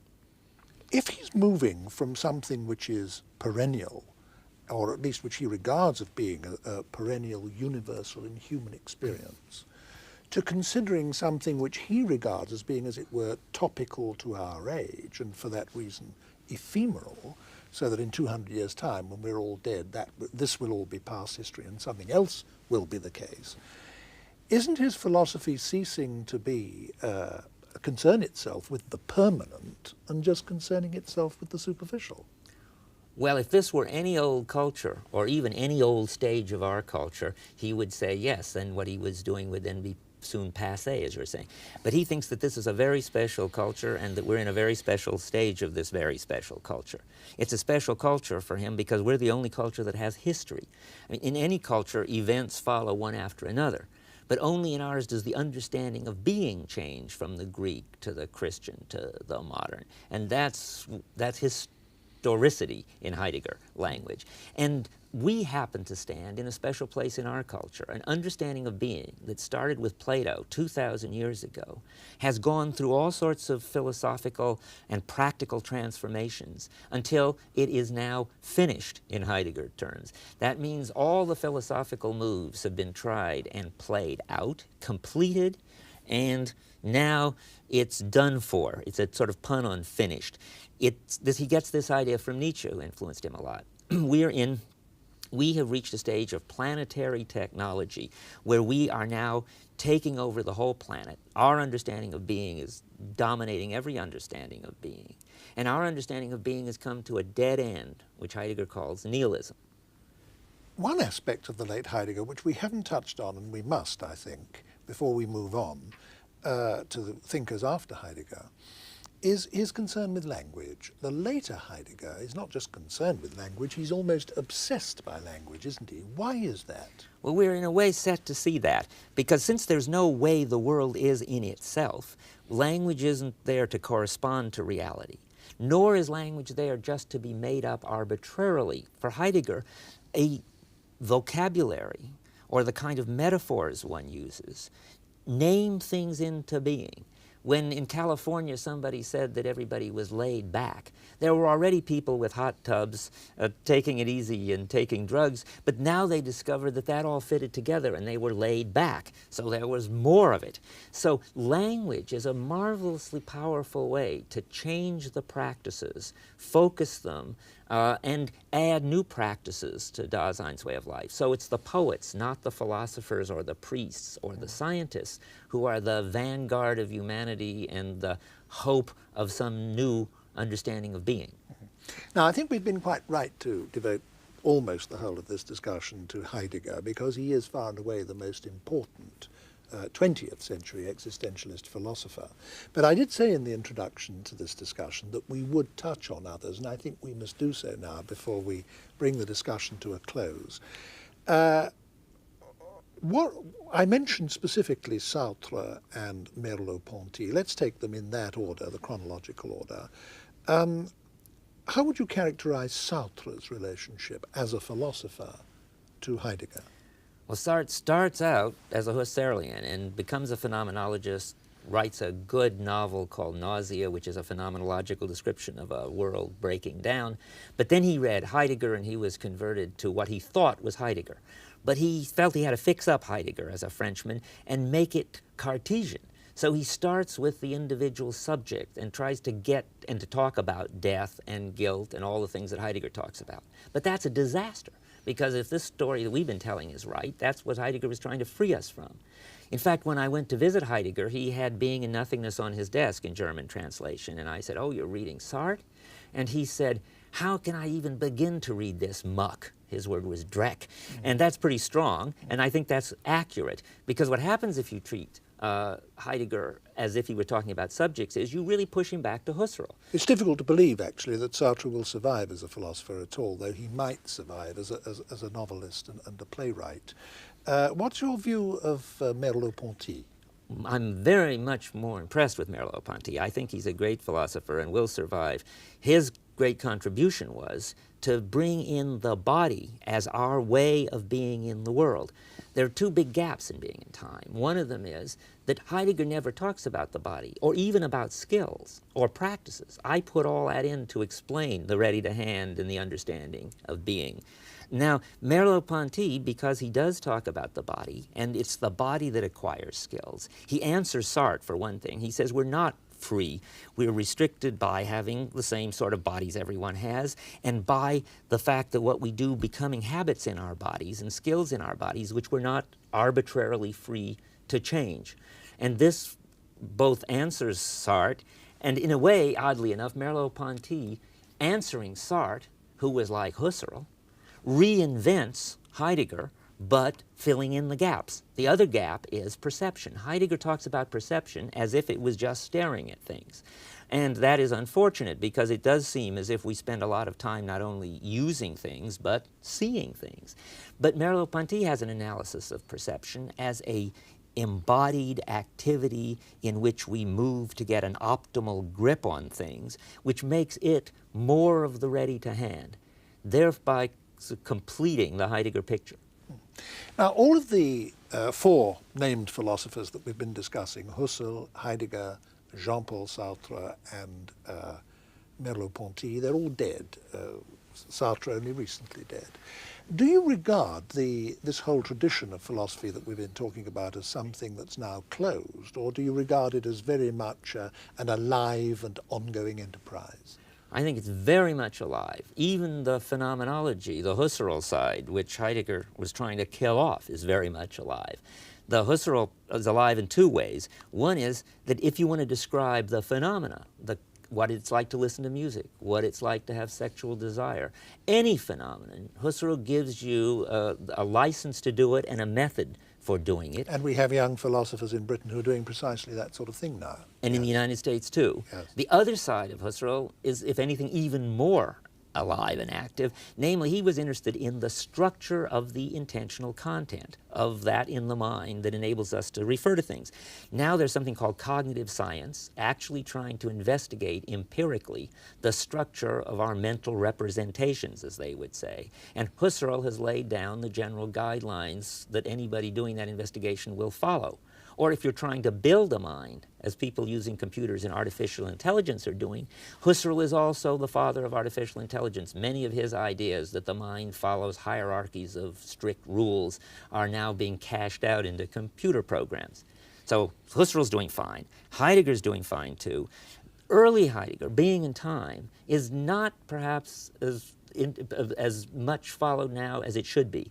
I'm using it, the way I use it is as I've been using it here. If you actually get back to the phenomena of our engaged everyday activity, you can criticize the linguistic analysts who either trust their intuitions or trust our linguistic categories. Heidegger would say, and I think a description of skills shows it, that if you trust our intuitions, you talk always about beliefs, desires, and so forth, and that's not an adequate description of what's normally going on. It's only a breakdown description. And likewise, we talked about how our language mirrors not the everyday coping, but the breakdown. So there, Heidegger phenomenology gives us a good point for criticizing some unquestioned assumptions of contemporary Anglo-American philosophy. And finally, in Europe now, particularly in France, later Heidegger is the great father of those who want to, as he already put it, deconstruct the tradition. For instance, Michel Foucault and Jacques Derrida are trying to follow out the Heidegger project of defining exactly what our understanding of being is in order to help us get over it.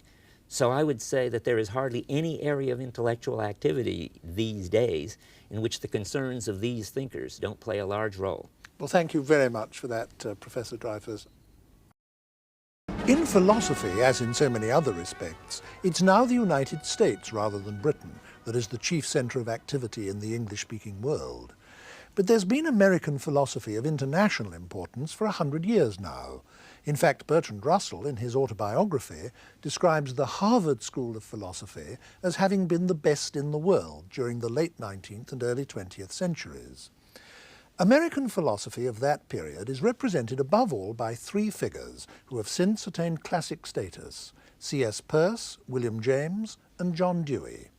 They are sometimes given a group label, the American pragmatists, but in fact they are more different from each other than that might suggest. C.S. Peirce was born in 1839, the son of a professor of mathematics at Harvard. He was trained from the beginning as a mathematician and scientist, and his paid jobs were as astronomer and physicist. Philosophy was something he did in his spare time, until at the age of 48 he retired to devote himself to it entirely. But this, I'm afraid, led to his being sunk in poverty and debt by the time he died in 1914 at the age of 74. He never wrote a book, and a great deal of his work came out only posthumously, when his collected papers were published in 8 volumes. A near contemporary of Peirce was William James, born in 1842 and also educated at Harvard, from which he graduated in medicine. James became a Harvard lecturer in anatomy and physiology, then after that professor of philosophy, and then after that professor of psychology. Among his best-known books are The Principles of Psychology, published in 1890, The Varieties of Religious Experience, published in 1902, and Pragmatism, published in 1907. He died in 1910. Unlike Peirce, he received international recognition during his lifetime. In this context, it's interesting to mention that the novelist Henry James was one of his brothers, and Henry, for part if not most of his life, felt himself under the shadow of world-famous elder brother William. The third and most recent of our 3 classical American philosophers was John Dewey, who was born in 1859 and lived until 1952. He spent the whole of his career as a university teacher, first at the University of Michigan, then in Chicago, and finally at Columbia, New York. Few philosophers of any place or time have had such widespread influence on practical and public affairs. His philosophy of education alone can be said to have had worldwide impact, and he was influential in other fields as well. It's difficult to pick a few books from so copious an output, but perhaps I might mention Democracy and Education, published in 1916, Human Nature and Conduct, published in 1922, Experience and Nature, published in 1925, and The Quest for Certainty, published in 1929. To discuss the work of Dewey, James and Peirce, I've invited Sidney Morgenbesser, Professor of Philosophy at Columbia University in New York. Now let's start right at the beginning of the story. The first of these people in time was Peirce, and it was him who introduced the term pragmatism as a philosophical term. And he introduced it first of all as a maxim for meaning, didn't he? Can you explain exactly what that meant? Well, it was a maxim for clarification of certain kinds of terms, which are called intellectual terms. Yes. It was not necessarily a theory of meaning for all terms or how to analyze all terms. That he also dealt with in a later book, but in this essay, it was primarily a theory of how one analyzes specific terms or specific ideas, or if you wish, sentences in which these terms are embedded. He was motivated to try to tell someone how he can be clear of his ideas, sort of an approach to give rules for clarification, so that if an agent acts, he at least knows the beliefs clearly upon which he acts. That's the motivation in the background. Now, what was the pragmatic criterion of meaning? What was that? Well, I can give it by illustration. You consider the practical effects of the concept, as it were. But let me sort of begin with an example and then see whether we can build up from examples. Right. Let's say if I asked you what you meant when you said something, sugar is soluble in water, I presume you would mean that if I or anyone put the sugar in water, it dissolved. Here, to get clearly in mind what you mean, you would specify, if you wish, some conditional as to what would happen, or what kind of consequences would happen, or what actions or habits the particular entity has that you could activate, as it were, by your action. It relates the meaning of the concept to an actual or possible action, or well, event, or yes, occurrence. Yes. The meaning would be specified in this conditional. Right. So that, now if you take a particular sentence in the indicative, like this particular hammer is hard, or whatever we will attribute the predicate hard, here's in the indicative, and the Peircean view is, well, you should be able to translate the indicative into these kinds of conditionals. If it were not possible for you, you really wouldn't have a clear concept of mind. Well, it's just hard, hard, hard. And you would then suggest, or he would suggest, to try to clarify the specific kinds of things that if the particular entity was acted upon, some particular observable consequence would happen in terms of scratching or what would... So to bring it down to ordinary speech, what Peirce is saying is that for certain kinds of concept to be meaningful, then their application in reality must make an observable difference to something. If they don't make an observable difference to anything, then they don't have real content. Yes, but these are conditionals. They would be. That's right. Now, yes. This would be is not necessarily a statement that it has carried out. No. It's about meaning. It's not about occurrence. If and I placed it in water, it would This dissolve. is only for the clarification of certain terms. Right. I want to push the discussion a little further along because although Peirce made this a very substantial contribution to theory of meaning, he wasn't concerned with theory of meaning in a sort of scholastic way, was he? He wasn't concerned with it in isolation.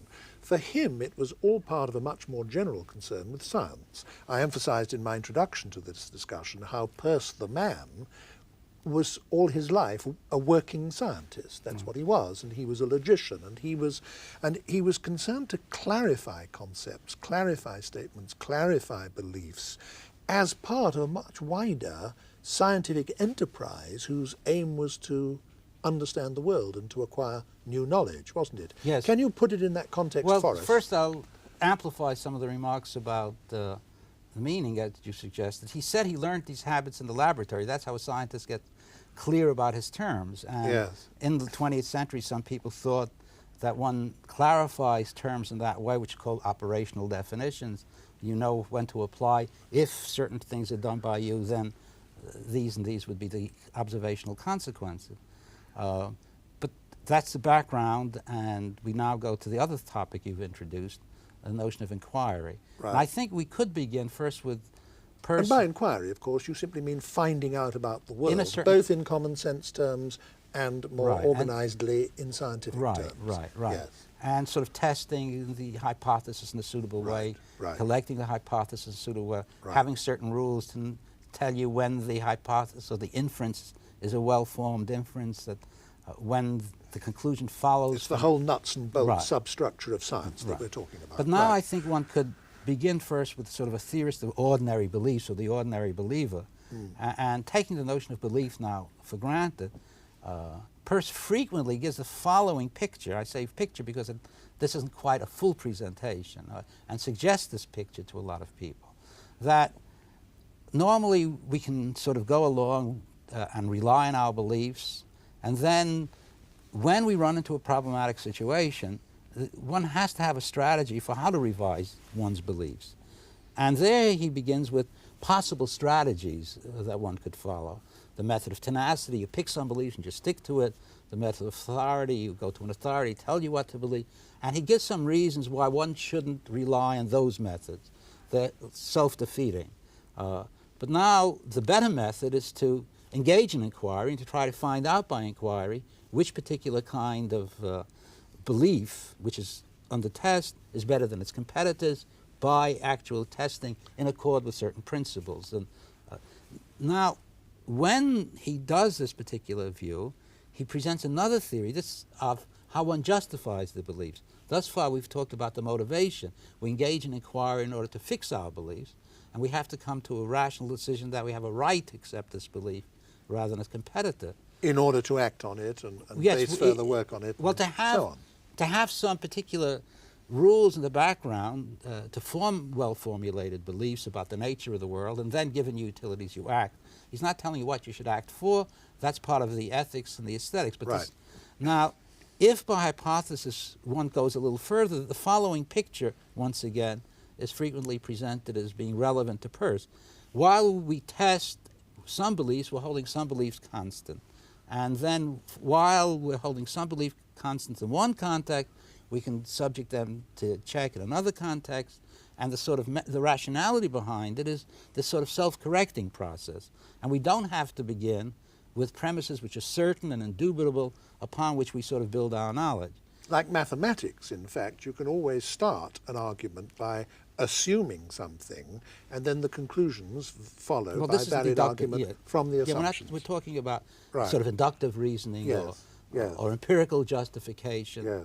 Now, the point behind all of this is not to say that, I mean, part of the point is not merely to say this is the way one should view knowledge if one wants knowledge for a basis for action. Other philosophers might agree, but they would want more for knowledge. Knowledge would have to be a stronger view than that.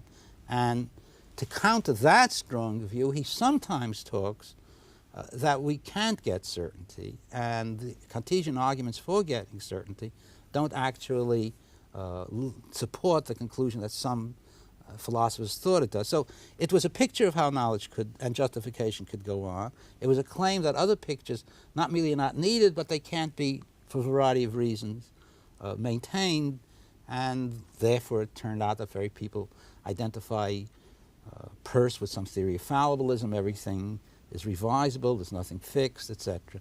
Now this introduction of the term fallibilism is very important. And indeed, Peirce was a pioneer of the whole idea, and it was a revolutionary idea in its day. Until and including, I think, virtually the whole of the 19th century, Western man regarded science as a secure and copper-bottomed and safe and sure and unchanging body of knowledge. The scientific knowledge was certain knowledge, and it was, for that reason, incorrigible, unchanging.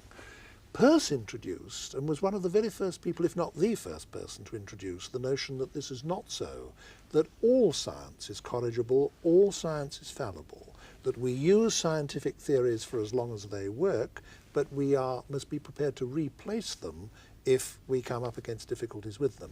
Now that's an orthodoxy in the 20th century. All scientists take that view in our time, but they certainly didn't in Peirce's. Currently, lots of people take this view of fallibilism sort of as an aim of science, that science shouldn't aim as a complete theory, that one should never say, I've got it now, I've just got it, that science, by definition, is open to perpetual revolution. Now, that is a thesis which sometimes is associated with fallibilism, which I'm not sure quite what to say about, but it's a different... Well, let's not go into that now. Let's not go into that. But when it comes to science, one gets a different picture from Peirce. The picture is a scientist entering into a community. He's part of a community of investigation, of investigators. Truth, if you wish, is a sort of a property of the community in a sense which I'll try to specify. The actual scientist is not there as an individual. He's sort of understood primarily as a member of the group. And then we can talk about inquiry in general. And there, as a group activity and as an institutionalized right, you enter into an institution which is rational and reasonable. Yes. And then one engages in inquiry. And Peirce has lots of things to say about the stages of inquiry, as for example, the inductive phase, when hypotheses are put up to test, and the reasons for accepting them as testable, deductive phase, when the consequences are noted, and the inductive phase, when the actual results are assessed. And he has a great deal to say about all of these things, for which he may be credited as a forerunner of diverse kinds of people like Nagel or Popper, who have differences among them, but would all claim that this is along the lines that he has suggested. So we have this picture of science, and part of Peirce's later motivation is to try to see what justification he can give for someone entering into this kind of a community. But now, given this view of science, and also the view that if one wants to say that science captures the real, or what's out there, one has to sort of take it this way, because whatever the real is, whatever we think is out there independently of us, one can't actually think that it's only accessible to an individual person, the real should be accessible to the community. It's independent of any particular agent. And now the agent and the inquiry, well, what's its goal? And here one has two aspects of Peirce. One aspect is, well, what sense could we give for truth in this particular context? After all, we very frequently think of each individual belief may be wrong, even though I think it's true, it may be wrong, and this way, what sort of guarantee, if you like the word, of truth is there? What concept can we give to truth? And he tries to develop the notion that when we say a given belief is true, what we have in mind is that this opinion actually will survive and be embedded into the final body of science, if that is a correct way of talking. Now, up to this point, we've been talking almost entirely about Peirce, and I want to bring James more centrally into the picture now. It was William James, although it was Peirce who coined the philosophical term pragmatism, it was actually James who made the term generally known among educated people at large, and this was done primarily by his book, indeed the title of his book, Pragmatism, which was published in 1907, wasn't it? Now, what were some of the main themes of this book? Well, the book is a very rich book, and it contains a number of diverse and interconnected theses. First, it's a critique of certain kinds of philosophical positions on the ground that they were not really relevant to the problems of their generation, of his generation, primarily the conflict between science and religion, which was one of the things he and his contemporaries wrestled with for a long time. Secondly, he criticizes some, but not all, of the philosophical theses, are not being sort of pragmatically different. I don't think he ever proves the case, but he sort of tries to... When you say pragmatically different, what you mean is that there were a number of apparently alternative philosophies which were only apparently alternative, because when you actually examined them, you found that there was no specific evidence or even possible experience which could differentiate between them, and therefore, cognitively, they were equivalent. One of the things, yes, as he said that way. And secondly, he frequently also thought that they were not really different as far as basing a particular kind of decision as to how to live. They made no difference for purposes of action. In that particular sense. Yes. Now, this, whether or not he proves this is an interesting thing, but I'm not sure he does, but this is the kind of theme that he tries to introduce.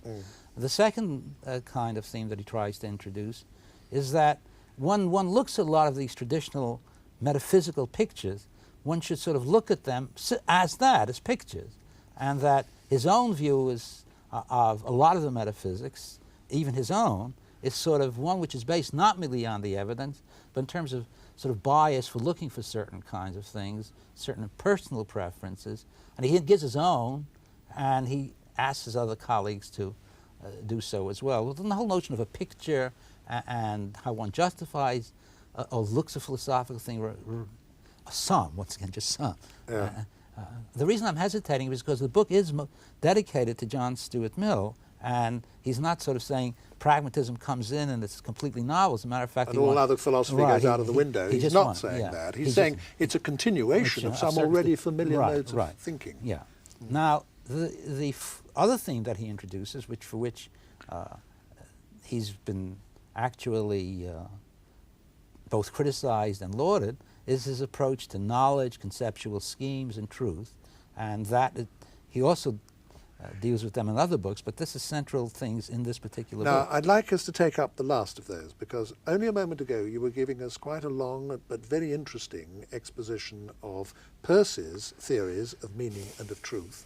How did James's conception of meaning and of truth differ from Peirce's? Well, he starts with how our knowledge evolves and how conceptual schemes evolve, and emphasizes that very often we have evolving conceptual schemes, and one really can't ask whether this conceptual scheme or that conceptual scheme is actually better or worse. One has to judge between conceptual schemes in terms of the particular use to which they're put.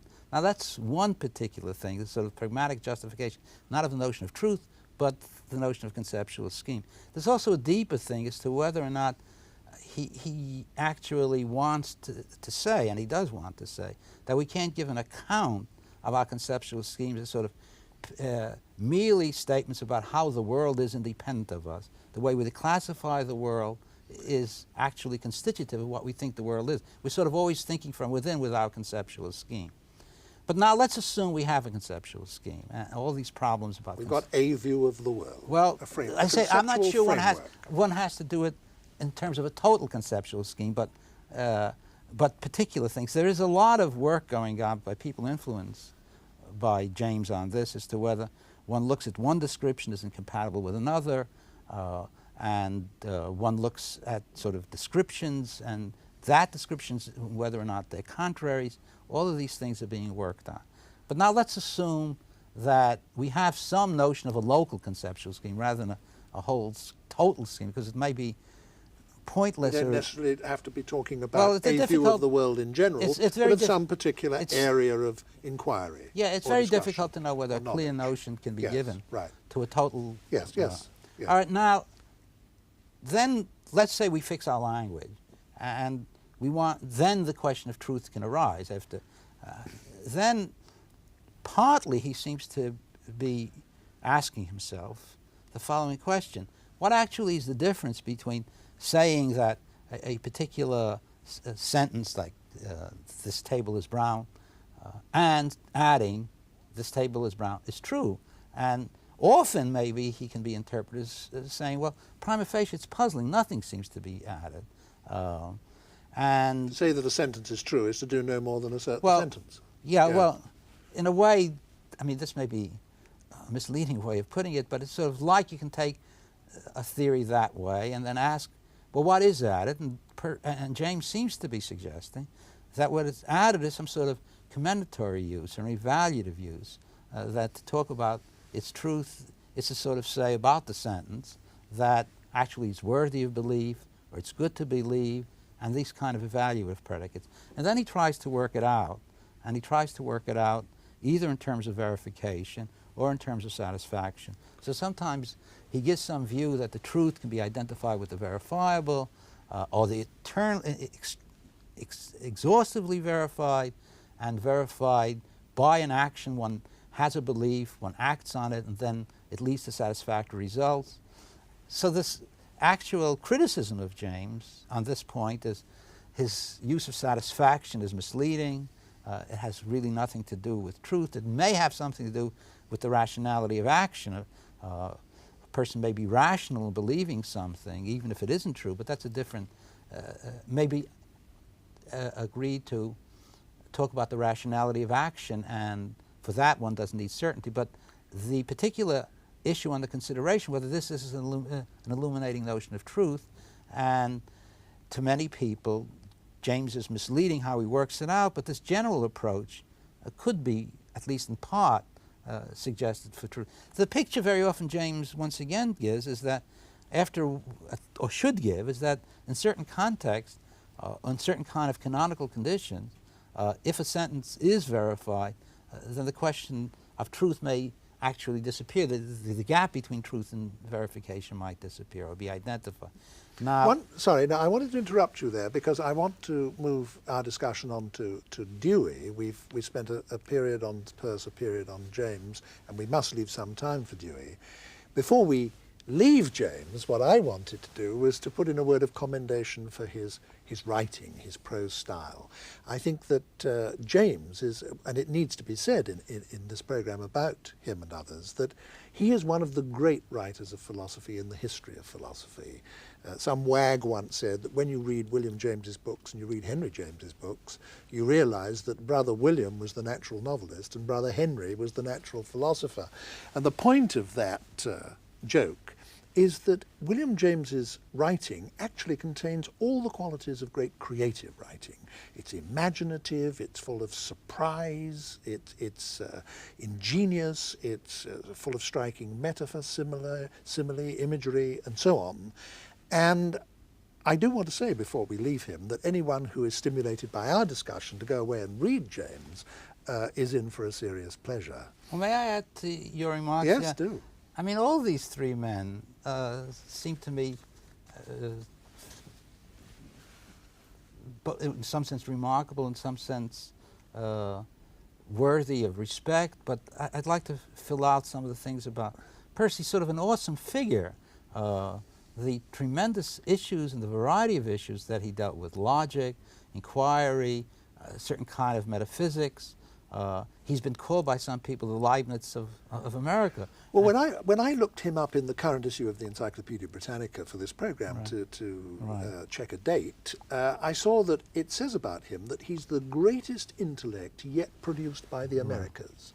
And that's an astounding claim to make for an individual. Well, I merely also... I'm not asking you to underwrite it, but it is an extraordinary claim. He seems to me an awesome figure. Yes. James is one of the great, lovely, admirable figures in the history of philosophy. He's a person, he's warm, outgoing.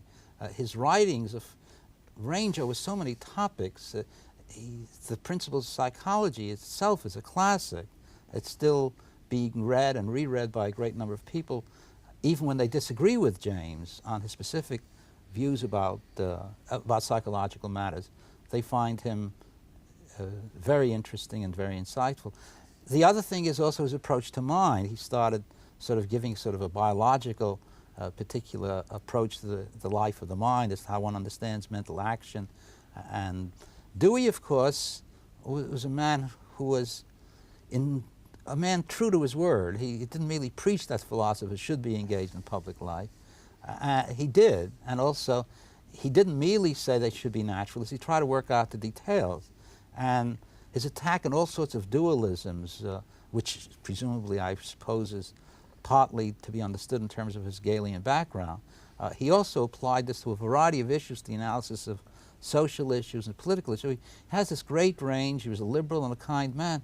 It's interesting, when Russell wrote The History of Philosophy, he sort of said he has so much admiration for Dewey, he's just sorry he has to disagree with him. Another point worth making about Bertrand Russell's History of Western Philosophy is that the only philosopher living at the time when that book was written and published who had a chapter devoted to him in it was John Dewey. Well, let's now move to Dewey. We've talked about Peirce and James and their attempts to improve the methods by which human beings can acquire new knowledge and increase their understanding of their environment, both in an ordinary life context and in an organized way through science. And we've talked about how this involved them in, among many other things, clarifying exactly what it is we mean by the concept of meaning, clarifying exactly what we mean by the concept of truth, and finding what the proper functioning of these concepts is within an overall conception of inquiry, whether in ordinary life or scientific inquiry. Now, that's the position up to which we've taken the discussion now. Now, Dewey, the real starting point for Dewey was enormous impressedness with the success of science. He saw that this science that we've been talking about over the last 300 or 400 years has supplied mankind with far and away its most reliable knowledge, far and away its quantitatively biggest amount of reliable knowledge.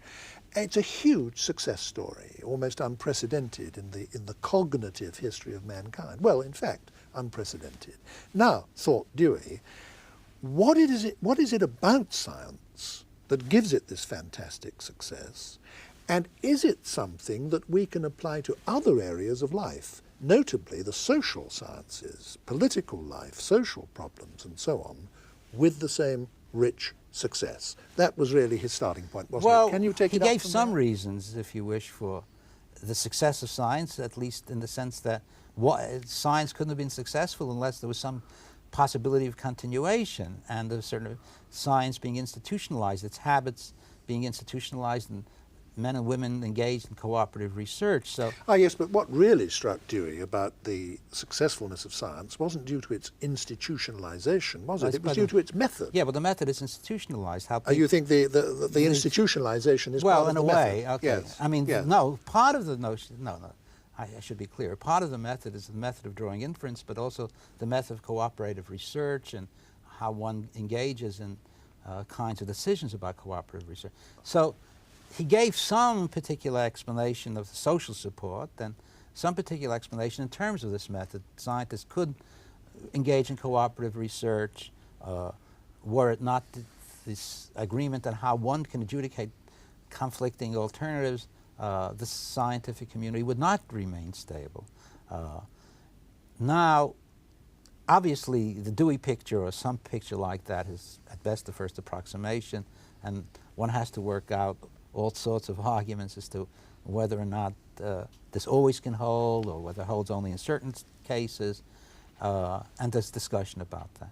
But now one can push, okay, granted, but how do we know it will continue in the future? Maybe tomorrow, suddenly, all the attempts to accept a theory on the basis of evidence, etc., will lead to failure.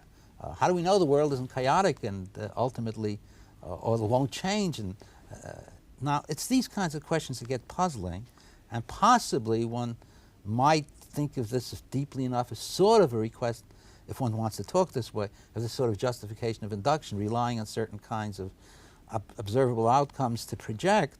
And for this, Dewey doesn't really want to engage in this kind of a question. He avoids that kind of a question. But granted that in some sense we accept induction, in some sense of induction, because as you know how difficult it is to formulate that phrase without begging lots of issues about science. If we do, then we can rely on the past history of science to indicate we're rationally entitled to rely on its method. It has over time proven better than its competitors, as you've pointed out, but that's internal justification. Now, whether or not this actually is the truth, once again, as some people think that this is sort of rigged. They've been better than competitors because the competitors haven't given a fair chance of competing. But anyway, this is sort of talking about the justification of our acceptance of science, the pragmatic justification on continuation of reliance in science. But now, as you point out, this is one question about the justification of science. The other issue is justification from within. What kind of procedures one could use to come to some particular desirable or reasonable, or what he would say warranted outcome of inquiry. This interconnection with formal rules, contextual factors. In his formulation of a view of scientific method, he rejected what he saw as being the most common of all the predecessor theories, and on at least one occasion he designated that as the spectator view of knowledge.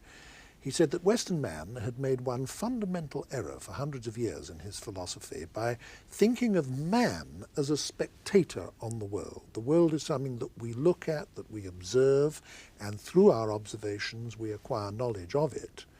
That whole model, said Dewey, is entirely misleading because we are not spectators, we're agents. We are biological organisms living in an environment in which we've got to survive. Knowledge is just about the most important and useful single tool for survival that we have in this situation, because it confers understanding of our environment, and that confers a certain degree of mastery of the environment. So we're not spectators at all. We're in amongst it, having to act all the time on the basis of beliefs right or wrong, or imperfect or inadequate as they may be. And it's in that situation that we're trying to acquire understanding and knowledge and proceeding with our inquiries. So his whole view of scientific method and of the acquisition of knowledge and the growth of knowledge was seen from the standpoint not of a spectator, an observing subject, as previous philosophers had so frequently said, but from the standpoint of an agent, wasn't it? Well, a great number of themes in Dewey are captured by your analysis, but a lot of these themes are not merely theses about knowledge. It's also theses of how one understands a particular, as I say, a human being naturalistically. It's to avoid certain kind of dualisms, that one could sort of think there's a mind and a body, and one looks for their interconnections. And he turns out actually to be very, very naturalistic. Humans are organisms. One learns about human organisms in terms of how they act and interact with the world. And he's always given this action and transaction. That's part of Dewey's general philosophical anthropology, if one wants to look in terms of part of his quasi-behavioral analysis of mental concepts, and also part of the notion is one has to look for institutional factors, or the culture in which one lives, to explain certain kinds of judgments and to explain why certain kinds of perceptual judgments are made. also, in relationship to the theory of knowledge, he wants to get away from another kind of picture that's frequently been associated with the pragmatist, namely that men are primarily acting and reacting on the world and trying to improve it. And he wants to say no, and he gives lots of theories, lots of theses, to show how knowledge is sort of comes under special circumstances, where the demand of inquiry comes about. It's not that we're always inquiring. To use a loose phrase, we're in the world in all sorts of ways, and Dewey tries to specify it. When it comes to actual knowledge, Dewey isn't interested in a general analysis of knowledge. He says the word knowledge is used in all sorts of ways. But what he's interested in is the specific sense of knowledge, what he thinks is the reasonable one, namely how one acquires warranted beliefs as a result of inquiry. And he thought that's the aim of knowledge, to get warranted beliefs and to get warranted beliefs as a result of inquiry, especially when there's a need for revision of beliefs. Now, secondly, he wants to get away from this view which you call the spectator theory of knowledge, in another sense of the spectator theory of knowledge, namely that belief has certain kinds of objects, knowledge has other kinds of objects, and that if we can get certainty, we can't sort of have certainty about these specific objects which are sort of transitory, and if we're going to get knowledge which is certain, we have to get it knowledge by being sort of suitably cognitively related to a certain kind of entity. So this is, he thinks this is sort of an approach that lots of people had, which he's debating against. He's also debating against the view that somehow one can jump out of our particular conceptual scheme, and to judge our conceptual scheme is to see whether it sort of matches an independent reality. A moment ago, when you were talking about Dewey and science, you had something to say about his view of the importance of the institutionalization of science and the institutionalization of inquiry. And in fact, Dewey, one striking characteristic of Dewey as a philosopher was that he attached very special importance to institutions generally, because he regarded all pursuit of knowledge as really essentially a species activity, an almost biologically based species activity. And he also thought, in the special case of science, that one reason for the great success of science was its institutionalization of criticism. So he had a lot to say about institutions in general and their role in society.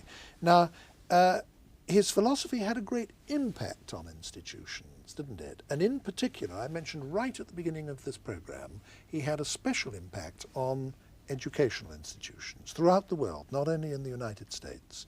Can you draw our discussion to a close by just telling us something of what Dewey's impact was on education in his own time and subsequently? Well, he approached his approach to institutions, as you pointed out, was sort of multi-layered, and he frequently thought that given institutions are frequently justified by certain kinds of, let's say, ideologies, and they're frequently justified by certain assumptions about what humans are, and he thought that a lot of the actual justifications could not actually be warranted. The pictures they give of man are actually pictures of man as they are under those current situations, and not as a picture of what man could be. Secondly, they're frequently in the justification. You mean the picture of man that certain institutions provide are in a sense circular, because they are pictures of man as he is living within those institutions. Right. Yes. Secondly, that a lot of people believe that you can only justify claims for institutional arrangements by actually seeing whether or not these things ultimately rest on sort of value questions, and one has to prove that these particular value judgments are ultimate, and etc. He tries to, well, this is part of his general theory of ethics, in which he wants to show the continuity between justification and ethics and justification and morals. He was always against the view that there was a dualism between fact and value. And then the role of the philosopher is to criticize some of these particular kinds of doctrines, and secondly, try to have something to say about the concrete institutional arrangements that were made at that time. And so what he does in this book, a number of his books, is take for granted— Which book? You haven't named Democracy the book. in Education, and previous writings, that's the classic, is to take for granted that a theory of education should be contextually relevant, that though there are invariant features of human life, there's no unique best way of organizing them, And the problem is to rationally discuss what institutional requirements are necessary under these specific conditions. Now, so part of the criticism of traditional philosophies of education was that they're frequently justified on dubious psychological assumptions, they're frequently justified on dubious meta-ethical things of how things could be justified, and he then shows, at least to his particular kind of satisfaction, that those are previously used to justify certain claims about education.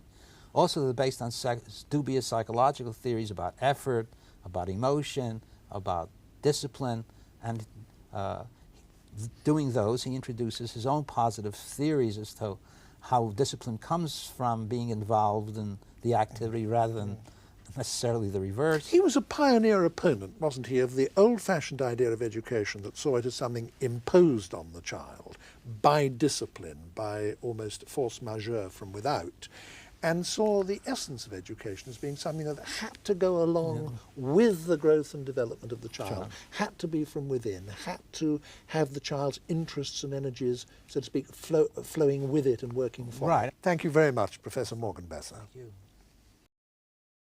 A great deal of the philosophy that's going on today in the English-speaking world, in fact probably most of it, can be traced back through intermediate developments to the work of two men, Gottlob Frege and Bertrand Russell. Working for the most part independently of each other, they laid the foundations of modern logic. But more than that, although the work on which they began concerned chiefly the principles of mathematics and the relationship between mathematics and logic, its implications went so wide that in the course of time it came to have a profound influence on philosophy in general.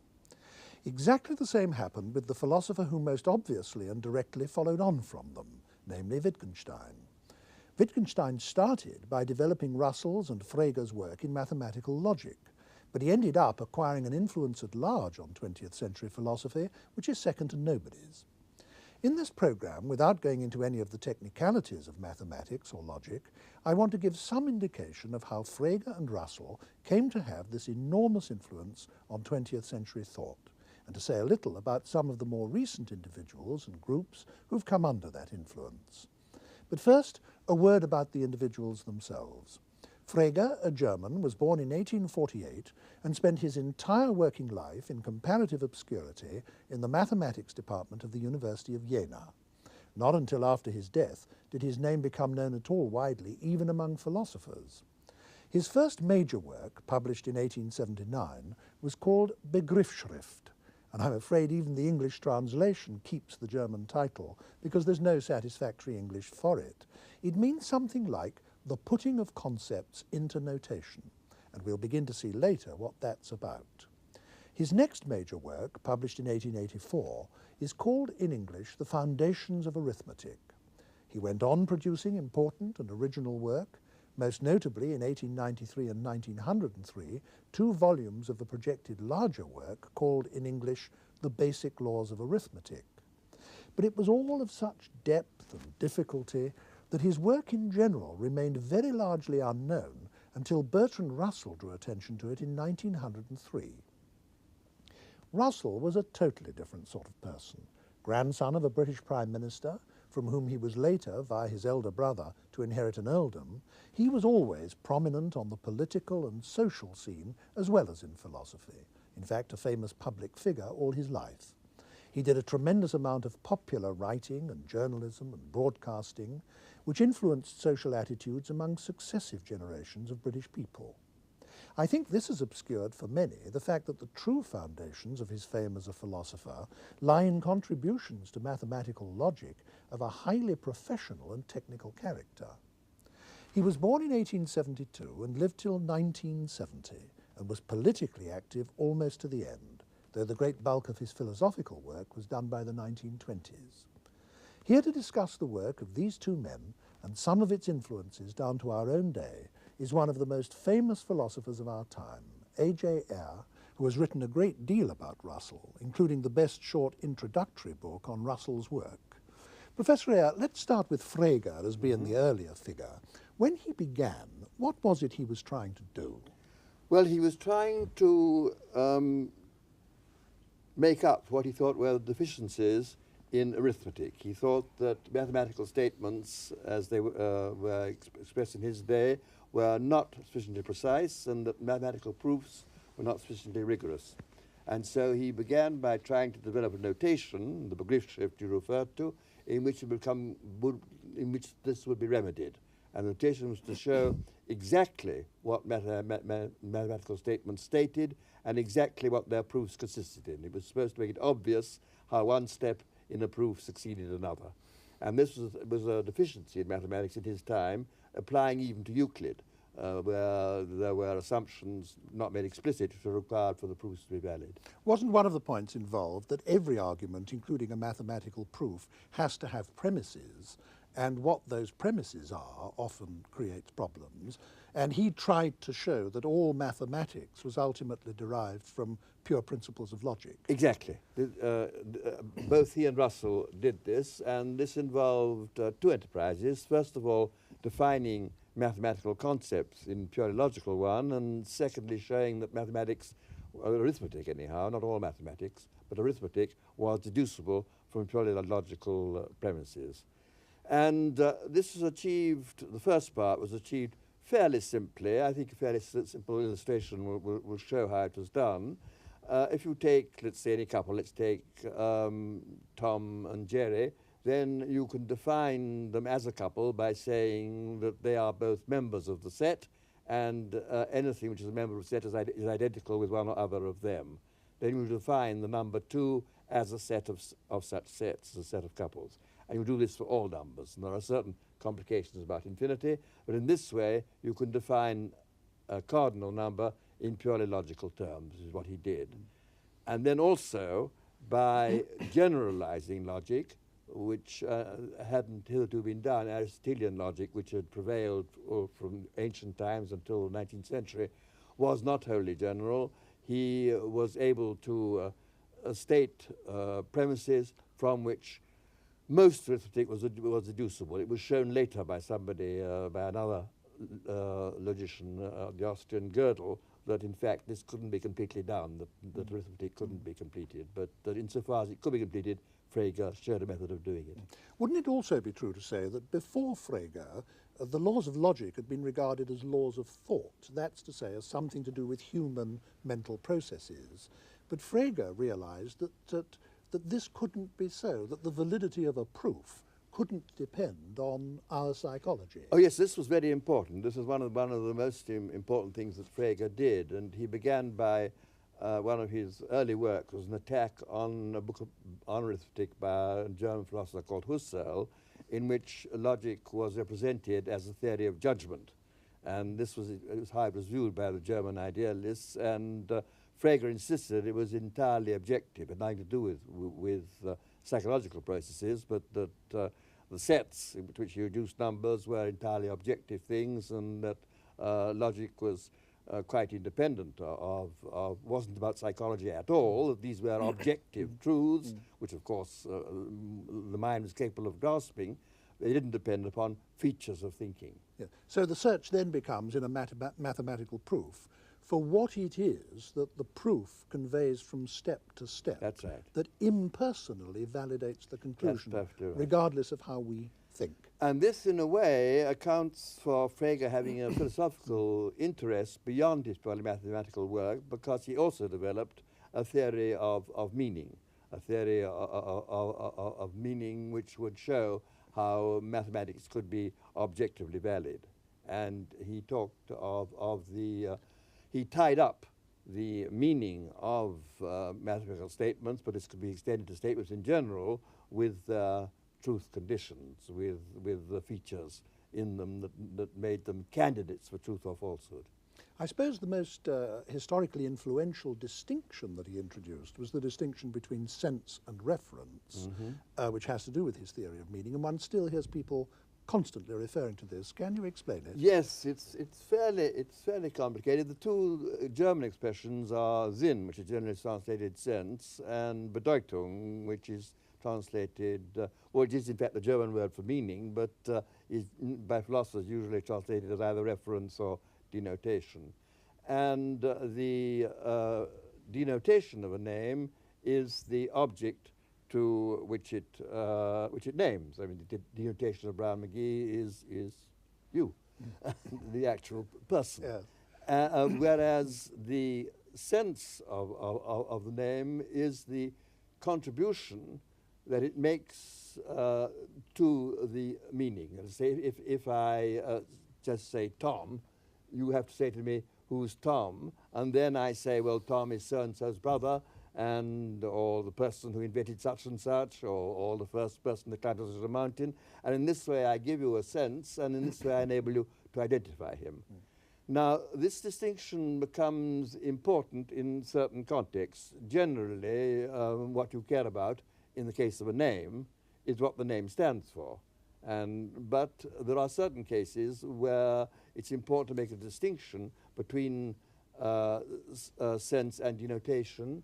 And one good example would be statements of identity. Frege's own favorite example was that of the evening star and the morning star, both of which, as you know, are in fact, Venus. the same star. Same Yes. star, Venus. Yes.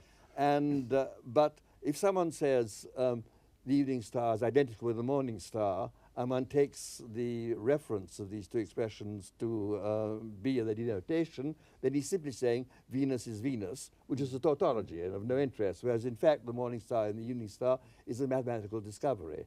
And therefore, in this usage, what the expressions refer to is not their denotation, not the object, but their senses. So in other words, he analysed meaning into two different components. That's right. Sense and reference. Yes. And a statement may have a sense, but not have a reference. No, well, this happens in two ways. And there could be names or nominal expressions, like present King of France, for example, which has a sense but no reference because nobody corresponds to it. And also there is the complicated case of expressions which have a function in a sentence as contributing to its making it capable of being true or false, but don't denote anything, like predicates. Is good, is bad, is so on and so on, which themselves are what he called incomplete expressions, namely don't themselves have a reference, but contribute to giving the sentence a sense, and through its sense a reference. And these distinctions that he introduced and his theory of meaning have in fact had a very widespread influence in philosophy, haven't they? They've become very fashionable in recent years, that's to say, and there's been a change in anyhow in England, and perhaps well, England and the United States to some extent, and a change in sort of main concern of philosophy. For a very, very long time, the theory of knowledge was dominant. Ever since Descartes and his successors in the 17th century, the main concern has been the theory of knowledge, what we can know and how we can know it and how we are justified in holding the beliefs we do. And in recent years, this has given way to what's sometimes called the philosophy of logic, which is mainly concerned with questions about meaning, and here Frege has come into great prominence. And for instance, my successor as Professor of Logic at Oxford, Michael Dummett, has devoted nearly, certainly 2 large books to Frege's work, and is concerned with exploring the implications of Frege's distinctions for a theory of meaning. Well, Michael Dummett, who I suppose must be called the leading living commentator on Frege, makes enormously large claims for him, doesn't he? He says that he's introduced a whole new era in philosophy, that he has de-psychologized philosophy, that in the way you just explained, he dethroned the theory of knowledge from the center of philosophy and replaced it with logic.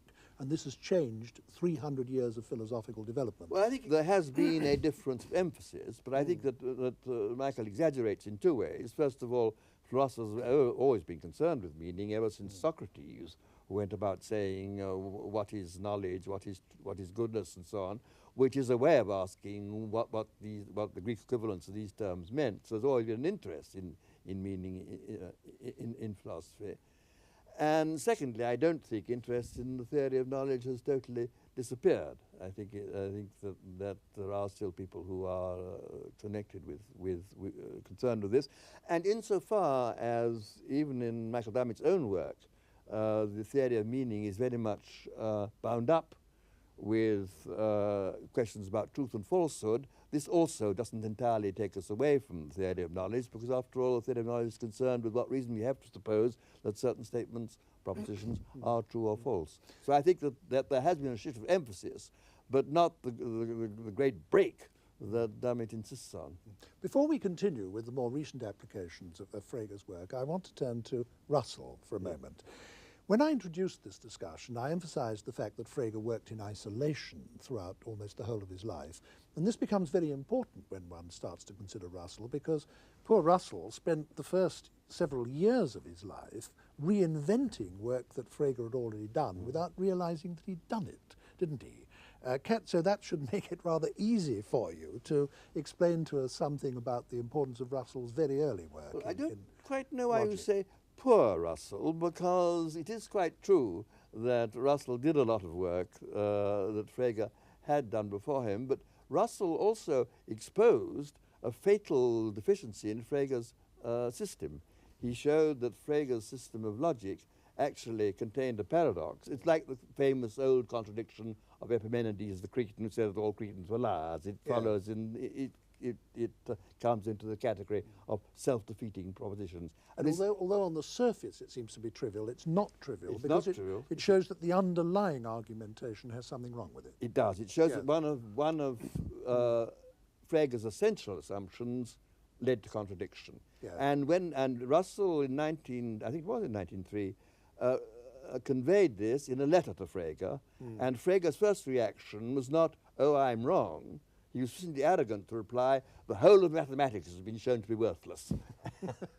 Then he thought this was going too far, and he then managed to put together some sort of answer to Russell's objection, but then it was shown only after Frege's death, in fact, by a Polish edition, that Frege's answer also was untenable, led to contradiction.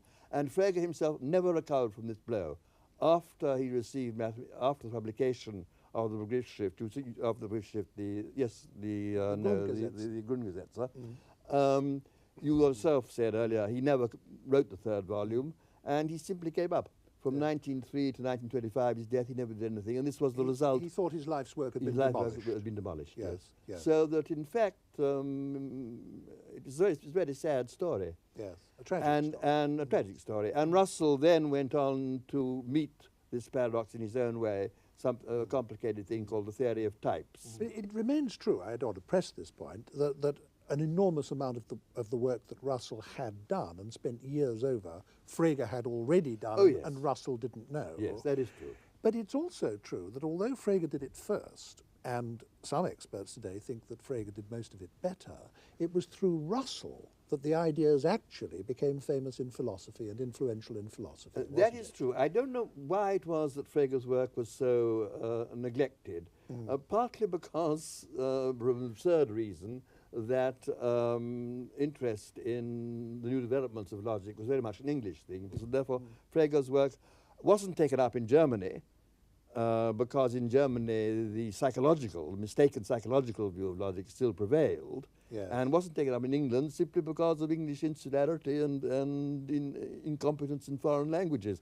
And it was left. But Russell, who had been brought up by German governesses and German nurses, did know German. Did know German. But even Russell only got it indirectly. What happened was that Russell and his collaborator Whitehead went to a congress in Paris in 1903 and met an Italian logician called Peano. And it was through Peano, whose work enormously impressed them, and who was working in the same direction, though with a less efficient system than Frege's, that they got to hear of Frege. And then Russell read Frege and at once realized how important that it was. And the result of all this was that the science of logic, which had remained virtually static for over 2,000 years since Aristotle, suddenly exploded into a whole new and enormous development. Mainly through Russell and Whitehead's Principia Mathematica, which it took them together about 10 years to write. Well, Russell wrote the Principles of Mathematics in 1903, where he does make acknowledgement to Frege, I think, in the preface and in the appendix. Yes, he does, yes. And then he went on with his tutor at Trinity Cambridge, Whitehead, to write a 3-volume work called Principia Mathematica, in which he actually tried to do the work of deducing mathematics from logic, and it's full of formulae, and it is a stupendous work, although, as you rightly said, it doesn't quite achieve the standards of logical rigor that Frege had achieved before it. But this was the one that really popularized the subject. Then all sorts of people took it up, and it took, from then on, it has proceeded by leaps and bounds. And it's now, so to speak, a major field of intellectual endeavour throughout the Western Yes. world, in every university. But and it's so on. interesting, I think also should be mentioned, that one of the effects has been not so much to subdue mathematics to logic, which is what Frege and Russell wanted, but to subdue logic to mathematics. Yeah. And that in recent years, mathematical logic has become more and more mathematical, Yes. and has had less and less to do with philosophy in general. And even a disciple of Frege, like Michael Dummett, is more interested in the semantic side of it, the theory of meaning, than he has hitherto shown himself to be in the purely mathematical side. Well, unlike Frege, Russell actually made the explicit step after he'd done all this work to general philosophy, Yes. didn't he? Not until he was 40 years old, but then he did. And he started producing general works of philosophy. Can you give us some indication of what position Well, he it's very odd took up? how little the two are connected. They, the one place where I suppose they are connected is something that Russell called the theory of descriptions. There was a puzzle about the meaning of statements like the present King of France, which didn't denote anything. What if you say the present King of France is bald? Exactly. There is no King of France. Yeah, and therefore, and didn't know anything, and therefore there was a question how it could be meaningful. And there had been philosophers. A notable example is a German called Meinong, who then thought that these things denoted what he called subsistent entities, and Russell thought this was rubbish, and he showed a way of translating out such expressions by showing that they in fact contained covert existence claims. That King France is bald was translated into there is one thing that now rules over France, and whatever it is that rules over France is bald, roughly. And this got rid of the apparent paradox. And so in that way, his logical work had a philosophical implication. But in the main, he simply went off on another tack. His first purely philosophical book came out in 1912. It's called The Problems of Philosophy. It's a Home University Library book. And in my view, still the best introduction to philosophy that there is, because Russell was such a marvelous writer, though it's a little bit old-fashioned. And there, he really takes no account of his logical work at all. He simply continues the British empiricist tradition. This is a book that follows straight on from Berkeley, Locke, Berkeley, and Hume, and it starts off with the theory of perception. It's very like Berkeley there. It says that what we perceive are not tables and chairs and things, but what Locke called simple ideas, what Russell, following his friend Moore, called sense data, and then deals with the old traditional philosophical question, how on the basis of being presented with these sense impressions do we arrive at physical objects? And then he deals with a set of traditional philosophical problems in that sort of way. And he more or less gave up logic after Principia Mathematica. He himself said that this wore him out. He collaborated on the book with Whitehead, but Whitehead was teaching mathematics at Cambridge and mainly occupied with that. Russell at that time was living independently. Well, he had a lectureship at Cambridge from 1910 to 1915, but in the first decade of this century he was living on his independent income, and so he had the actual work of writing out all these proofs. And he said that this really incapacitated him for ever doing any detailed work in future. And this is to some extent true. All his later work is full of brilliant ideas that he never fully works out. At a certain point he gets bored. He says, oh yes, it goes on like this. And he doesn't bother to dot the I's and cross the T's. And this is true of all his later work. I think that I see one very important continuing concern in the later work. I'd be interested to know if you agree with this or not. You've just said, I'm sure rightly, that Russell was a radical empiricist in the direct tradition of Locke and Hume. It seems to me that Russell was always concerned to validate the natural sciences in terms of sense data.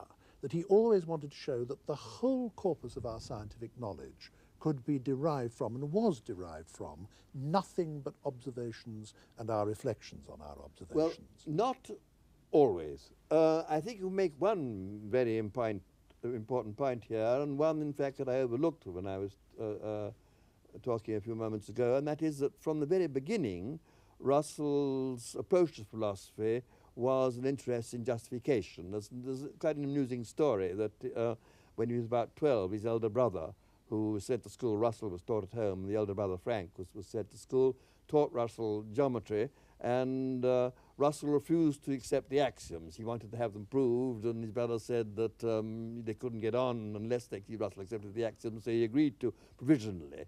But he always wanted to have everything justified. And this was common both in his approach to logic and mathematics and in his approach to other branches of knowledge, and as you say, also in his approach to science. He wanted to have a basis for our belief in science.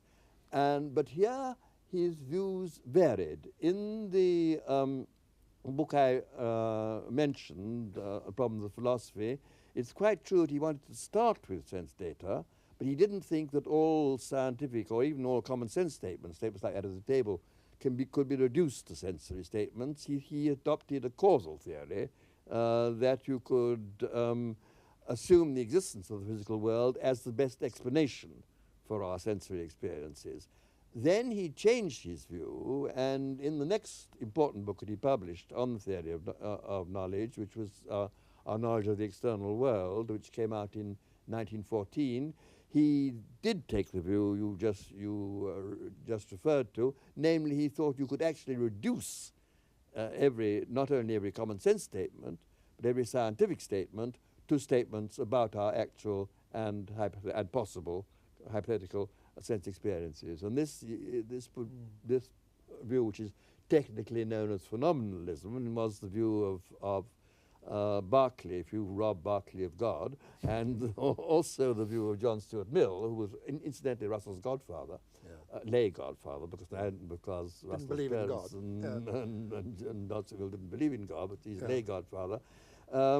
This phenomenalistic view was developed in Our Knowledge of the External World, and also in some important essays that Russell wrote in a book called Mysticism and Logic, which he produced during the First World War, an essay called something like Sense Data and Physics is the most important one there. And he continued this in another important book called The Analysis of Mind, which came out, I think, in 1921, and he adopted a theory which had been advanced before him by the pragmatist William James, Henry James's elder brother, in which both mind and matter were composed of what James called neutral stuff, and which were in fact sense data and images, and they differed only in being different arrangements of these fundamental data. But then Russell gave this up, and in 1925, well, 1925 is a curious book, Analysis of Matter, where there are traces of this view still remaining, but he mainly went back to the causal theory that he'd held in 1912. And when he revived his interest in philosophy in the 1940s, and in his final, or his next to last, philosophical book, Human Knowledge, Its Scope and Limits, he goes back to a causal theory. He always thought that the basis of our knowledge lay in sense experience, but he varied in the next step. I mean, it was only during one period of his work that he thought that the whole thing could be reduced to sensory terms. More often, and certainly at the end of his life very vehemently, he adhered to the causal theory, which put the physical world beyond the veil of observation. One thing that is constant with Russell is the attempt to bring a wholly new rigour to bear in philosophy, not only of a logical kind, but one's tempted to say of a scientific kind. He was always very concerned, for example, that our beliefs should relate to the evidence for them. This is something he reiterated over and over again, isn't it? And it's something which, if taken seriously, sweeps aside a great deal of traditional philosophizing and traditional thinking. Oh yes, that I think is true. And I think that this, you already mentioned that Russell had an influence on Wittgenstein, and indeed Wittgenstein was Russell's pupil. And as you know, Wittgenstein and also that group of philosophers in Vienna called the Vienna Circle condemned what they call metaphysics. And metaphysics, in their view, was consisted, at least partly, in any attempt to describe the world in non-scientific terms. They thought that this was the only world there is, and that science was a matter of forming theories about it, which were verified by observation, and any assumption that there was a superior world, a world inhabited by gods or anything of that sort, was nonsensical. And Russell certainly all the time held this, and was always concerned to justify science, and was always worried by the fact he thought the justification for science was extremely problematic. Yes, I mean, and it remained problematic to the end. To the end, I mean, and it's very interesting, in the last book that he wrote, Human Knowledge, the one I referred to, he then sets out what he thinks are the set of assumptions that require to be made if belief in scientific theories is to be justified, and makes it quite clear. Do you think these assumptions must, as it were, be taken on faith? Yes. And he tried to work out what we call a theory of induction, but was never entirely satisfied with it, and more or less said, well, I remember what he said. He said that we really can't be sure that science is true, but it has a greater chance of being true than anything else that can be set up as its rival. Yes, though he still couldn't validate it in the way he would couldn't have validate it in the way he would like to, to have done. Let's just talk now in an orderly way about the influence of Russell, because he and Wittgenstein, I suppose, must be the two most influential philosophers in the 20th century, at least in the English-speaking world. Now, I suppose Russell's first great influence was on his immediate contemporaries, and indeed older contemporaries like Whitehead and Moore in the Cambridge of his young day. Let us put it this way. In the purely logical work, in which Russell and Whitehead collaborated, it was, I think, Russell who had the more interesting ideas. I mean, I think the theory of types, the theory of descriptions, came from Russell. But when it came to trying to apply that sort of technique to philosophy, which to a certain extent Russell did in Our Knowledge of the External World, for example, in trying to reduce abstract concepts like concepts of points and instants to observational terms, then it was Whitehead who took the lead, and Russell got his ideas from Whitehead, and indeed they quarrelled over this because Russell didn't pay Whitehead sufficient acknowledgement. You'll find the theory developed in two books of Whitehead that came out after the war, The Principles of Natural Knowledge and The Concept of Nature. And Russell at one time was influenced by MacTaggart, who was a disciple of Hegel, and got Russell to be, both Russell and Moore, to be idealists. And Moore, first of all, rebelled against this in the interest of common sense. Moore was a great defender of common sense, and influenced Russell to the extent that he cured Russell of any belief in idealism. So their influence went that way. Also, with respect to ethics, in which Russell was never greatly interested, he accepted, like all Bloomsbury, he accepted Moore's Principia Ethica. He believed that good was a non-natural, indefinable concept and so on. But then Russell had a very big influence on the later, or my generation of philosophers, inasmuch as he convinced us that since science was sovereign in the description of the world, all that philosophy could do was elucidate and analyze. And so Russell can be regarded, I think, as the father of analysis. But here he differs profoundly from Wittgenstein. I don't want to go too deeply into Wittgenstein, but... Well, I'd rather you didn't, because we're going to devote the whole of the next programme to Wittgenstein. But one thing that will come out in our next programme is that Wittgenstein thought that philosophy was largely a matter of people getting into a muddle, and that the business of people like Wittgenstein was to, as in his own famous phrase, show the fly the way out of the fly bottle, to cure people of these muddles. Whereas Russell always thought that philosophical problems had a solution. And that was why he was so very hostile to the purely linguistic philosophy that developed, for example, at Oxford after the war under the leadership of Austin, because he thought this, the mere exploration of language for its own sake, the exploration of the implications of English usage, was trivial.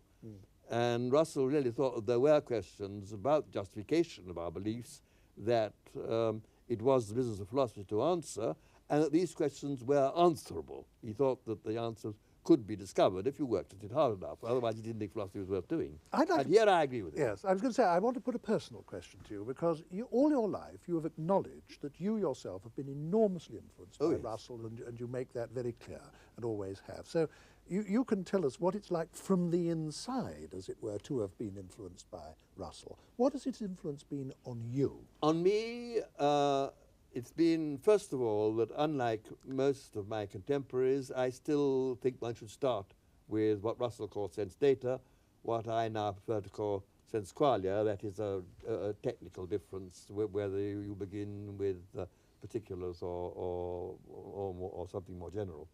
But for our present purposes, it comes to the same thing. So that on the whole, I share his certainly the starting point of his views on perception. I also agree with the importance, the primacy he attaches to the theory of knowledge. I am, and I've always been, a thoroughgoing empiricist. I agree with the view that Russell derived from Hume, that there's no necessity other than logical necessity, so that there's no such thing as causal necessity. Causal is just a matter what Hume originally said it was, namely constant conjunction and something purely contingent. I agree with Russell in rejecting any form of theology, or anyhow transcendent theology, and in rejecting metaphysics. And I also, and most importantly, agree with Russell that philosophy wouldn't be worth doing unless it posed questions to which we could find the answers. Perhaps not he, perhaps not I, but cleverer persons than I will eventually find the answers. And all these are examples not just of your agreeing with him, but of him having influenced Oh, you, yes. are they? All of them, quite directly. Yes, quite directly, quite directly. And I think you've even been influenced by him in the way you write, haven't you? That appears Well, to I me do to be regard the him case. as a master of English prose, and I think I'm not in the same class as Russell as a philosopher, but I do think that I do write English reasonably well. And I do think... And again, partly under his influence. And again, partly under his influence, yes. I think yes, there is affiliation there, both of ideas and of style, from Hume through Mill to Russell, and coming down a stage to me. Yes.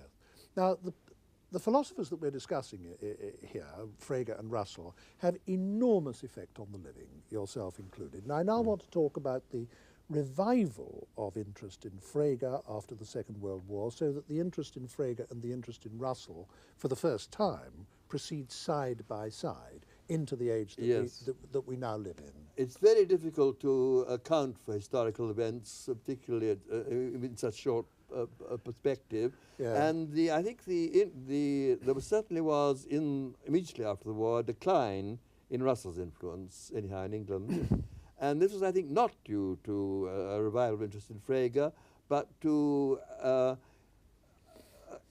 an increased importance attached to the work of Wittgenstein and Moore.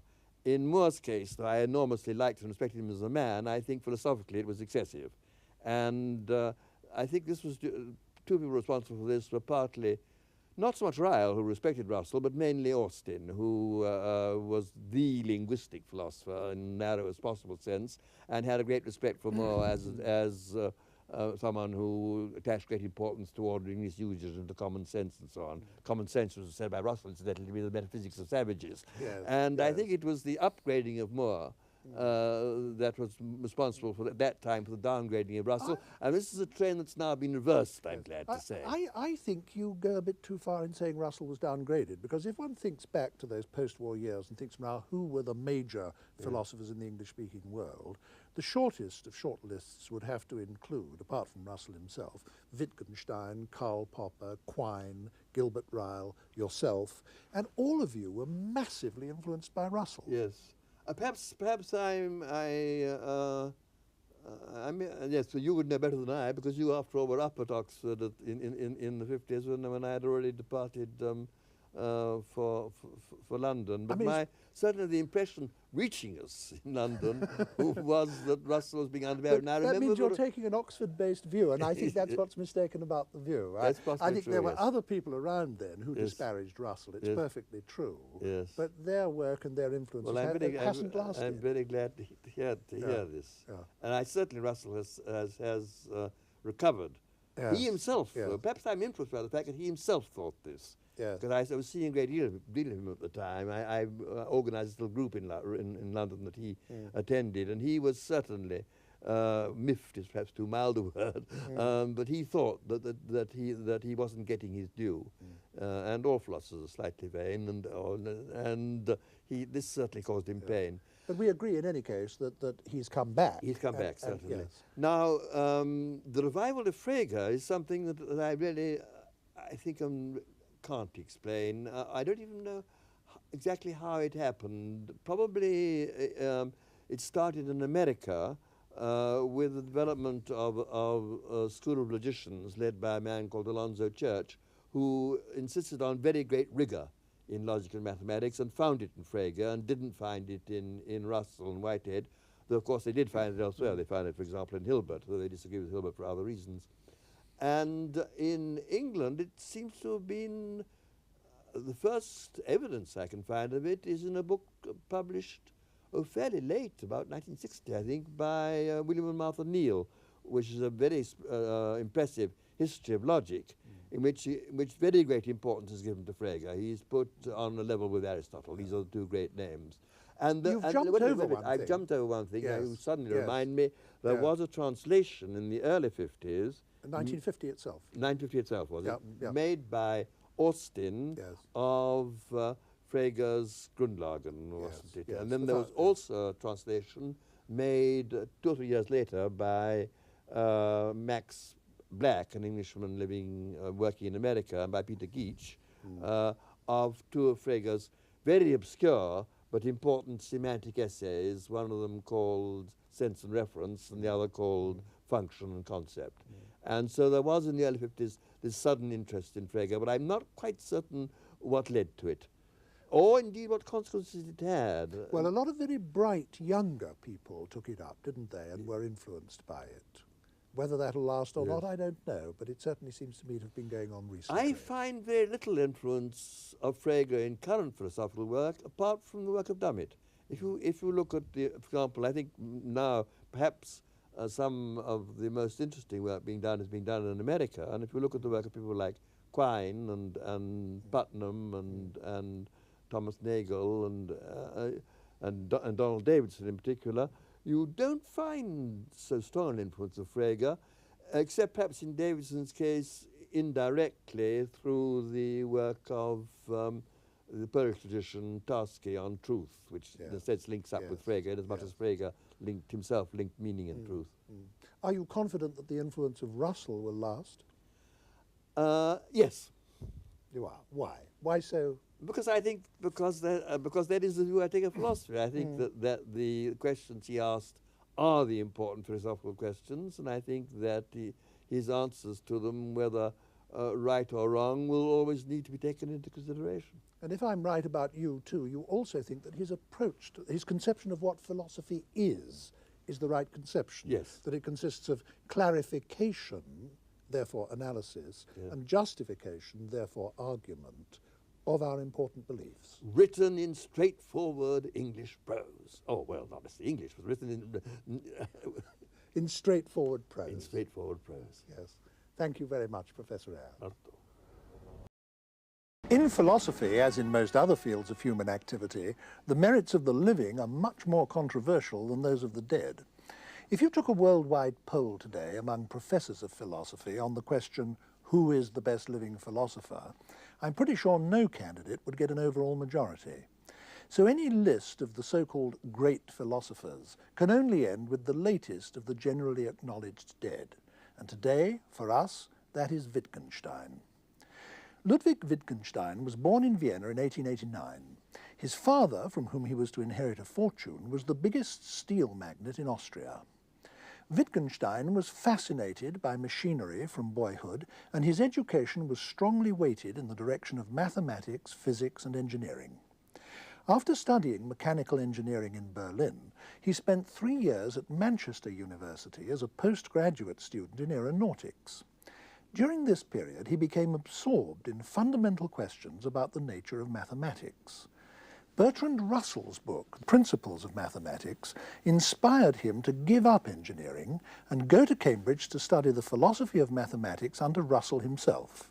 He soon learned all that Russell had to teach and went on to do the original research that was to produce his first book, the Tractatus Logico-Philosophicus, published in 1921 and usually referred to just as the Tractatus. Wittgenstein genuinely believed that in this book he had solved the fundamental problems of philosophy, so he turned away from philosophy and did other things. Meanwhile, the Tractatus acquired enormous influence, stimulating further developments in logic at Cambridge, and on the continent becoming the most admired text among the famous group of logical positivists known as the Vienna Circle. But Wittgenstein himself came to feel that it was fundamentally in error, so he went back to doing philosophy after all. In 1929 he returned to Cambridge, where in 1939 he became Professor of Philosophy. During this second period at Cambridge, he developed a completely new approach, quite different from his earlier one. During the rest of his life, its influence spread only through personal contact, since, apart from one very brief article, he published nothing more before his death in 1951. However, in 1953, his book, Philosophical Investigations, came out posthumously and proved to be the most influential work of philosophy that's appeared since the Second World War, at least in the English-speaking world. So here we have a most remarkable phenomenon, a philosopher of genius producing two incompatible philosophies at different stages of his life, each of which influenced a whole generation. These two philosophies, although incompatible, do have some basic features in common. Both are focused on the role of language in human thinking and human life, and both are centrally concerned to demarcate between valid and invalid uses of language, or as someone once put it, to draw the lines at which sense ends and nonsense begins. For me, the earlier of Wittgenstein's two main books, the Tractatus, remains hauntingly readable. But it has to be said that it's the later one, the Philosophical Investigations, that has made him a cultural figure of international significance during the period since his death. Here to discuss Wittgenstein's work with me is John Searle, Professor of Philosophy at the University of California in Berkeley. Professor Searle, since Wittgenstein himself repudiated his early philosophy, and since in any case it's now the later philosophy that's far and away the more influential, I don't think we ought to spend too much of our discussion on the early work. What is it about that that we really need to know? Well, I think the key to understanding the Tractatus is the picture theory of meaning. Wittgenstein felt that if language was to represent reality, if sentences were to represent states of affairs, then there had to be something in common between the sentence and the state of affairs. And he saw the way to describe that on the analogy with the way that pictures represent states of affairs. He thought there had to be some structural similarity, that just as the sentence was made of a sequence of words that stood for things, names, so the arrangement of words in the sentence pictured or mirrored the arrangements of objects in the fact. Now this gave him a remarkable sort of lever of a metaphysical kind where he could then read off, he thought, the structure of reality from the structure of language, because he thought that the structure of reality had to determine the structure of language. Unless language mirrored reality in some way, it would be impossible for sentences to mean.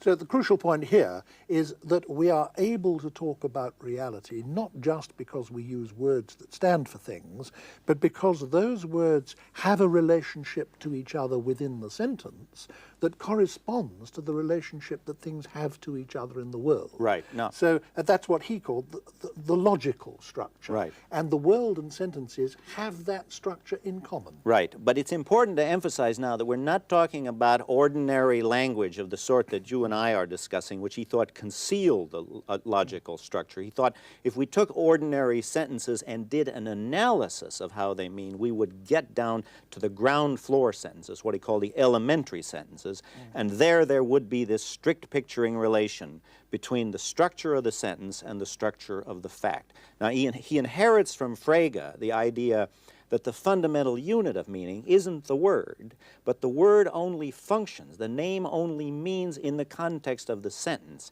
And as you said, it's the concatenation of the words in the sentence that is itself a fact that enables the sentence to picture the structure of facts in the world. Now, I think people will see quite easily how that can be the case when a sentence is picturing a true fact. I mean, if I say there's a cat on the mat, and there is a cat on the mat, I think that relationship is easily understandable.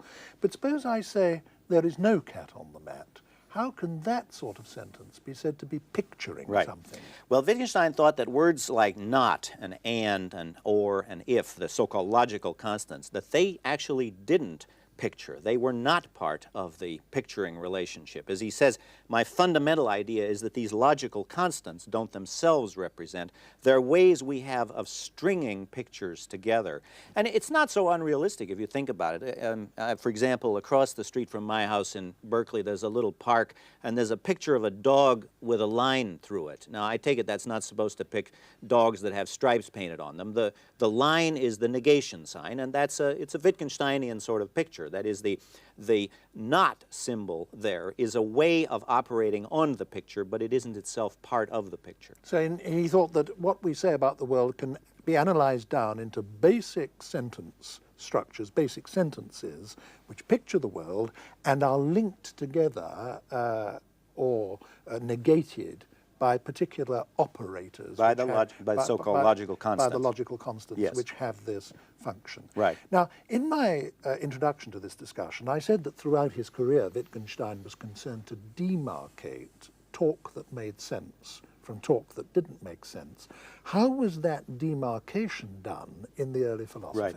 Well, in the early philosophy, in the Tractatus, Wittgenstein thought that the only language which, strictly speaking, made sense was this fact-stating language.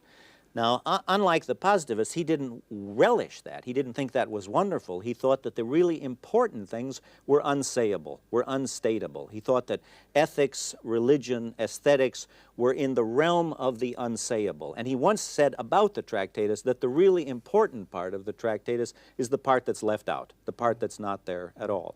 So he made a strict demarcation of meaningful language as fact-stating language. And the other parts of language, those parts of language that are not used to state facts, he thought were, strictly speaking, nonsense, and we couldn't really say anything. So although ethics, religion, the arts and so on are of fundamental significance in life, we can't actually ever do them justice in language. They are, as far as the Tractatus is concerned, they are even, it isn't that we can't do them justice. Our attempt to do them justice is meaningless. We can't say anything meaningful about them.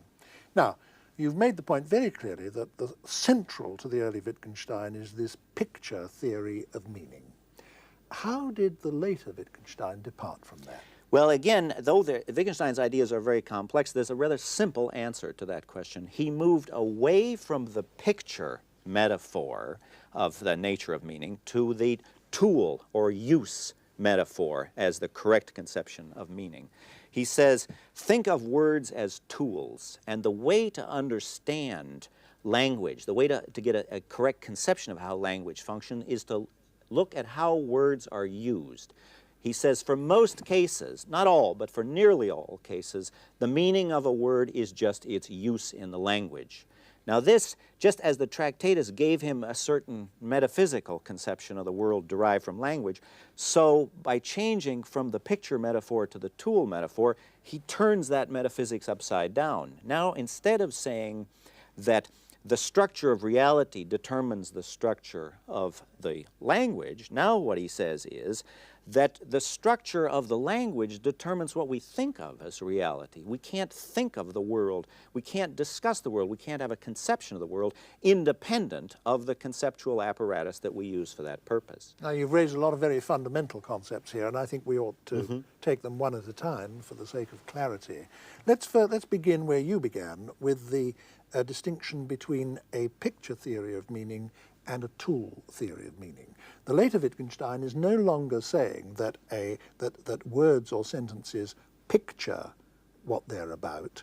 He's saying that a word or a sentence is like a tool, and what it means is what you can do with it, so that, in fact, the meaning of a term is the sum total of its possible uses. Now, it's in the nature of a picture that it does, in fact, picture only one thing. Pictures an object or a state of affairs, where it's in the nature of a tool that it has many uses, perhaps an indefinite number of uses. Now that applies to his view of language, doesn't it? Yes, precisely. Yes. Yes, let me say a little bit more about that.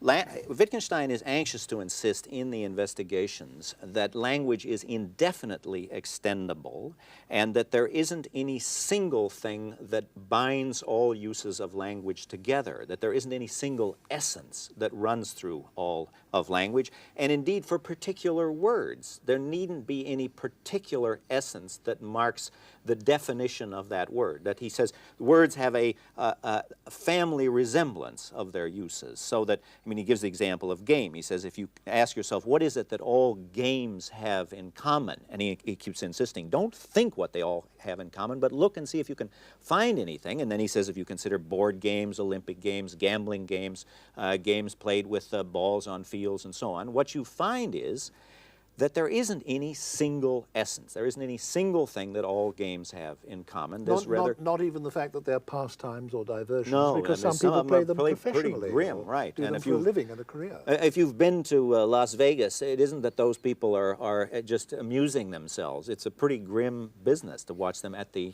gaming, as they're called, tables. But the idea he has is that the strength of the words derives not from some underlying essence, but from the fact that there's a series of crisscrossing relationships, similarities, and he compares that to the way that the various members of a family resemble each other. And he calls this a family resemblance relation. Now, it might seem like Wittgenstein was just saying sort of obvious points here, but remember, he is militating against a very powerful philosophical tradition. He's militating first against the idea of his own, that words get their meanings by standing for objects, and then secondly, an even older tradition that says words get their meanings by being associated with ideas in the head. And he's militating against a tradition that says, and this goes back to Plato, that in order for a word to have a meaning, there must be some essence, there must be some essential trait that the word marks. So the interest of his remarks about language derives a lot from their revolutionary or radical attack on a pre-existing tradition. He uses the term family resemblance so often that I think it's worth saying just a word or two about that. When we talk of a family, the different members of a family having a marked family resemblance to each other, it need not be the case that there's one single feature that they all have in common. It need not be the case that they all have the same nose or all have the same chin, but that there's no single feature that they all have in common, just an overlapping and crisscrossing a set of features from which they all draw, as it were. Now, Wittgenstein is saying that this is true of language and meaning, that if we look at a term or a word, it's a great mistake to look for the one thing that it means, because there is no one thing that it means. The meaning of a word is like family resemblance in that case. Namely, a word has several different meanings, like the several different members of a family. There may be a crisscrossing and overlapping set of relationships between those different meanings, but there's no one thing that the meanings all have in common, which is, as it were, the essence of that word. That's right. That's what he's saying. Now, he doesn't say that this is true for every word in the language. No doubt there are words that have strict definitions, but he thought that this was crucial for philosophers to see, because a lot of the words that trouble us, especially in philosophy, I mean, in ethics and aesthetics, words like good and beautiful, which he was very suspicious of these words, but he thought that part of our failure was we were looking for some essence of beauty or essence of goodness, whereas he insists just look at the various resembling, crisscrossing similarities in the use of these words. So he's saying, for example, that we have all sorts of different kinds of talk. There's scientific talk, religious talk, music talk, everyday talk, philosophical talk, such as you and I are having. And in each of these areas of discourse, language is characteristically used in different ways. And the same words will be used in different ways. So don't ask yourself, what is the specific meaning of this term? Ask yourself, how is this term being used in that particular area of discourse? That was one of his slogans. Don't ask for the meaning, ask for the use. And at this point, he introduces another metaphor. Indeed, it's one of his few technical terms. He introduces the notion of a language game. And the idea he has is that we should see speaking a language on analogy with playing a game, in that characteristically it's rule governed. We aren't ourselves entitled to lay down the rules. Not everything is determined by the rules, so there is a great deal of slack, room for interpretation. But nonetheless, we're engaged in rule-governed forms of activity. Now, this again is a disconcerting idea for a lot of philosophers, because he wants to insist that there isn't any foundation for the language games, any more than there's a foundation for football or baseball. These are just human activities.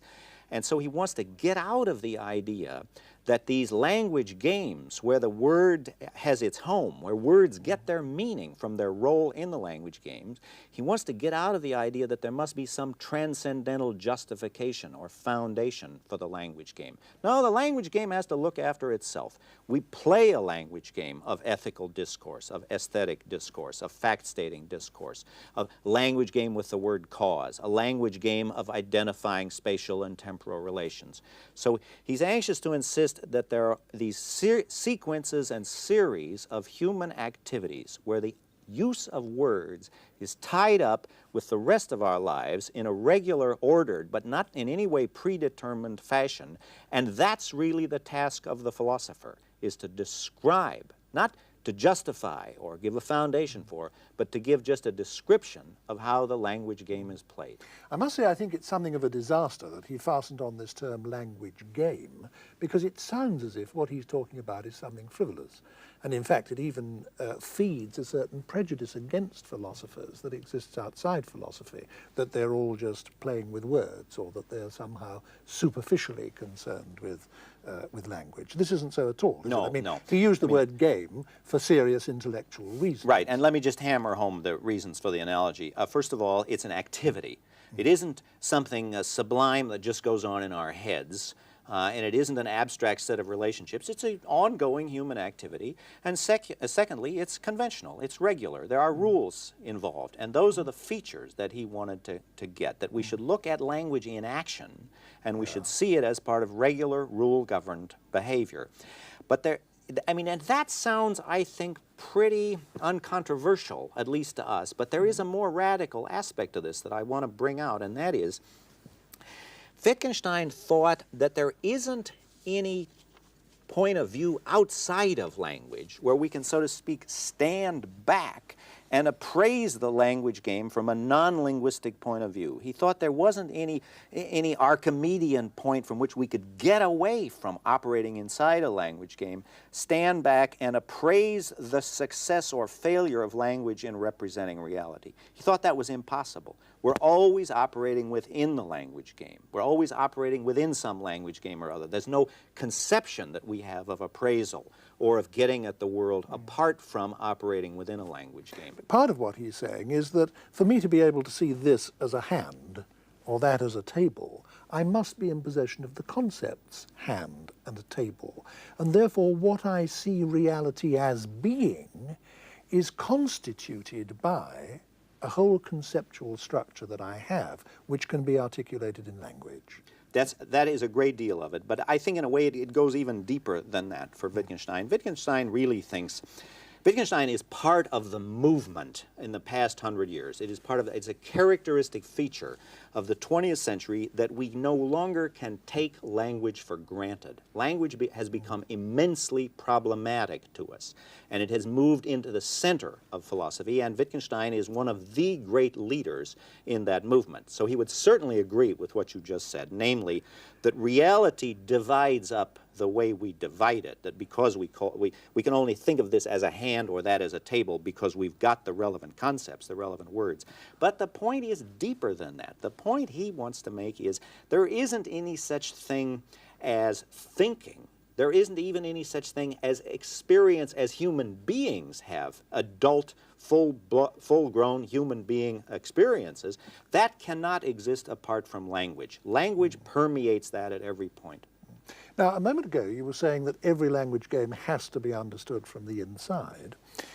One consequence of this is as follows, isn't it? Whereas the old logical positivists who'd been influenced by Wittgenstein's early philosophy were extremely dismissive of all religious talk, for example, and they thought that if I said something like God exists, that was just meaningless noise, exhaust.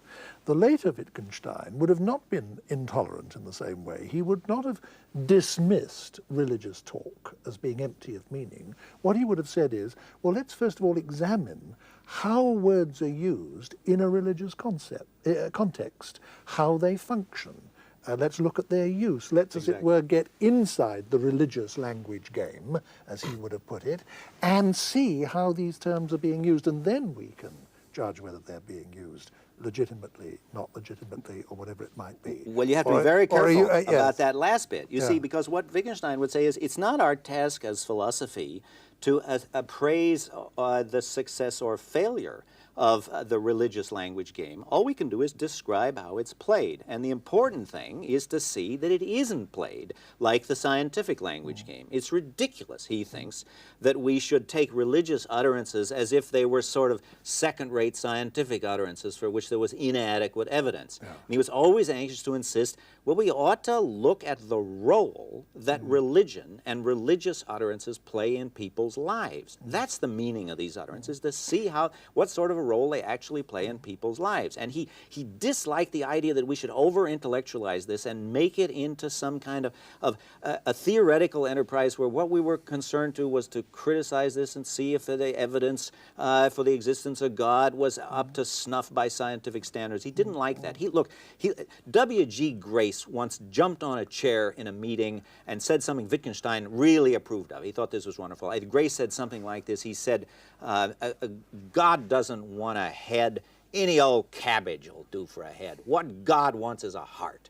Now, Wittgenstein liked that because he thought that was the language game in action. That was not trying to get outside it and do some sort of pseudo-scientific appraisal of it. But it is important, I think, for us to make the point that he didn't take a sort of anything goes attitude. I mean, he did think that philosophical puzzlement is characteristically caused by our using the terms from one language game as if they belong to another, by, for example, trying to judge, as I think you just said, trying to judge, say, moral talk or religious talk as if it were scientific talk. And that having got ourselves into these puzzles and problems, the way to get ourselves out of them was to pay very strict attention to the way the words that we were using normally functioned in I think that's right. In actual human discourse. And he does have various ways that he summarizes this. He says philosophical problems characteristically arise when we take the word out of the language game where it's at home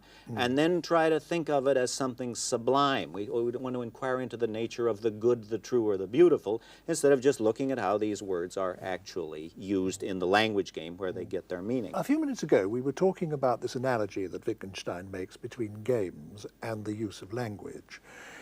There was one important aspect of it that we didn't take up because we can't talk about everything at once. A game is a rule-governed activity, and language is a rule-governed activity, and has to be, because if I didn't follow certain linguistic rules, what I said would be unintelligible and wouldn't communicate or perform any of the functions I want it to perform, so I have to follow certain rules. Now, Wittgenstein argued that because that was so, there could be no such thing, even in theory, as a private language. And his argument to this effect has become one of the most controversial aspects of his philosophy. Can you say a word about Yeah, it sure has. Well, I would be glad to. In a way, I'm reluctant to get into this hassle because there's so much junk written about the private language argument. But just let me say a little bit about it. First of all, you got to say something about rules. We've been talking as if the notion of a rule for Wittgenstein was unproblematic, but it wasn't. His notion of a rule is itself one of his important contributions to philosophy. What he thought was, first of all, that rules don't block off all eventualities, that language isn't everywhere bounded by rules. Nothing is everywhere bounded by rules. There are always lots of gaps left open by any system of rules. He gives the example of throwing a tennis ball when you serve. There's no rule how high you have to throw it. But I suppose if somebody could throw the thing 5 miles high and we had to wait all day, they'd make a rule. I mean, the rules are never final. Now, another thing he said about rules is that rules are always subject to different interpretations. And if you've ever been through the income tax laws, you know this. I mean, the American history of it is a series of different interpretations. So it looks to Wittgenstein as if there's a kind of skepticism that arises here, because if anything can be made to conform to the rule by some fancy interpretation, then anything can be made to conflict with it, and you wouldn't get either accord nor conflict. The rule would then seem to drop out as irrelevant. Now, his solution to that is to say, obeying the rule is a social practice. It's something we learn in society. Society just has ways of making people and training people to conform to rules. Now, he applies that to this whole private language problem. The problem of the private language is, could there be a language where I just named my own private sensations in a way that no one else could understand it? Now, the reason for all the fuss is that a lot of people in the history of philosophy have thought that must be the basic use of language. In the whole Cartesian language must name inner experiences. That we get to the real world, to the external world, by starting from our inner experiences, by starting from inside and working outward. Now, Wittgenstein wants to say two things about that. First of all, that isn't how the words for our inner experiences actually function. They don't name private objects. Rather, they're used in conjunction with public criteria, behavior, situations. So we're not, in fact, speaking a private language when we use sensation language. But secondly, and more controversially, he says we couldn't, in fact, speak a private language. We couldn't give a private ostensive definition where we just sort of point inwardly to some private experience and name that experience. Because, he said, unless we can appeal to some larger social gathering, there won't be any difference between my thinking I'm using the word right and I'm actually using it right. So his discussion of the rules and the social character of rules is really what underlies his rejection of the idea of a private language. And it's important for him to reject the idea of a private language, as you say, because he's reacting against a whole tradition of philosophy that goes back to, I suppose, Descartes, but certainly includes Locke, Berkeley, Hume, the empiricist philosophers who say that we start by cognition of essentially private states of mind and infer the world or build up a conception of the world from that. Now, the later Wittgenstein seems to me to be saying this, that because the sum total of a word's possible uses constitute its meaning, in the end, what language means and what words mean depend on forms of life, on the social contexts within which they're used. And in fact, he uses that phrase, forms of life, a great deal. So that all the ultimate criteria of meaning are not personal, are not private at all. They are essentially social, are they not? That's right. And it's important to emphasize that the notion of use is itself a social notion. It's something that I do in conjunction with other members of a society, and it's only because I'm trained to respond in certain ways that we avoid this skepticism that says, well, anything I do can be made to seem to be in accord with some rule or other, or I could always interpret the rule in such a way that would come out in accord with it. And he does emphasize the idea that a language is a form of life, that we can't sort sort of carve off the language and look at it apart from the human activities where it actually has its meaning. When people pick up Wittgenstein's books to read them, I think they're often struck and surprised straight away by what they find, because these books are not written in the way that ordinary books are. They're not written in continuous prose. They're written in separate paragraphs, and each paragraph is given a number. And very often it's not clear what the relationship is between a paragraph and the other two on either side of it. And usually there isn't much in the way of connected argument either. You get these brilliant metaphors, brilliant examples, brilliant similes, so that the writing is wonderful, and yet it's difficult usually to see what it is he's saying. Now, why did he write like that? Well, several reasons. But first of all, I do want to say I entirely agree with you about the character of the prose, and it is both entrancing and exasperating. I know I felt that when I was preparing for this program. I went and reread acres of Wittgenstein, and there just is a huge amount. And it is enthralling. You begin to start thinking that way yourself. You begin to address your wife in Wittgensteinian aphorisms, which can be very exasperating. But you have this feeling that when you take up one of these books and read it, it's a bit like getting a kit for a model airplane with no instructions as to how you're supposed to put all these pieces together. And that can be extremely frustrating. It's a sort of do-it-yourself book. But why did he write like that? Well, first of all, I think it was the only way he found natural. I mean, he often says what a torture it is for him to try even to put these paragraphs together consecutively, much less to write conventional prose articles and books. But secondly, I think there is an element almost of arrogance in this. Wittgenstein wanted it to be different from the standard ways of doing philosophy. He hated the sort of standard articles that appear in journals and standard books that are written to be read by undergraduates in philosophy. By the way, he would have hated the kind of thing you and I are now doing, two professional philosophers discussing his views on television. But he did want to be deliberately different from other people. And then there's a third aspect of this, is that he honestly and sincerely was struggling to say something new and different. And he always had the feeling that he hadn't said what he really meant, that he was struggling to find a mode of expression, and that he never really succeeded. And then lastly, I think we need to say for English-speaking viewers that this, though it looks strange to the English eye to see this books written in this way, it's not all that unusual in German. There is a tradition in German philosophy of writing aphoristically. You see it in Nietzsche, it's in Schopenhauer, in Lichtenberg, just to mention a few. And the writing is at its best wonderful. I think we ought to do him the justice of he's a great stylist. He's a great stylist, and some of the sentences stay in your mind for the rest of your life after you've read them. Yes. In my introduction to this discussion, I mentioned the fact that in the last, I don't know how long one ought to say, 10 years, 15 years, probably not much more than that, he has become an international figure of importance quite outside philosophy. When one reads books and articles and journalism that have nothing to do with philosophy, one is beginning now over and over again to come across Wittgenstein's name. Can you say just a little about the fields outside philosophy in which he is important, and indicate at least what kind of an influence he appears to be having? Well, at present, I think it's a kind of name-dropping. It's an okay name, and he's certainly mentioned in a lot of fields, but I think he would feel himself that he has not been adequately understood, and indeed has not been adequately understood in philosophy. But some of these fields are literary criticism and aesthetics generally. Wittgenstein is now often referred to, and I think will become more influential. There is a great deal of mention of Wittgenstein in social sciences, particularly anthropology, because he thought of himself as doing a kind of anthropology.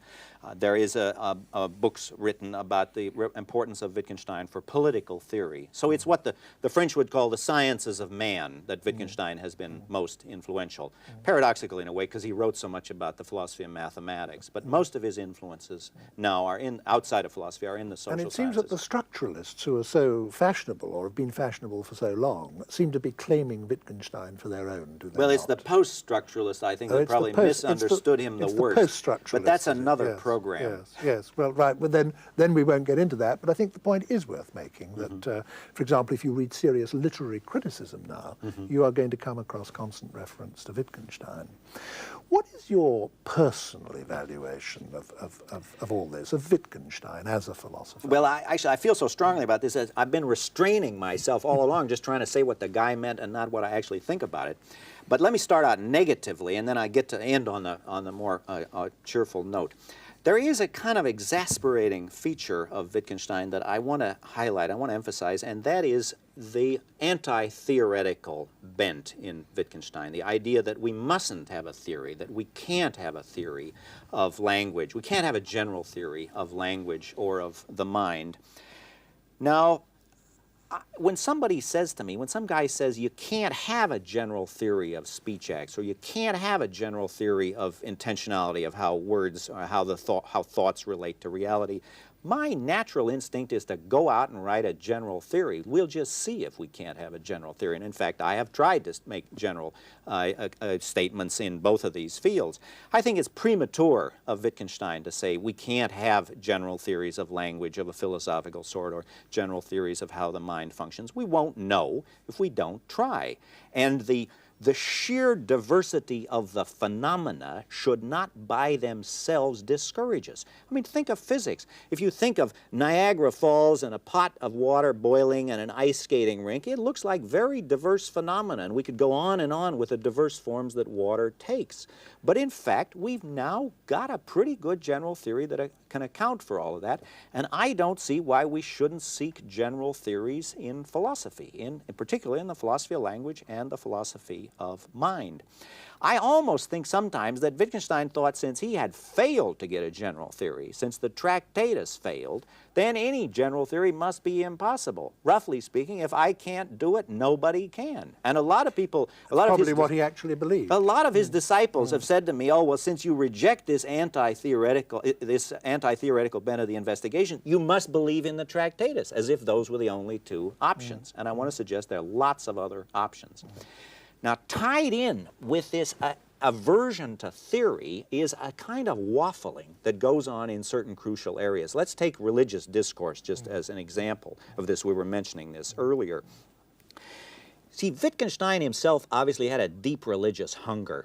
I mean, it wasn't this sort of middle-class English attitude about religion that it's just something for Sunday mornings. No, he really had a religious hunger. There are these constant references to God and getting himself right with God, and yet I think most people would say that he was an atheist. Now, in a way, you feel almost that he wants to have it both ways, that he wants to be able to say things like, well, we just need to know the role that religious discourse plays in people's lives. But of course, you won't understand that role unless you see that religious discourse refers beyond, that the only reason that people pray is because they think there's a God up there listening. And that's not, whether or not God is listening is not part of the language game. The language game of religion can only be played the way it is because people think there's something outside the language game that gives it sense.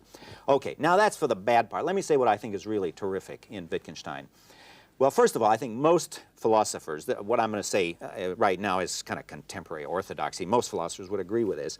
He has made terrific contributions in the philosophy of language and in the philosophy of mind. His contribution in the philosophy of language is that he really mounted devastating attacks on the idea that words get their meaning by standing for things or by being associated with some introspective process, by standing for some mental thing in the mind. And he does knock those views pretty effectively. And also, he is pretty good, one, I think, of the most powerful, not the only one, but certainly one of the most powerful expressions of the view that speaking a language ought to be seen as a form of human activity, that words are also acts. Words are deeds, and that is an important line of investigations. Now, in a way, his discussion in the philosophy of mind is just as important as his work in the philosophy of language, and it's a very effective attack on the Cartesian tradition, on the idea that we really live in two worlds, a mental world and a physical world. But his attack on Cartesianism is so powerful precisely because he doesn't make the mistake of most anti-Cartesians of thinking, yeah, you just have to reject the mind. Just say there isn't any such thing as mental phenomena. What he does is a painstaking analysis of a whole lot of psychological concepts, belief and fear and hope and expecting.